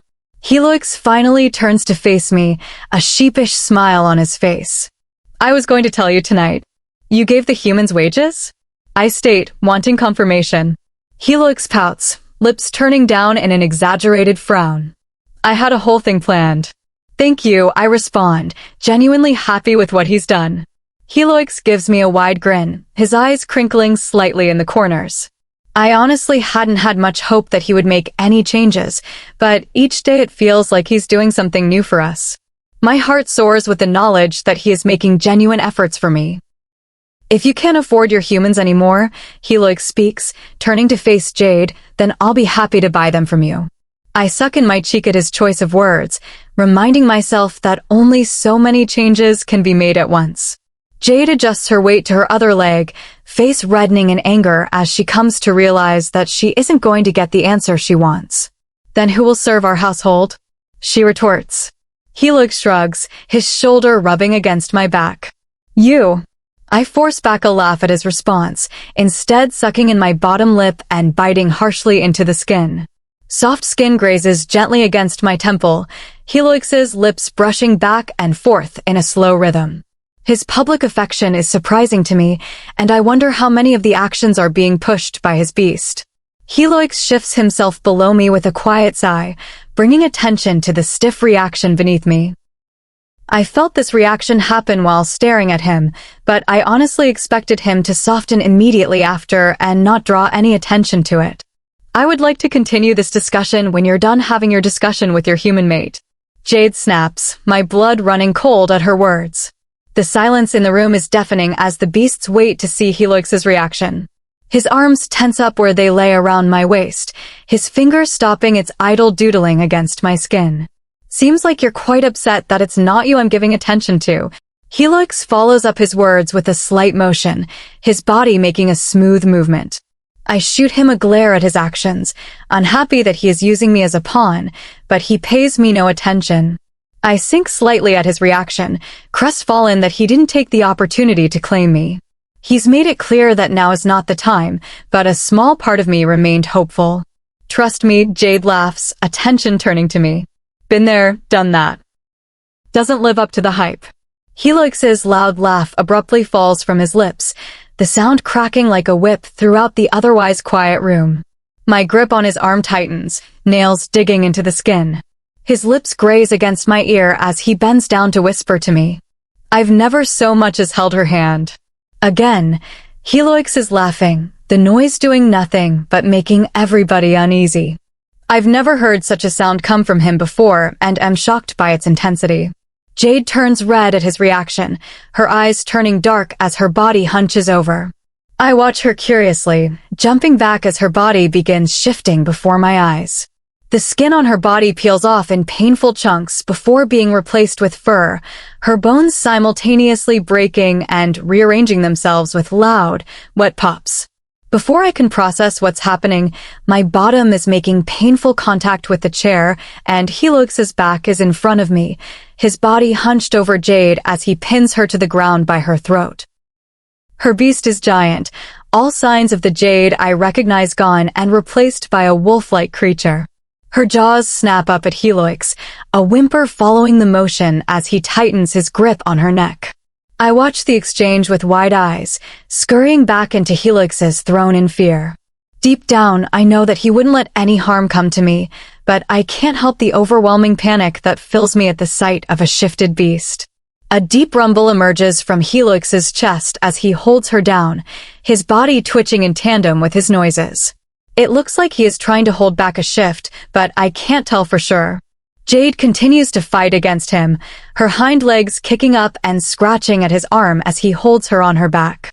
I wince as her nails puncture his skin, blood seeping out of the holes and dribbling down his arm. The others in the room begin to scramble, the humans sneaking out the side exit as the beasts leave through the main doors. My attention remains on Helix the entire time, my heart beating 1,000,000 miles a minute as I take in the scene in front of me. Jade eventually begins to tire, her kicks both less frequent and less powerful with each passing second. Helix continues to bleed as she lashes out, his wounds not having time to heal before reopening them. He leans back slightly in reaction to her dulled-down attacks, groaning as she takes the opportunity to snap at him again, large teeth getting inches from his face before he slams her back down, her head banging against the floor with a loud thud. With a sickening snap, she falls limp, her body stilling on the ground. "Did you just kill her?" I ask, voice breathless. Helix shakes his head, slowly releasing her and standing back up. "No, just broke her neck. She'll get up soon." He lifts his arm and inspects his quickly healing cuts, eyeing them with a frown. I expect we'll be receiving an angry visit from her mother soon. Helix is back in front of me in 2 long strides, his uninjured hand held out to me. Hesitantly, I reach out and grab it, allowing him to pull me off his throne. My legs buckle as I stand, tingling spreading along them as the blood rushes back into the once pinched muscles. Wordlessly, Helix leads me to the exit, his hand holding firmly onto mine. "I have a fun plan for us tonight." Chapter 39. Where are we going? I ask, looking up at Helix as he pulls me down the hallway. "Wouldn't you like to know?" I huff. "Yes, that's why I asked." I retort, trying to pull my hand out of his. Helix's grip on mine tightens, refusing to let me go. Holding hands is a form of intimacy that the beasts commonly practice, but the humans don't engage in it. I can tell that he likes it by the way he's always trying to latch onto my fingers, but it feels pretty uncomfortable to walk while joined, especially given our height differences. "If you don't stop fighting with me, I'm going to carry you." Helix snaps, face tilting down to glare at me. His threat forces submission out of me, and I stop trying to pry my hand out of his, settling down as he leads me towards the exit. I glance around with wide eyes as we leave the castle and head towards the woods, my mind racing with questions. I've snuck out a couple of times to collect rocks from the garden, but have never ventured further than a couple of feet from the large doors. Helix seems confident as he leads me further away, and I have to remind myself that he is the king and can do as he pleases. The wooded area seems to grow as we approach it, the shortened distance making the trees appear taller and wider. The terrain gets a bit rougher as we venture closer, and Helix slows down the pace so I can take more calculated steps. I faintly recognize this area from when Helix and I traveled through it on the horse, but I was so preoccupied with the giant beast sitting behind me that I didn't pay too much attention to our surroundings. Tentatively, I step over a large log, my footsteps slow as I focus on keeping my feet flat on the ground and not tripping. I hear the sounds of a babbling creek as we continue, the noise growing louder the closer we come. Are you taking us to the water? I ask, glancing up at Helix. My foot trips on a rock as I look up from the ground to Helix, my body pivoting forward as I stumble. The grip on my hand tightens in response, and Helix's other arm wraps around my waist as he pulls me into his chest. Thanks, I mumble, embarrassed. A quiet laugh rumbles from Helix's chest, the noise making me flustered. It's not often that he laughs, but each time he does, my pulse races in response. Helix's arm remains wrapped tightly around me, practically supporting all my weight, as he leads us towards the water. It's the same one we traveled near before, but instead of walking along it, Helix picks me up and walks over it, his feet sloshing through the shallow water and no doubt destroying his leather shoes. I wiggle when we reach the other side, expecting Helix to put me down, but he keeps me firmly in his grasp. Put me down. I huff, unhappy with being carried underneath his arm like a ball while my feet dangle limply beneath me. We are almost there, he says in response, ignoring my demand. Gripping Helix's arm with my own, I push down on the thick muscle in an attempt to loosen it and free myself. It doesn't have the intended effect, and after a couple more tries, I give up, angrily wiping away the sweat that accumulated along my upper lip at the exertion. Up ahead, I spot a large pond that the creek feeds, excitement rushing through me at the pretty scenery. I don't often get to view nature, but I try my best to appreciate it whenever I get the opportunity. Helix loosens his hold as we approach, finally dropping me down a couple of feet from the mouth of the creek. Spinning around, a broad smile breaks out on my face as I take it all in. Loud birds sing to one another between the trees, the sound blending perfectly with the running water. You like it? Helix comments as I turn to look at him.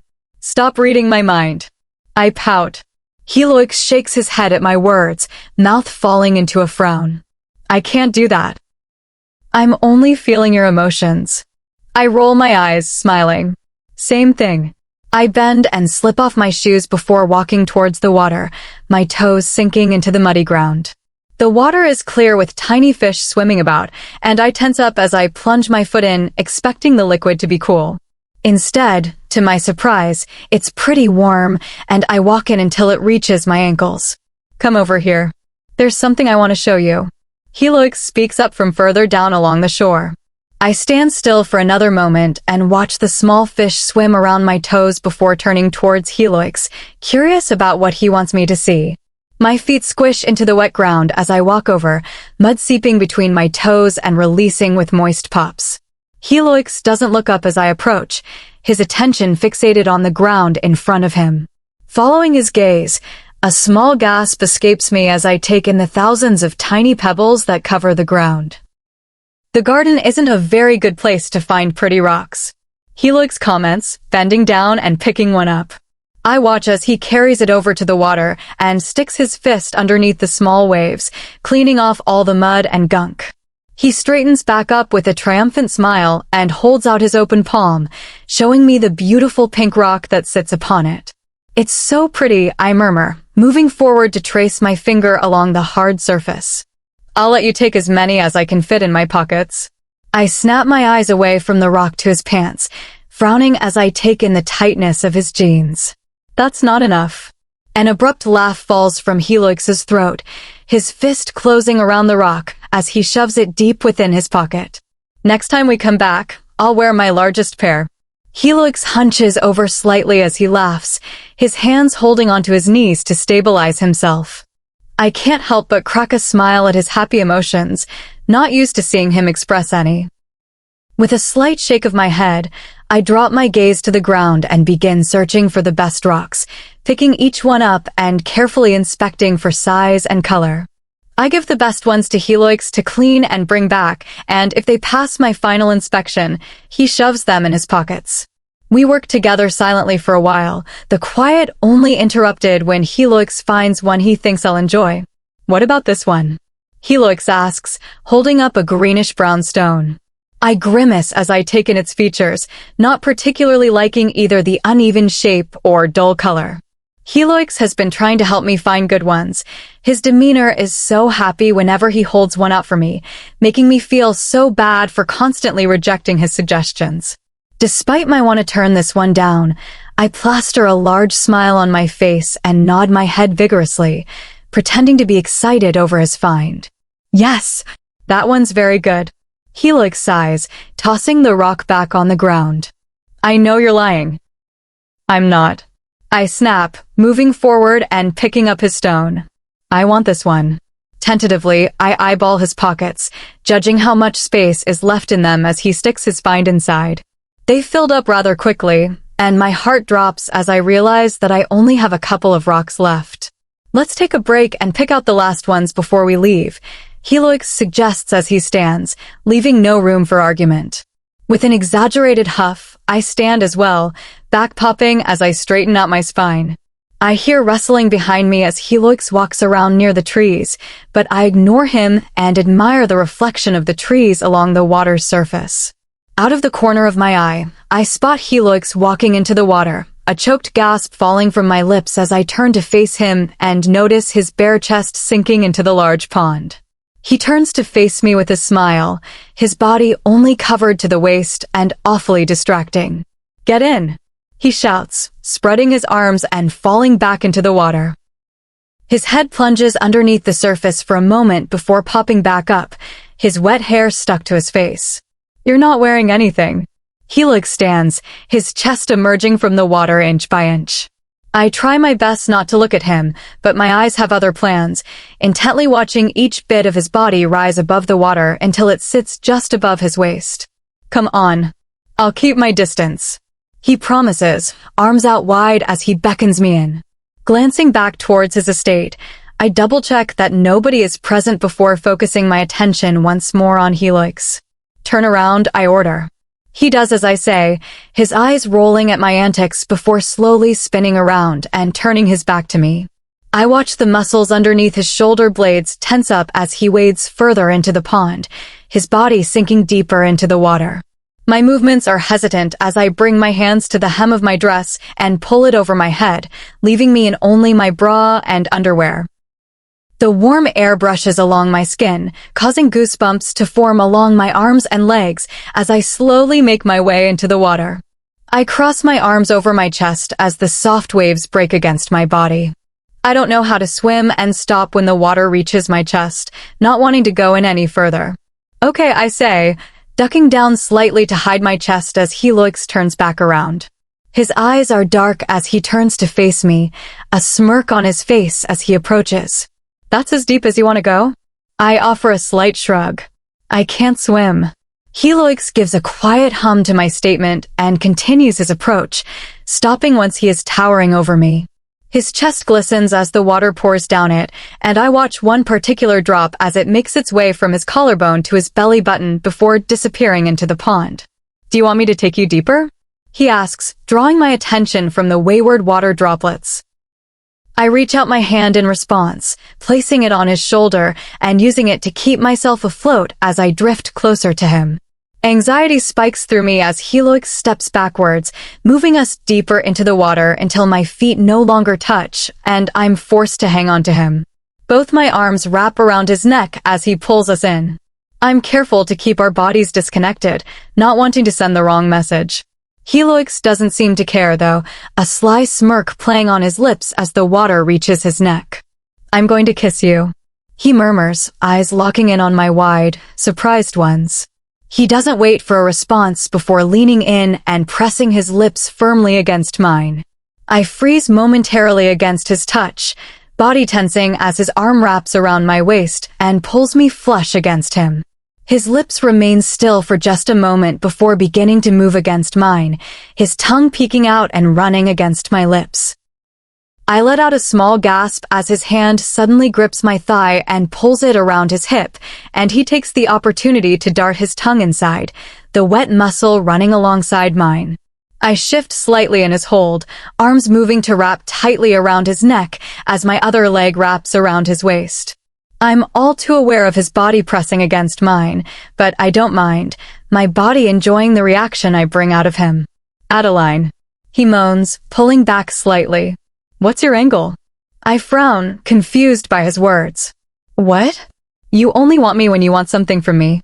I immediately shake my head at his statement, confident that it is not true. I only tried to seduce him for a goal once, and he quickly let me know that it's futile to try. Then he dared to tell me I was being a spoiled brat afterwards, words that will not be forgotten anytime soon. Helix stares at me, his eyes squinted as he deciphers my truth and searches for the lie that doesn't exist. Eventually, his expression softens, his arms tightening around me. I'm going to take you home. He hoists me up higher and places a wet kiss on my jaw. I'm going to bathe you. Another kiss to my collarbone. And then I'm going to make you scream. Teeth scrape against my skin before being followed up with light pressure as he sucks the skin into his mouth. A nervous chuckle bubbles its way up out of my throat at his actions, my legs tightening in response. I stammer, inadvertently rolling my hips against his stomach.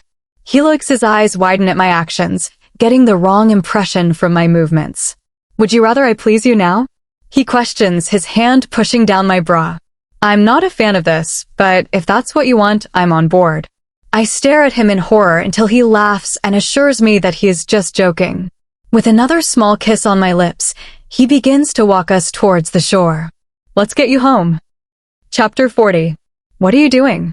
I shriek as Helix bends over, causing my body to tip backwards and my hair to brush against the ground. Getting dressed.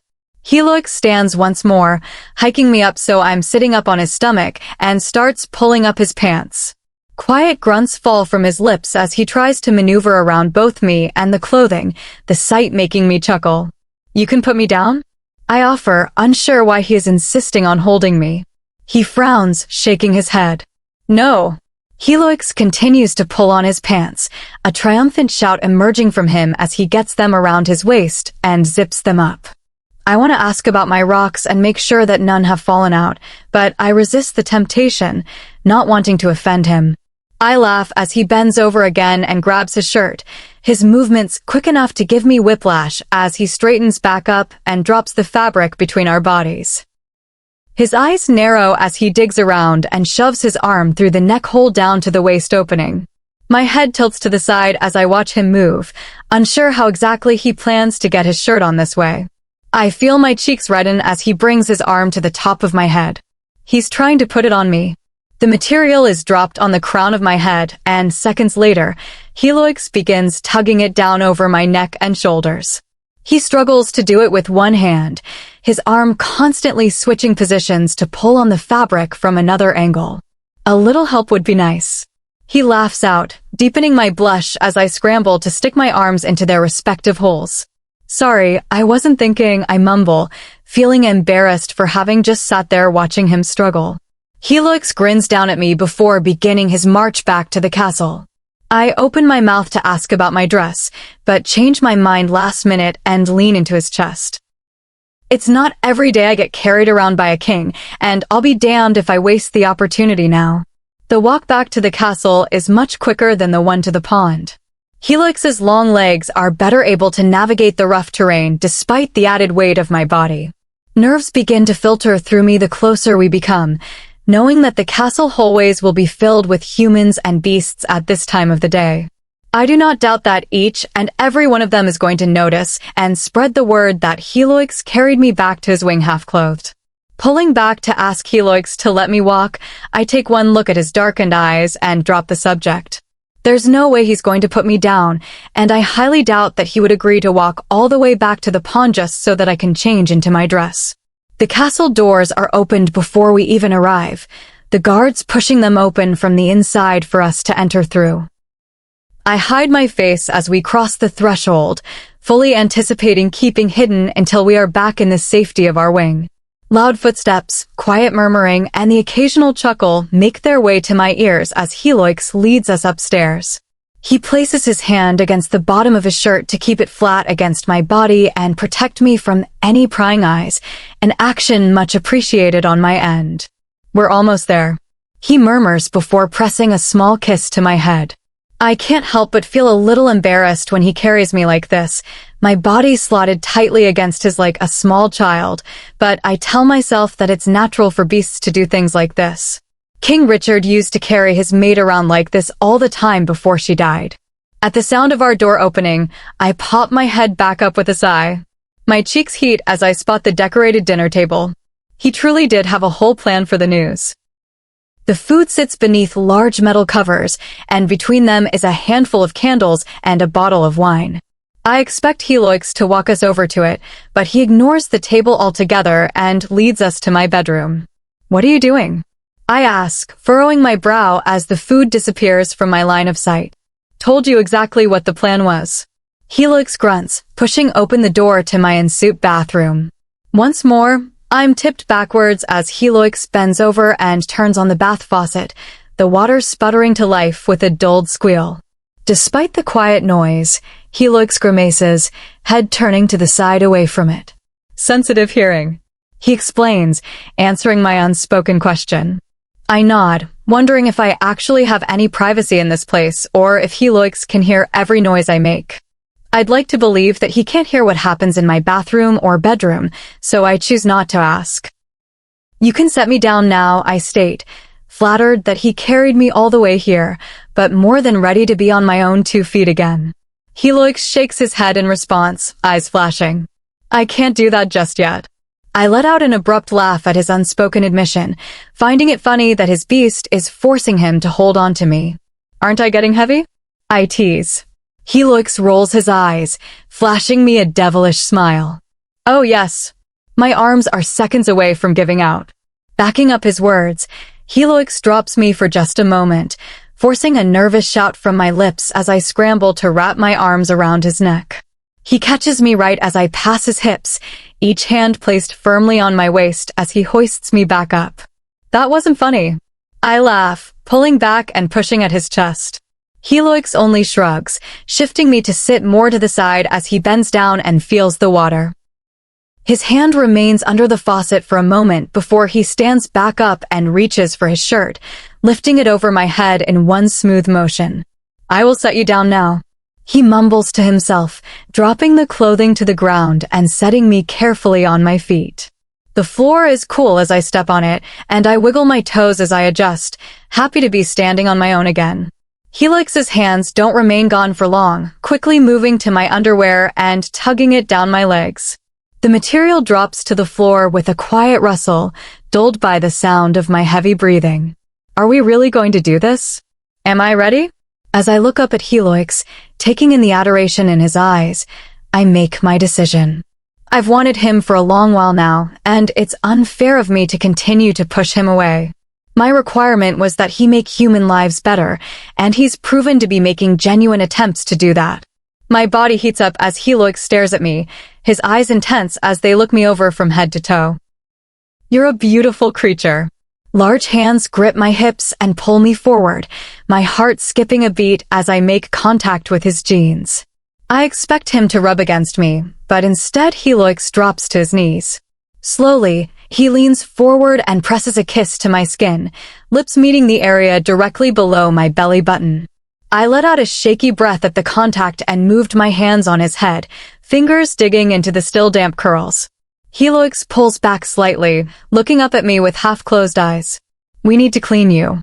I'm unsure if the "we" he is talking about is him and me or him and his beast, but don't ask for clarification. The hands on my hips tighten as Helix stands back up, gently guiding me towards the tub. Steam rises from the clean water, enticing me, and I let out a quiet sigh as I sink down into it, muscles relaxing as they make contact with the hot liquid. My eyes remain on Helix the entire time, watching him watch me with a small smile. His gaze never wavers as I settle into the tub. Patiently, he idly traces small designs into the side of the tub. We continue our staring match as my skin slowly turns pink, the water heating me to the core. Eventually, I let out a satisfied sigh and sat up, arm reaching for the soap so I could begin cleaning myself. I took a shower this morning and only need a quick wash to get the lake water off of me. "No," Helix speaks up, voice hard. I freeze in my movements and look at him with wide eyes, shocked by the intensity of his voice. Quickly, he snaps forward and grabs my arm, startling me. I move to pull back, but he holds me firmly in his grasp as his other hand grabs the soap and a washcloth. My throat runs dry as I watch him lather up the cloth. I want to do it. Slowly, he begins to wash me, carefully running the cloth along my skin before rubbing in the soap with his other hand. I know that this isn't how he typically washes himself and is only doing this so he can touch my skin, but I don't mind. Grabbing my wrist, he lifts my arm and begins washing underneath it, a slight blush coming to my skin as he scrubs at my armpits. The action is repeated on the other side, and before I know it, he is washing down my belly, his hand moving between my thighs. I fight against the action for a moment, but when Heloix shoots me an angry, dark glare, I let my knees fall open. A shaky breath falls from my lips as he begins washing my lower body, a mixture of embarrassment running rampant inside of me. Thankfully, Heloix doesn't linger, quickly wiping away the remnants. Squeaky clean. I joke, trying to break some of the tension. Heloix offers a small laugh at my attempt, his eyes shining as he looks up at me. Squeaky clean. He repeats. He holds out his hand to help me out of the tub as he finishes, and I grab onto it as I stand, shivering when the cold air makes contact with my wet skin. A large towel is wrapped around me as I step out onto the floor, Heloix continuing his pampering and drying me off with the same care he used to wash me. Once I'm sufficiently dry, he wraps the towel tightly around my body and tucks the edge under my armpit. Go wait in the bedroom. I'll be there in a minute. Heloix orders, bending down to press a small kiss to my temple. I step back and frown, not understanding why he needs to stay behind.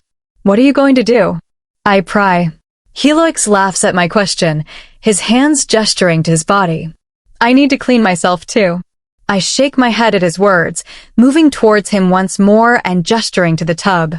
I want to do it. I insist. Helix's eyes widen at my statement, and I'm sure mine match, surprised at my bold words. Nonetheless, Helix nods, hands dropping to his pants to undo them. I watch as his fingers pop off the button before pulling down the fly, his pants quickly falling to the floor. Helix is not yet ready, but I don't mind. I give him a smile and nod. Chapter 41. Helix. I gasp, my arms flailing as he playfully pulls me onto the bed. A soft, amused laugh escapes him, his eyes dancing with mischief as he climbs over me. The smile on his face is teasing, but there's a warmth in his gaze that makes me feel both shy and safe in his presence. You don't need that, he murmurs, his hand gently moving the towel from my grip and tossing it aside, his fingers brushing my skin as he does. His touch is light, almost comforting, as though he's reminding me that I'm in no danger, only here, with him. I feel my heart race, my breath catching as his body moves closer to mine. The air between us crackles with energy, but it's not overwhelming. It's a quiet electricity, the kind that comes when two people truly see each other. I find myself frozen for a moment, unsure of how to act, but then his smile returns, warm and reassuring. It's the kind of smile that tells me everything is going to be okay. He leans down, his face inches from mine, and presses a gentle kiss on my lips. It's soft and careful, the kind of kiss that tells me he wants me to be comfortable, to feel safe. There's no rush, no expectation. Just a moment, shared between us, quiet and tender. I sink into the kiss, allowing myself to relax beneath him. The tension in my chest slowly melts away as his lips move against mine, each brush of his mouth bringing me closer to him. I can feel my heartbeat in my throat, but it's no longer from nervousness. It's from the sheer closeness of him, from the realization that this, whatever this is more than I ever imagined. When he pulls back, there's a warmth that lingers on my lips. His eyes meet mine, his expression soft and full of understanding. He's not in a hurry.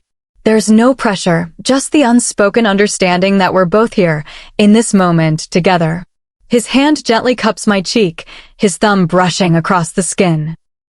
It's such a simple gesture, yet it makes me feel seen, cherished, as if he's holding me in a way that goes beyond anything physical. I meet his gaze, and I can see the affection in his eyes, the way he's looking at me as if I'm the most critical person in the world. It makes my heart flutter. I'm here with you, he whispers, his voice low and calm. No matter what.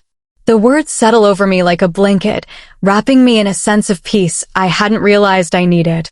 He doesn't have to say anything more. The sincerity in his voice, the way he's looking at me, is all I need to know. I nod, my hands moving instinctively to his shoulders, feeling the strength in his frame. I run my fingers along the muscles of his arms, tracing the lines of his body. I can feel his breath hitch slightly as my touch lingers, and I can't help but smile. It's as if we're discovering each other all over again, this time without any rush, just the sheer beauty of the moment. Helix's lips find their way to my neck, and I close my eyes as the warmth of his kiss sends a shiver through me. It's not a desperate kiss, but a slow, deliberate one, each touch meant to reassure, to calm, to connect. He pauses, his lips brushing against my skin, and I feel his breath warm against me. I open my eyes and look up at him, and his gaze is filled with something so tender that I can't look away. There's no need for words in this moment. I pull him closer, my hands sliding to the back of his neck, holding him there. It's not a demand. It's simply a desire to stay connected, to hold on to this feeling of being safe and wanted. His hands rest gently on my sides, as if making sure I'm still comfortable, still with him. "I'm right here," he murmurs, his voice barely above a whisper. The sound of his voice, the certainty in it, fills the space between us. It's as if everything else fades away, and all that matters is this moment. His touch, his presence, the way our bodies are so close, yet he makes sure that every inch of me feels respected, cared for. He pulls back slightly, just enough to meet my gaze. There's a question in his eyes, a silent asking if I'm okay, if I'm ready. It's a question that doesn't need to be spoken aloud, because we both know the answer. It's not about readiness or timing, but about trust. And in this moment, I trust him completely. Helix smiles, the kind of smile that makes my heart flutter again, and leans in to kiss me once more. His lips are soft, his touch gentle, as if we're still discovering each other in a way that's both familiar and new. It's as though we're not just sharing a kiss, but a promise that whatever happens next will be done with care, with respect, and with love. For a moment, we hold each other, our hearts beating in sync as we bask in the quiet joy of the connection we've built. There's no need for anything more right now. Just this. This simple, quiet moment where everything feels right. "Thank you," I whisper, my voice thick with emotion. He looks at me with those soft, dark eyes, and his smile grows even warmer. "For what?" "For being you," I reply, my hand resting on his chest, feeling the steady rhythm of his heartbeat. "For being here." And in that moment, I know that no matter what happens, we're exactly where we're meant to be. Together. Chapter 42. Sighing, I smack Helix's hand away, frustrated with his continual nitpicking. "You're burning them," he comments, hand returning to its position next to my head as he points a finger at the black edges. Smacking away the limb once more, I let out an exasperated groan and ripped the oven mitt off my hand before throwing it onto the floor in anger. "Then you do it," I snap. Helix's thick arm wraps around my stomach and pulls me back against him, preventing my escape. I reach down and push his arm away, not in the mood for his antics. He has spent the past 2 days hinting that I make him some cookies, but the second I give in and start baking them, he finds it appropriate to lecture me on all the ways I'm doing it wrong. "Don't be like that." Helix pouts, letting me remove his arms from around me. I sigh, feeling a bit guilty for being so snappy. "Then stop correcting me." Helix hums slightly, his arms grabbing my shoulders and turning me around to face him. He looks worried as he stares down at me, his lips pulled into his mouth and eyes narrowed. "What's wrong?" "You've been pouting around our home and acting grumpy since we got married. Are you embarrassed?" He probes. I shrug in response, not having a good answer to his question. I've just been feeling off, my mind racing ever since Helix and I shared a moment together. It didn't take long for word to spread throughout the castle, and now all the humans give me dirty looks and are curt whenever I try to start a conversation. Even John, whom I thought was beginning to warm up to Helix a bit, has been distant. No, just not been in a good mood. Must be my period starting. I lie, not wanting to share my feelings with Helix. He furrows his eyebrows at my words, tilting his head to the side in question. Your period doesn't start for another 17 days. He's quick to point out. I snort, annoyed that he's calling my bluff. I don't want to hurt his feelings by sharing with him my worries and regrets. I'm glad that we were able to connect, but a small part of me is ashamed and wishes we had been more discreet. At the end of the day, this is still the man who idly sat by and watched as his humans suffered. I've been fortunate enough not to see that side of him since arriving here, but that is not the case for most of the slaves. They judge me for what I've done, and now I feel like an outsider. I don't fit in with the beasts or humans, and it's put me in a bad mood. How do you know when my period starts? I ask, glaring up at him. Helix sighs quietly, his hand leaving my shoulder to pinch at the bridge of his nose. I'm your mate. He answers simply. That doesn't answer the question. I retort, crossing my arms over my chest. What do you want me to say? Helix finally snaps, his voice loud as he loses his patience with me. I can smell whenever you get it, Addie. It's regular, and over time I've learned your cycle. I drop my head to the ground in response, feeling guilty for pushing him. Helix sighs quietly and bends over to grab the oven mid off the floor, his hand snatching it up and holding it out for me to take. My shoulders roll forward as I grab it from him and slip it back on my hand. They're going to be undercooked, I warn, turning back around to face the oven. Helix's arm wraps around my stomach once more, his front pressing firmly against my back. There's pressure on my shoulder as he rests his chin on it, peering into the oven and watching as I take the dessert out. We'll see, he mutters, tucking his head into my neck and kissing gently at the sensitive skin. Helix remains connected to me as I putz around, his large body crowding over mine as I move from the oven to the sink and set the dirty dishes inside. When is your little human girl coming? Helix asks, picking up his head and looking around the messy room. Betty, I start, purposely using her name, is no longer cleaning our wing. I felt so guilty watching her come in here every day to clean after my messes, her clumsy hands shaking every time Helix enters or exits the place. She always spoke eagerly about the gardens, so I moved her to work out there. So, who's going to clean it? Helix probes. I snort at his question, wondering if there's ever been a day in his life when he cleaned up after himself. We are. Abruptly, Helix disconnects himself from me, his heavy hands moving to my shoulders and spinning me around to face him. He wears a deep frown on his face and is clearly unamused by my antics. In an attempt to lighten the mood, I give him a toothy grin and pop up on my tippy toes to kiss the skin of his neck, the only part one can reach when he is standing at full height. His lips twitch slightly at my actions, and I feel good knowing that he isn't nearly as angry as he lets on. I thought you liked it when I cleaned for you. I tease, reaching down to grip his soft pants. You at least seem to enjoy me making your bed, rubbing my scent all over your sheets every day. Helix's eyes flash as a muffled growl flows from his chest, his hands dropping down to my thighs and lifting me onto the counter before slotting his hips between my open legs. I was so desperate for you, he mutters, voice low. One time, I purposely spilt wine on my sheets so you'd have to clean them.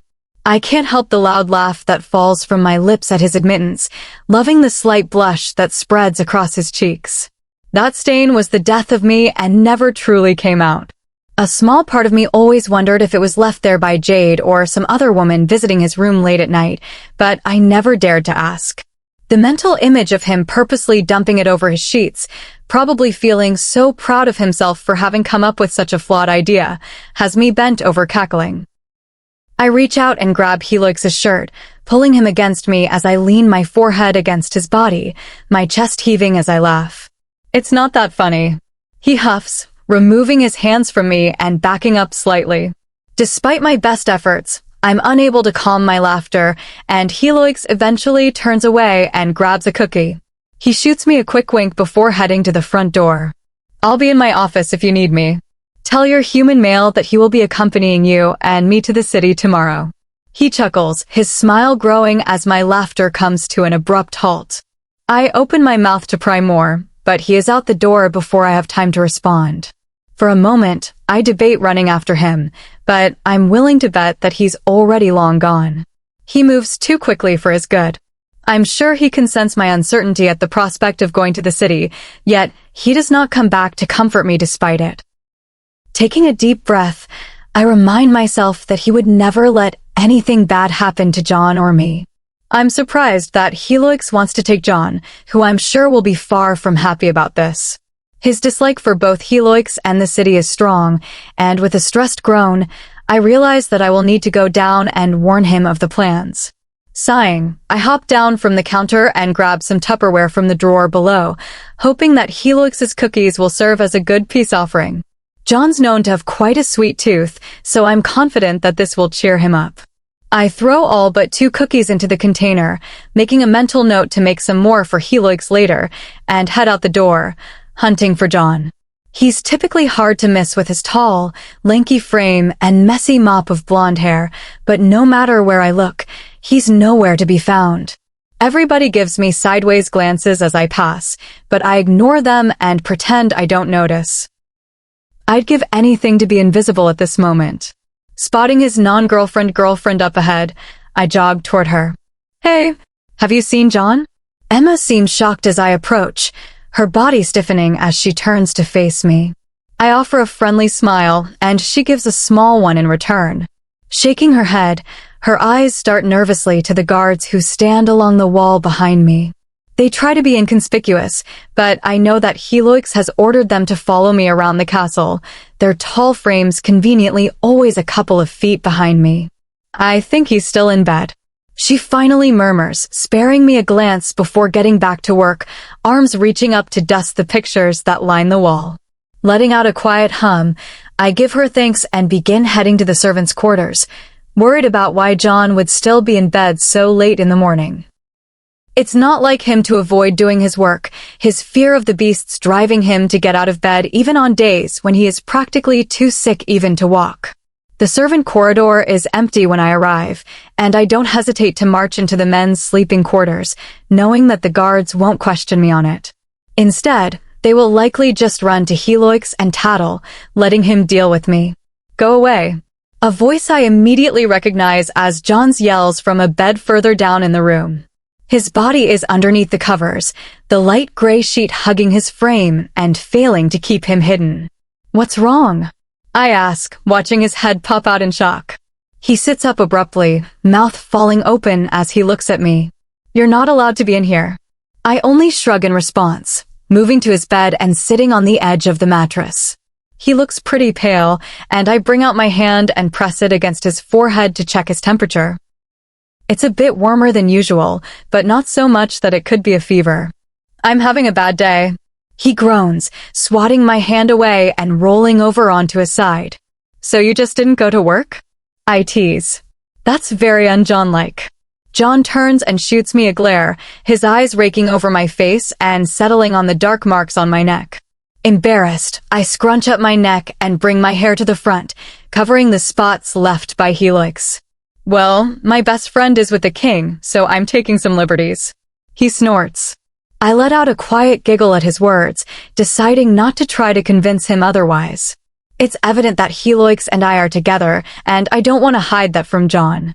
He's been making real strides at improving the quality of life for humans, and if there's anybody's approval I want, it's John's. You want to talk about what's got you in such a bad mood? I ask, setting the cookies down on the nightstand. I brought some treats as a peace offering. John shakes his head, eyes immediately moving to the cookies. Without warning, his arm darts out and grabs the container, snatching the entire thing and bringing it under the covers with him. Why would you need a peace offering? He asks, eyeing me wearily. Letting out an uncomfortable chuckle, I bring my hand up to rub at the back of my neck nervously. Well, at first it was because I thought you were mad at me for sleeping with Helix, I explain. Now it's because he is making you go to the city with him and me tomorrow. John's eyes narrow as I speak, his hand tearing open the Tupperware and bringing a cookie up to his mouth. Crumbs fall everywhere as he aggressively bites into it, but I pretend not to notice. You overcooked these, he states, pushing himself up on his elbows. I don't care who you're with, Addie, especially if that person gives me a day off once in a while and puts some coin in my pocket at the end of the day. My body sags in relief at John's assurance, my mind having been so convinced that he was upset with me for giving in to Helix. Why do we need to go to the city? He's never taken us before. John asks. I shrug my shoulders in response, having no idea. John hums slightly, kicking at my butt to get me off the bed before standing up. You think he's finally going to claim you? My eyes widen, and I try not to let my surprise show at John knowing that Helix is my mate.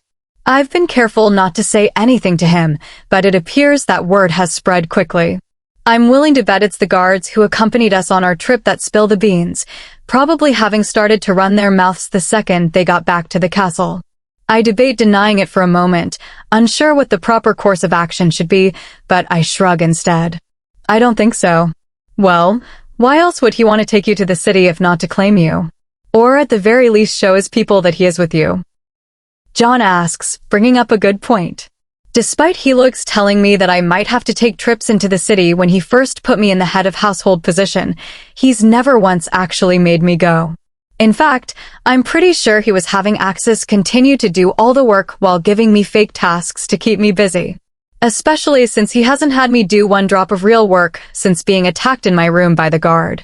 I pretty much putz around and annoy either Helix or John all day. I don't think he would do that. I state, my words coming out more like a question. John shrugs, raising his eyebrows suggestively. We should pick you out a banging outfit just in case. He decides, grabbing me by the arm and pulling me out of the room. This has really turned my day around. If he claims you, I won't have to work a day in my life again. I'll be your human boy forever. Chapter 43. I'm up before the sun rises, my anxiety for the day ahead preventing me from sleeping in as I would like. Rolling over, I turn to watch Helix rest, intrigued as his pupils dart back and forth behind his eyelids. Bringing up my hand, I lightly run my finger across his lips, enjoying the opportunity to scrutinize him discreetly. His nose crinkles slightly at the contact, eyes fluttering open to return my stare. I expect him to make a joke about my actions, but instead he seems to enjoy the attention, his own eyes raking over my face. We continue to admire one another in silence, a small smile spreading on my face as Helix scoots forward and places a small kiss on my cheek. Are you excited to go into the city today? He asks as he pulls back, his voice rough and heavy with sleep. I shrug, a bit nervous. A thick arm wraps around my waist and pulls me forward, slotting my body against Helix's. He rolls on top of me slightly, caging me in as he buries his head into my throat. There's a sharp pressure on my neck as Helix gently nibbles at the skin, teeth grazing against the surface before his tongue darts out to soothe the marks. As enjoyable as it is, I find myself pulling back to look in his eye, wanting to see his reaction to my question. Why are we going? I probe. Helix's face remains blank, giving nothing away and only furthering my suspicion. John is convinced that he has plans to claim me today, but I'm doubtful that that's true. It's unlike Helix to spring such a thing on me, and he's made it abundantly clear that this isn't the right time. Instead of answering me, Helix leans back in and continues nibbling at my neck, his hand sliding up my leg until it rests at the top of my thighs. I keep my legs closed, ignoring his advances, but he still manages to wiggle his hands between the muscles and spreads my knees apart, exposing myself to him. Soft fingers graze across my underwear, pressing gently before moving down to my entrance. I buck up slightly against his touch, breaths coming out in small pants as I gyrate my hips against him. If I mark you, everyone will know you belong to me. He murmurs, pushing his palm against me through the underwear, the rough fabric rubbing gently. And they'll be able to tell. I let out a quiet gasp as he slides my underwear aside and continues his movements. I want everybody to know you're mine. The touch continues, moving to where it can help build a rhythm. I reach down to grab him, a quiet whine falling from my lips as I realize my hand can only reach so far. I attempt to slide down further in bed, but Helix pulls me on top of him. He moans as he lines me up, guiding me in the moment. With a grin, I position myself for a better angle and start moving, feeling the changes within myself, but Helix grips my hips and helps to guide me. A deep moan falls from his lips as his eyes drop down to watch. My hands continue to push off his chest as I move, the motions becoming more familiar. Reaching down, I hold the moment and keep the pressure steady, rubbing against him. Addie. Helix grunts, throwing his head back as his hands tighten on my waist, the fingers digging in. I know that his hands will leave marks, minor bruises that claim me. The thought makes me pull closer, leaning back slightly. I'm going to lose control, I cry out, hips sputtering. Helix, I'm Dash. A silent cry cuts off my words as the moment overwhelms me, waves of sensation coursing through me. Helix continues, his breath shaky, pulling back slightly. He's only able to move in a little before he pauses. I was hoping for more time, he laughs, lifting me off and watching as everything settles. A loud giggle erupts from my lips as he grimaces at the mess. Helix growls, eyes flashing. My little minx. I thought I was your little human. I tease. With an exaggerated groan, Helix wraps his arms around my back, pinning me to his body, and stands. You're both. He walks us to the bathroom slowly, using my body as a shield to keep everything in place, and takes us directly into the shower. The water is cold, forcing a loud squeal out of me as I crush my body against his until the water heats. Helix takes care to wash my body, a soft smile on his face as his soapy hands remove the morning's grime. Reaching down, Helix grabs and lifts my leg, his other hand washing away the mess. I'm going to need to go on birth control, I comment, glancing up at him through wet lashes. Eyes darken and the hands on my body still. Why? Well, we just started getting along, and you still haven't publicly claimed me. Now isn't the time for a baby. I murmur, grabbing onto his hand and pressing a reassuring kiss to the skin.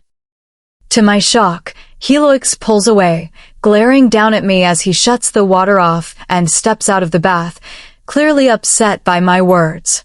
I fight to get his attention, calling his name and trying to grab onto his wrist, but he ignores my attempts, pulling his skin away from mine and going into the bedroom to get changed. I copy his actions and stomp over to my closet, annoyed at his unnecessary pouting. It was bold of him to assume that I would be on board with the idea of having a child right now in the first place. Admittedly, I know that beasts put great value on having children, often choosing to have them immediately after mating. Still, our situation is quite different from what the norm is for beasts, and I expected him to consider that. Helix continues to ignore me as we get dressed, pretending like he can't hear me every time I say his name and skirting around my body so I can't grab onto him. He barely even waits for me to get all my clothes on before storming out of our wing down towards the servants' corridor, his angry demeanor scaring all the humans and earning concerned glances from the guards. John waits for us right outside the corridor, his face pale as he stands stiffly against the wall. Helix doesn't so much as glance at him as he walks past, his pace so fast that both John and I scramble behind to keep up.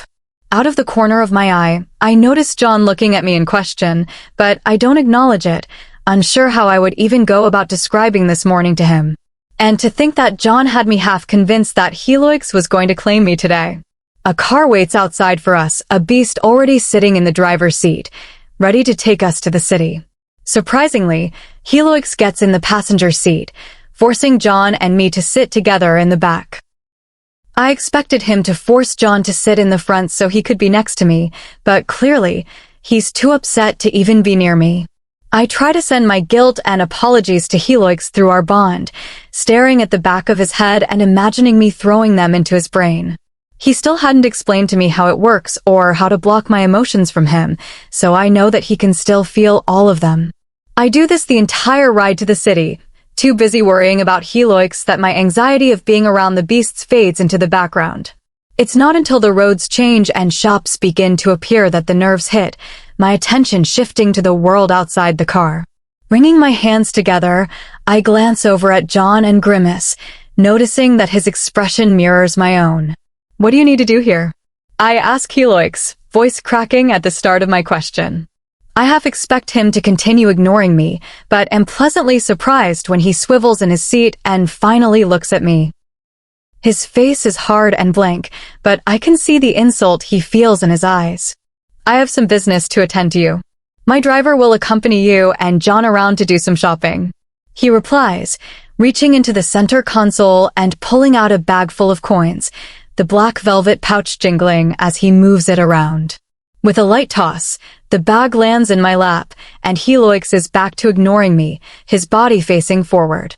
John's hand quickly reaches out and grabs the coins off my lap, but drops them back down as a deep growl emanates from Helix. The car eventually pulls to a stop outside of a large building, and Helix hastily exits, his long legs carrying him to the car towards my door. It's pulled open roughly, and before I can register what's happening, the top half of Helix's body is inside the vehicle, and his lips are on mine, the soft skin pressed firmly against me. I'll keep the link open and be there immediately if you need me. He whispers before pressing another small kiss on my cheek. Helix is gone as quickly as he arrived, his back retreating into the building until I can no longer make out his form. The driver remains quiet as he begins winding us down the narrow streets, the beast staring at us curiously through the windows. He pulls to a stop in the heart of the city, his motion smooth as he backs us up into a parking spot. You two need to stay close together so I can watch you both at once. The beast orders, twisting around in his seat to glare at John and me. Both our heads nod in sync before we turn to glance at one another, eyes wide in mirrored panic. The guard exits the car and stands outside my door, and I give John one last look before turning and leaving the vehicle. The beasts stop in their tracks to stare at John and me, some seemingly just curious about the humans that stand in the middle of the road, while others look at us in disgust, clearly unhappy with our presence in the city. John scurries around the car to stand next to me, and both of us begin following the guard as he strolls over to the first storefront and peers in the glass. It appears to be some men's clothing store, with many giant beasts lingering about inside, trying on expensive-looking suits. You want to go in here? The guard asks, turning to look at the bag of coins I hold tightly between my hands. The king gave you enough money to get anything you want. I shake my head and glance over at John, seeing if he has any interest in going inside, but he shakes his head as well. The guard sighs, crossing his arms over his chest as he looks between John and me. What do you want? He probes. A dash, I mumble, shrugging slightly. I've never gone shopping before, and if I'm honest, I don't even know what my options are. She likes home decor, John speaks up. And sweets. I hold back a smirk at his words, knowing that the sweets are for him, but don't say otherwise as I nod my head in agreement. The guard perks up at the suggestion, a smile growing on his face as he spins and points towards a store further down the street. We will go here. He speaks. John and I keep close to him as he leads us to the shop, our bodies huddled close behind him in fear of the beasts. They keep their distance as we walk down the sidewalk, their large bodies jumping out of the way and staring at us with wide eyes. I expected them to yell at or threaten us, but other than the occasional sneer, they seem more intrigued than angry. The door dings as we enter, my mouth falling open as I take in the ample space. They call this a department store. Kind of an all-in-one. The guard explains. Wide-eyed, I turn slightly as I take in the interior, ignoring the beasts that stop in their tracks to gape. There is a large furniture section to my left, and I glance over at John and the guard before slowly walking over. They both follow closely behind, but John quickly rushes to my left as I near the section. This is so cool. He whispers in my ear, and I nod in agreement. Most of the furniture is quite colorful, reminding me of Joe's room, and I can't help but admire the space. Helix picked out only dark furniture for our wing, making it appear somber and sad, and it would be nice to brighten it up.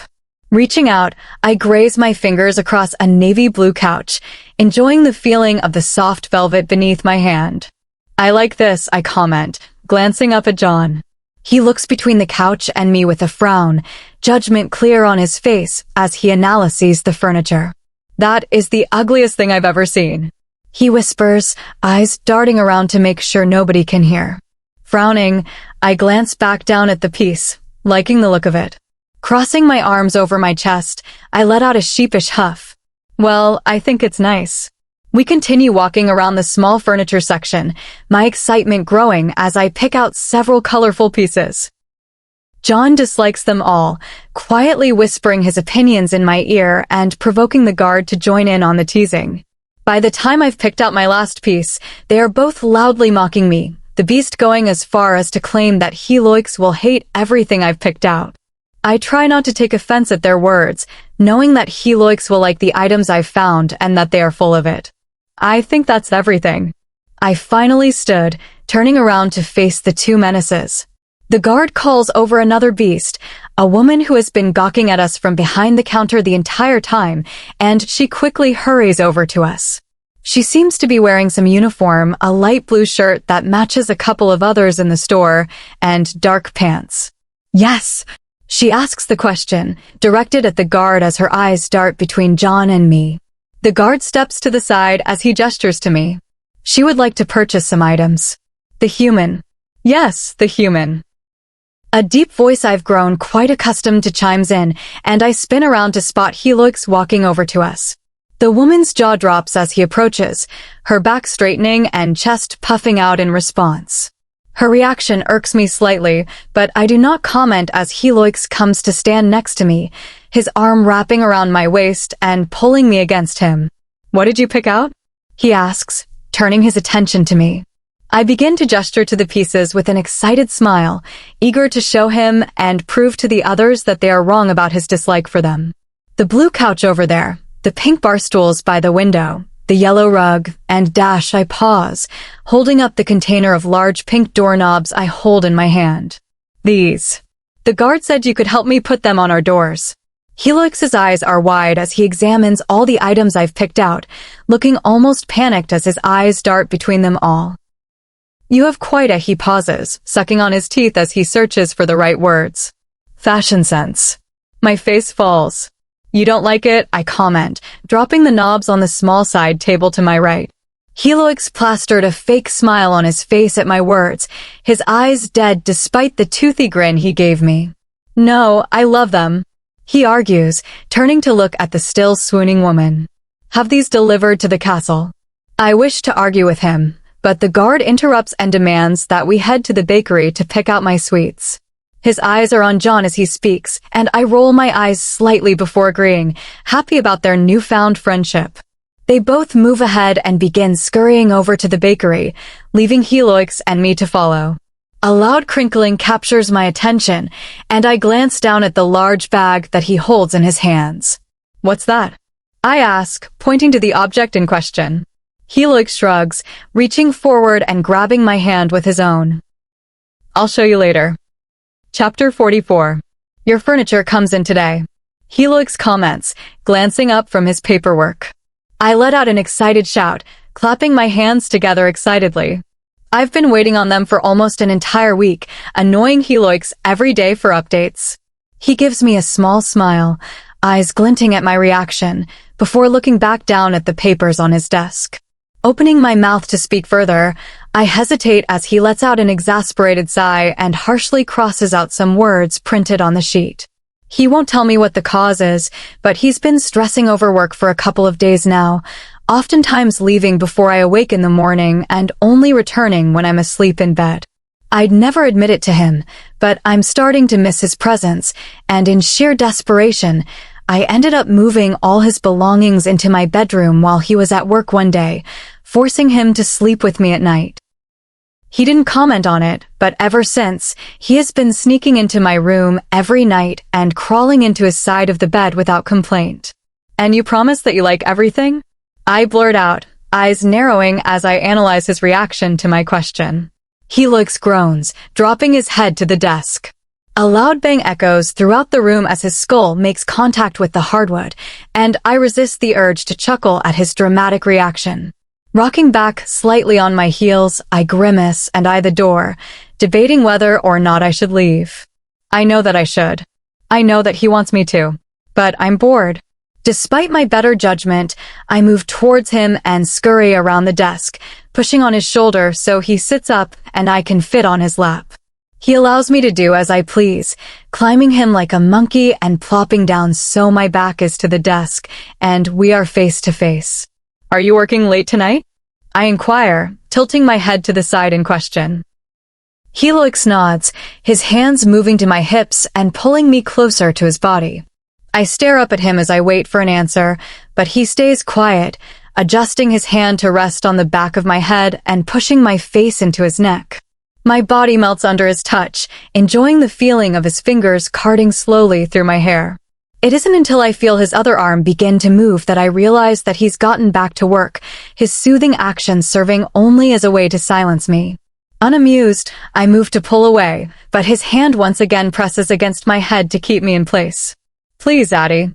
I have a nice night for us planned, and if you keep bothering me, we won't be able to enjoy it. He murmurs, hand sliding from the top of my head to the nape of my neck. Sighing, I give in and slump against him. The knowledge that he has a date for us planned excites me, my stomach tingling in excitement. He still hasn't told me what the object he bought from the city is and has been oddly secretive about it, keeping the package on the top shelf in his office so I can't look inside. I'm willing to bet that his night involves whatever is in the box, and I only wish that I could sneak a peek at what's in there. Helix's pulse picks up against my lips as he scribbles out some notes. I wish to ask what he's working on and what's got him so riled up, but I resist, forcing myself to remain still in his lap. We sit like this for a while, my eyes gradually dropping as I breathe in his scent, only to be jerked awake by his furious breathing. His hand slowly slides from the nape of my neck down past my shoulder blades towards my waist, stopping when he reaches the exposed skin between the bottom of my shirt and the top of my pants. His fingers lightly dance along my skin, drawing small patterns on the surface.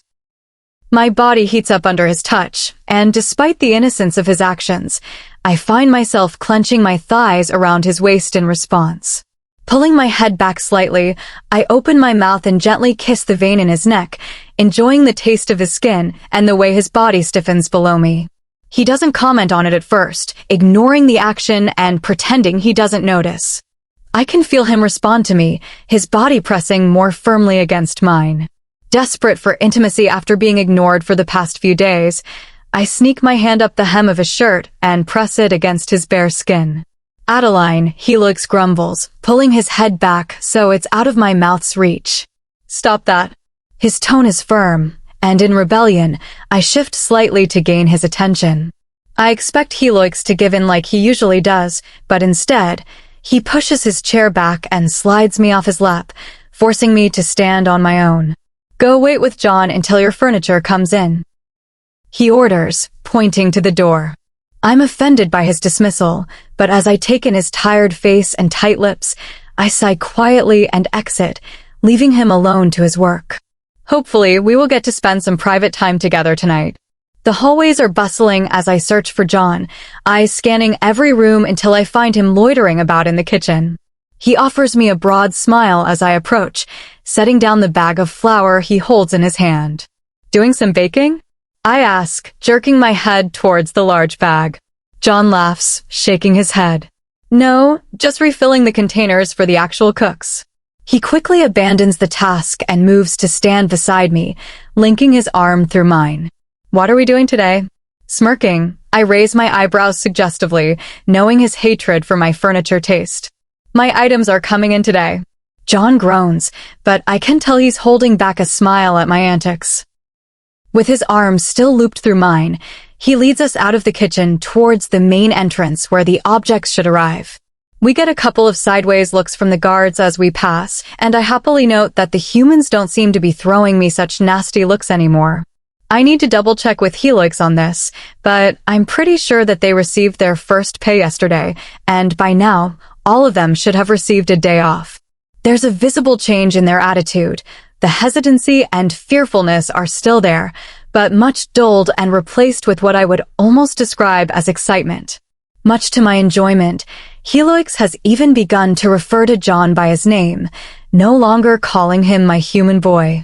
The first time it happened, I ran to John to share the news, but he didn't seem to care much, laughing at my excitement and claiming that he could still tell that Helix hates him despite what I may think. Oh, John shouts, drawing my attention back to the present. I bet that's them. He points to the window that looks outside the main doors, and I follow his gaze until I spot the object in question. A large moving truck is parked to the side. Hurrying forward, I drag John over to the window to get a better look, frowning as I notice that the back is open and the bed appears empty. They probably already brought everything in, John comments, shrugging. Let's go check. He doesn't wait for my response before pulling me away from the window towards the stairwell, his long legs moving us quickly down the hallway. As always, we begin the trip upstairs full of energy, but by the time we reach the top floor, we are both hunched over, panting, struggling to catch our breath. Once more, John loops his arm with mine, setting the pace as he pulls me down the hallway. His steps are dramatically slowed as we pass by Helix's office, despite the fact that Helix can hear us either way, but quicken once more after we pass the room. I spot a couple of guards walking out of my wing as we approach, causing a smirk to spread across my face at the knowledge that my furniture is likely waiting for me inside. The beast that accompanied us to the city nods in our direction as we pass, his gaze on me briefly before sliding over to John. He's gone before I have the chance to nod back, and I hope that he doesn't take my lack of response as a slight. The last thing I want right now is to anger any more beasts. John's grip on my arm tightens as we enter the room, his fingers digging into the flesh of my bicep. I'm going to kill that man, he comments the second the door closes behind us. Shocked, I rip my arm out of his and spin to face him. Are you stupid? He'll kill you once he finds his mate. John smirks, hand reaching forward to boot me on the nose. I recoil from his touch, too worried about his safety to find the humor in his actions. His mate is dead, he answers, shrugging. So I don't have to worry about that. I sigh, not having a good rebuttal at the moment. Be careful. I make a mental note to ask Helix about it later, wanting to know both if that information is accurate and, if so, what the risk is for John. He's the only friend I have here, and the last thing I want is to see him hurt. John agrees to my request, assuring me that he will be fine before turning the focus back on my deliveries. The guards set them in the middle of the room, leaving them for us to unpack and organize, but I don't mind. Thankfully, they are all assembled, so all we need to do is take off the protective wrapping and move them into position.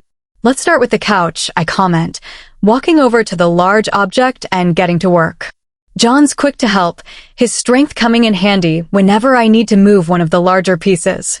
We work in comfortable silence, our actions reminding me of what it was like back at King Richard's.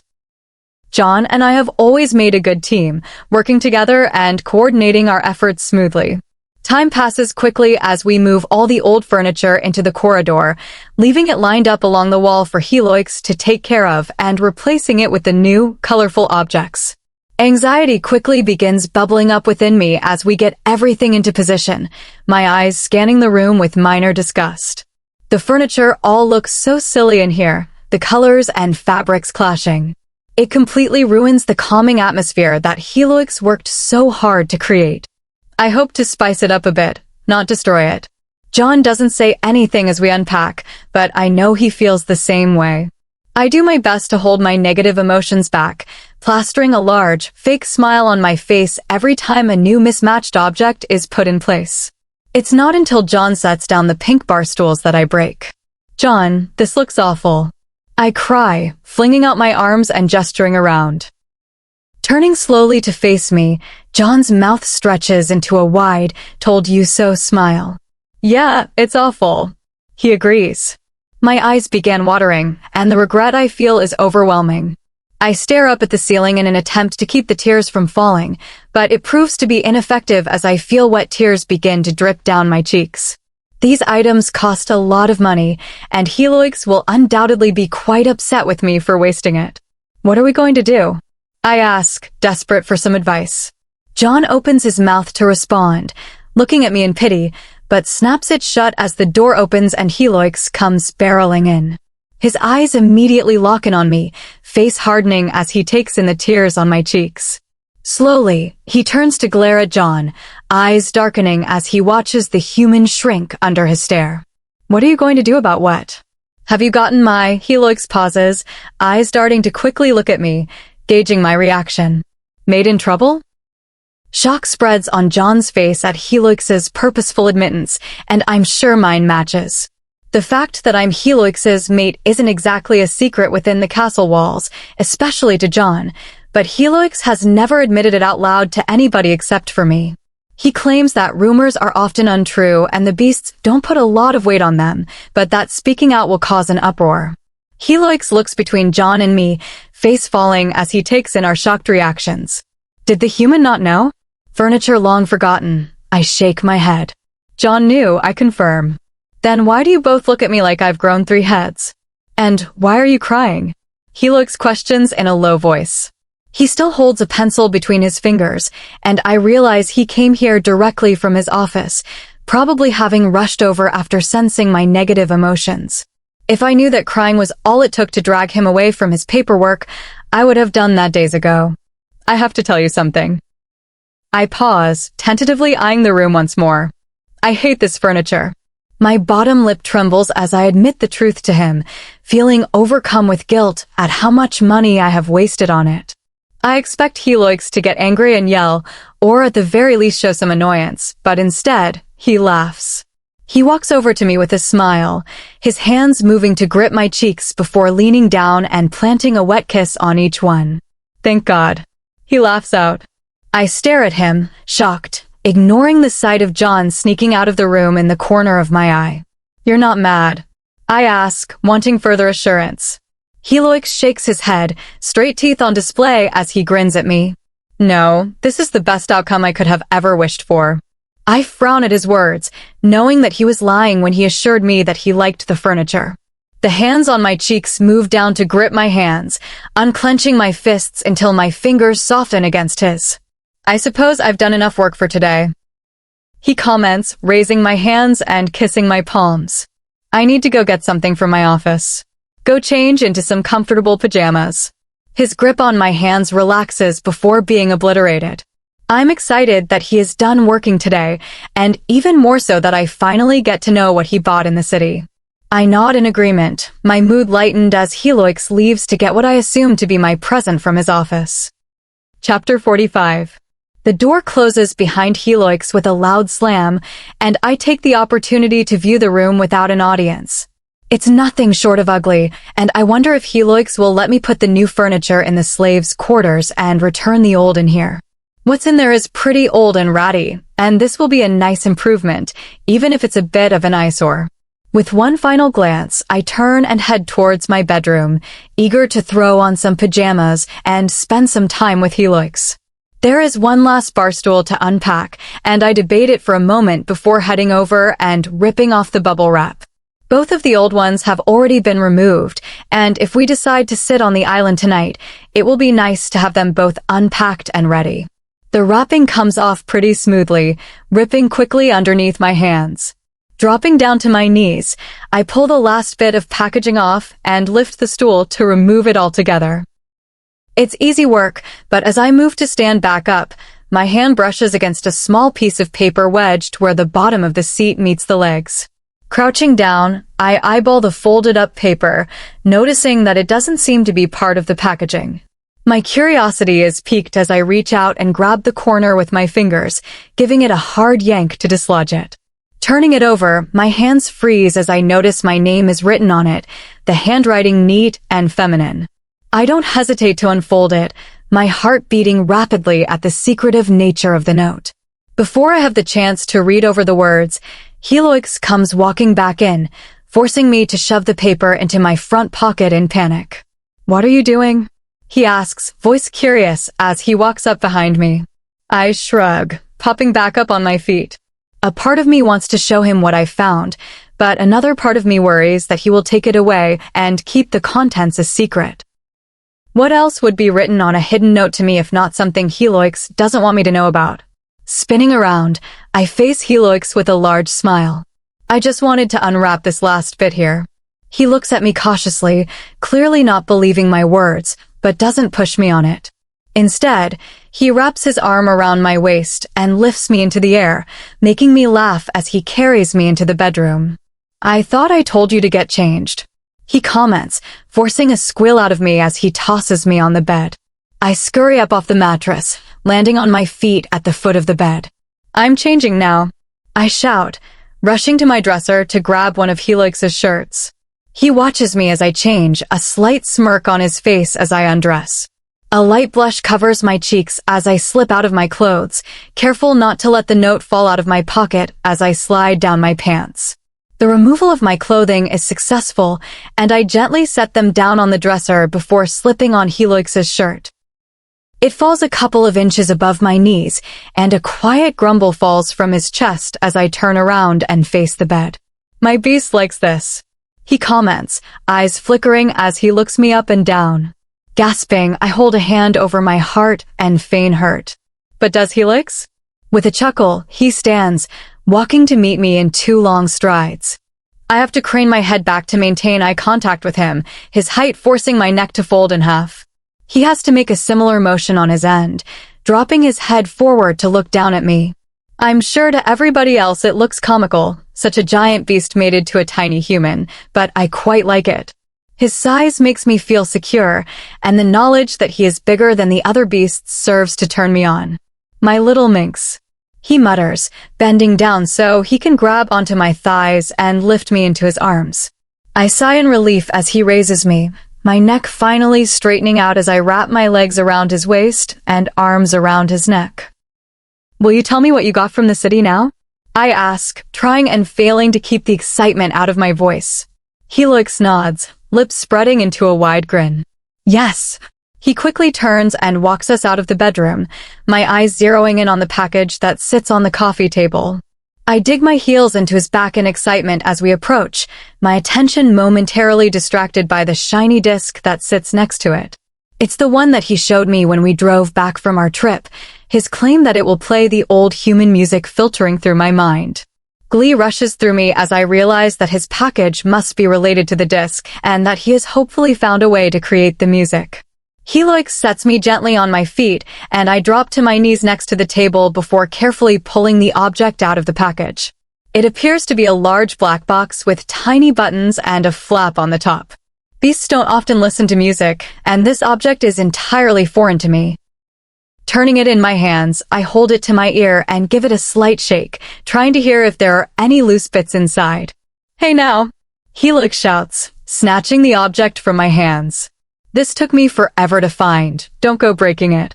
I frown as he gently sets it back down on the table, watching as he grimaces at the box. "What is it?" I ask. Helix pokes at one of the buttons, frowning when nothing happens. "It's called a CD player." He continues poking around, a triumphant shout falling from his lips as the flap on top pops open.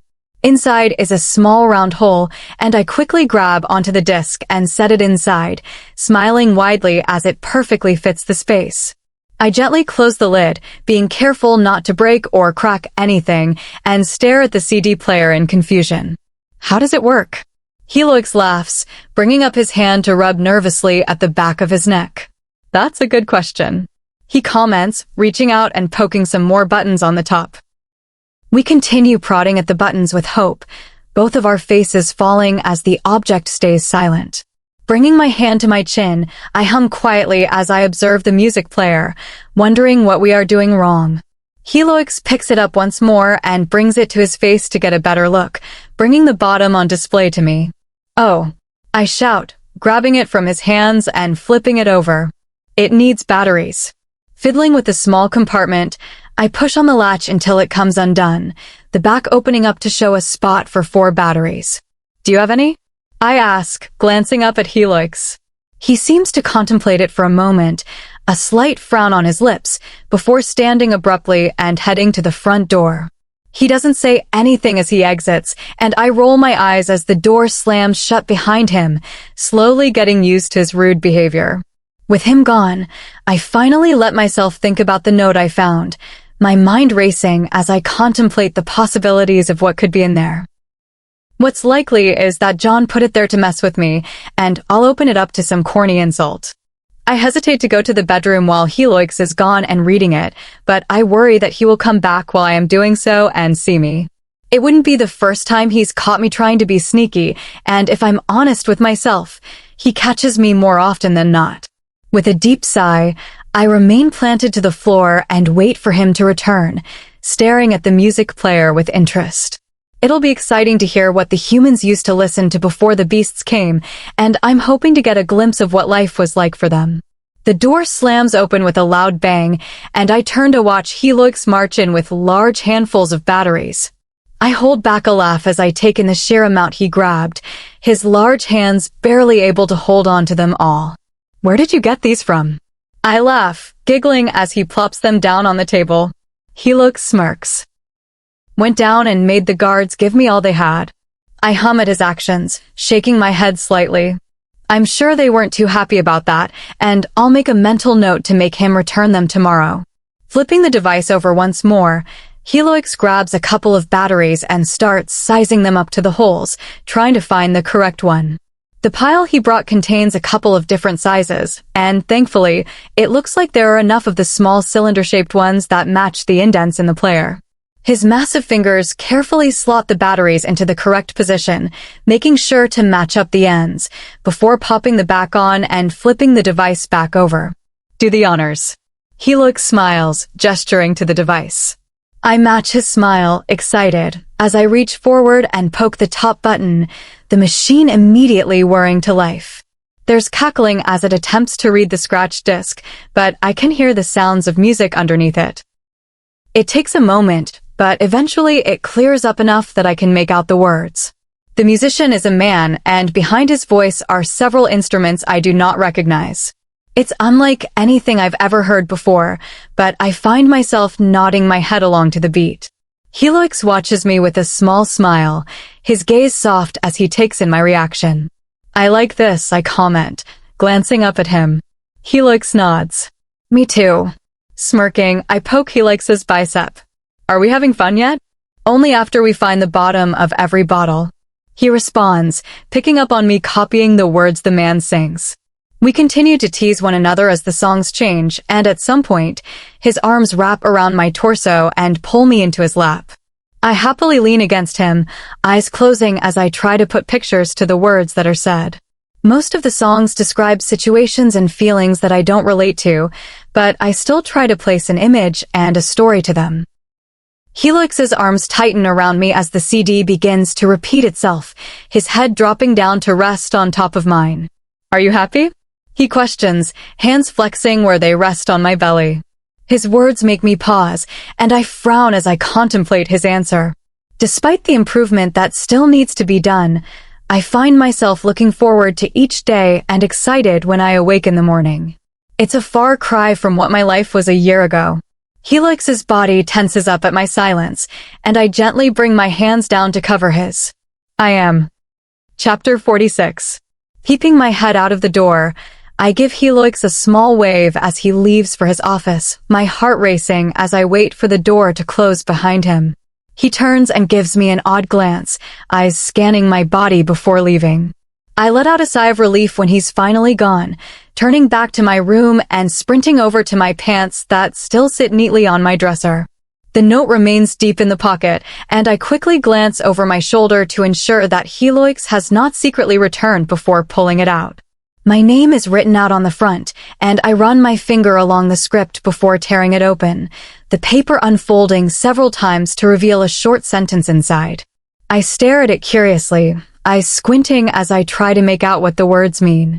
I assume that the handwriting suggests a beast has written it, and the font is smooth and easy to read. Humans tend to have a mixture of chicken scratch and poor grammar. Flipping it over, I double-check that nothing has been written on the other side before turning it back to face me. The human you shop with knows the truth. It's clear that the human it refers to is John, but the truth part has me stumped. He's not exactly one to keep secrets, the mere thought giving him what the humans call anxiety bowels. I can feel my blood pressure spike as I start to worry about all the things that it could be, and my hands shake as I fold the note back up and stick it securely in my pocket. This is likely just some mean prank that a guard is pulling on me, but a small part of me fears that it speaks the truth and there's something I don't know.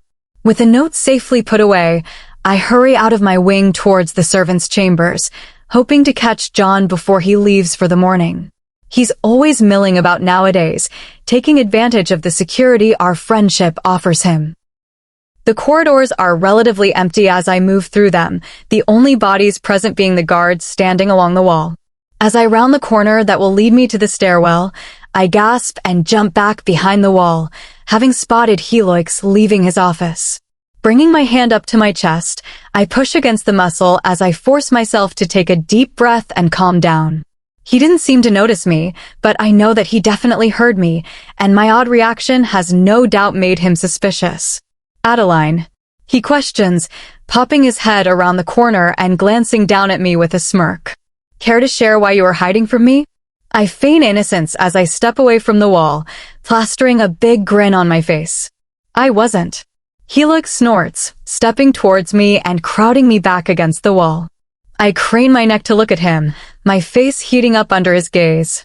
His hand moves towards my face, fingers grabbing onto a strand of my hair and tucking it behind my ear. "I won't force you to tell me, but I'd like to know," he murmurs. Leaning into his touch, I shut my eyes as I rack my brain for a believable excuse, popping them open as one comes to mind. "I was going to get John and have him help me carry our new furniture to the servants' chambers," I say, the lie rolling smoothly off my tongue. Helix squints, but doesn't push the subject. "I'll walk with you," he murmurs, turning on his heel and walking down the hallway he just came from. I hold back a relieved sigh as I begin to follow him, a small smile spreading on my face as he reaches down and grabs my hand with his. Helix strolls towards the servants' quarters, his feet moving so sluggishly that I end up being the one to lead us. It's like he can sense my eagerness to find John and is purposely dragging out our walk. As the thought flashes in my mind, I turn to glance at Helix, letting out a chuckle as I notice his blackened eyes. That's precisely what he's doing. Despite Helix's assurances that he is not jealous of John and has no concerns with me hanging out with him, I can tell that it's not entirely true. My palms begin to sweat as we approach my destination, and I cringe in embarrassment at the knowledge that Helix can feel it. I expect him to release my hands and potentially even wipe the sweat off on his pants, but he politely ignores the moisture, pretending as if he doesn't even notice it. The servants move out of the way as we meander down the hall, and I can't help but feel accomplished by their lack of surprise. It's nice to finally be able to move about without receiving glares or shocked faces.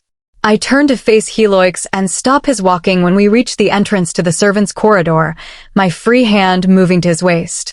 "This is the only space they have to get away from beasts," I murmur, bringing up his hand to my lips and pressing a quick kiss on it. Helix frowns, but nods in understanding and releases my hand, his body stiff as he backs away from me. He bends down until he is only inches from my face, his minty breath on my skin. "I don't know why you are so anxious, and I don't know why you won't share it with me, but I'll be in my office all day if you want to come up and talk." I gulp, nodding.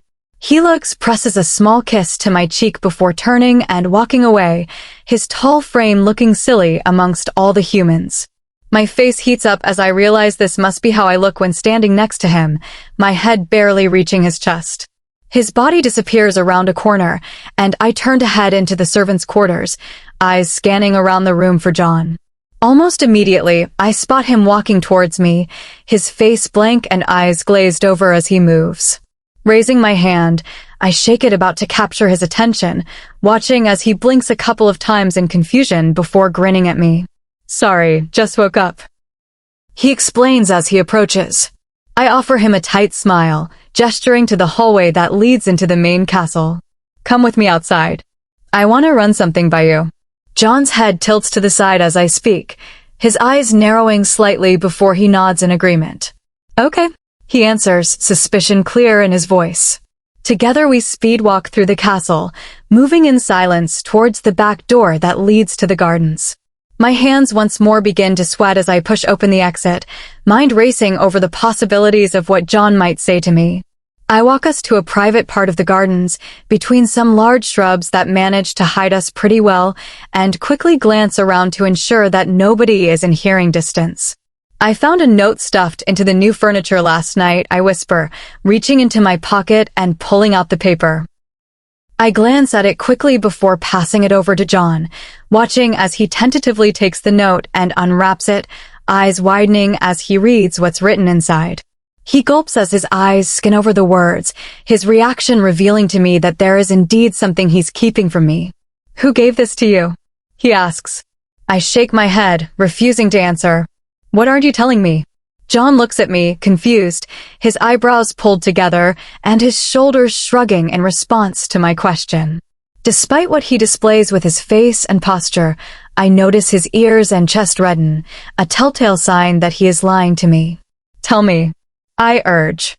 John shrugs once more. "I really don't know what you're talking about. You should show this to Helix." Frowning, I shake my head. "No, because unlike you, Helix is a good liar." John stammers as he insists that he doesn't know anything, and in pure frustration, I reach up and grab his hair, grabbing a fistful of it before he has the opportunity to run from me. He whines in response, body hunched forward as his hands come up to grip mine, reminding me of the position he was in when Helix did the same thing to him. My eyes widen as I realize just how much he is rubbing off on me, and I make a mental note to work on being a better person after getting my answers from John. "Tell me, or I'll pull your hair out," I threaten, hoping that he doesn't call my bluff. John grips my hand and tries to pry it away, and I squeeze harder in response. "What the heck, Addie? Let go of my hair. Tell me." "After you let go of me," John cries out, and I hesitate for a moment before letting go. He stumbles away from me in shock, his eyes wide as he rubs at his sensitive scalp. A part of me feels bad for my actions, embarrassed at how violent they are, but another part of me is ready to do it again if he doesn't give me the information I want. Helix made me promise not to say anything. John starts, face reddening as his eyes dart around to make sure nobody is paying attention to us. And it was supposed to stay a secret, but one of the humans must have walked in on the guard and spread the word. My face falls. "What word?" I push. John grimaces, shuffling slightly on his feet. "When the guard came to your room and attacked us. He had already removed your clothing by the time I was able to run out of the room and find the king," John explains, his voice soft as he reaches forward to grab my hands. I yank them away from him, not wanting his comfort. "He hurt me," I state coldly. John nods. My teeth grind together painfully as I take in the words, a whirlwind of emotions tumbling through me. I spent most of my life preparing for this, and while the news of the actual attack itself fills me with pain and turmoil, it's the knowledge that both Helix and John lied to me that fills me with rage. The fact that everybody knows more about what's happened to my body than I do, and that they have intentionally kept it from me, makes me furious. Even more than that, they lied straight to my face when I asked, gaslighting me and acting as if I was being paranoid. My hands are fists at my sides before I move forward and shove John, needing to get out some of my anger. "Get back to work." I snap my head to the side and glare at the guard who spoke to us. "No," I snap. He steps forward, his scowl growing as he approaches. Does he not recognize me? At this point, most, if not all, of the beasts leave me alone. I said, "Get back to work." He snarls, his eyes darkening. The guard takes another threatening step towards me, but I hold my ground. "Who do you think you are talking to your kingsmate like that?" I ask, too angry to care about how much of a snob that question makes me sound like. The guard stares at me, shocked, and I'm sure that John's expression matches, but I don't care. I'm sick of Helix determining every aspect of my life, only to then turn around and promise that I'm in control of my decisions. I'm going to take charge of who knows what about me. John grabs my arm to stop me as I turn away, but I shake him off and march into the castle, ignoring the 2 pairs of footsteps that scurry in behind me. "You!" I yell, pointing to the human squatting on the floor, cleaning the baseboards. She looks up at me with wide eyes, her hands freezing in their movements. "Did you know that I'm Helix's mate?" I don't wait for an answer before moving into the next room, proclaiming my truth to the humans and beasts inside. This repeats itself a couple more times, and before I know it, there is a crowd following me, everybody clearly amused by the hysterical woman running throughout the castle screaming that she is the king's mate. Moving into the main hall, I spot a cluster of guards standing along the far wall and make my way over to them, watching as they turn and look at the crowd in shock. Helix's second is within the cluster, and I lock eyes with him as I speak. Exciting news for you. I'm Helix's mate.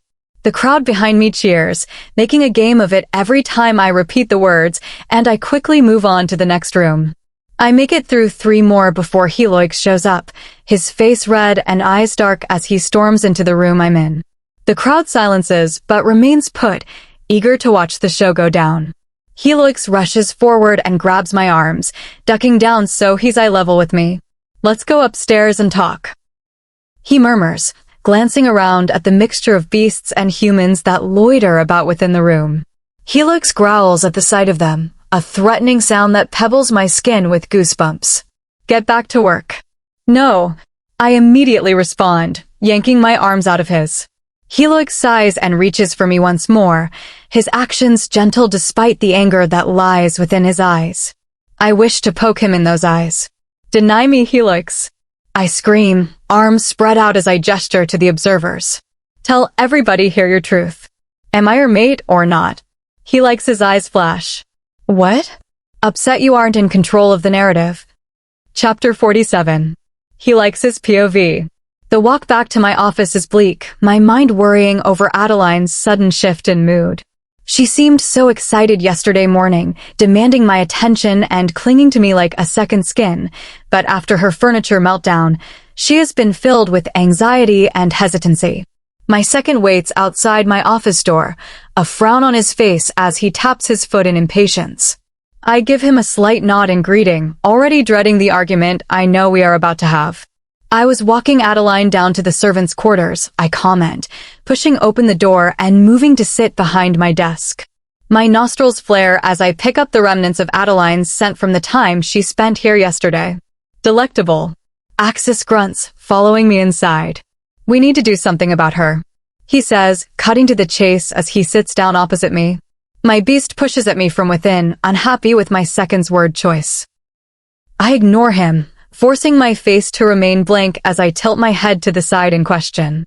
Axis needs to be more specific. The people were kind to her when she went to the city, I comment, keeping my excitement at the success of my test hidden. Axis sighs, shaking his head slightly. They were kind to her only because she is carrying your child. They saw her as your bearer, not as your mate. They hope for an heir, and their compassion will fade the second that baby no longer lives inside of her. My eyes flash, and I put my hands underneath the desk to hide my extended claws. You are wrong. I am not. They could not sense it when she went to the city. I barely could, and I am her mate. I argue, knowing that there is no way that a regular beast would have been able to tell what's inside her. It has nothing to do with her scent. Axis sighs, pinching the bridge of his nose. Yours was literally oozing out of her. If she weren't pregnant that day, then she would be shortly, and the beasts know that. Frowning, I shut off Adeline's emotions as she sends a wave of annoyance over to me. I am confident that she is safe within the castle, so I have made a habit of shutting them off whenever she is with the human boy. He is constantly angering her, and although I love the security I get from feeling her fury, I am too busy trying to deal with this child's issue to keep the link open. I was so excited to share the news with her, having finally received confirmation the day before we went to the city, only for her to abruptly express to me her distaste in having my children. She made a good point, but in panic, I ignored her for the remainder of the morning, both incredibly hurt and unsure how to break the news to her. Beasts almost always produce a child when they bond with their mate, and had I known that Adeline would reject my seed, I would have given her birth control to go on earlier. It was foolish of me to assume that her lack of request meant that she wanted my children. It wasn't until I spoke to a doctor that specializes in humans did I realize that most of the time it takes many tries for them to get pregnant, which explains why she didn't worry about asking for it before giving herself to me. Not to mention the fact that she has had limited access to health education. She probably has little knowledge about procreation. The beasts don't know that she's my mate. I rebut. So they would not expect her to be with my child. Axis laughs at my words, forcing a deep growl to reverberate from my chest at his disrespect. He quickly simmers himself, his laughter cut short at my anger. Helix, everybody suspects she's your mate at this point. I frown at his words, sinking back into my seat in frustration. Then why have we not been attacked? Axis stands, the chair pushing back with a painful squeak. They do not anticipate that you will bond with her. They think that you will abandon her for a beast after you produce them a strong heir. If you complete the bond, they will rebel. My jaw clenches shut, knowing that what he says is the truth. I need to go speak to a couple of guards about shift rotation. We both know that your beast will not allow her to remain pregnant for much longer without your bond, so I'd recommend you finish up securing those alliances. Axis gestures to the paperwork that sits scattered on my desk, the treaties I have spent all week working on, far from complete. At this point, I have reached out to every kingdom within a 100-mile radius that is known to be soft on humans, almost all of them coming back with an agreement, should I offer up a good enough deal. I nod, excusing Axis, and drop my head down onto my desk the second he is gone. It will take weeks to get these alliances finalized, and there is absolutely no way that my beast will allow me to move around without the protection my bond provides her for much longer. He's already been fighting with me on it, forcing his way to the surface any time I so much as get a whiff of my child. But first, I need to tell Adeline, the thought making me groan. She has proven to be quite a handful lately, either making some demand of me or trying to sneak her way into my pants. She offers no in-between and is constantly swinging back and forth between the two opposites, making me worry about how she will react to the news. Her mood has already begun to shift with the pregnancy, a sign of how hard the next 8 months will be. Most beasts are needy and irritable when pregnant, but the last thing I anticipated was her wanting space from me. I've attempted to provide my body to comfort her, putting her on my lap when I work and molding my frame around hers when she is sleeping, yet she doesn't seem to want it. Instead, she chooses to hide from me and spend all day running around with that human of hers. It's frustrating to say the least, and I'm close to giving in and calling the human doctor for advice. Shutting my eyes for a moment, I force the thoughts out of my mind so I can focus on the paperwork at hand. Snapping my eyes back open, I reach out and grab the paperwork for King Richard, quickly skimming over the words with a smile. He's one of the only ones who agreed to an alliance with no terms, only writing to say that he has heard of the rumors and hopes I am treating his humans well.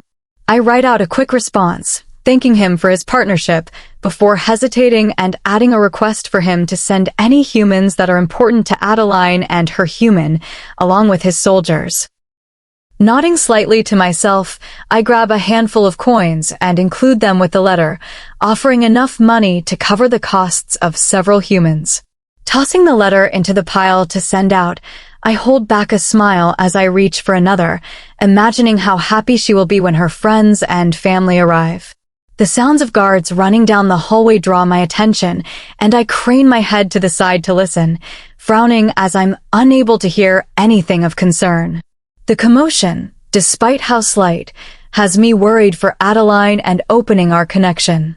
I'm on my feet before her emotions have fully even hit me, her body cycling through an intense mixture of anger, embarrassment, and hatred.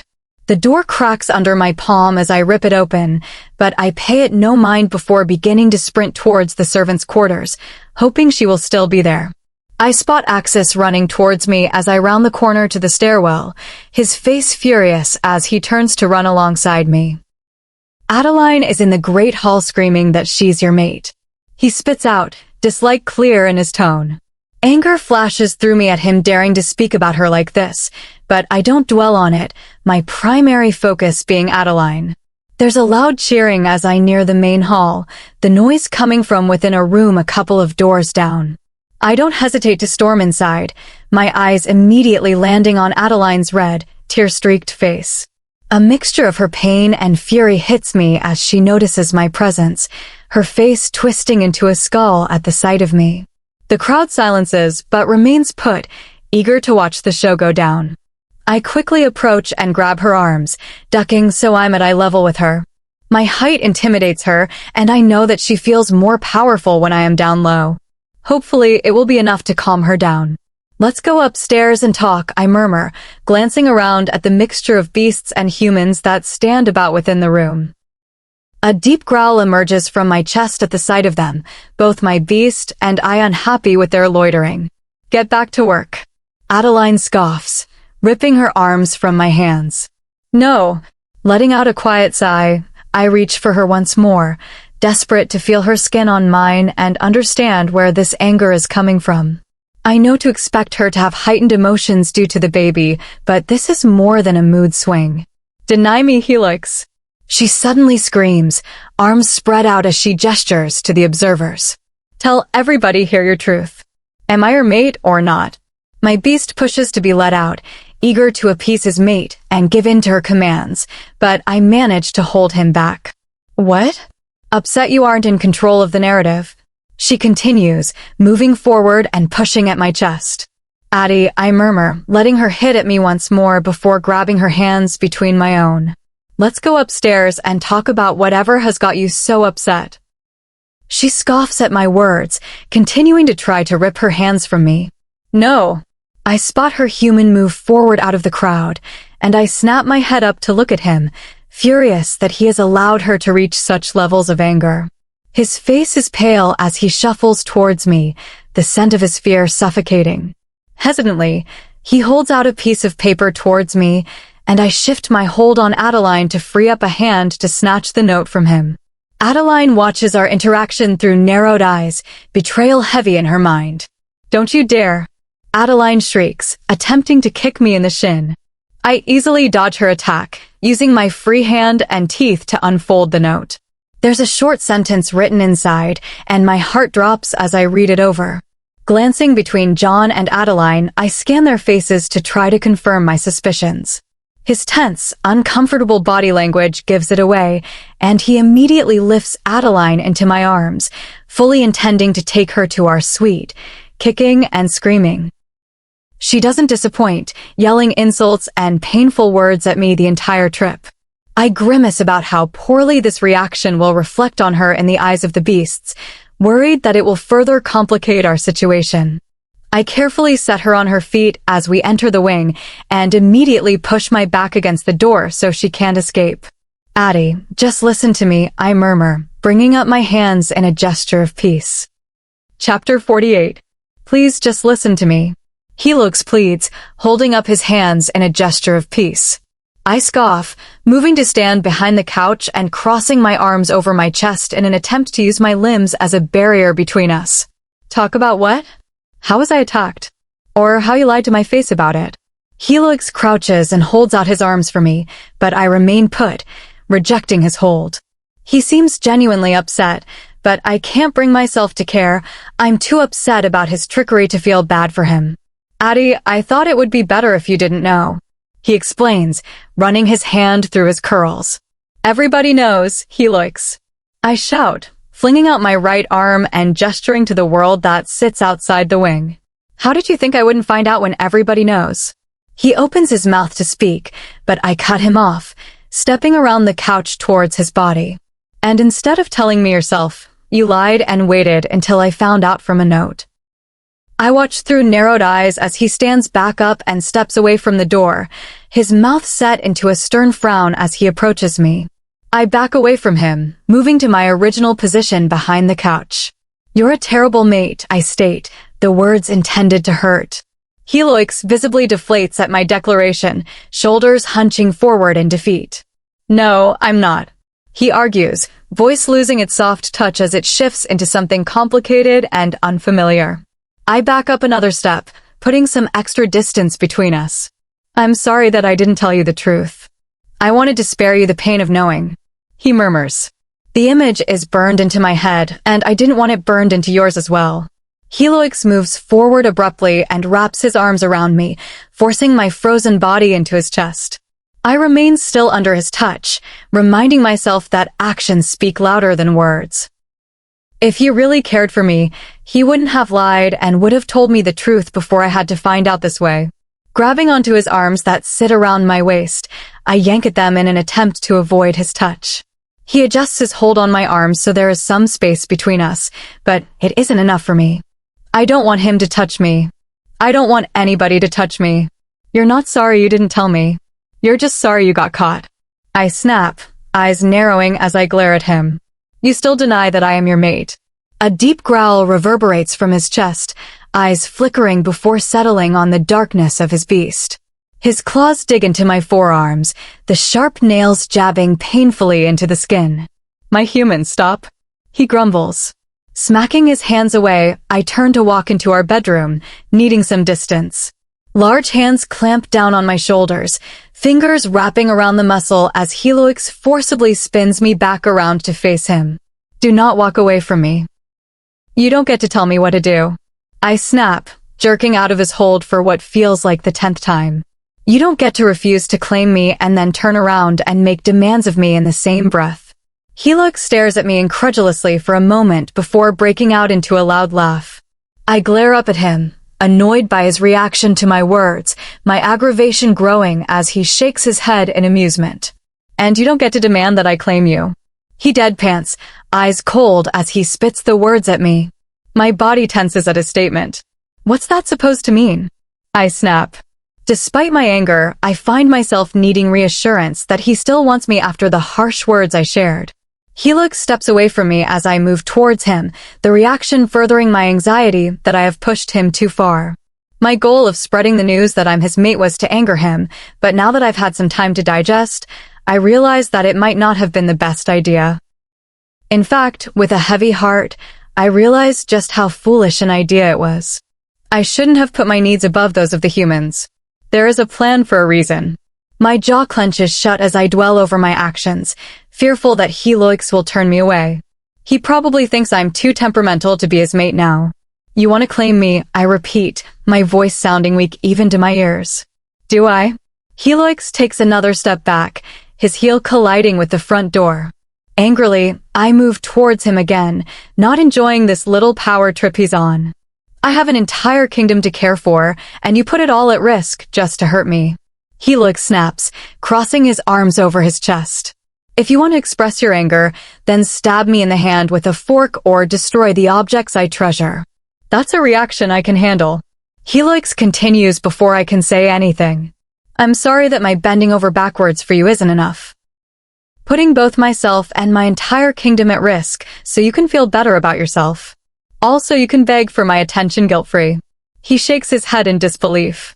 My eyes begin to wetten as he speaks, blood running cold as he refuses to meet my gaze. Of all the ways I intended this conversation to go, this was the last thing I could have planned for. Helix has never spoken to me in such a way. His demeanor is often calm and comforting. I take another step towards him, breath audibly shaky as it falls from my lips. Helix doesn't move away from me again, which I take as a good sign. Tentatively, I slide my foot forward another inch, freezing as his head drops down and his eyes lock in on mine.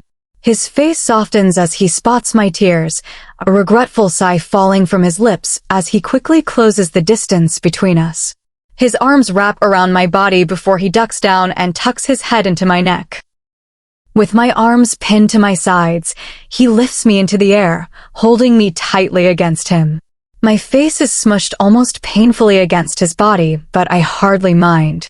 He refuses to break eye contact with me as he sets me back down, his pupils blown out as he cranes his neck down to stare at me.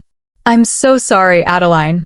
I shouldn't have kept it from you, and I definitely shouldn't have lied to you when you asked." He murmurs, fingers lightly tracing my jawline. "I'm sorry that you think I'm a bad mate, but I'm doing the best I can. These things take time, and I know it sucks, but people will die if you don't stop rushing me." I open my mouth to speak, but nothing comes out. The silence is deafening between us. Helix doesn't seem to mind the quiet, his fingers dropping from my skin as he steps back.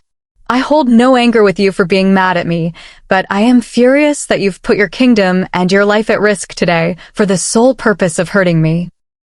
Gasping, I move forward and grab his hand, realizing just how painful my rejections of him are as he rips it out of my hold and looks away.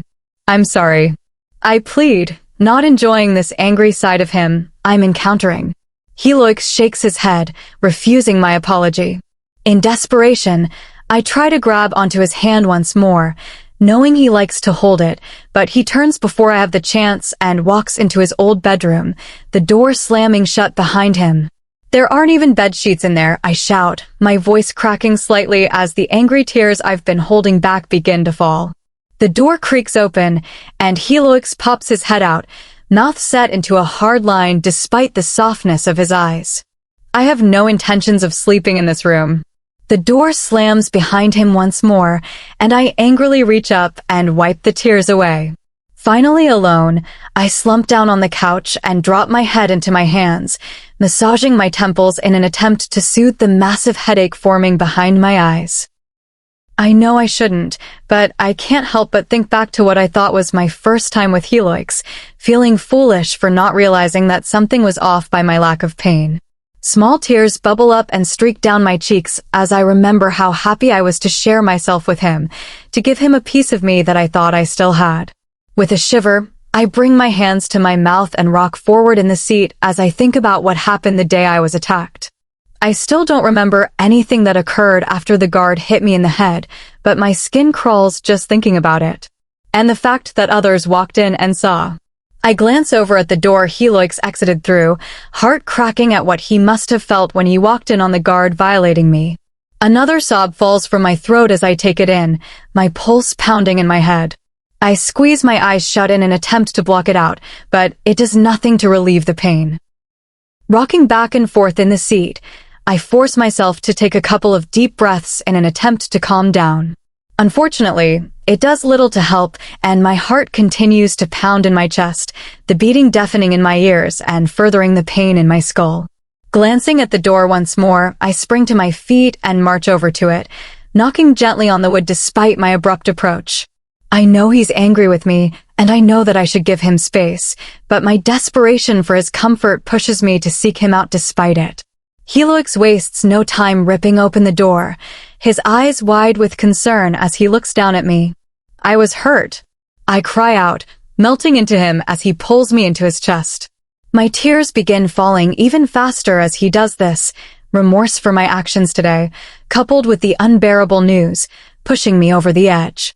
Helix murmurs quiet assurances onto the top of my head, pressing soft kisses into my hair every couple of seconds in an attempt to calm me down. His actions only serve to worsen my cries, the wetness dampening his shirt. I pull away to wipe off my face, but he beats me to it, his hands gently cupping my face as his thumbs wipe away the wetness on my cheeks. I don't care if you believe it or not, but I'm not going to let anybody, human or beast, lay a finger on you ever again. Chapter 49. This is what you do all day? I question, turning to the right to look at Helix. Sighing, I sink further into Helix's lap, watching his lips quirk up before he tilts his head away from the papers that sit in front of us. He meets my gaze with a soft smile. Pretty much, he answers, his arm reaching forward to smooth out my eyebrow. It's boring. Helix chuckles at my words, shaking his head as he focuses back on the documents that lay scattered along the desk. That it is. Pursing my lips, my throat clenches as I try to think of something else to say, frowning as nothing comes to mind. Things have been a bit tense between us since our argument, and although we are still speaking and friendly to one another, something seems to be missing. I've tried to apologize 1,000 times, but Helix refuses to let me, his lips connecting with mine until my mind goes hazy and I forget what I'm saying. Despite his reluctance to hear my regret, I still wish to express how bad I feel about the mean words I shared and for putting his kingdom at risk by spreading the news that I'm his mate. He's assured me that everybody pretty much already knew and that my words alone aren't going to start a revolt, but that it will make it harder to earn their respect. Taking a deep breath, I hold the air in my cheeks for a moment before exhaling, dropping my head back down to the desk. I asked Helix to teach me more about his work, but I wasn't anticipating it to be this tedious. For days now, we have sat next to one another reading over the alliance demands of the neighboring kingdoms, trying to filter through and determine which ones will provide the best protection for us. Although he hasn't provided much detail, Helix has explained that after claiming me, he will be sick while his beast forms a connection with me. If I were a beast, then they would merge, making both of us stronger together. But because I'm a human and don't have a beast to offer him, his will instead has to stretch thin to protect us both.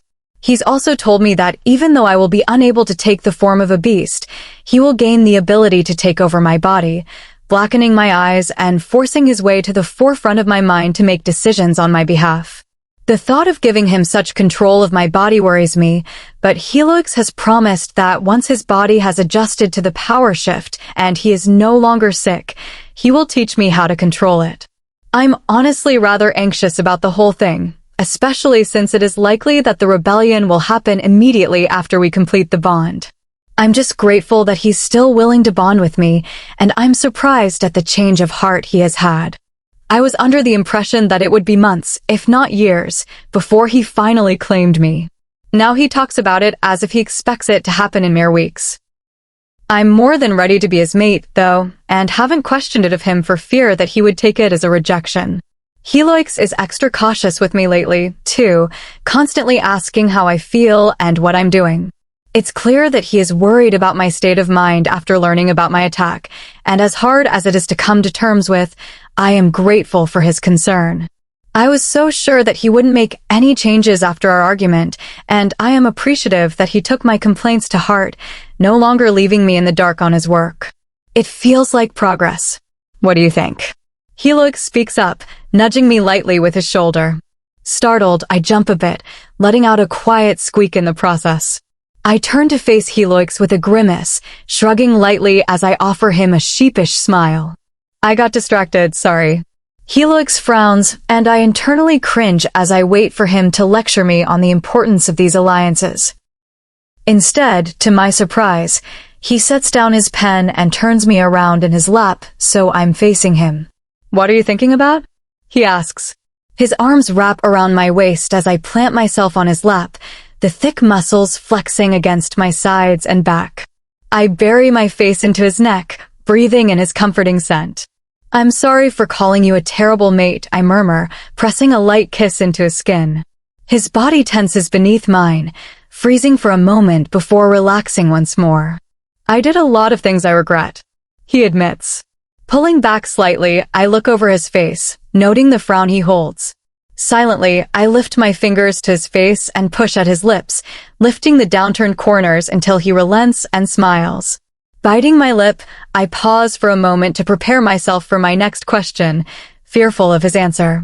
If you found that the king was happy after discarding his true mate and choosing another, would you have gone through with it? I ask, hesitancy clear in my tone. It's a question I've been thinking a lot about lately and haven't found the right time to discuss it. Helix doesn't immediately respond, making my heart race and blood run cold. I knew that I wouldn't like the answer to this question and already regret asking it.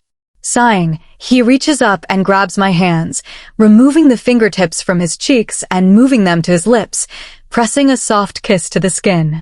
Addie, I was working with Axis to write up the alliance requests before we even left. He responds in a whisper. I squint my eyes as I look over his face, letting out a sigh of relief as I see no deception. Relaxing forward onto his body, I rest my cheek against his chest, enjoying the sound of his heart beating just underneath the skin. He palms the back of my head, stroking the hair as his chest rumbles slightly below me. Then why did we still go? I ask. His shoulders shrugged underneath me. A couple of reasons.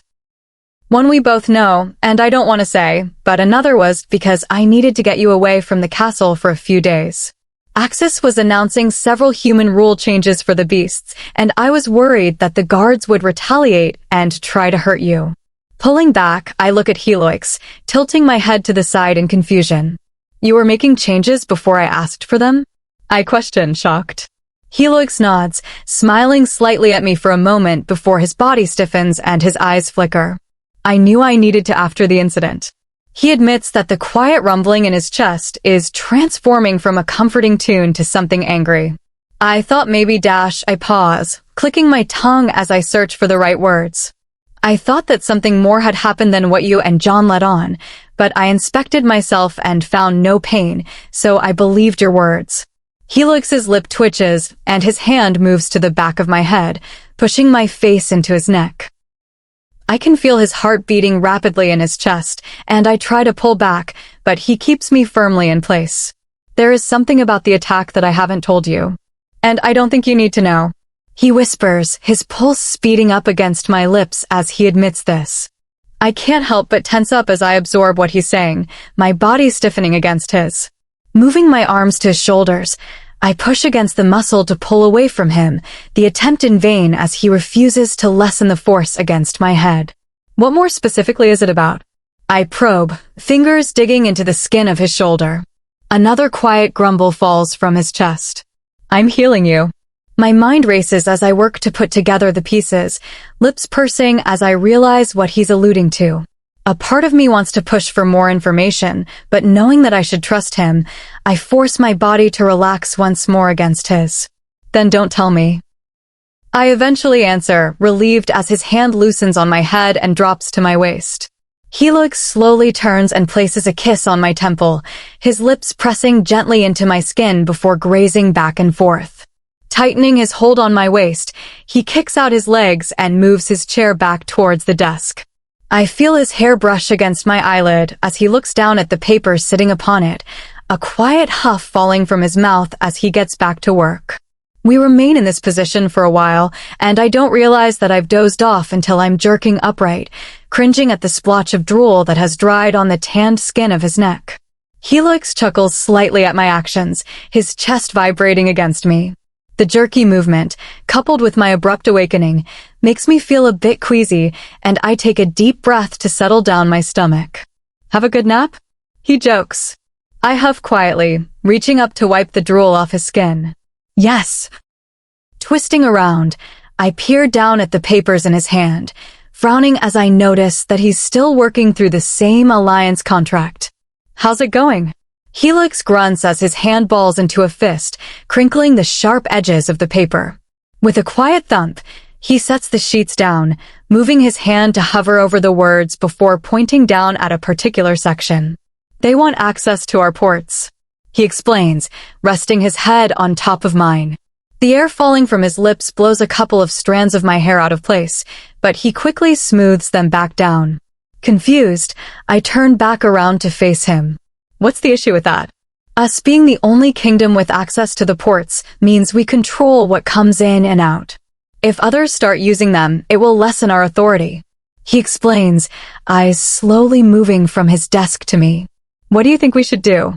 Even though I know he can feel my emotions, I try not to let my surprise at his wanting my opinion show. Humming quietly, my brain starts to churn as I try to think over the options. Do they have a big army? I ask, eyebrows furrowing together. A wide smile spreads across Helix's face at my question, his approval filtering through the bond. I'm rarely able to feel his emotions. The cause of this is due to a mixture of his keeping them hidden and the fact that I'm not a beast, but sometimes he will push them through to me. One of the best. He responds, moving his attention back to the documents. That's why they have such a big ask. I nod, understanding now where his trepidation is coming from. Maybe we should wait on it until we have a better idea of what the other kingdoms will ask for? I suggest, squealing as his cold hands abruptly slide underneath my dress and push against my lower back. His mouth suddenly latches to mine, pressing gently before pulling away, his breath warm against my skin. I need a distraction. He sighs. Grabbing onto my waist, he holds me firmly in place as we talk through the situation. Chapter 50. Are you even listening to me? Jerking upright, I turn to look at John with flushed cheeks, embarrassed to have been caught not paying attention. I'm sorry. I apologize, turning to give him my full attention once more. I just haven't gotten a lot of sleep lately. I don't know what has gotten into me lately, but I've just been feeling so tired all the time. In a fit of desperation, I ended up going to bed early last night instead of waiting up for Helix like I usually do. It didn't help, and I still woke up exhausted this morning, barely able to drag myself out of bed. I worry that I'm coming down with a cold or something, but Helix has assured me that I'm perfectly fine, and he would know if I were sick in any way. John frowns as he looks over my hunched shoulders and dark bags. Everything okay between you and Helix? He asks. I nod my head yes. I'd be lying if I said that things were completely back to normal, but we have been getting better each day, and I don't spend a lot of time stressing over him. He's been making many efforts to please me, too, coming home early from work and keeping me updated on all the essential information. Maybe it would make you feel better if we went downstairs and hung out with some friends, John suggests, covering my hand with his. I appreciate the gesture, but cringe at the thought of having to face everybody just yet. Since my outburst, the only places I've wandered to are Helix's office and our wing, having been much too embarrassed to go anywhere else. John sighs quietly, unhappy with my rejection. Well, let's at least sneak down to the gardens. We can take the back staircase so nobody will see. That's not a bad idea, I admit. It would be nice to get outside for a bit, and I know that it will make Helix happy to have me leave the place. To my face, he tells me that I'm okay to stay in here as long as I need, but the fact that he has started sending up John to spend time with me is a pretty big sign that he's trying to encourage me to interact with others who aren't him. Hesitantly, I nod my head, agreeing to the plan. John's eyes gleam at my reluctant yes as he jumps up out of his seat. He's heading out the door before I'm even on my feet, and I have to jog slightly to catch up to him. Slow down. I chuckle, slowing to a walk as I saddle up alongside him. John pitches a right and turns down a small hallway, leading us towards the back staircase. It's much grimmer than the others, and I cringe as we enter the small space. It smells stale in here, John comments, taking the words directly from my mouth. Snorting, I nod my head in agreement, moving past him towards the dusty steps. He makes a gagging noise as he follows me, the dramatics forcing a loud laugh to fall from my lips. My laughter quickly turns into a choked cough as my foot misses the first step, sliding out from underneath me. I throw my hands out to grab onto the railing, but I'm falling too fast to get a good grip. My fingertips graze against the wood as I slip downward, my back slamming into the stairs before sliding down a handful of them. A pained cry falls from my lips as my body makes contact with the steps, and I instinctively roll to my side to get the pressure off my back. I hear John shout my name, followed by the sound of his footsteps as he runs down to me. His face hovers over mine, concern written on his features. "Are you okay?" he asks, eyes wide in panic. Groaning, I lift myself onto my elbows and give him a nod. "Yeah, I'm fine." My entire back is on fire, and I blink quickly in an attempt to dry up my tears. John doesn't seem to believe me and grabs onto my arm to help steady me. "We should wait for Helix to make sure you haven't hurt yourself." John suggests that I try to stand. I know he's anticipating Helix to come running in here, and I let out a weak chuckle, knowing that it's only a matter of time until he bursts into the stairwell. If there's anything that my beast is good for, it's finding me after I've managed to injure myself. Reaching towards my back, I poke gingerly at my tailbone, wincing as a sharp pain flashes through me at the contact. John moves around my body and plants himself at my feet. He bites his lip as he looks at me, grimacing slightly. "It looks like you accidentally smacked your arm against your face when you fell," he comments, reaching forward and wiping his thumb along the skin directly below my nose. Blood coats his finger as he pulls it away. Sighing, I watch as he wipes the moisture on his shirt, staining the white fabric. Reaching up, I gingerly wipe my nose, disgusted by the blood that spreads along my hand. I must have really knocked myself. The door to the stairwell rips open, and both John and I snap our heads up to watch as Helix comes storming in. His large body fills the doorway, and he pauses for a quick moment to take in the sight of us and deduce what's happened here. He's in front of me in the blink of an eye, his black pupils inches from my face. His body quivers as he looks me over, loud rumblings falling from his chest. Audible pants leave his mouth as he evaluates me, his hands clenching the wooden banister so hard that it cracks within his fist. I anticipated him to be worried about my fall, but this reaction is beyond that. Hesitantly, I cover my hand with his, hoping to calm him down. "I'm okay. Just a bit of a tumble," I explain, forcing a slight smile on my face. The blood tickles my lip as it seeps from my nose, and I quickly reach up and wipe it away. Helix's eyes watch the movement, his body moving to hover over mine. "Helix?" I ask, confused by his actions. His hand lifts and gently touches the smeared blood on my face. "You fell." I nod. "You're hurt." My eyebrows furrow, unsure what's going on with him. "It's not as bad as it looks," I explain, my words sounding more like a question than the statement I intend them to be. "My mate." Once more, I nod, wearily looking between him and John. John looks just as confused as I. his eyes wide as he slides down a couple of steps, moving further away from us. You fell and you are hurt. Helix leans in towards me, his eyes boring holes into my skin. My question is cut short as Helix closes the distance between us, his head burying into my neck as his teeth make painful contact with my neck. Hissing, I try to jerk away, but he wraps his arm around my head to hold me in place. My hands push against his chest as he sinks his teeth into me. I can feel his tongue running along my skin, forcing my blood that falls from his puncture wounds into his mouth. Helix. I whimper, pushing at his chest to try to remove him from me. His hold tightens on me in response, his mouth continuing to take my blood. Pulling away from me slightly, I watch with wide eyes as he brings his hand up to his bloody mouth, teeth tearing into the fleshy part of his palm. He doesn't at all seem fazed as he rips open his skin, his eyes completely black as he raises his hand to my mouth and shoves it against my lips. I clench my jaw shut, refusing him entry. My body is rigid under his touch, fear penetrating every inch of my body as he tries to complete our bond. Again, his head is back at my neck, his body crouching over mine and caging me against the stairs.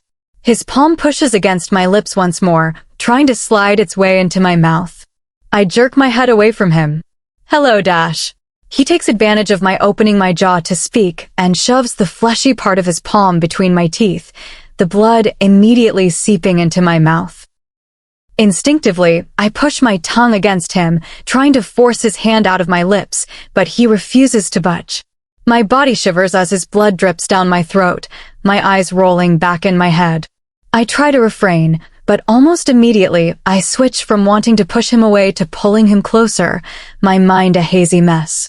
Helix doesn't resist as I grip his shirt and pull him into me, his body covering mine and pushing me back against the stairs. My teeth bite on his palm, disappointed as it starts to heal between them. With a grunt, Helix pulls it away, instantly moving to grip the back of my head and pushing my face into his neck. Bite me, he orders, following up his words with a slow lick to my skin. Disoriented, I find myself obeying his command, jaws snapping shut on his neck and biting down until I feel his skin give way underneath my teeth. His pulse beats rapidly against my tongue, his blood filling my mouth. Each swallow has me pushing up against him, desperate for more. He moves to rest on his elbows as I continue to take from him, loud pants falling from his lips. His head dips and rests on my shoulder, and seconds later, he slumps down on top of me, his full body weight pinning me to the stairs. Panicked, I rip my mouth from his, gasping as I take in his unfocused, hazy eyes. Helix? I ask, voice shaky as I try to wiggle out from underneath him. He groans quietly, head slowly turning to face me. My human. He murmurs, knocking his face against my temple. I love my human. I manage to get my arms free and push them against his shoulders, trying to roll him off me. Did you guys just complete the bond? My head snaps to look at John, having forgotten that he was here in the first place. His face is pale, and he stands uncomfortably along the far wall. I don't know. I panic. I think so, maybe. Pushing on Helix's shoulders once more, I let out a quiet cry as he remains still. Help me take him to our wing, I beg, scared of what's happening. I thought that when Helix said that he would be sick, it would be more like a cold. He'd be groggy and irritable, and I would make him soup. With a heavy heart, I realized that he probably purposefully let me believe that so I wouldn't be so afraid to complete our bond. John quickly jumps into action, scurrying up to our bodies and helping to roll the unconscious beast off of me. A pained groan falls from Helix's lips as we manage to get him onto his back. His arms lay limp by his sides, and I held back tears at the sight of him looking at me with empty eyes. Helix, you have to help us get you to our wing. I plead, wiping at my cheeks. He blinks slowly. Please, just help us to get you on your feet. His eyes shut completely for a moment before slowly opening, his pupils blown out as his beast pushes to the forefront of his mind. A breathless grunt falls from his lips as he pushes himself up on his arms shaking at the effort. Both John and I are quick to help, each of us grabbing onto a bicep and tugging him up on his feet. Helix stumbles slightly as we get him standing, his body tilting to the side as he rests most of his weight on me. My knees buckle slightly underneath the pressure, but I force myself to keep standing. Slowly, we manage to get him up the couple of steps to the top landing, and John reaches out and pushes open the door. Helix's steps are loud and uncoordinated as we lead him to our suite. Meanwhile, my heart leaps out of my chest every time we turn a corner, scared that we will run into a guard or servant. Thankfully, the corridors are relatively empty, and we manage to get him inside with no witnesses. Wobbling over to the couch, we drop him down on the large sofa. He falls face first into the cushions, a quiet groan escaping him at the process. "What now?" I ask, turning to face John in panic. Chapter 51. I try not to let my fear show as I watch Helix, unsure if he can see me through his hazy, unfocused stare. He doesn't seem to be able to, but I continue to be cautious anyway, not wanting to stress out his body even more. I try not to let my fear show as I watch Helix, unsure if he can see me through his hazy, unfocused stare. He doesn't seem to be able to, but I continue to be cautious anyway, not wanting to stress out his body even more. "I'm going to tell Axis what happened," I whisper, looking for any sign that he is comprehending my words. He offers nothing, his body remaining still. John shifts slightly from where he stands by the doorway, his feet scuffing quietly along the floor. "Do you trust him?" he asks, referring to Axis. It's a good question, and one I wish I could answer with confidence. I don't know him very well, and the only interactions I've had with him have been incredibly tense and a bit frightening. I don't, but Helix does. My hands shake as I reach forward and grab onto Helix's arm, wishing he could communicate with me in some way and tell me what to do. I hadn't anticipated him completing our bond, and I desperately wished to know why he rushed it the way he did. We were unable to adjust his body after he plopped down on the couch, and for hours, he has been smushed into the cushions, his large body barely able to fit on the small sofa. It looks uncomfortable, and I wish he weren't so heavy so we could move him to the bed or put him in a better position. I squeeze his fingers, hoping to feel something in return, but his hand remains limp in mine. My eyes begin to water at the sight of him, and I turn away before the tears can fall. Now is not the time. "Let's go," I whisper, glancing up at John as I speak. He looks at us with pity, his shoulders slumped forward as he peers between Helix and me. It's not exactly a secret that he isn't the biggest fan of Helix, but he has seemed to warm up to him a bit in the past couple of weeks. Especially since realizing that Helix will pretty much let him do whatever he wants as long as he's keeping me occupied.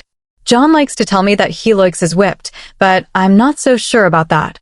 Often it feels like it's the other way around. I resist the urge to look back as I exit the room, knowing that if I continue to look at Helix, I won't be able to get anything done. John follows behind me but pauses as we step out into the main hallway.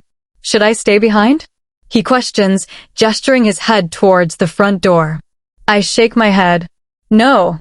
In all honesty, I don't want to face Helix's second by myself. He's a scary man, and I think that having another witness present will be helpful. John hums, but doesn't push the issue. I know he isn't a big fan of Axis either, and I appreciate that he isn't making a big fuss about helping me seek him out. "Do you know where he usually is at this time?" I ask, hoping that John learned his schedule while cleaning his suite. John nods, moving to walk ahead of me and lead the way. He's almost always in his office. His pace is fast as he walks down the hallway, forcing me to follow in a light jog to keep up. John pauses as we reach his office door, and I don't hesitate to move past him and enter. I'm acutely aware that it's bad manners, but my worry for Helix has me throwing care for such formalities away.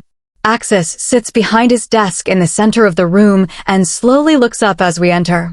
His eyes flicker briefly to John, but almost immediately settle back on me. An audible sigh falls from his lips as he sets down the cup he holds in his hand. "Close the door behind you," he orders, speaking to John, who entered after me. I hear the door shut seconds later, and Axis slowly stands and walks around to the front of his desk. My body tenses at his actions, but I remain still. He leans back against the wood, crossing his arms over his chest. Helix completed the bond. I nod. What happened? I don't really know, I admit, feeling my cheeks flush beneath his gaze. I tripped down the stairs, and Helix reacted strongly when he saw. Something is wrong with him. We were able to get him to our living room couch, but he isn't responsive. You fell down the stairs? Axis questions. I nod, a bit baffled that, of everything I just said, my falling down the stairs is what he comments on. I need to smell you, he comments. I take a step back, bewildered by his request. What? Axis grimaces, looking incredibly uncomfortable as he reaches up and pinches the bridge of his nose. It's complicated, but your scent will tell me a lot about how Helix is doing. I'm skeptical about his words, but nod my head anyway, reminding myself that this is the man Helix trusts. Axis uncrosses his arms and steps towards me. He is careful to leave a couple of inches between us, which I appreciate, and leans in. I turn my head to the side as his face nears mine, and try not to physically recoil as his nose brushes up against the skin of my ear. The room is completely silent, amplifying the sound of Axis taking a deep inhale. It's incredibly uncomfortable, to say the least, and I hold my breath as I wait for Axis to finish up. Locking eyes with John, annoyance flashes through me at the sight of him holding in laughter, his face red and cheeks puffed out. I regret not letting him stay behind as he wanted. Abruptly, Axis removes himself from my neck and steps back. I look at him for answers, but his face gives away nothing. All is well. How do you know? I probe, desperate for the assurance that Helix is going to be okay. Axis shrugs, glancing down at me for a moment before turning back towards his desk. I can smell his beast in you. And certain components of your scent have not changed. He answers, shuffling through some papers on his desk. If one or both of those things were missing, I would be worried. His explanation doesn't quite make sense, but I don't push him on it. There are bigger issues at hand than beast scents. Axis turns back around and holds out a couple of pieces of paper towards me. I reach out and grab them, looking over the sheets in confusion. The first sheet is a map of the kingdom, with red circles covering large portions of the land. The following pages seem to provide further information on each of the circles. Helix asked me to put this together for him the other day. These are the factions of the kingdom that are most likely to revolt. He explains. What is your plan? I snap my head up, eyes wide at his question. Axis sighs, his eyes rolling back slightly. You're technically our queen now, Adeline. These are your decisions to make. My blood runs cold at his words, fear gripping my body. I would be foolish to think that I have enough experience and knowledge to make such decisions. Helix just started filling me in on what's been going on and what his plans are, but there's still so much that he hasn't told me. I would recommend asking me for a status update on the alliances that have already been ironed out, Axis suggests, taking pity on me.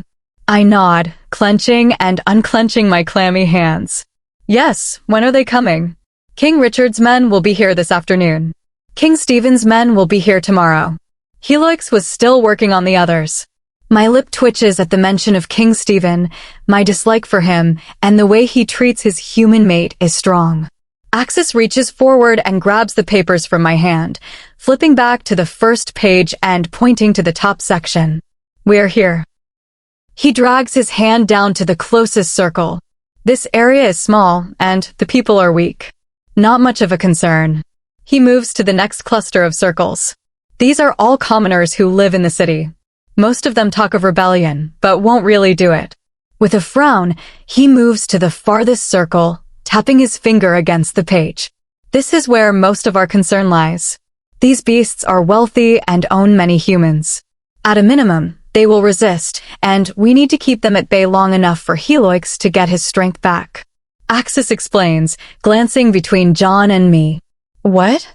John speaks up, taking the question directly out of my mouth. Axis's attention shifts from the papers to John. What are you confused about? At a minimum, they will resist? I chime in. How many humans do they have?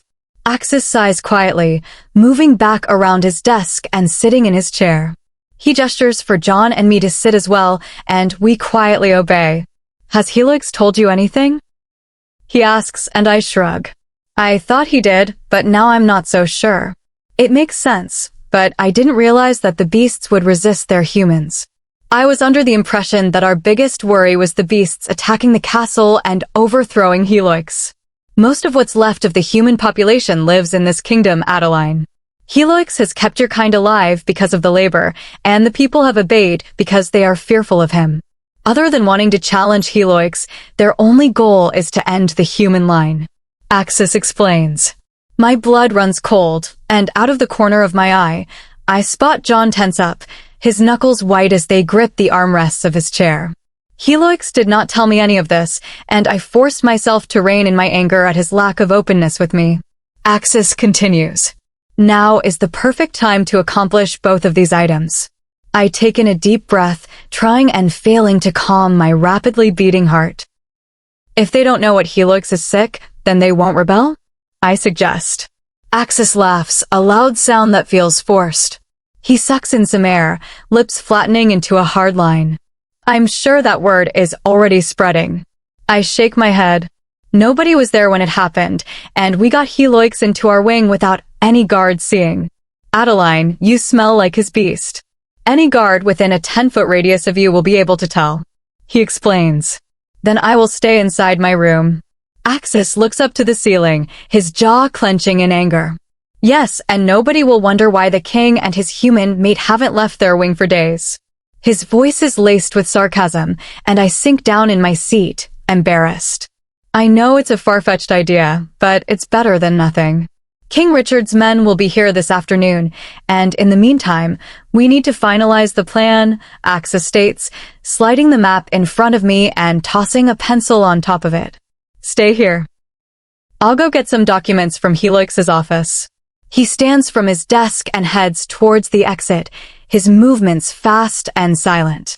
I turn and watch him leave, eyes locking with John's wide ones as the door slams shut behind him. John and I say nothing, and after a second, I turn back around to face the desk, looking at the map Axis placed in front of me. My fingers shake as I reach out and grab the pencil, my sweaty hands fumbling around with it for a moment before bringing it down to the paper. Chapter 52. There isn't enough time to loop in anybody else, so we're going to have to make do with King Richard and King Stephen's men, I whisper to Helix, running my fingers through his knotted hair. He blinks slowly, but otherwise doesn't respond, so I continue.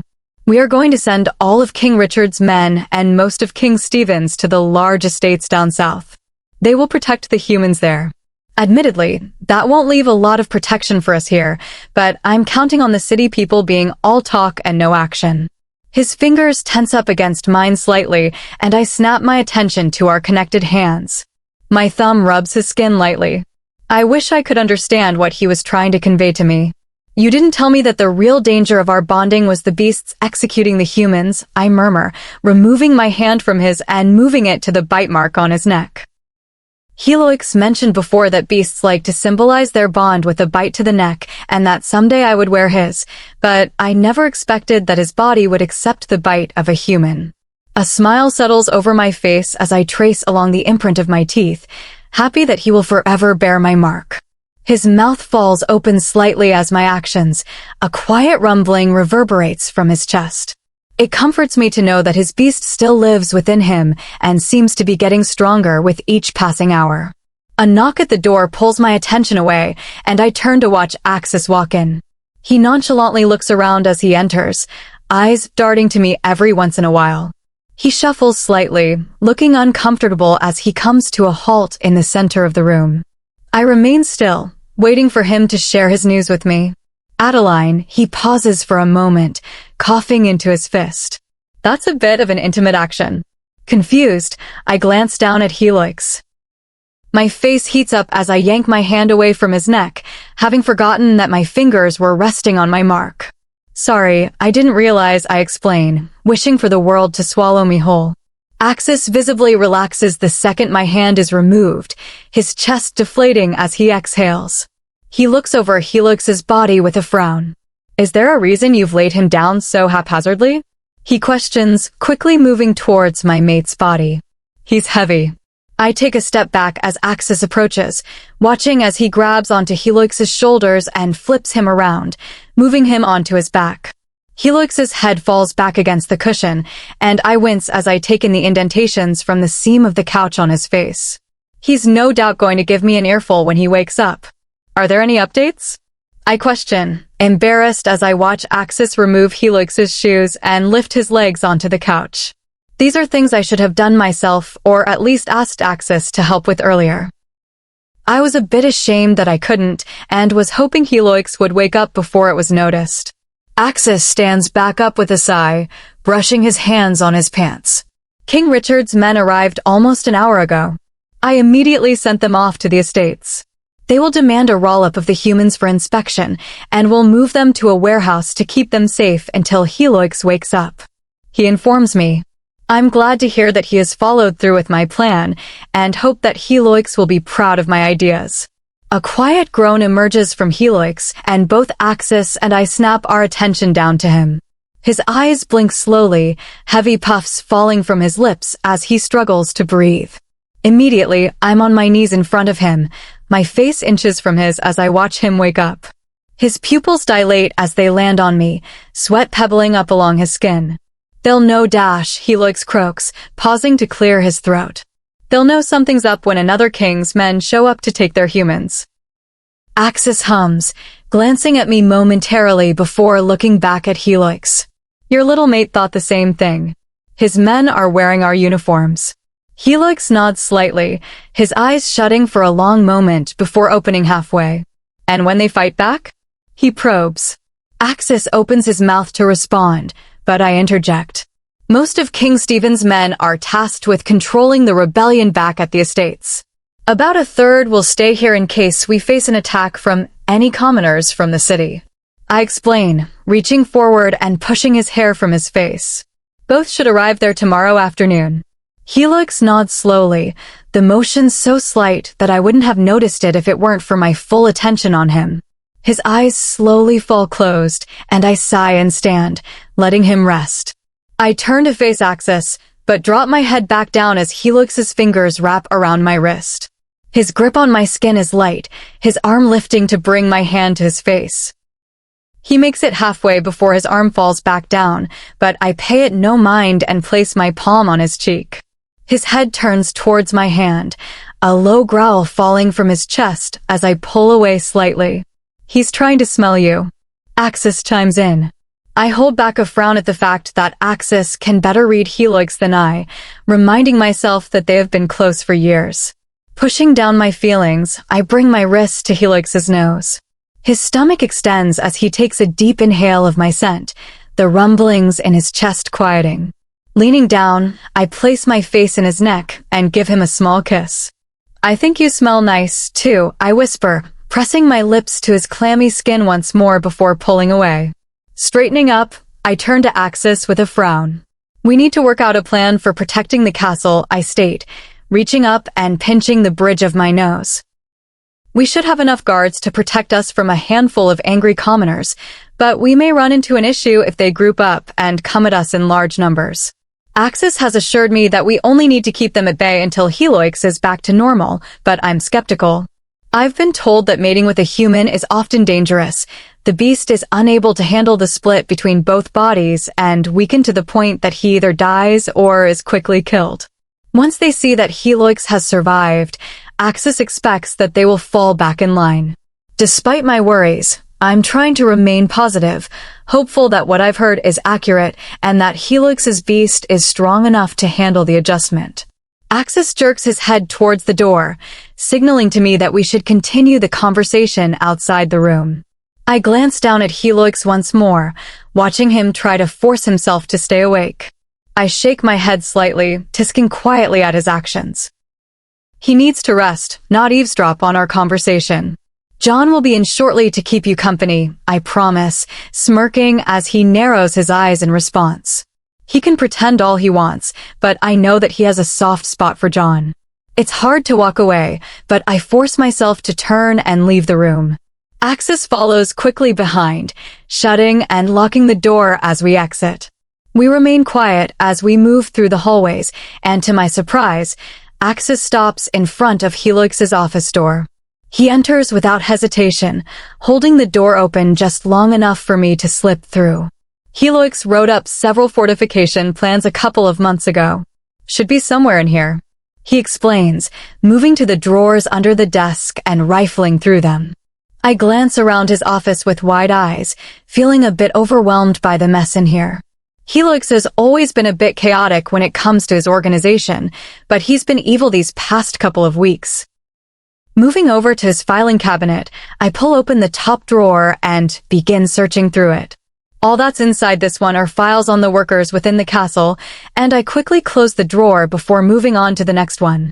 Ripping open the bottom drawer, I let out a small cheer as my eyes spotted the word fortification.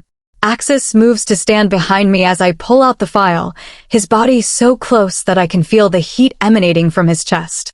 I don't appreciate his proximity, but I remain quiet about it as I straighten back up and pull out the papers. Inside are several scribbled plans, each optimized for a different scenario with adjustments based on the number of guards available. Can I see? I nod, turning slightly so Axis has better access to Helix's work. His arm brushes against mine as he reaches out and flips through the pages, pulling one out and setting it on top. This one is specifically for protecting the humans, he comments. I quickly skim over the sheet, nodding my head in approval of his plan. It's arguably better than anything I could have come up with, and I'm grateful that Helix was able to get this completed before marking me. His idea is to move all the humans into an underground warehouse hidden within the woods, leaving it relatively unguarded to avoid drawing attention. Several men will be in charge of protecting the basement, making it seem like the humans are being kept there and drawing attention away from their actual location. Won't the beasts smell the humans? I ask, turning to face Axis. He shakes his head. No, we will strip them down, wash them, and spray them with a deodorizer. He answers, his words making me frown. There's no way that humans will be happy being treated like cattle, forced to get naked and march into the forest. Likely, they will all think they are being executed. My head aches at the stress, and I clench my eyes shut and take a deep breath. Axis watches my actions wearily. It's getting late. You should go to bed, and I'll take care of this. He murmurs, jerking his head towards the door. I frown, not wanting to leave all this work for him. I'm fine, I argue. I'll ask John to explain the situation to the humans. They trust him, and it will hopefully help to get them away without a lot of argument. The papers are ripped from my hand, and I gasp as Axis holds them up out of my reach. You need rest. And Helix will heal faster if you're near him. He urges, lowering his hand and placing it between my shoulder blades. He pushes me forward gently, and I turn to look back at him in anger. I open my mouth to argue some more, but pause as he shoots me a sharp glare. I'm not going to do this for you, Adeline. I'm doing it for Helix. He snaps, his eyes flashing momentarily. I love him, and the last thing I need is him dying because some small human woman wouldn't spend time with him. My jaw snaps shut at his words, teeth connecting with a quiet clink. I was unaware that my presence was necessary for his healing, and had I known, I wouldn't have left his side. Axis's eyes narrow as he waits for my response, but I offer him none as I spin on my heel and march out of the room. My feet move quickly as I head back towards our wing, my heart racing at the prospect of seeing Helix again. It was admittedly quite challenging being away from him all day, especially knowing that he's laid up all sick. My eyes land on the couch as I push open the door, but I freeze in place as I take in its empty state. I can feel my pulse racing as I hesitantly step inside and let the door slam shut behind me. Helix, I call out, craning my neck around as I search for the large man. He's nowhere to be seen, but I spot his clothing crumpled up in a pile on the carpet. I eye it wearily, heart rate picking up as I try to figure out what's going on. I call out his name once more, a shaky exhale leaving me when he doesn't respond. My footsteps are slow as I move to the bedroom, hoping to find him inside. The door opens with a quiet creak, a gasp falling from my lips as I take in the state of the room. The mattress on the bed has been pushed over, and the heavy material has tipped off onto the floor. Looking to the left, I spot the closet doors hanging off by the hinges, all the clothing inside having been ripped out and scattered throughout. The entire room is in disarray, and as I look to the right, I spot my knocked-over clothing basket, the dirty laundry piled on the floor. "Helix?" I question, my voice coming out in a nervous squeak. Helix's beast raises its head, its massive body tensing up as it watches me from atop the pile of clothing. Slowly, it rises, stalking towards me with a heavy stare. He's larger than any other I've seen before, his body reaching my shoulder while on all fours. I clench my sweaty palms as he approaches, nervous about being so close to a beast. Admittedly, I know that he would never hurt me, but it's still scary to see the thing you've been so scared of your entire life only inches from you. His head drops down as I take a tentative step back, a quiet whine falling from his lips.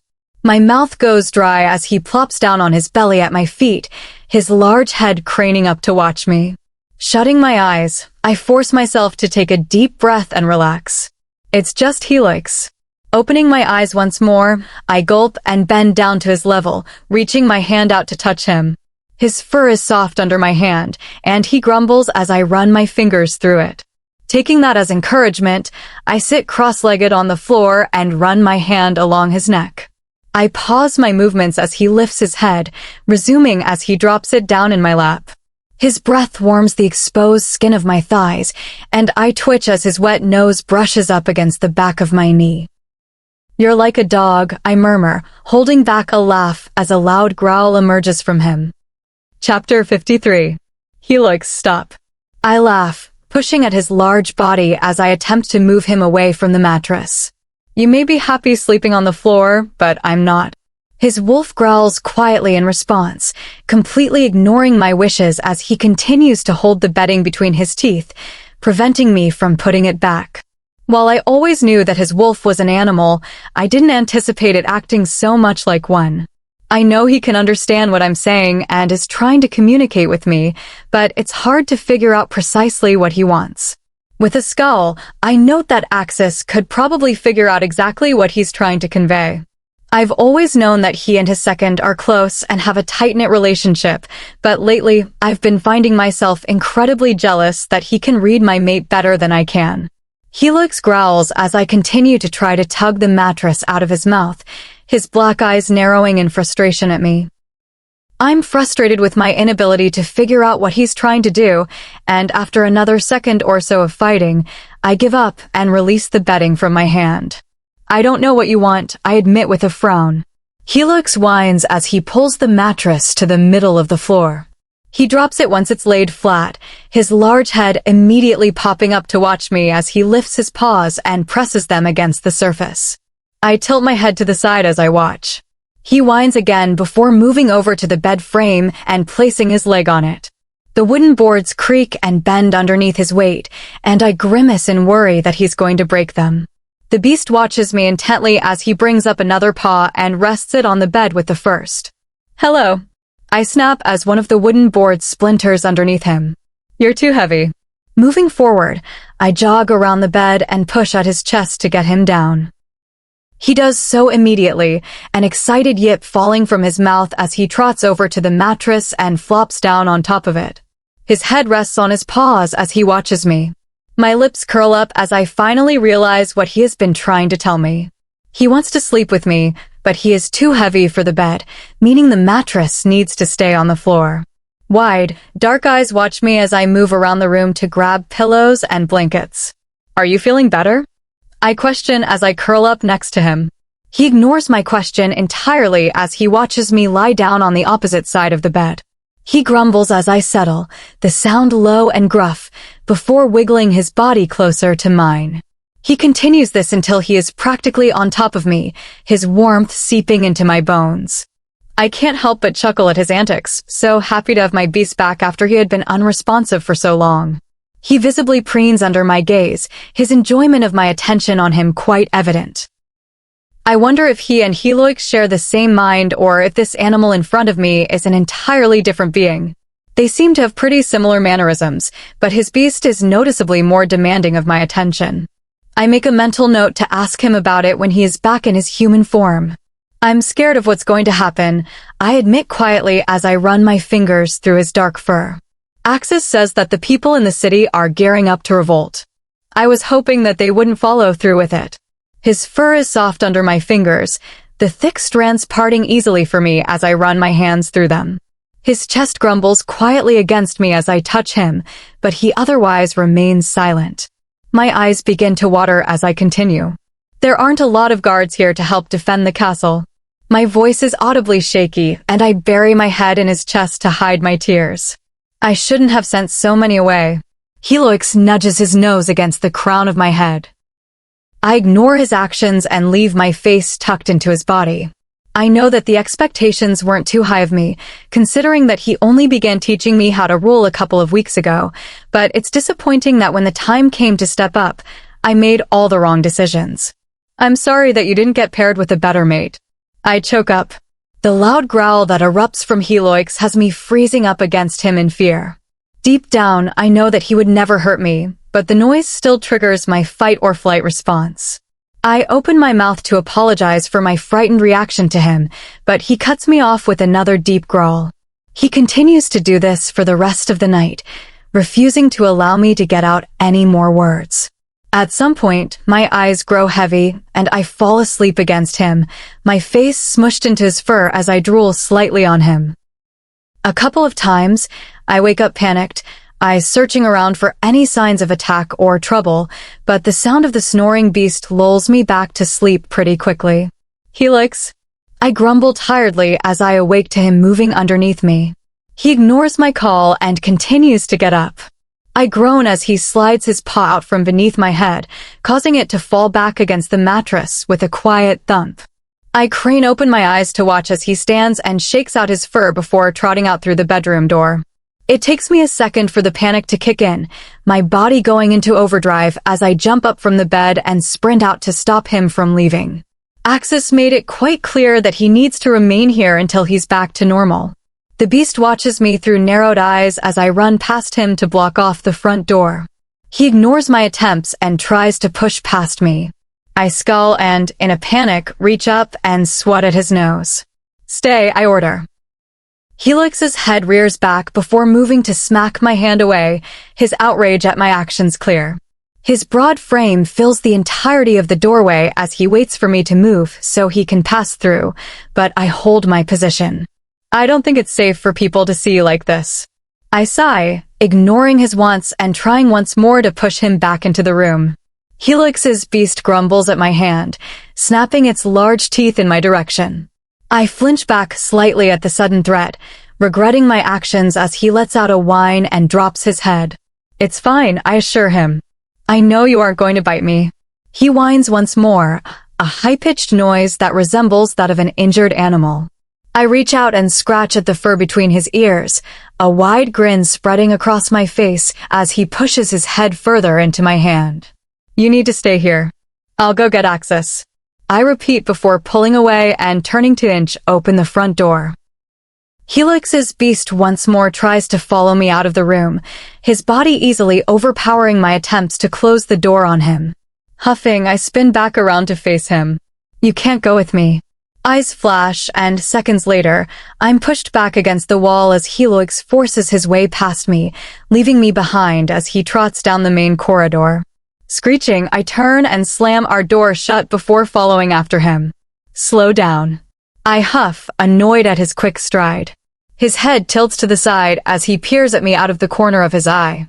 He doesn't acknowledge my words, but I notice his steps slow down slightly, allowing me to catch up.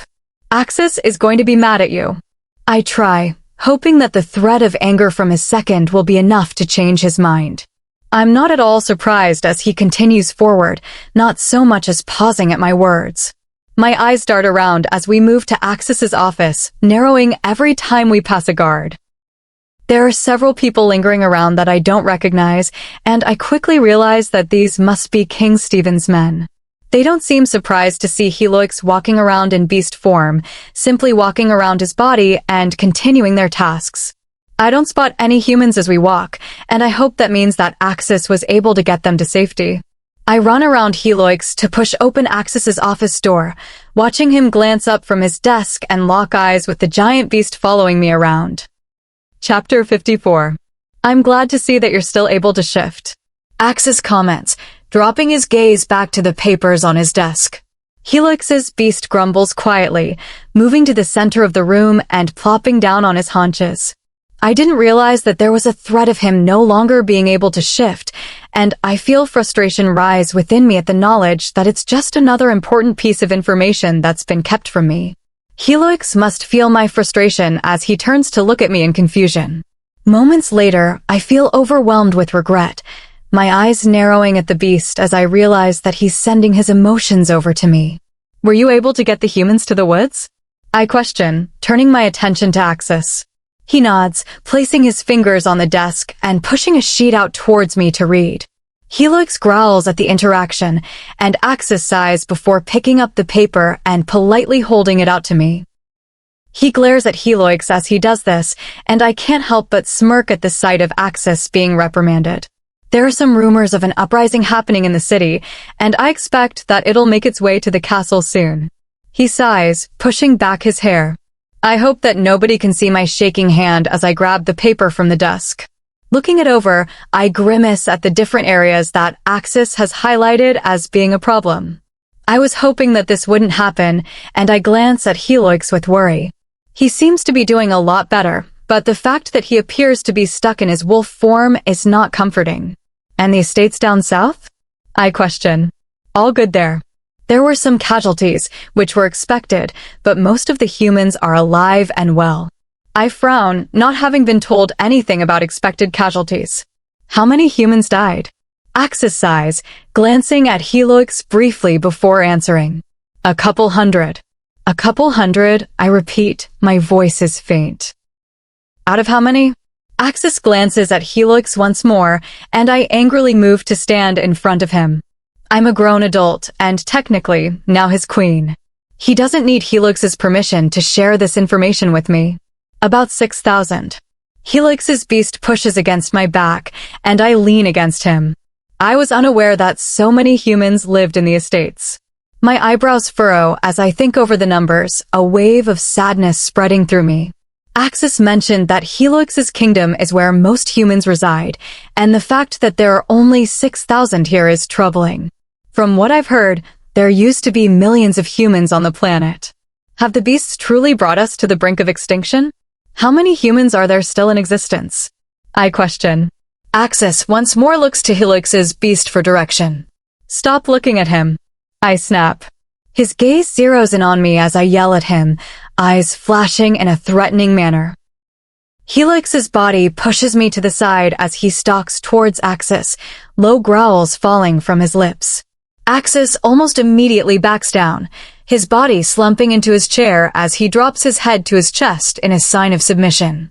Helix's beast is pleased with the action, his feelings of dominance spreading to me and seeping into my bones. I watch as he backs up a couple of steps and lies down by my feet, his tail wrapping slightly around my legs. So, I start, glancing back up at Axis. How many humans are there? Axis opens his mouth to respond, but the sound of crashing outside the door has us all snapping our attention away. Helix is quick to his feet, his beast slamming his body against the door and breaking it clean off the hinges. I run behind Axis into the hallway, watching as a beast barrels into the hallway and sprints towards us. Helix is quick to run after him, but Axis shifts and pushes him out of the way before he can get far. My eyes struggle to follow what's happening, but I'm able to register Helix running towards me just seconds before his jaws grip my shirt and he starts to pull me down the hallway. I struggle to keep up with his fast pace, my legs burning as I sprint alongside him. He takes us directly to our wing, his body transforming seconds before reaching the entrance. His hand darts out and rips open the door while his other arm wraps around my body and pulls me inside. I stumble a bit through the doorway but quickly regain my balance and spin around to face him. His arm shakes as he uses the door to hold himself up, thick beads of sweat bubbling up along his skin. Helix. I cry, reaching forward to grab him. He shakes his head, stopping me in my tracks and slumps against the wall. I shouldn't be in my human form, he explains, wincing slightly as he straightens himself back up. Please stay in here, Adeline. I furrow my eyebrows in confusion, my eyes popping open as I realize that he intends to leave me and fight. You need to stay here. I plead, ignoring his wishes and reaching forward to grab onto his skin. He melts into my touch, his body curling around mine. My beast is strong, but he'll be distracted if you aren't safe in here, he explains. I shake my head as I struggle to process what's happening. I'm aware that there was a possibility of an attack, but I was under the impression that we would have more of a warning. Helix dips his head into my neck and breathes in my scent, his body quivering in my arms. Please promise me, he whispers, his lips grazing softly against my skin. Hesitantly, I nod, choosing to trust in what he's saying to me. He knows this world better than I do, and I need to believe that he wouldn't lie to me about this. Will you be okay? I question, pulling back to look into his eyes. They shine as he looks at me, the love he feels for me reaching me through our bond. He shrugs slightly, his inability to promise me his safety bringing tears to my eyes. His arms disconnect from my body, his body twisting painfully as he transforms back into his beast. I look down at its large head, my hand reaching out to pet the skin between its eyes. Bending slightly, I press a small kiss to his snout, squealing as he feels the need to return the favor and quickly licks my face. My nose scrunches up in response, a weak chuckle falling from my lips as I wipe the saliva away. The beast backs away from me with a whine before turning and running out the door. I move forward and close it behind him, finally letting the tears fall from my eyes. He left his bond open for me to feel, and I slumped over on the couch and waited for his return. There's a mixture of rage and anger within him, the emotions outweighing the slight fear I know he's trying to keep hidden from me. Wiping at my cheeks, I reach down and grab his clothing from earlier, chuckling at the mental image of them being torn from his body as he shifted. My leg bounces nervously as I try to understand what's going on through his emotions, a quiet sob falling from my lips every time I feel his pain. I know it's from him being bitten or scratched, and each one has me feeling torn in two. This continues for what feels like hours until a flash of shock and confusion races through him. The change of emotions has me on my feet, ready to run out the door, but I force myself to stay put as I promised. I pace back and forth as I want to follow up emotion to a shock, but none comes. The sound of paws hitting the floor outside our wing has me backing up against the wall, my blood going cold in fear that a beast has made its way to our wing and is here to kill me. Glancing around, I spot the dinner plate that Helix left on the coffee table and grip it tightly in my hand, ready to throw it at the intruder. My arm winds up as the noise is near, the object flying through the air as the door bursts open. I gasp in regret as I spot Helix and John tumbling through the door, the beast's teeth gripping John's shirt the way he did mine earlier. John immediately tumbles to the floor as Helix drops him, my eyes widening as the plate slams into his chest and falls to the floor, breaking apart into millions of tiny pieces. Helix looks down at it for a moment before settling his gaze on me once more, his amusement filling me before he turns and leaves. John turns and slams the door shut, his chest heaving as he leans against the wood. Are you okay? I question, running towards him. He turns quickly to face me, and I wince at the amount of blood covering his skin and clothing. I quickly scan his body for injuries, but come up empty-handed. It's not mine, he whispers, reaching up and pushing his blood-coated hair out of his face. Your mate killed some beasts on the way here. I nod slightly, my worry for Helix returning. I thought you were with the other humans? I state, wondering why he didn't leave with them this morning. John shrugs slightly. I couldn't leave my best friend and favorite beast here all alone, could I? I offer him a weak chuckle, unable to find the energy to give much more than that. What's happening out there? I question, desperate to know what's going on beyond the walls of our wing. John shakes his head and shrugs, but I can tell that he's lying by the way his hand shakes against his thigh. I have half a mind to press him on it, but as I watch him try to hold back tears, I drop it. I'm in no position to force him to share his story with me. Let's get you in the shower, I murmur instead, reaching out and helping him stand. It's odd seeing him so torn up and skittish. The John the First know always running amok and greeting everybody with a wide smile. He allows me to lead him into the bathroom and help him undress. I pretend not to hear the occasional sniffles or notice when he raises his hand to wipe at his cheeks. Turning, I start the water and leave him to remove his underwear and get inside.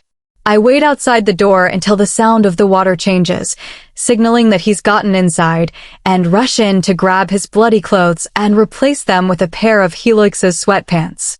They'll be a bit big on him, but it's better than the alternative. I sit on the couch and wait for John to finish, trying to connect through Helix's emotions. He continues to leave the bond open for me, and I hang onto it like a lifeline. The sound of the water shutting off draws my attention, and I tilt my head to the side a couple of minutes later when John finally emerges from the bathroom. No words are shared as he comes to sit beside me. Scared, I reach out and grab his hand, holding it tightly within mine. Helix continues to share his anger and occasional pain with me, each attack feeling like a stab to my skin. It isn't until I think a number in a row that I begin to panic, turning to look at John for help. Helix is in trouble. I cry, hunching over as a tremendous echo of agony tears into my side. I'm on my feet a second later, rushing to the door to find him. John's arm wraps around my stomach and pulls me back, preventing my escape. He yells at me that I can't go out there, but I ignore his advice and fight against him. I've just landed a brutal kick to his shin when Helix's emotions disappear from my mind, the abrupt absence filling me with dread. A loud cry rips from my throat as I scramble towards the door, fearful that this means the worst. My eyes slam shut as I reach out and try to find him, tears pouring down my cheeks as I'm met with absolute emptiness. Adeline, you're okay. It's okay. John shouts, his hand pressing against my back in an attempt to calm me down. I slump against him as another pained cry escapes me, a headache forming as I try once more to connect with Helix. Something's wrong. I choke out, shaking my head. I can't feel him. John rubs my arms roughly, whispering assurances that Helix is okay and that there's no need to worry. His words flow in one ear and out the other. Helix wouldn't shut me out unless something were wrong. Chapter 55. I lay on the very edge of the bed, close enough that, should I need to, I can be on my feet at a moment's notice. John spoons me from behind, his hand resting on my side as he reassures me that Helix is okay. It's been hours since Helix closed his connection with me, and despite my attempts, I'm unable to reach him. John has prevented me from leaving the wing a couple of times, going as far as to stop me when I try to sneak past him gently. At some point, it got late, and he insisted that I try to get some sleep, practically urging me into bed. He says that Helix will come to me when all is over, but I believe that less and less with each passing minute. My throat is dry and raw from all my crying, and I wince a bit as I try to swallow. The position John and I are in is arguably quite intimate, and if anyone sees us, they may get the wrong impression, but I can't bring myself to care. John has been my best friend since childhood, and his presence brings me the comfort that I desperately need right now. Eventually, John's movements on my arm slow, his hand resting around my body. His breath comes out in a slow, even rhythm, and I find the repetition relaxing. I know this means that he's fallen asleep, and I debate sneaking out and trying to find Helix. Even as I think it, though, I know it's a bad idea. If I run into an angry beast, the risk is too high. My mind runs as the night continues to darken, and I remain put, trying to connect with Helix's beast. I tell myself that he probably just shut his emotions off and will return to us soon, but the longer it goes on, the harder it becomes to believe it. If he is shutting them off, then what is he doing that he cannot turn them back on? Is he hurt so badly that even after all this time, he hasn't healed? At some point, exhaustion wins over and my puffy eyes close into a fruitless sleep. I feel my consciousness reappear, what feels like every couple of minutes, my mind maintaining enough of an awareness that it wakes me up at every creak and rustle heard within the room.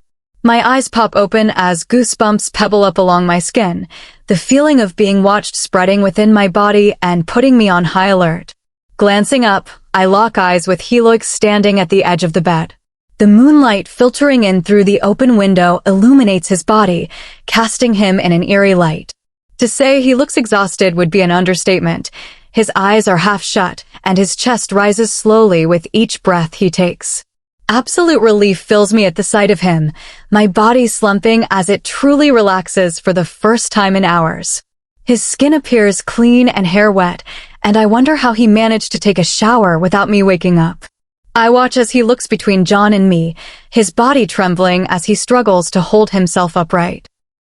My arms push against the mattress as I start to sit up, but I pause as he holds up his hand, signaling me not to move. Tentatively, I relax back into the mattress, my back connecting with John's chest once more.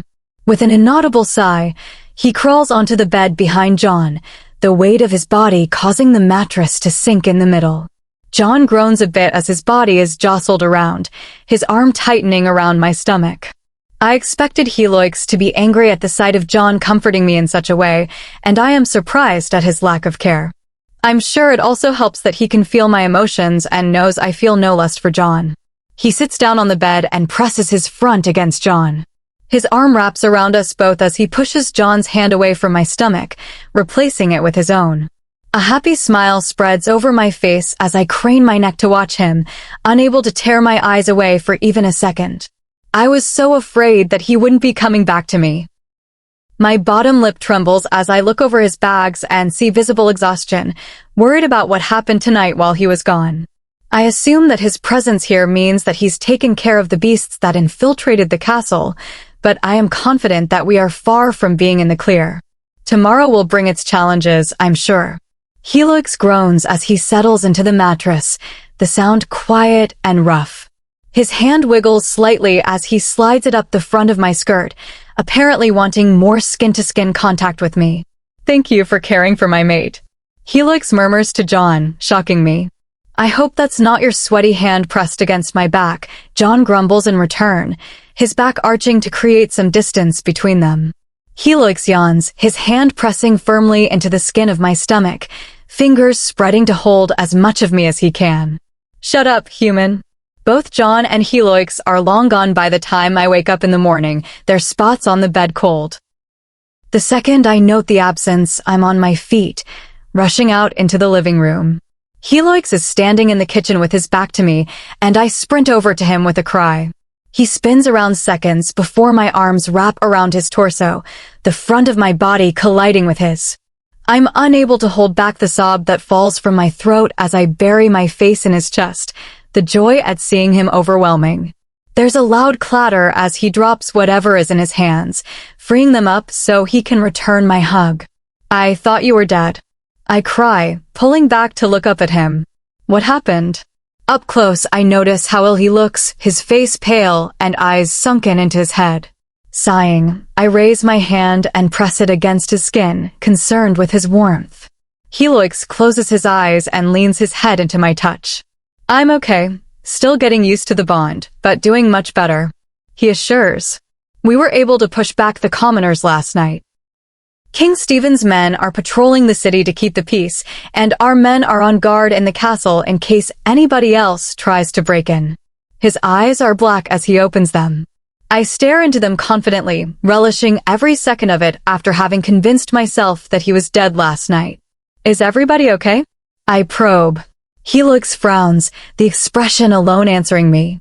No, we lost a lot of men last night. How many? I probe. Too many. He admits. About 60 guards and almost 4 humans across the entire kingdom.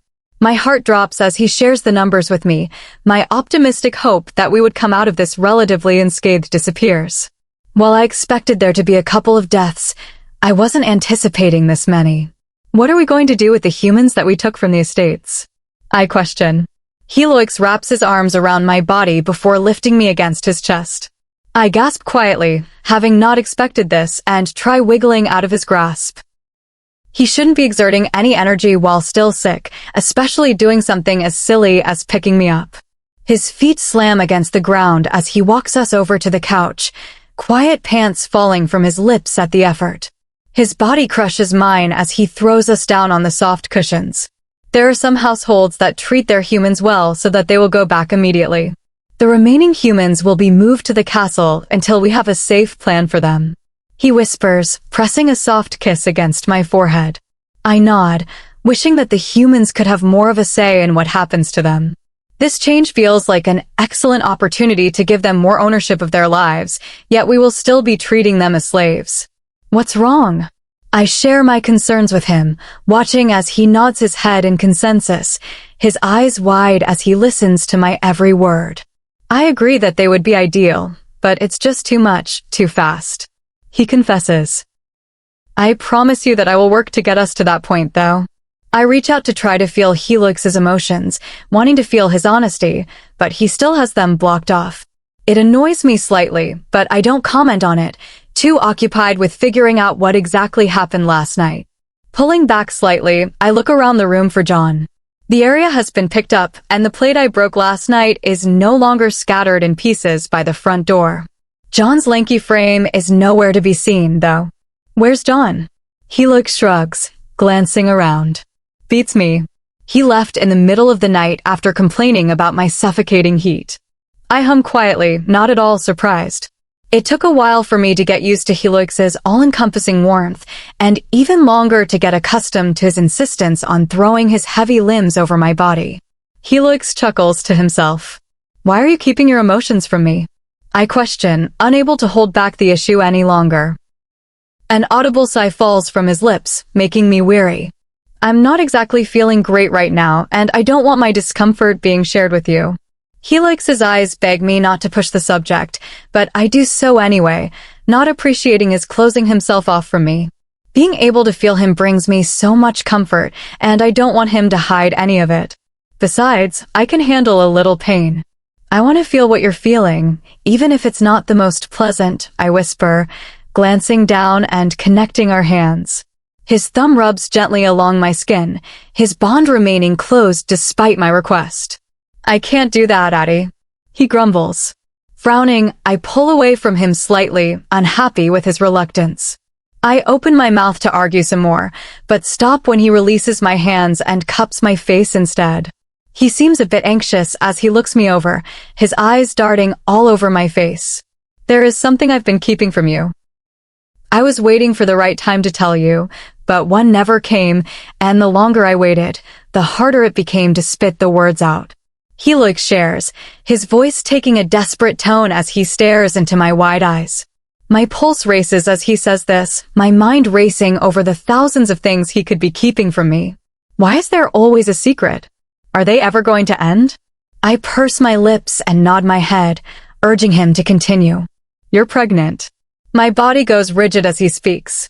Of all the things I expected him to say to me just now, this was as far down on the list as he could go. What?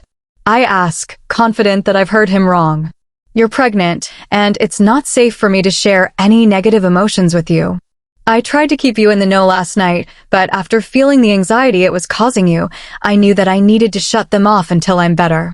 I blink slowly, remaining silent as I try to wrap my head around this information. I'm on birth control, and Helix and I have only had a handful of intimate moments. There's no way that I'm pregnant. Even if I were to have somehow gotten pregnant after the first time we had sex, the fetus wouldn't even be a month old. It's impossible to tell. I'm not, I inform him, reaching out and patting his hand affectionately. He made his excitement about having a baby with me very clear when I requested going on birth control, and he must have gotten it in his head that, because we had intimate moments a couple of times without protection, I must be pregnant. Helix frowns, rubbing his thumbs across my cheeks. I allow him to do so, feeling bad for ruining his hopes. Beasts almost always impregnate their mate. We only needed to have unprotected intimacy once for it to happen. I can smell our baby inside of you. His eyes bore into mine as he explained this, his desperation for me to believe him clear. I shake my head, refusing to accept it. Then why am I on birth control? I question, referring to the pill he has been giving me each morning.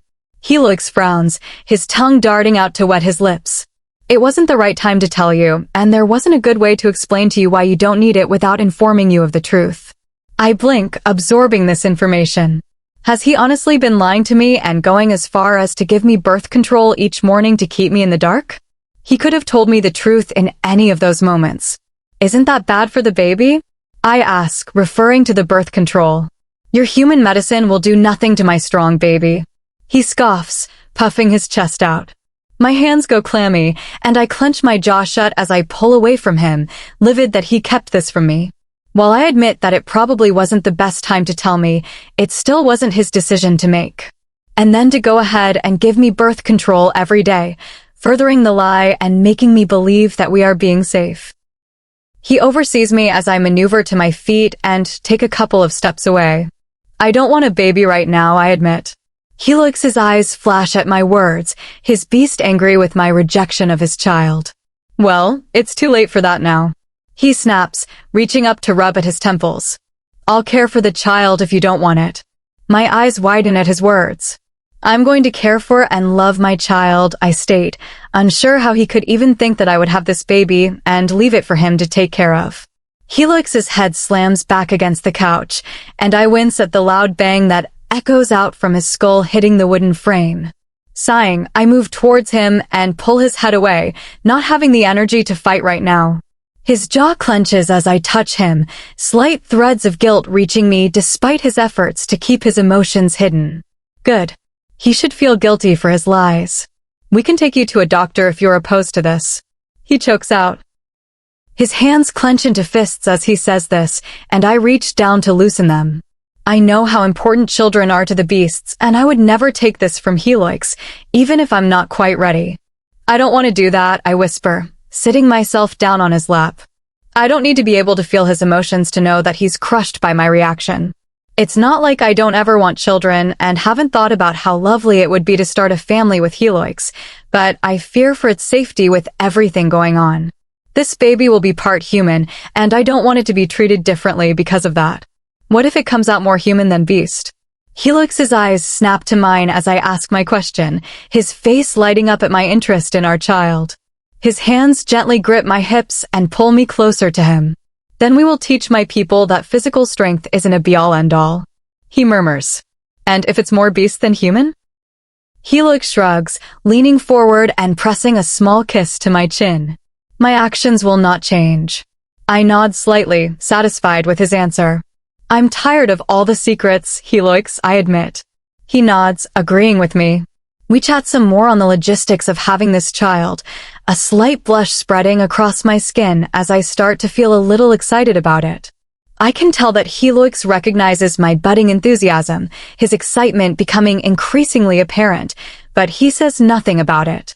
His hands rub gentle circles into the skin of my hips, but after a while, he stops the movements and leans back to look me in the eye. There's a lot of damage control that needs to be done. He sighs, looking down at me with a soft smile. Do you want to come with me? It'll be good for people to see their queen in action. Chapter 56. 5 months later. Wake up, I whisper, poking at his shoulder. Helix doesn't move, choosing instead to pretend like he's still asleep.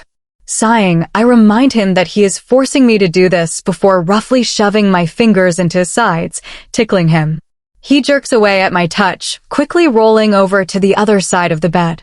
Helix. I snap, climbing on the bed and crawling over to his body. Get up. His left eye creases open as he sneaks a peek at me. I spot the corners of his lips turn up slightly as he tries to hold back a smile. His amusement felt strongly through our bond. I crawl my way on top of his body and plop down on his chest, peering down at him over my large belly. He lifts his hands and presses them against my stretched skin, his eyes shining as the baby kicks at his palm. We don't need to be up for another hour. He pouts, sliding his hand down. I reach down and grab his wrist, stopping him. He groans at my actions, rolling his eyes dramatically as he tries again with his other hand.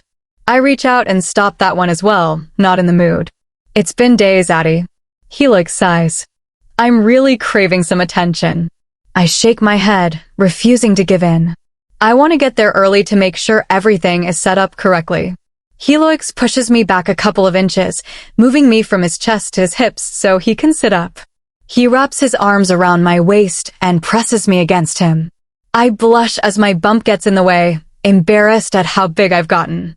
A low growl reverberates out from his chest, his beast unhappy with the dislike I have for my body. I love your belly. He murmurs, leaning forward and pressing a soft kiss to my lips. It's carrying our baby. His lips are on mine once more, and he wastes no time deepening it, sliding his tongue in my mouth. It's warm as it presses against my own, and my thighs clench around his hips in return. As much as I'd love to feel him close, the need for today to go smoothly takes precedence, so with a quiet sigh, I pull away. Adeline dash, Helix groans. Pretty please. I smirk, shaking my head. I'll make it up to you tonight. I promise. He visibly perks up at my promise, his eyebrows raising. Wrapping his arms back around my midsection, he squeezes me against him and stands, setting me gently on my feet at the foot of the bed. Then let's get going. We pull up to the building slowly, the driver cautious not to hit anybody as they scramble around on the road. Everything looks so good, and it seems like significant progress has been made since I was last here. I glance around the mass of bodies, surprised at the number of beasts helping the humans set up. While I expected that there would be a couple, from where I sit, there appear to be dozens. There's a lot more beasts here than I thought there'd be, I comment, unable to hold back my smile. Helix chuckles, his hand gripping mine as he pulls me across the seat into his body. His arm wraps around my waist as he opens the door and steps out, bringing me along with him. They came to support. I close the car door behind us, enjoying the sight of the humans and beasts working together so closely. I spot John standing with a couple of others near the front door, his arms waving as he gives directions on where they can put the merchandise. He seems so happy taking charge of this, his leadership skills really coming into play. I lift my hand and wave to him before pointing to the shop door to our right, signaling where we are going. He nods in understanding before quickly getting distracted by our driver walking over to him. I roll my eyes as the beast pushes through the others to get to John, grinning slightly as he bends down to give him a friendly greeting. Turning my attention away, I tug on Helix's arm and begin leading him inside. He follows behind with no complaint, more than happy to be my assistant for the day. A couple of humans are working on the finishing touches, and I give them a small wave as we pass by. I'm so excited, I whisper, moving to stand behind the tall shelves along the back wall. Bending over, I reach into the open box that sits on the floor and pull out the books. My eyes shine as I look over the cover, so proud of the humans who worked together to write it. Helix picks the box off the floor, holding it open for me so I don't have to bend over to pull the books out. Me too. This is a big step for humans, he admits, dropping his eyes to the floor momentarily. I'm sorry it took me so long to do this. His shame hits me through the bond, and I stop what I'm doing to give him my full attention. You have changed so much since I met you, and I'm proud of what you've been able to accomplish in these past months, I state. In all honesty, I was a bit wary of what Helix would do after the rebellion, skeptical that he would follow through with all his promises to me, but he's done more than I ever anticipated. I didn't believe him at first when he told me he had dedicated a large portion of his land to building housing for all the displaced humans, giving them a place to live and start their own families. But only a couple of months later, we already have 30 houses built, and even more in progress. The beasts have been an enormous help, too, volunteering their time to assist in the building. Their strength and speed allow us to get them up even faster, cutting our build time in half. Most humans decided to continue working in the estates and castle, which doesn't surprise me since that's what they've spent their entire lives doing. Still, there are a number who have decided to pursue other opportunities. Helix has created generous subsidies for beasts who employ humans, and as long as they treat and pay us fairly, they stay in his good graces. It's still a work in progress, but the incentive has successfully given humans access to learn more trades. We even have one human working at an education center, teaching the young beast children our history. Or at least what we still remember of it. It makes me so joyful to see the humans beginning to own their lives, and after today, it's going to be even better. It's the official opening of the first human-run store. Well, technically, co-run. Helix has put Axis in charge of teaching the humans how to manage it successfully, and over time, will step back until he is no longer needed. What are you thinking about? Helix questions, snapping me out of my thoughts. I shrug. About how nicely this shop has come together. Glancing around, I can't help but tear up as I take in the space. The humans have been having a hard time shopping since moving into the new housing community. The beasts nearby are hassling and intimidating them, so this is going to be an excellent way for them to continue to be independent in a safer manner. Initially, we tried assigning guards to protect the community and nearby beast-run stores. It worked well, but we quickly realized that it would be more cost-effective to build one for humans until the beasts have better adjusted to having us around. There are groceries all along the far wall, a wide range of food that covers all the bases, and next to that, there's a small section for clothing and hygiene. That section is admittedly a bit small, but Helix has assured me that we will be able to build out additional stores in the next couple of months. The last section is for enjoyment, full of books and games. The shelves are still a bit bare, but over time, we will be able to add to them. I know all of this has cost Helix a fortune. He won't share with me how much, but I know he's paid for this out of pocket and even opened up his ports to help fund some of the more expensive projects. Helix shifts the box he holds to his right arm, freeing his left so he can squeeze my waist. I squeal in shock and jump away from him. "Hello," I shout, giggling slightly. He looks at me surprised, pretending like he doesn't know what happened. Smirking, I lean forward and try to squeeze him in return, huffing as he turns away and dodges my attack. "I thought we came here early to make sure everything was set up on time, not to stare at the wall daydreaming," he retorts, jerking his head to the book I still hold in my hand. My face flushes as I realize that I still haven't done anything with it. I puff up my cheeks as I try to come up with a good comeback, but unable to think of any, I give up and turn back to the task at hand. I slide the book onto the shelf, pushing it until it's even with the others. There are only a couple left in the box, and I make quick work of them. Helix flattens the cardboard as I pull out the last few and walk them over to the recycling while I stack them. The following 2 boxes go just as quickly, and before I know it, we've finished up the small book aisle. "That's the last one," he comments, walking quickly down the aisles to make sure no more boxes are sitting on the floor waiting to be unpacked. The few humans in the store give Helix sideways glances as he passes by, a couple of them even jumping out of the way slightly. It makes me sad that they still feel so uncomfortable around him, but I remind myself that he was a monster to them for a long time, and I can't expect them ever truly to feel safe around him. "Okay, great," I exclaim, pushing those thoughts away. "Why don't you take all the cardboard boxes to the recycling, and I'll go find John and see what else needs to be done." Helix glances down at the large heap of boxes on the floor, then back up at me with a scowl. "I'm more than just strong arms and a beautiful face," he jokes. I chuckle, shaking my head. "Not today, you aren't." A loud laugh erupts from his chest at my words, drawing the attention of the other humans in the store. They all watch as he bends down and grabs a handful of the boxes, their eyes remaining on him until he leaves out the back door. I can't help but watch him too, excited by the way his back flexes beneath his shirt. Shaking the thoughts away, I turn and head back out the front door to find John. He's still by the front door commanding people around, and I quickly join the crowd to hear what I should do next. The humans, for the most part, ignore my presence, but the beasts move out of the way for me. It feels weird being treated so differently by them, but I try not to let how uncomfortable it makes me show. "Can you 3 go make sure that the stockroom is all set up?" John says, pointing to the group to my right. They all nod and head off inside, and I look back at John as I wait for him to tell me what to do. He skips over me and assigns tasks to all the others, making me rock back on my heels slightly. He shoots me a broad smile after sending everybody away, moving forward to give me a quick hug. "How are you?"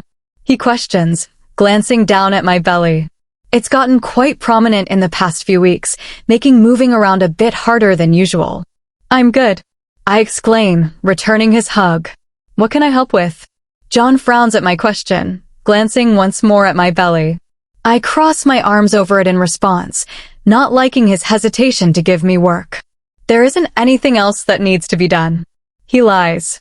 I glance around, raising an eyebrow at the sight of people running around trying to put all the last-minute things together. "John," I start, gesturing to the hectic environment surrounding us. "I'm perfectly fine. Just tell me how I can help." Helix comes up behind me as I speak, throwing his arm around my shoulder. I lean into him slightly, enjoying the warmth he gives off. John's eyes dart to him momentarily before settling back on me. Addie, your ankles have all but vanished, and Helix told me you've been having bad back dash.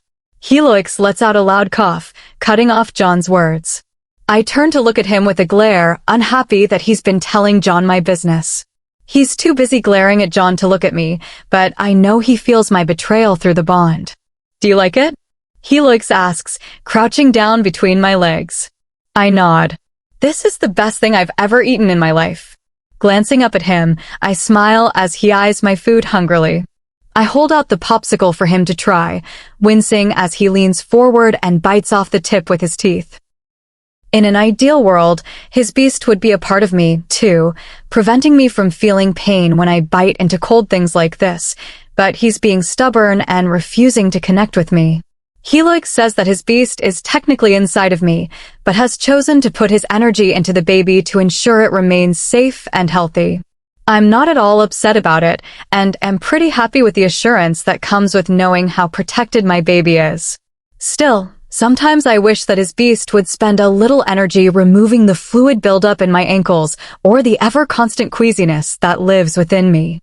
Although, to be fair, it's not like he's not protecting me at all. The other week, when I cut open my finger slicing vegetables, his beast healed me immediately. The sudden effort made Helix vomit, though, so I've been careful not to injure myself further. Are you still mad at me? Helix questions, his fingers rubbing my knee softly. I shake my head, a bit embarrassed at how intense my mood swings are. Helix smiles wildly at me, his body pivoting forward so he can kiss me on the head. My body leans into his touch, missing it after he spent the past hour away from me, helping to finish the setup. Is everything ready? I question, bringing the popsicle to my lips and licking off the melting liquid. Helix nods, his eyes darkening as he watches me. I can feel his desire for me through our bond, encouraging me to slowly slide the cold dessert down my throat, slurping loudly as I pull it back out. Come on, he whispers, grabbing my hand and pulling me to my feet. I smirk as I follow along behind him, watching his head turn left and right to make sure nobody has spotted us. His pace is fast as he leads us around the block towards the housing development and pulls me into the first building we come across. It's only half built, but enough walls have been put up that we won't be seen from the street. The popsicle falls from my hand as he leads us inside, a gasp leaving my lips as I turn around to pick it up. Helix prevents me from doing so, though, his arm wrapping around my waist and tugging me inside. He wastes no time pushing me gently against the wall, my front pressing into the wood as he presses up against my back. Large hands trail down my sides before hooking into my pants and pulling them down my legs. I hear a quiet thump as Helix drops to his knees behind me. My thighs shake as I press back against him, noises escaping me. He continues to work me gently as I feel my body react to his attention. The vibrations have me responding. His fingers move in tune with his touch. It's fast-paced, but gentle. When Helix finishes, we remain still for a moment as he catches his breath.